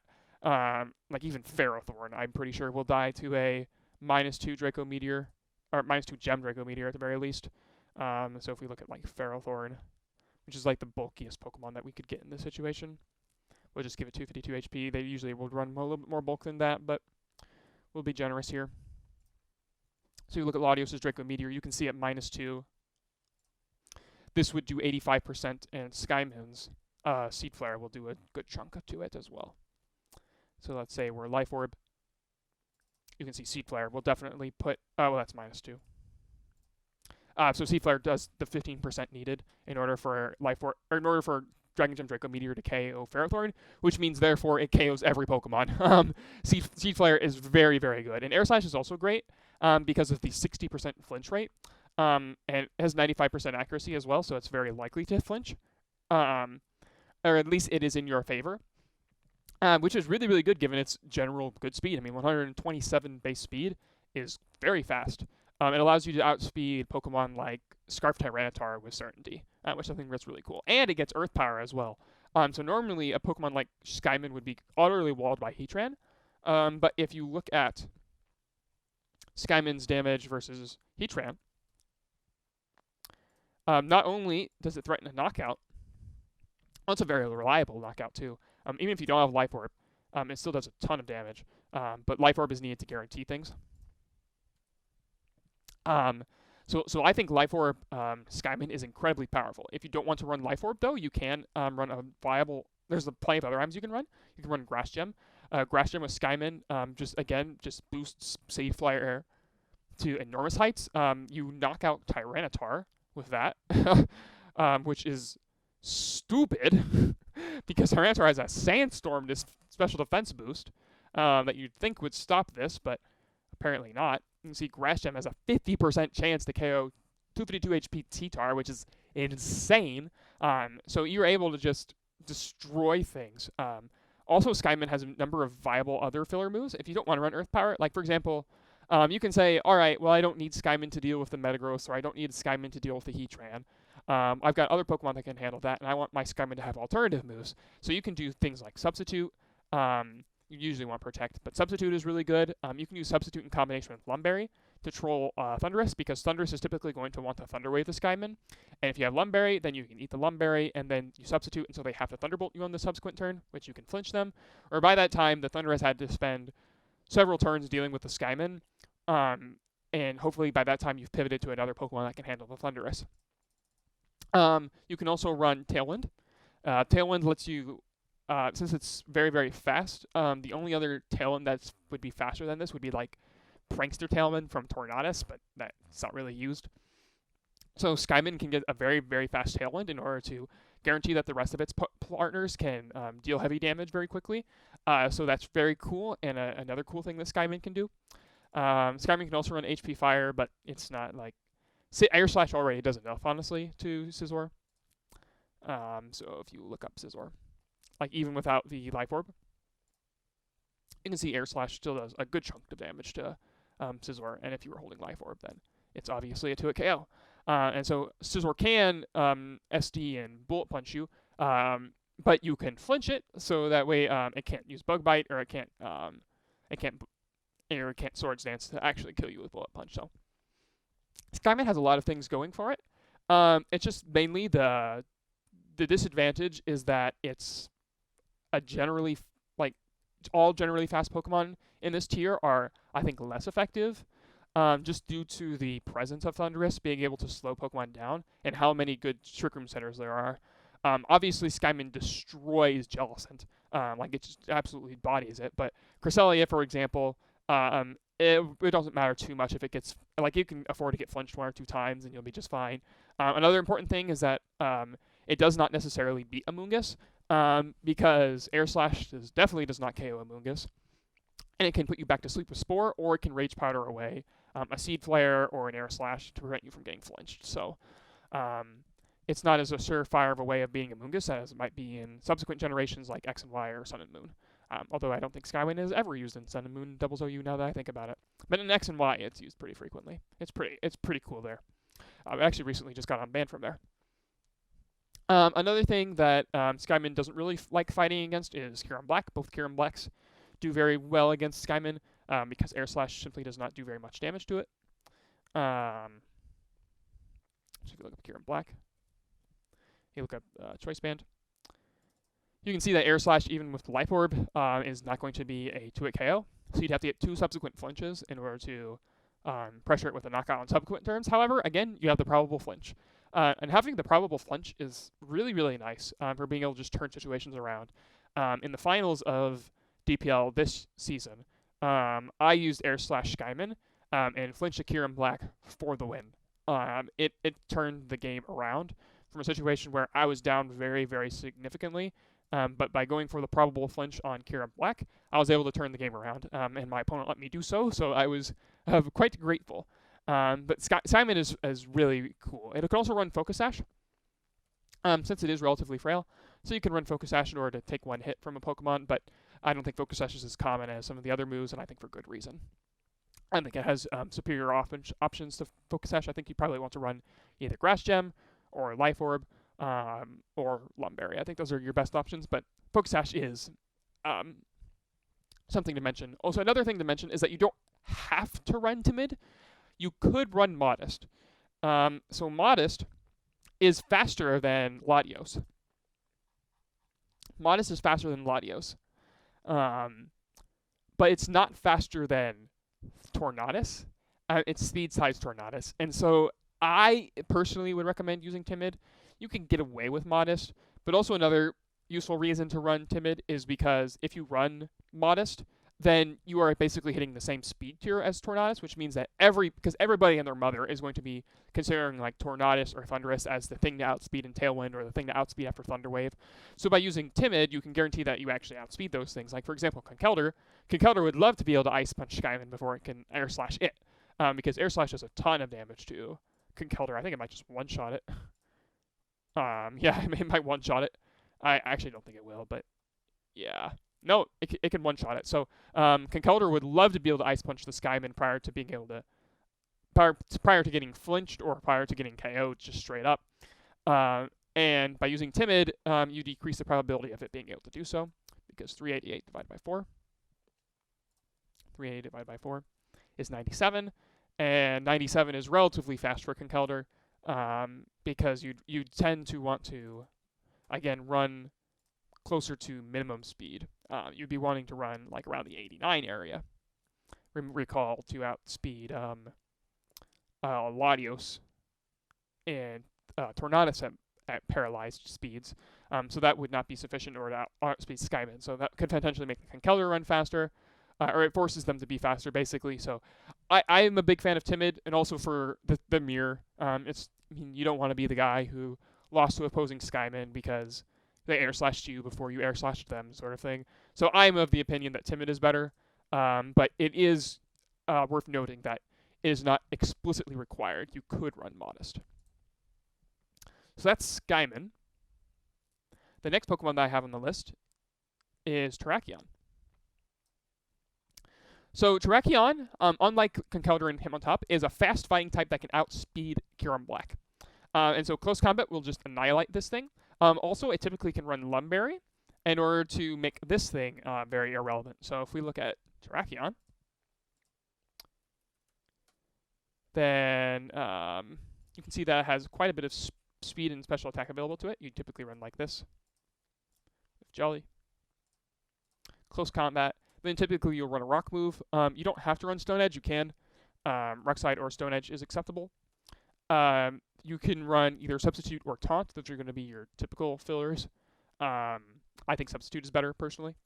But Taunt is also useful because usually Terrakion runs either Lumberry or Fighting Gem.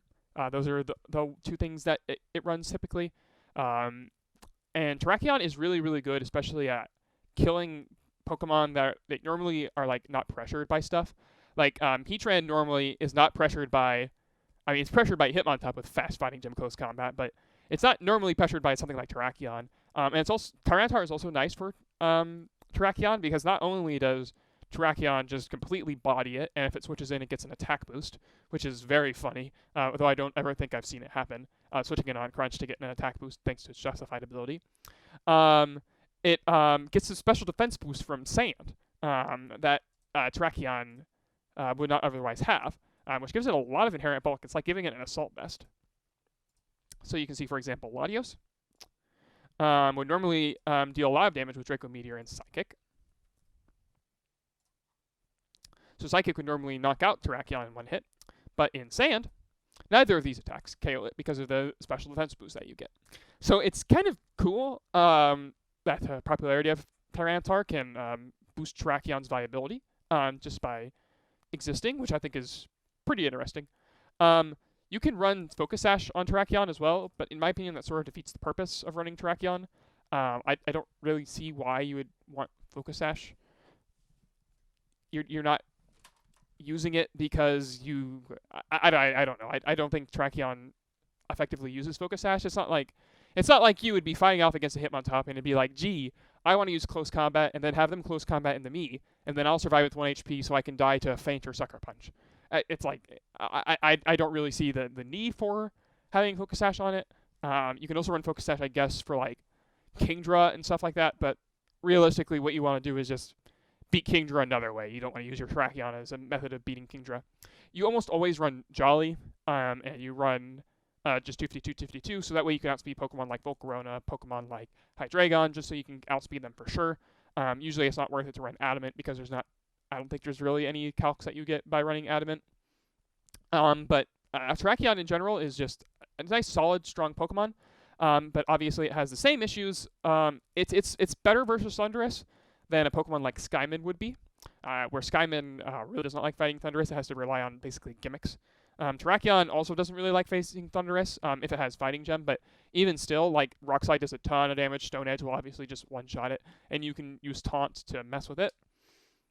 But Terrakion does not like facing off against Pokemon like Latios. It doesn't like facing off against Pokemon like Jellicent. Doesn't like facing off Pokemon like Cresselia, Pokemon like Conkeldurr, Pokemon like Amoonguss, Pokemon like Scizor. So it has some very obvious telegraphed weaknesses, but it is a generally strong Pokemon. It also is the best beat-up target. That is worth mentioning. Terrakion with beat-up can be used. It's not unheard of. It's actually, I mean, it's theoretically better in doubles because you have 6 Pokemon, so you can get your Terrakion to +6, but there's not really a sizable difference between +4 and +6. Once you've got that much attack, you're going to be KOing stuff either way. The best beat-up ally, I think, is Whimsicott. So you can use like Prankster Tailwind and stuff to mess with it. I think the only other Pokemon that get beat up are like that are faster are like Weavile. I think that's it. But yeah, beat up wouldn't be the reason you use Terrakion. Typically, you just use Terrakion just because it's a generic, strong attacker. It's very, very good versus Thundurus with Lumberry. And you can also use Fighting Gem because Fighting Gem like pushes the it does a lot of damage to a lot of different Pokemon. Like if you look at if you just say look at Conkeldurr and you give it like 140 HP. Close combat, Fighting Gem. You can see that is nearly a KO. It will KO Conkeldurr if it's already priorly chipped. It's not the strongest thing ever, but it is cool. And so that's an option. You can also run Rock Gem, Rock Slide. And that would KO Thundurus as well without having to rely on Stone Edge. Or by that I mean Stone Edge's accuracy would be much better. So you can see here with Rock Gem, you would be able to knock out Thundurus at neutral with a spread move, which is not something that many other Pokemon can claim to do. So that's pretty cool.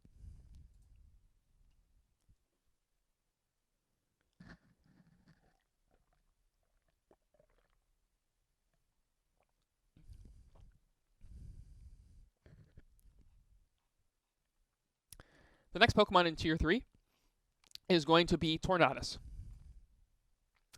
Now, Tornadus, like Excadrill, I think is heavily overrated.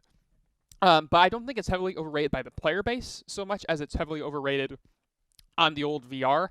This has Tornadus at 1. I don't know what world has Tornadus at 1. Because, first of all, you have this guy right here. This guy beats it really hard. This guy beats it. This guy beats it. This guy beats it. It beats this guy. This guy beats it with Choppleberry. These beat it. It beats this, this beats it. Hitmontop, it theoretically beats, but we saw, like, for example, with the Fake Out Feint Mind game, that it's really just kind of a, you can OHKO Hitmontop. I don't think it beats Hitmontop. You can just OHKO Hitmontop. It doesn't beat Landorus because Landorus' most common set is either Choice Scarf or Focus Sash. So you either outspeed it and knock it out with Stone Edge, or you will survive the attack and knock it out with Stone Edge. It cannot beat Metagross. Acrobatics does a lot of damage to Scizor, but I don't think it one-shots it. I'm actually not confident on that, but my guess of relative damage calcs would make me think that it does get one-shot. Yeah, it doesn't get one shot.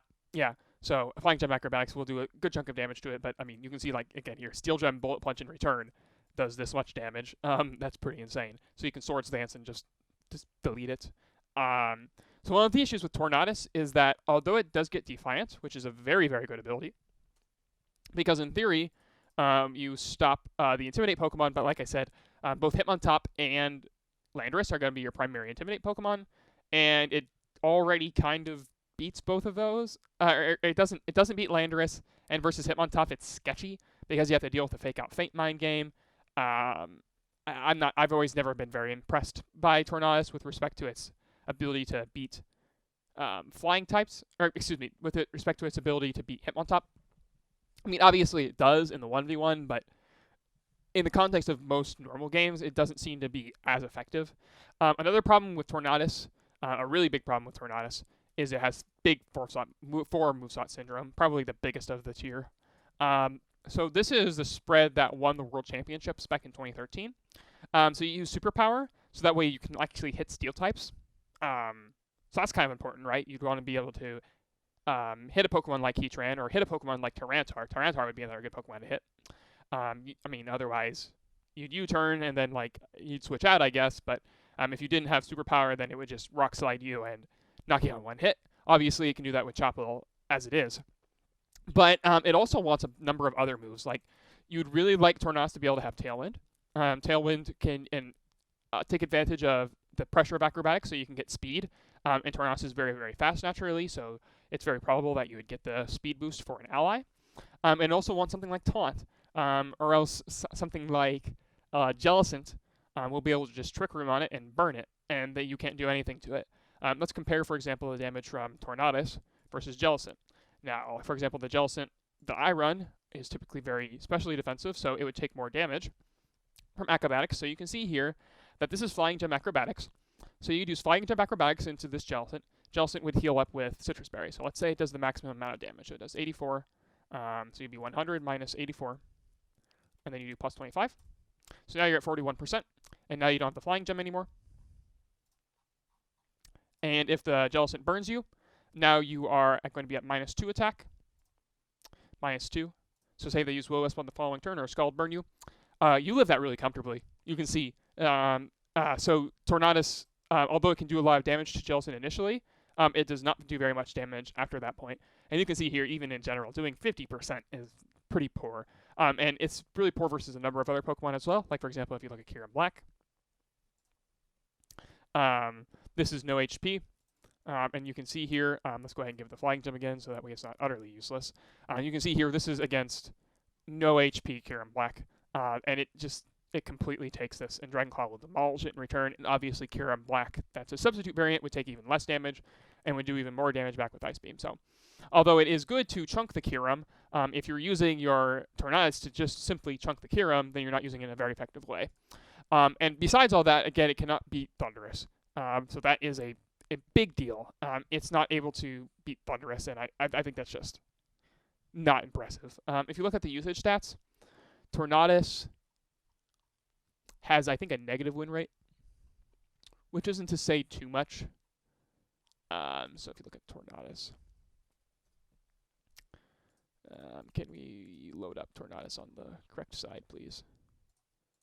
Where's Tornadus at? It's going through all the teams with Tornadus right now. But I don't want to do that. I want to see Tornadus over here. How hard is it to find Tornadus? All right, fine, we'll just do this. There we go, Tornadus. And so it's 18th in usage, but it has a negative win rate. That doesn't necessarily mean too much. Unlike like Excadrill, which is like a very obvious win rate, or Scrafty, which has a very obvious win-loss rate. If you look at something like Cresselia, Cresselia also has a win-loss rate that I think is pretty substantial. 10, like a difference of 10. But that doesn't necessarily mean Cresselia is bad. So, or at least in my opinion. I'm not, again, I'm not basing my tier list exclusively off of usage stats, or off of win percentage or things like that. I'm taking my own personal opinion into account, and I think Tornadus is just simply not a very strong Pokemon. I mean, even if you look at like the relative top threats of these guys, like sure, it outspeeds Latios and can knock it out in one hit. That's a really cool thing that it can do. But it just doesn't feel as effective. Another good thing that it does very effectively is it beats both forms of redirection. It beats both Amoonguss and Volcarona very effectively, unless Volcarona burns you. Then you feel very silly. But it doesn't trade well versus the vast majority of like the bulky Pokemon in the tier, and it's not good versus speed control. And it loses very, very hard versus the number 1 and number 2 Pokemon, which I think is a very big deal, and it loses to a number of the Pokemon below it as well. So Tornadus is certainly it's certainly a threat, but it's not something that I would be as worried about as the tier list might make you think over here. Tornadus certainly is not a tier 1 Pokemon.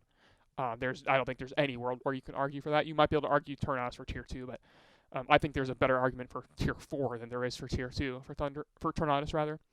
And poor Tornadus, it, unlike Thundurus, does not have its friend in tier 3 either. Tornadus-T is unviable, but Thundurus-T, on the other hand, is very, very good.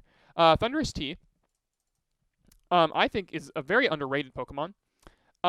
The biggest downside of Thundurus-T is that it's the same Pokemon as Thundurus, so you can't run both. I think that's like a nerf in and of it itself. It's just like every time you use Thundurus-T, you are obligated not to use regular Thundurus. However, the differences between these two is very striking. You can do lots of really cool stuff with it. So Choice Scarf or Electric Gem are going to be your most common options. So Choice Scarf lets you use very fast Volt Switch and very fast Thunder, typically on rain teams, in order to be able to deal heavy damage and deal it very fast. It is very good at using Hidden Power Flying. So Hidden Power Flying. In order to deal heavy damage to Pokemon like Conkeldurr, Pokemon like Amoonguss, and Flying is usually generally a fairly decent neutral type. Like you'll be able to, like it's not an awful move to lock into compared to HP Ice, which is not great to lock into. On Choice Scarf sets, typically the filler moves that you'll see are one Flash Cannon. On Rain, typically, you might see Grass Knot. Grass Knot is obviously going to be hitting Gastrodon, whereas you probably can't hit with any of the other moves. Also, Focus Blast. Focus Blast hits Tyranitar harder than Flash Cannon does, while also hits Kyurem-B if it hits, obviously. So those would be options there. Also, you can run an Electric Gem set. I think these are very promising. These have just started to pick up recently as a metagame trend. But Thunderbolt, and then Hidden Power Flying, and then Volt Switch, usually in Protect. And you can run this with like Max Modest, something of that nature. Not Naive, Modest. And this will just do a ton of damage. You can also run Nasty Plot over Volt Switch if you want, and KO every Pokemon. Because Nasty Plot plus Electric Gem Thunderbolt from Thundurus is just stupid strong. I think that might even, like if we just look at this damage versus a Pokemon like Latios, which is very, very fat, right? So let's just load this up. This will work fine. Let's even say we're timid, because you might be timid. You might be too scared to run Modest, based on the relative Pokemon that you want to hit. So if you look at this, a Thunderbolt does quite a bit with its Electric Gem, and at +2, you can see it does a ton of damage. And Latios is a resisted threat. Like, Latios resists this attack. So if you look at something like Heatran, this will delete Heatran, like, easily. That just absolutely destroys it. It also is very, very, very good versus its cousin, Thundurus, its cousin regular Thundurus, because of Volt Absorb. Volt Absorb makes it so that way regular Thundurus cannot paralyze you, which means that you are unrestrained by speed control.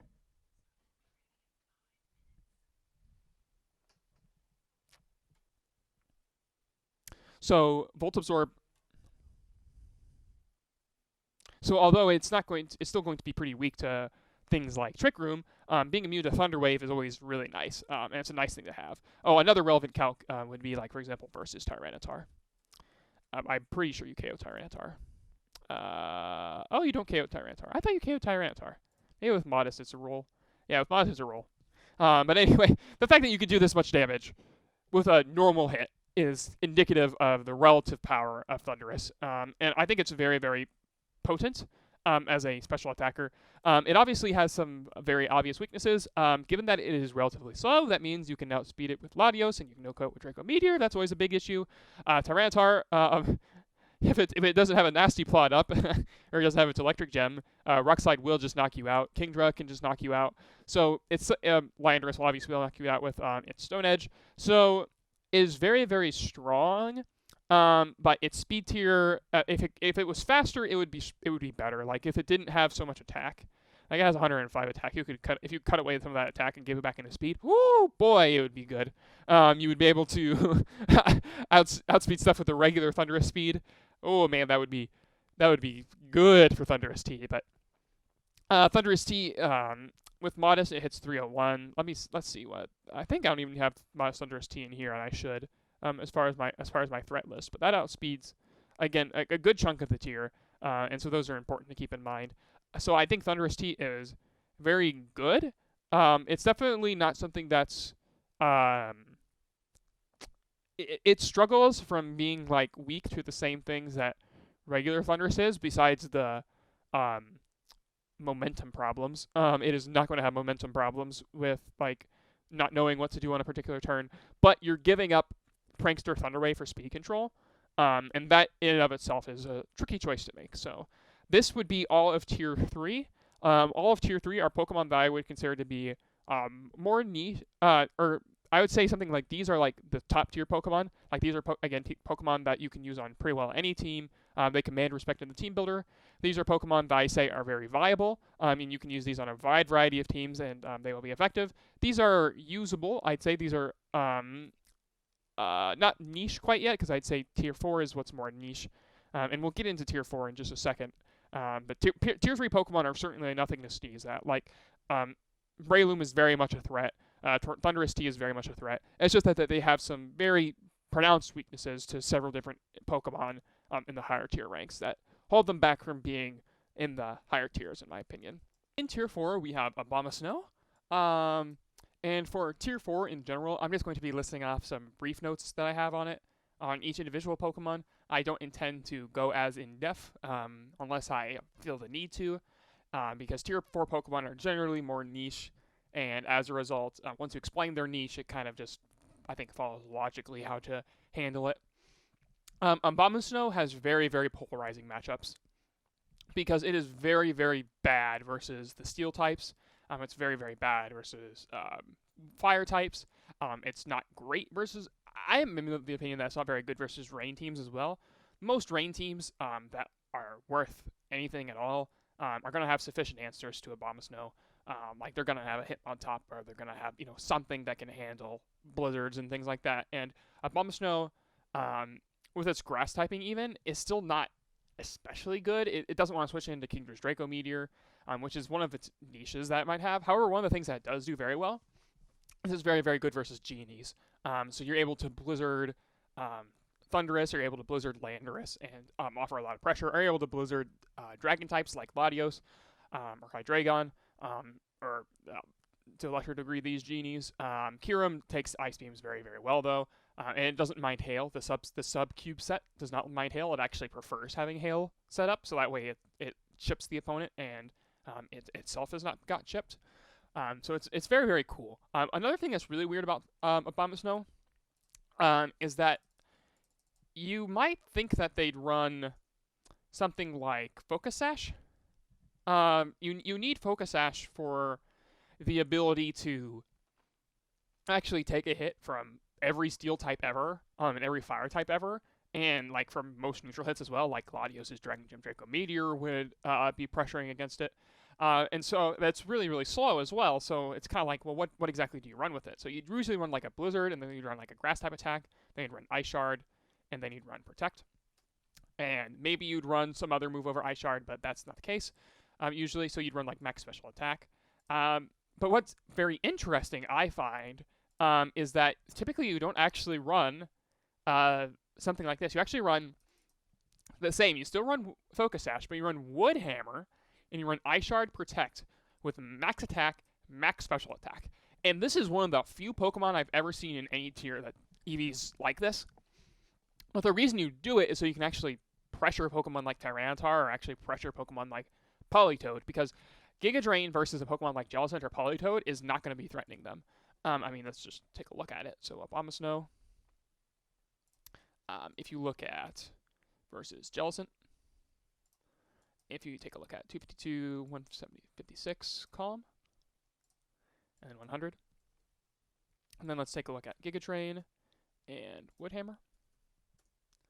So if we go ahead and do this, and we'll do mild, so it doesn't lower attack, you can see a sizable difference between these two calcs. So Giga Drain does 40%, whereas Woodhammer does 89%, so it does 90%. So after, like, for example, 2 ticks of hail, it would put it into KO range of Woodhammer. And so you might think, well, isn't that kind of bad to use Focus Sash and Woodhammer? And it's like, yes and no. Yes, in the sense that it is obviously not ideal for you to break your own Focus Sash in order to have to use Woodhammer to deal stuff. But no, in the sense that Giga Drain is just even worse. I mean, Abomasnow is tier 4 for a reason. Its best set, I think, is kind of questionable.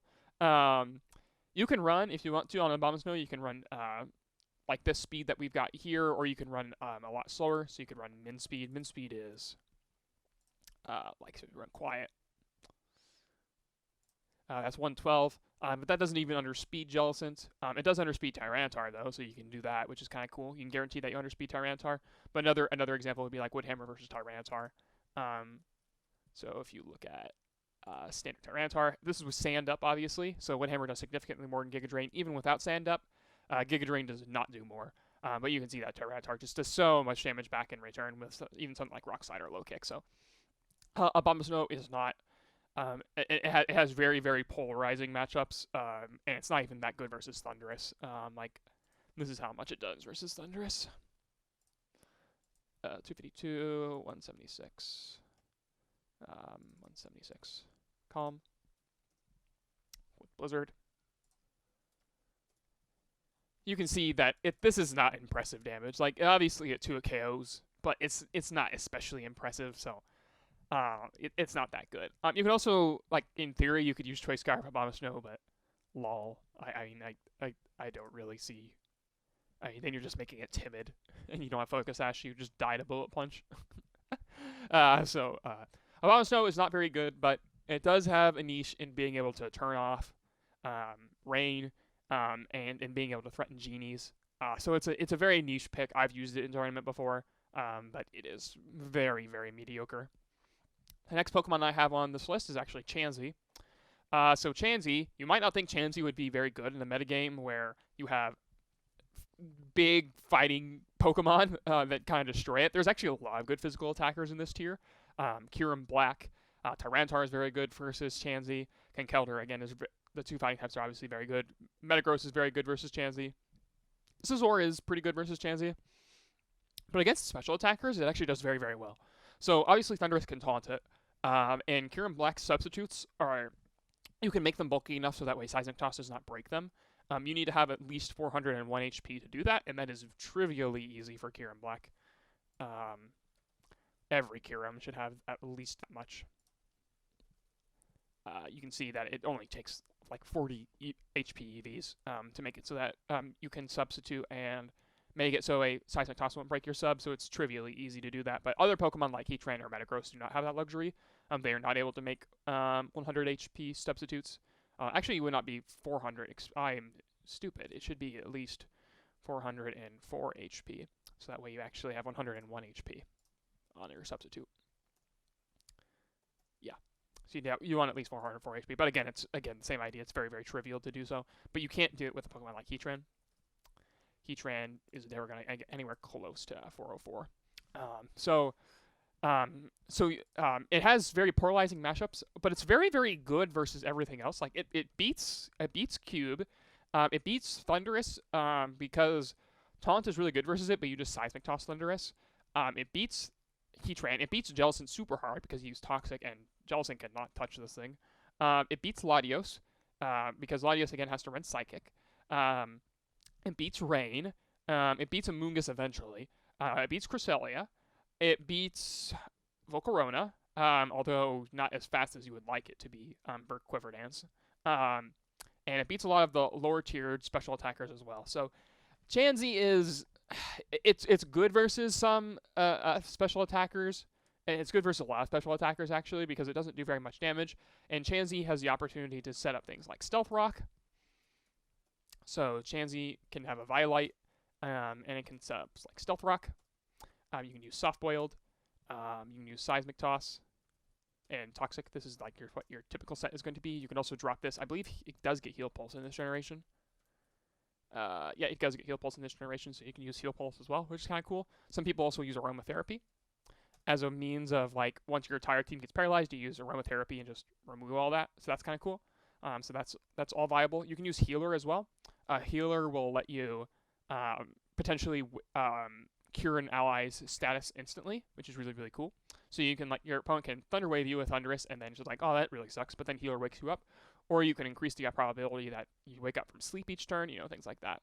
Chansey will almost always run just max HP, max defense with Bold. Then 4 in Spit F. Because you do not need a load of special defense in order to take special moves. So, like, if you look at Chansey, this should be sufficient, yeah. If you look at that versus Latios, you can see, like, Gem Breaker Meteor does nothing to Chansey. It's really, really good against the special attackers, but there's plenty of physical attackers in the tier that hold it back. Also, Keldeo can hit it with around that with Sacred Sword, so that's kind of cool. If you look at the usage statistics for Chansey, you can see that it has 4 uses, and it has won 1 game, lost 1 game, and 2 were mirrors, if I'm understanding this correctly. Otherwise, I don't see how there's 4 uses and there's 1, 1, and 1. That makes no sense to me. Kyle Cole, how do statistics work? But anyway, so I don't really know what to make of this, but it can be used. It's not your typical black and white Pokemon though, and it's obviously incredibly passive. If you want a fat Pokemon that just normally wins games by itself, you can just use Jellicent, and that will usually do what you want. But Chansey is certainly a viable Pokemon. It's not an unviable Pokemon, I should say. The next Pokemon that I want to bring up is Ferrothorn. So Ferrothorn is, I think, overrated relative to the old tier list. Actually, it might be. Yeah, it's considered tier 2 in here when they've got a tier like 5-tier system. So they've got tier 1, 1.5, 2, 3, and 4. So they have 5 categories. And I would say that Ferrothorn should be much lower than that. Primarily because Ferrothorn loses to this guy very, very badly. It also gets ignored. Its best set is, or its most popular set at the very least, is Curse with Leech Seed, Gyro Ball, Protect. And then you can also run Power Whip over one of these moves. Typically it's going to be over Curse. And so in theory, this Pokemon, because it's a Steel type and Grass type, and it's because it's a Steel type, it's very, very bulky. You obviously can't use a Dark move or a Ghost type move to beat it. The problem with Ferrothorn that I think just applies to everything is that if your opponent has a random fire move somewhere, then it's just toast. It doesn't play very well on Rain because Rain really wants to play aggressively and not like support Ferrothorn in a defensive manner like this. It doesn't really play so well this way.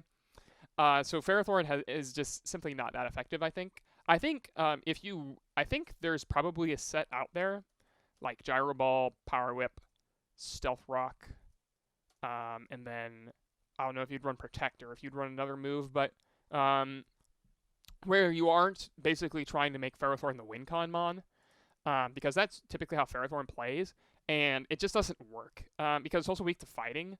Unlike Metagross and unlike Scizor, it's weak to fighting. So it means it takes a lot of damage if you can consider Pokemon like Conkeldurr. So if we look at Conkeldurr versus Ferrothorn. And I actually don't really know how you EV Ferrothorn. So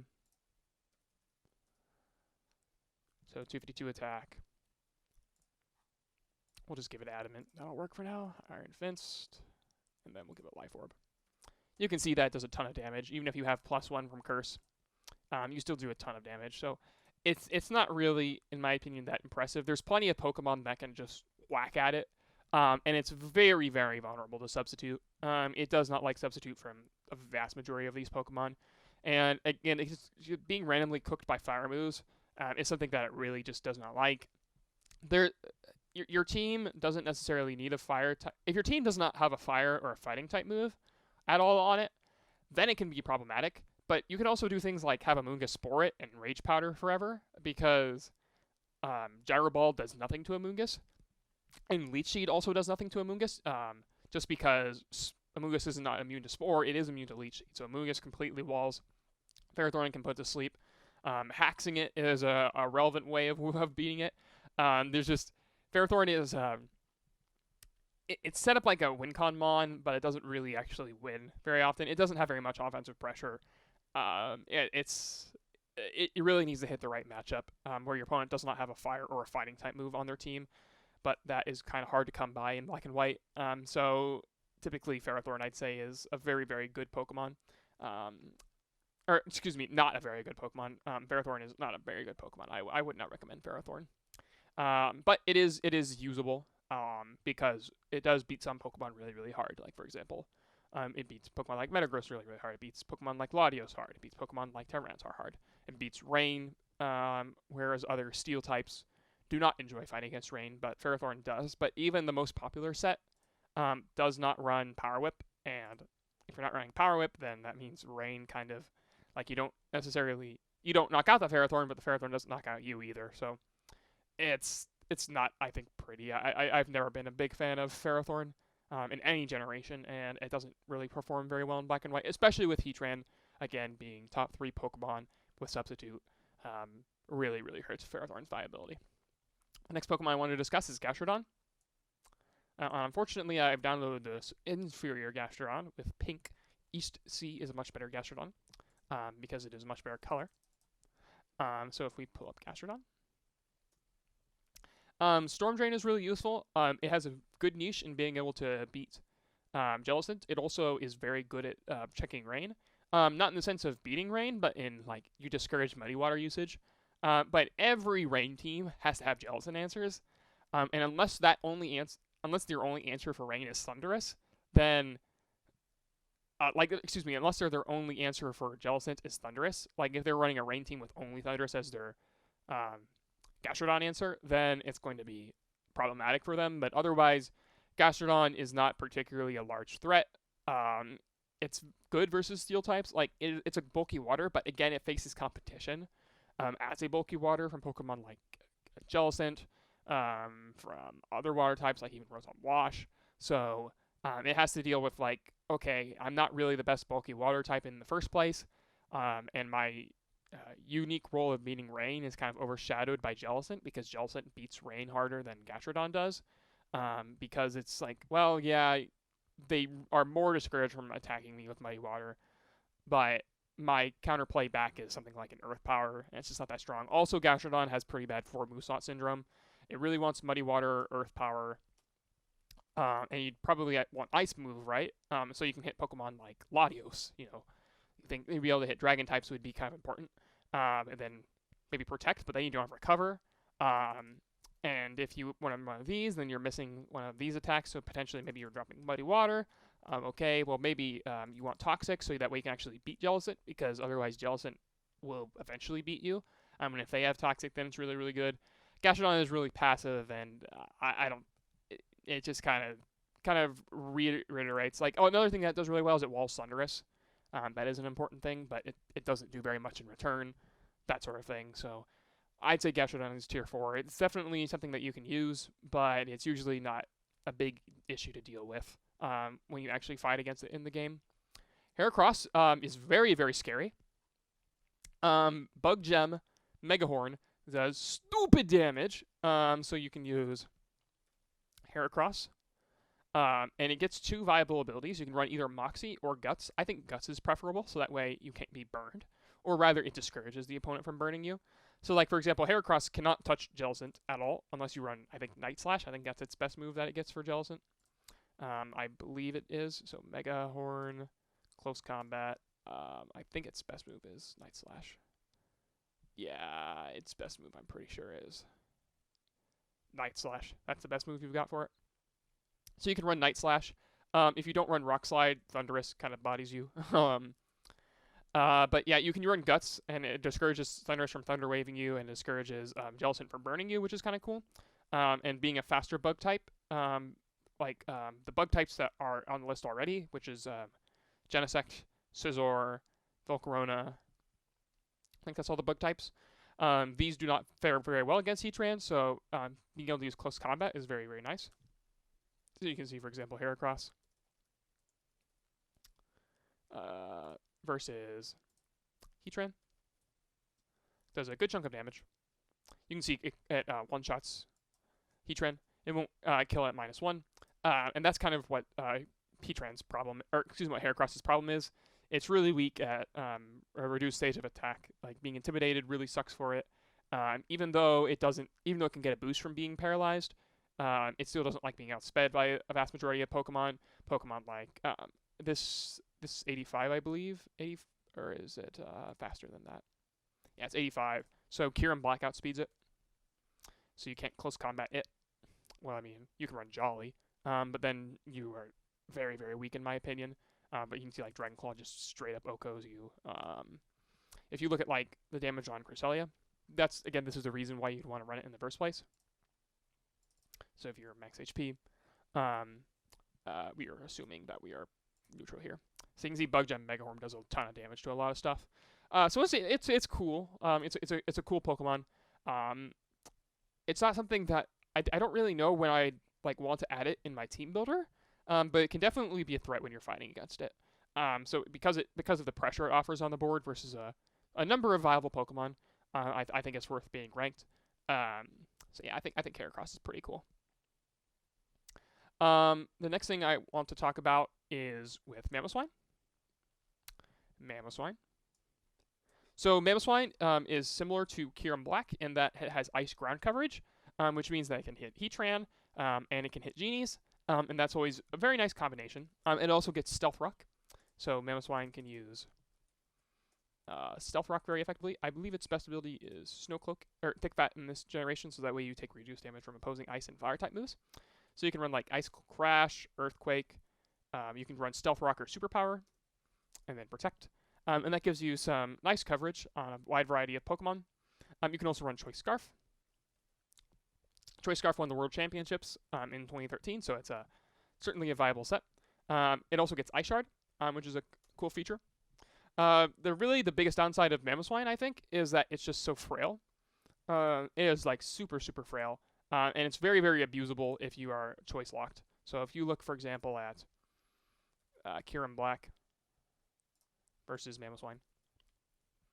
So say you were Focus Sash, something like that, and you had Icicle Crash. You can see Icicle Crash doesn't even do half to Kyurem Black.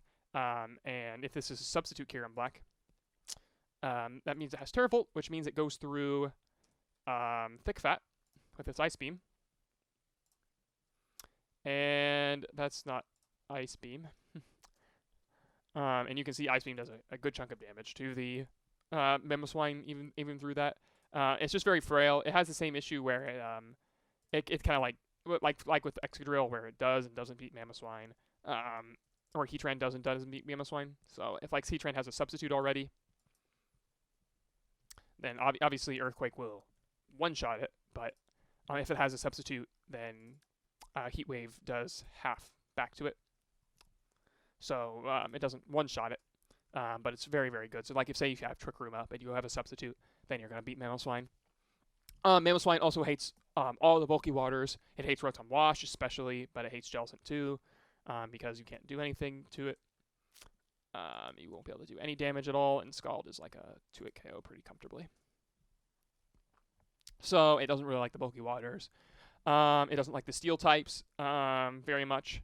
It's okay versus Heatran, but it does not like fighting either Metagross or Scizor. It doesn't like fighting those. It doesn't really like fighting Volcarona.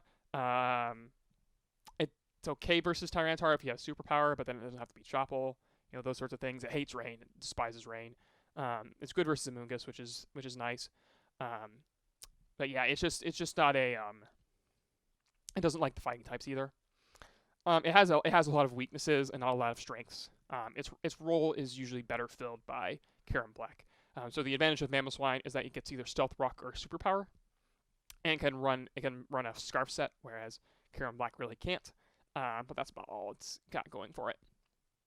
Next Pokemon to mention is Mew. And this one I feel very uninformed about. Mew gets way too many good moves, in my opinion, not to be ranked. It gets Fake Out, it gets Will-Wisp, it gets Tailwind, it gets Stealth Rock, it gets every like coverage move that you could possibly want in the game. It gets Transform. If Thundurus paralyzes it, then although it should be taunting you, but if it paralyzes it, then it will become paralyzed back thanks to Synchronize. So it's kind of neat. It's a faster Cresselia that has different options. I think Will-Wisp in particular is something that I think is really interesting, like Will-Wisp and Fake Out. No other Pokemon on this list will get something like that. It also gets recovery moves, which again is very few and far between. As you can see already, just within this pretty extensive list as we've got right now, Jellicent can heal reliably. Chansey can heal. Ferrothorn if you count Leech Seed, and that's about it. So Mew can heal as well. So you can use something like Will-Wisp, healing move, and then hopefully you have some method of being Tyranitar. So I think Mew is cool. I've never really seen it be used effectively though. I believe in the usage that it has, it's 1-in-1. So I haven't really seen much of like how to effectively use Mew, but I think some set with like Will-Wisp, Fake Out, Tailwind, something else will probably be effective.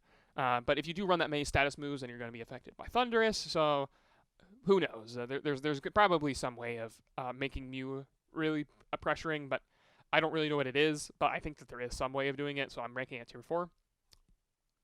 I have even less to say about the next Pokemon on the list, which is Rhyperior. Rhyperior.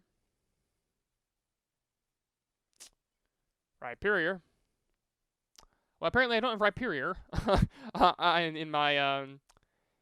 in my pictures here. I apologize. I'm not going to stop the video in order to obtain a picture of Rhyperior because I have to. When I had to add Kyurem-B in, I had to create a whole new thing, so that was really annoying. Dang it, I don't have Rhyperior. How do I not have Rhyperior in here? All right. Well, anyway. Well, I don't have much to say about Rhyperior anyway. I think it's just worse Marowak personally. I don't really see a reason why you'd run Rhyperior over Marowak.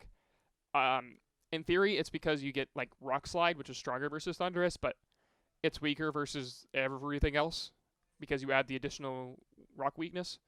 So I'm not really a big fan of it, but I would have ranked Rhyperior here if I had it.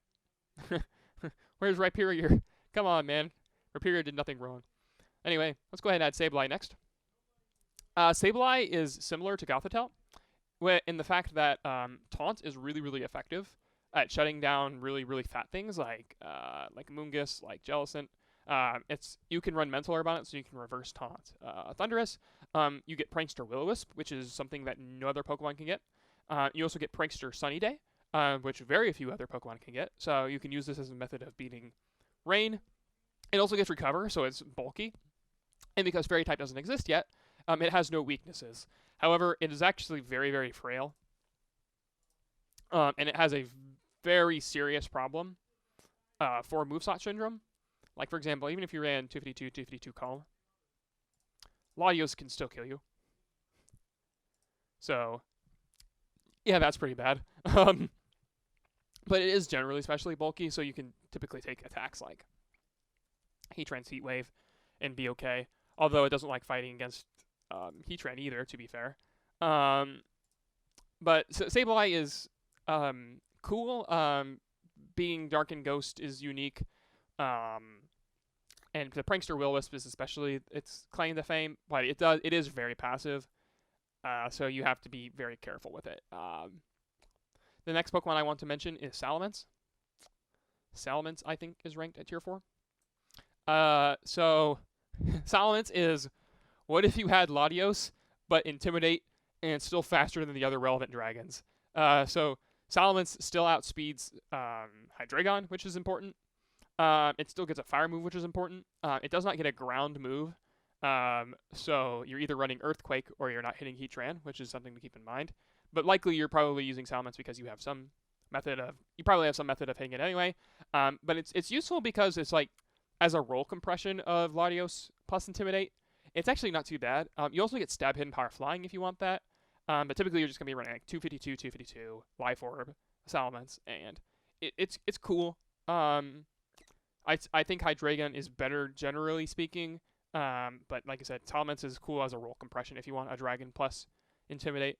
You can use Salamence. One of the reasons, again, why it's not so great is because it's has even less special attack than the other dragons.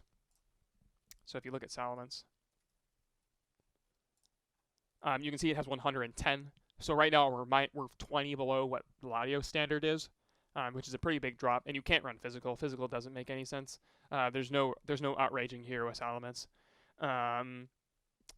So yeah, it's very weak to Thundurus as a result as well. Not only because of the reduced special attack. So like say you're running standard set, which is probably like Life Orb Draco, Timid. Because you're running Modest, then you can literally just run Modest Latios or Modest Hydreigon, in my opinion. So if you compare that against Thundurus, which with our standard spread, is going to not do very much. It definitely does not 2-hit KO through Citrus Berry by any sense of the word, at all. So it's also weak to Thunderbolt and HP Ice, and it's weak to Ice Beam and things like that. So it's generally not very bulky. Relative, like even with Intimidate, it's not very bulky. It's not like you want to switch in a Salamence on a Tyranitar because Tyranitar's Rock Slide still does like probably 60. Let's see that as a comparison, but T-Tar. Tyranitar. So if you were Adamant, you can see Rock Slide here, even if you're at -1, still does 50, which would do, if this is Life Orb, then it's going to be chipping itself into range, and it has Sand as well, so it's going to be taking a lot of damage for switching into actual physical attacks, although it can switch in very well to Hitmontop. It obviously cannot switch in well to Conkeldurr, or it's not reliably switching to Conkeldurr, I should say. So Salamence is cool, but definitely not something that I would say much higher than that. Its best place is on Mono Dragon, but you can use it off of Mono Dragon, so I'd say that it is still worthy enough to be ranked at tier 4. Similarly, I think Scrafty is tier 4. This is probably a more controversial nomination. Its role is Hitmontop being immune to Psychic, but it doesn't get any of the cool coverage moves that Hitmontop does. It doesn't get Feint. It doesn't get Helping Hand. It doesn't get Wide Guard. It doesn't get any of those. So it's very, very boring. In theory, it's like, oh, okay, haha, it's Hitmontop, but you can use Crunch to hit Jellicent. Oh, let's see how effective that is. So Scrafty. Let's assume you say like this, max attack with that much, say you're like that. Scrafty. We just pulled Scrafty up, so we need to pull up Jellicent, and we'll look at the. I don't know why I pulled this spread, but that's okay. 252, 100, that'll be fine. And you look at like Crunch, and it's just not very impressive damage on Jellicent because you can burn that, and then it does nothing at all. Scrafty typically runs Citrus as well in this tier. The reason you would not run, you probably wouldn't be running something like this, is so that way you can actually live Draco Meteors. Because that's another thing Scrafty does slightly better, is it has slightly more SpDef. So you can run like HP, and then you'd want something like Careful to best take advantage of your stats. So you end up with something like this, which is like kind of meh. I've just never been really too impressed by it. It doesn't get your KOs where you want it. You look at something like Tyranitar. I think you'll obviously KO Tyranitar if it has no Chople. Drain Punch. You can see that doesn't even knock out 252 HP Tyranitar, even without Chople Berry. And you can Intimidate it and burn it, and it's just very, very weak. Compared to Hitmontop, which has the big power of fighting gym close combat, Scrafty just feels like it's very, very abusable defensively, and so I've never been a big fan of Scrafty. I don't think it does enough in any particular game to make it really good. Next thing I will have in tier 4 is Suicune. Suicune is not bad. It's not a bad bulky water. It gets Tailwind, which is really cool. A set that I think is really cool is Calm Mind Rest. So you can use Calm Mind, and then you use Rest, and then you're very, very bulky. The problem is it just has so much competition with other bulky waters. You've got, again, Rotom Wash. You've got even Gastrodon. You've got Jellicent that you have to compete with. You've got the general Purpose of Rain. And so Suicune also has the same problems with respect to, like, it's weak to the same Pokemon. that all the other bulky waters are, and it doesn't really have any specific advantages other than Tailwind. Calm Mind is a really cool win con sort of thing. That's kind of like, well, Jellicent can just win with Recover, so why wouldn't you just use that? So Suicune, again, not a bad Pokemon, it's just more niche. You just have to really want that as a bulky water type compared to another Pokemon like Rotom-W or Jellicent or something of that effect. The last Pokemon I have rated on in Tier 4 is Victini. Victory Star. I originally, I think when I first talked about my opinions on Victini have changed a little bit, partially because I got owned while I won this last DPL. Stacks destroyed me with Choice Band Victini, and that really kind of opened my eyes. You know, in a similar way that Ninetales is good because of Fire Gem Overheat, I think Victini is good for similar reasons with either Choice Band or Fire Gem Overheat on its attacks. So if you look at, like, say you have like 252, 252, Jolly Victini, something of that like nature. You have V-Crate, 180 base power move, and you give it like a Fire Gem. I mean, this does, I think, like 70% to Cresselia, which is insane. That is a lot of damage to Cress. You're going to OHKO Pokemon like Kyurem-Black as well, I believe. I believe this knocks out Kyurem-Black. It's close. You could run Adamant if you really wanted to guarantee it. And so it's a lot of damage. And you also get really good coverage moves for Jellicent because you get Fusion Bolt or Bolt Strike. I think you can use Bolt Strike. I think you can use either of them based on the Victini events. Most of the Victini events were black and white, so that's important. Victini. Moves Victini. Yeah, it gets V-Create, which is very, very powerful. Bolt Strike. Its ability Victory Star is really cool because it boosts your accuracy by 1.1 and also boosts your allies' accuracy by 1.1, so you're less likely to miss something like a Rock Slide, which is kind of cool. But not something that, you know, it's just kind of like a nice bonus. If it had a different ability, it'd probably be better. If you're banded, you can run something like U-Turn. You can also use something like Trick. So, like, V-Crate is just a really, really strong move. And it doesn't lower your attack. It lowers your speed. And that can actually be good in Trick Room. You can actually use V-Crate to lower your own speed in Trick Room and make yourself slower than other Pokemon. I don't know exactly how to use that most effectively, but Victini is really cool. It's also a physical attacker that can't be burned, which I think is really interesting. But yeah, let's look at, like, for example, say you switched in a Hitmontop on Victini, which, by the way, Hitmontop couldn't do anything to you. -1. You can see V-Create still OHKO's 4 HP Hitmontop. And it still does so much damage versus this sort of Hitmontop. So I think Fire Gem or Choice Band are very effective ways of running Victini. It's a really cool offensive set. I haven't really... It's walled by a Heatran. Gets bodied by Heatran. And I don't think it likes facing against Tyranitar either. I don't know if Choice Band actually runs Brick Break. Brick Break is an option that you can give it. But in theory, I think V-Create Victini could be really, really good.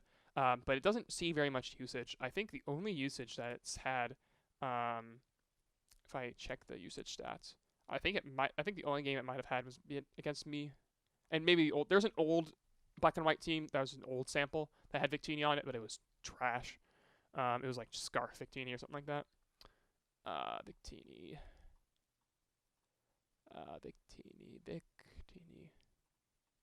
Well, I can't find it, but anyway. Victini, I think, is a Pokemon that I would respect during a match, but I don't know exactly how to fit it on team building. Also, yeah, it has the same issue of being weak to rain. So, weak to rain, it's weak to Latios' Draco Meteor. You know, it's weak to a lot of good Pokemon. So, I think it's very, very punishing when it gets its moves right, though. So, that's something definitely to keep in mind. And this would be my official black and white from tier 1 through 4 VR. I do not have a tier 5, unlike what the BW thread currently has. So like they have 1, then 1.5, then 2, 3, and then 4. But in my opinion, the vast majority of Pokemon here in 4, which would be my equivalent of 5, are simply not usable. You can see here the remaining Pokemon in here should ideally be all the Pokemon that have usage. Or that existed on the black and white thread. Apparently, like I said, I was missing Rhyperior.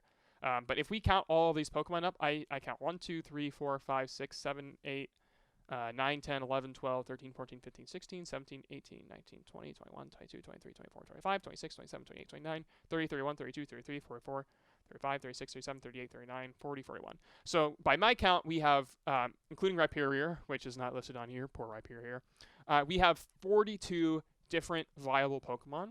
And in Black and White, I would consider these more niche, but I would still consider them Pokemon that you could use.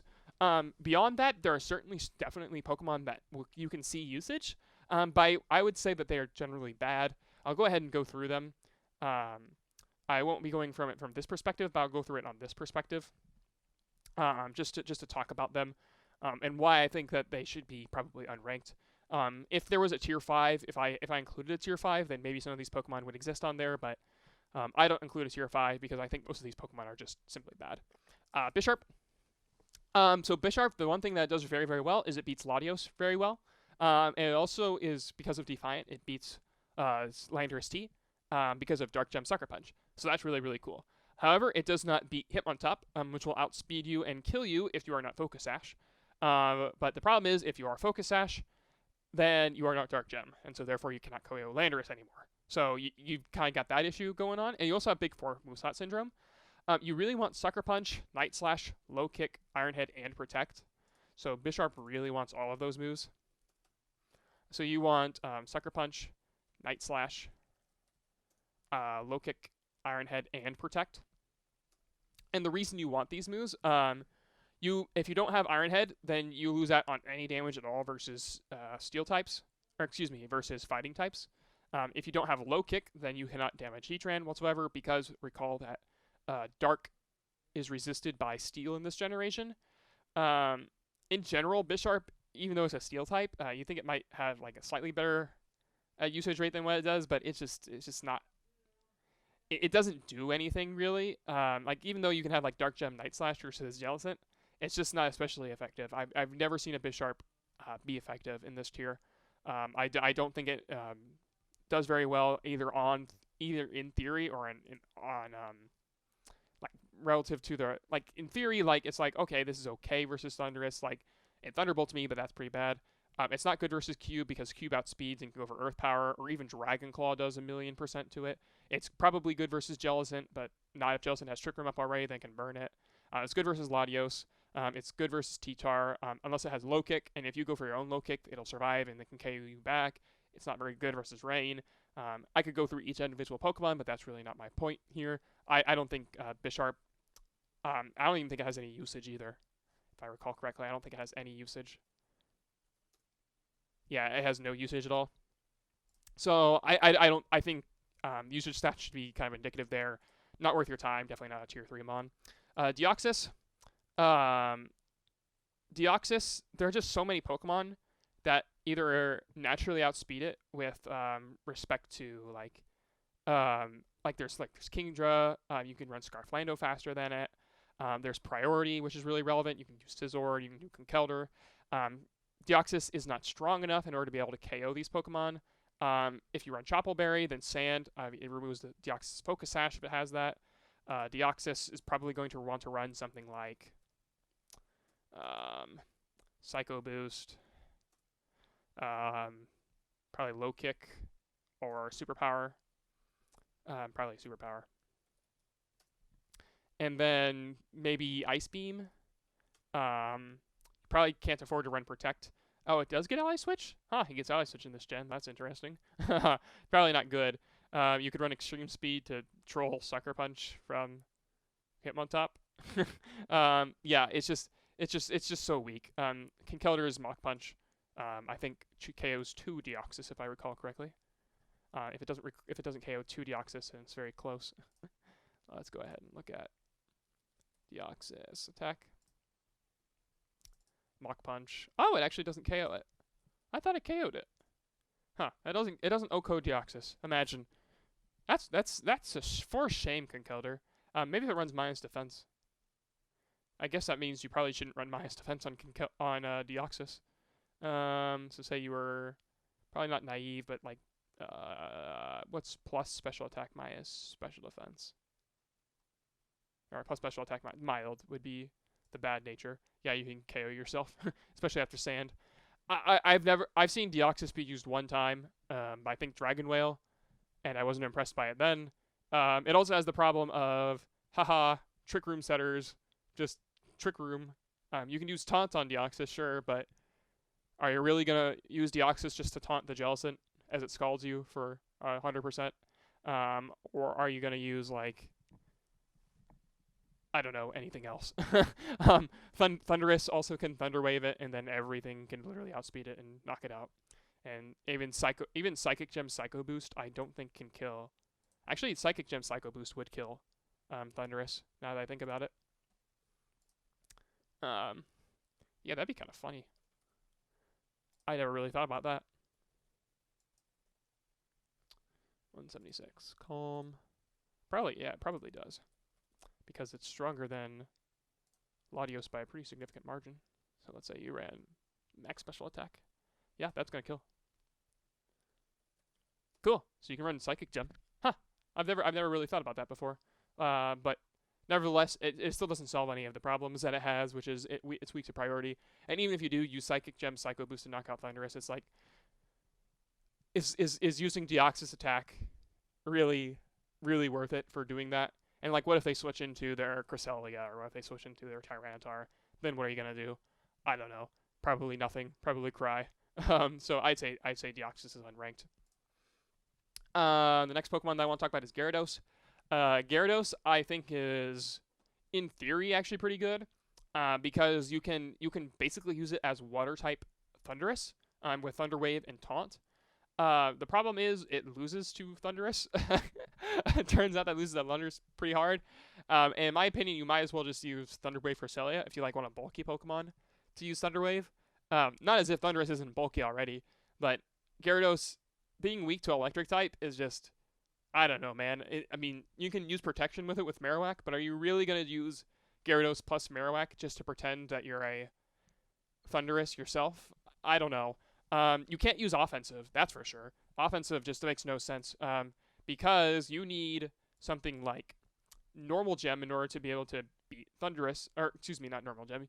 You need a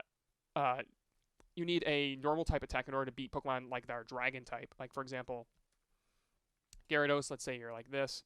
What is this spread? But if you like look at Latios, this one has Return for some reason, but you'd be running Double Edge because you need the extra damage. So say you were like Adamant and +1 over it. Like, that's about the best you can do to KO a Latios, and it just doesn't come close. It's so sad. If you run Waterfall Double Edge, then you are also walled completely by Jellicent. Lol. And it just doesn't really beat anything else. You need Water Gem for your KOs as well. And if you run Water Gem, then it has no protection with Lumber or Con. Like, for example, if without Water Gem, you don't get the KO on Tyranitar. That's +1. But with Water Gem, you can see this is Water Gem with Adamant, and it doesn't even knock out Tyranitar 100% of the time. Like, it will typically get Tyranitar, but you get the idea here. So the defensive set is cool in theory. The offensive set has never been good. If you look at Gyarados in the usage stats, I know for a fact that Gyarados has very, very poor history. You can see here Gyarados has 5 uses, and 4 of those were losses. Poor Gyarados. It is just simply not that good. I think there's probably some team in theory that can take advantage of its Thunder Wave Taunt set, but I don't know what team that is. Porygon 2.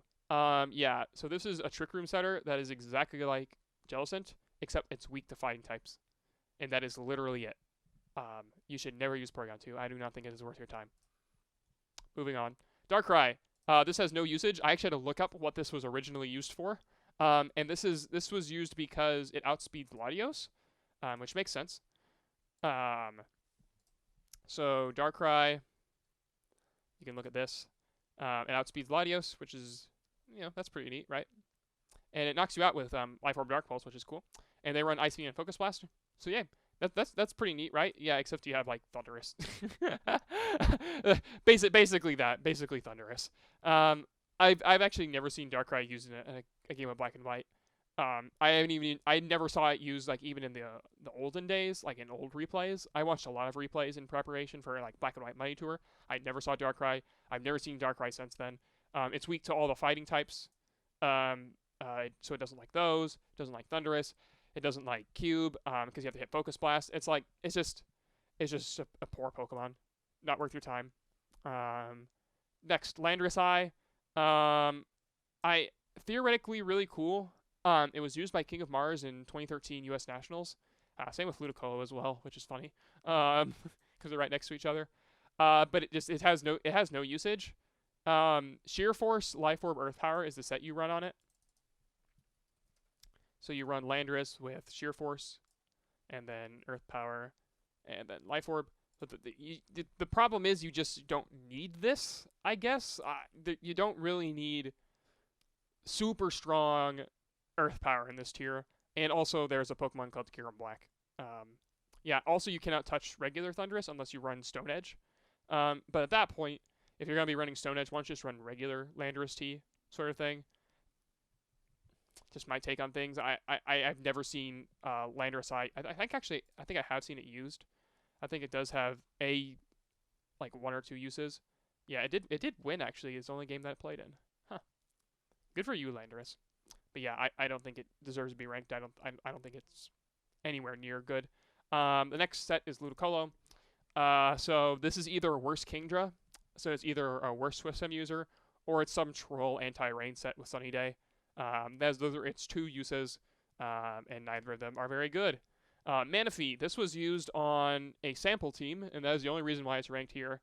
People used to use Tail Glow a lot, but yeah, it's walled by Thundurus, or excuse me, not walled by Thundurus. Actually, +3 Ice Beam does kill you, but if you're Protect, then you are trolled by Jellicent pretty hard. And although you do have very impressive bulk, Manaphy has very good stats. Has hydration as well, so if you manage to get it up versus rain, it's really cool. But you have to run something like this, I think. It's just not like, even with Tail Glow, I've just never really found myself worried when I fight a Manaphy. I don't know. Let's see what I don't even know if it has. If we included the Money Tour, it would have an awful win rate because I think it lost every single time it was brought. But let's see if it has any uses. In Kyle Cole's sheet, Manaphy. I can't tell. Let's see if it's anything in here. Nope, it's not in here. Yeah, Manaphy is just, it's also kind of the issue of why use Manaphy when there's so many other bulky waters available to you. Raikou, this, again, was used in 2013 U.S. Nationals, but in seniors by a player named Dingram, which was like Light Screen, Thunderbolt, HP Ice, I believe that's what the set was, or maybe it was Reflect, one of the 2. Nobody used it in VGC besides Dingram, and nobody uses it in Doubles OU either. And you know why? This guy right here. Primarily, and also because Kyurem-Black destroys it. Almost all these other Pokemon destroy it, like Amoonguss destroys it. Electric Stab is not really in high demand. If you want to use an offensive electric type, you can use Thundurus-T, you know. It just doesn't really do anything that any other Pokemon doesn't use. Rotom-Heat. I know this one's on here. Yep, Rotom-Heat. So this is, in theory, really cool because a fire type immune to ground. Then you realize Kyurem-Black has Terravolt. And Earth Power, I believe, one-shots it. And if it doesn't one-shot it, it's very close. And so it was used, I recall that it had some usage in early Black-White Tour. And then people started realizing, like, oh, Subcube is a thing. That doesn't work anymore. So if you look at Earth Power, Rotom-Heat. Yeah, Earth Power just destroys you. You probably can EV for it, but is that really worth it just to do nothing back? If you want a fire type, use Heatran, realistically, or Victini. Victini would be a way better fire type. And then Weavile, kind of the same thing where it just doesn't do anything. I don't know what Weavile does. Fast Fake Out isn't needed. Beat Up, like, you can use Beat Up plus Terrakion, I guess. Ice Stab is cool, but you've got, like, Mamoswine if you really want an Ice Stab on, or, you know, like, Kyurem-Black, if you really want an Ice type Stab Pokemon, but I've never really been impressed by Weavile. Actually, I forgot to mention also Togekiss up here in Tier 2 land. I don't think Togekiss is usable. I don't know why you wouldn't just use Amoonguss or Volcarona. Tailwind Volcarona seems to do exactly everything that Togekiss does. Like, normal flying is actually not very good in this tier. It's like destroyed by Thundurus, destroyed by Kyurem, destroyed by Heatran, you know, standard things, destroyed by T-Tar. So it just doesn't really do anything. So Togekiss is not especially impressive. I think also, if I recall correctly, I think Chandelure is ranked somewhere in here. Maybe not. I thought Chandelure was ranked. Well, it's not, and that's good. Oh yeah, Infernape. I forgot about Infernape. Yeah, Infernape. I think Infernape is really, really bad. Because for Infernape, you think Infernape would be cool, right? Because it's fire and fighting type. You know, that hits a lot of Pokemon. You know, it's a fire type that hits Heatran. Oh, that's, you know, that's really neat. Okay, you know, it loses to Latios, you know, that's okay. Oh, it loses to Thundurus, you know, that's okay. Oh, it loses to Jellicent, you know, that's okay. Oh, it loses to Rain, you know, that's okay. Oh, it loses to Cresselia, oh, you know, that's okay. It loses to Landorus, oh, you know, that's okay. You know, lots of Pokemon to lower tiers, you know, lose to those Pokemon. But did you know it loses to Tyranitar? Yeah, it loses to Tyranitar. Let's look at Infernape versus Tyranitar. You probably think that, you know, maybe Infernape should probably be beating Tyranitar, right? Yeah, except it doesn't. Let me go ahead and actually load up one of the default T-Tar sets. So let's load up this one. So say you're like this, and you can see here close combat does not come anywhere close to knocking out Tyranitar. And then Rock Slide KOs back at -1. I thought it KO'd back at -1. I must be crazy. I thought it KO'd back at -1. Maybe if it's your, yeah, it definitely doesn't KO back at -1. I thought for sure it did. Because I have in my notes that it does. I am lowering defense, yeah. Alright, whatever. Anyway, I guess it does beat Tyranitar then. Well, it doesn't beat Tyranitar very quickly at the very least. Fast Fake Out, again, isn't needed. It is generally frail and cannot trade with Kyurem Black. Here's another example, Kyurem Black, where it's like relatively poor. So you can see here, 4 defense, probably going to be 4 HP. 5, lol. So it only KOs like a small amount of the time. Also, you need Fire Gem in order to actually get the KOs you want on Pokemon like Amoonguss.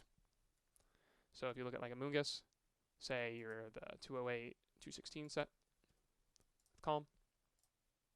You can see Overheat does not KO without the addition of a Fire Gem. That is your abilities, so I need to switch to their Fire Gem.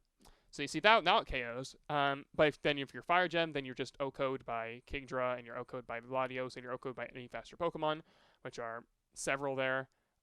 It's O-Code by Tornadus as well. Tornadus bodies it. Cresselia bodies it. I don't think Infernape does anything. I think if you had a tier 5, on this list, Infernape would be tier 5, but I don't have a tier 5, so I think it's unranked. I don't think Infernape has a place otherwise. Surely there's other Pokemon on here that I'm missing. I thought there was something else in my notes that I was missing that is on here that I think is bad. But I guess not. The sample teams are relatively old, but we're getting way out into the weeds here. This team is awful. Sorry, Checkmater. This team sucks because it has 1, 2 unranked Pokemon, a tier 4 Pokemon, a tier 3 Pokemon, 2 tier 1s, but that's all you've got. Not very great. But anyway, this is what just to summarize here, this is, again, my black and white tier list. I will be posting this along with various different teams that I have used in the past that I think are better sample teams in the Black and White Doubles OU thread. And hopefully you can take advantage of these in order to better your skills as you prepare for Black and White Cup. This is a very, very, very long video. So if you stay till the end, I really appreciate it. This is intended to be a premiere on all of Black and White. This is a lot of stuff to talk about. I will say, if you want to watch high-level replays of Black and White, I would encourage you to watch Black and White Cup from last year. That would be your best place of viewing games. Watch players like Morelli in particular. I think Morelli is a really good Black and White Doubles OU player. You can learn a lot from Morelli's playstyle. I think I'll be very. I think I am a solid enough player to watch. I think you can learn something from me playing, regardless of whether or not you think I'm actually good, which is totally fine. Yeah. So you might see. Oh, let's go ahead and just wrap up some of these other Pokemon down here. These other Pokemon down here, they have usage in the usage stats list. but I do not think any of them are good. Or they probably weren't mentioned. Like, for example, Magmar. Poor Magmar. Where's Magmar at? Magmar doesn't have any usage at all. Why doesn't Magmar have any usage? That's sad. Poor Magmar. Anyway, this video has already gone on long enough. If you have any questions or would like to discuss any of the finer points of Black and White with me, you are free to do so on Pokemon Showdown, on the Doubles OU Discord, in the Old Gens channel, or in another place where you can find me on social media. I am totally down for doing any of those things. So yeah, I appreciate you watching the video.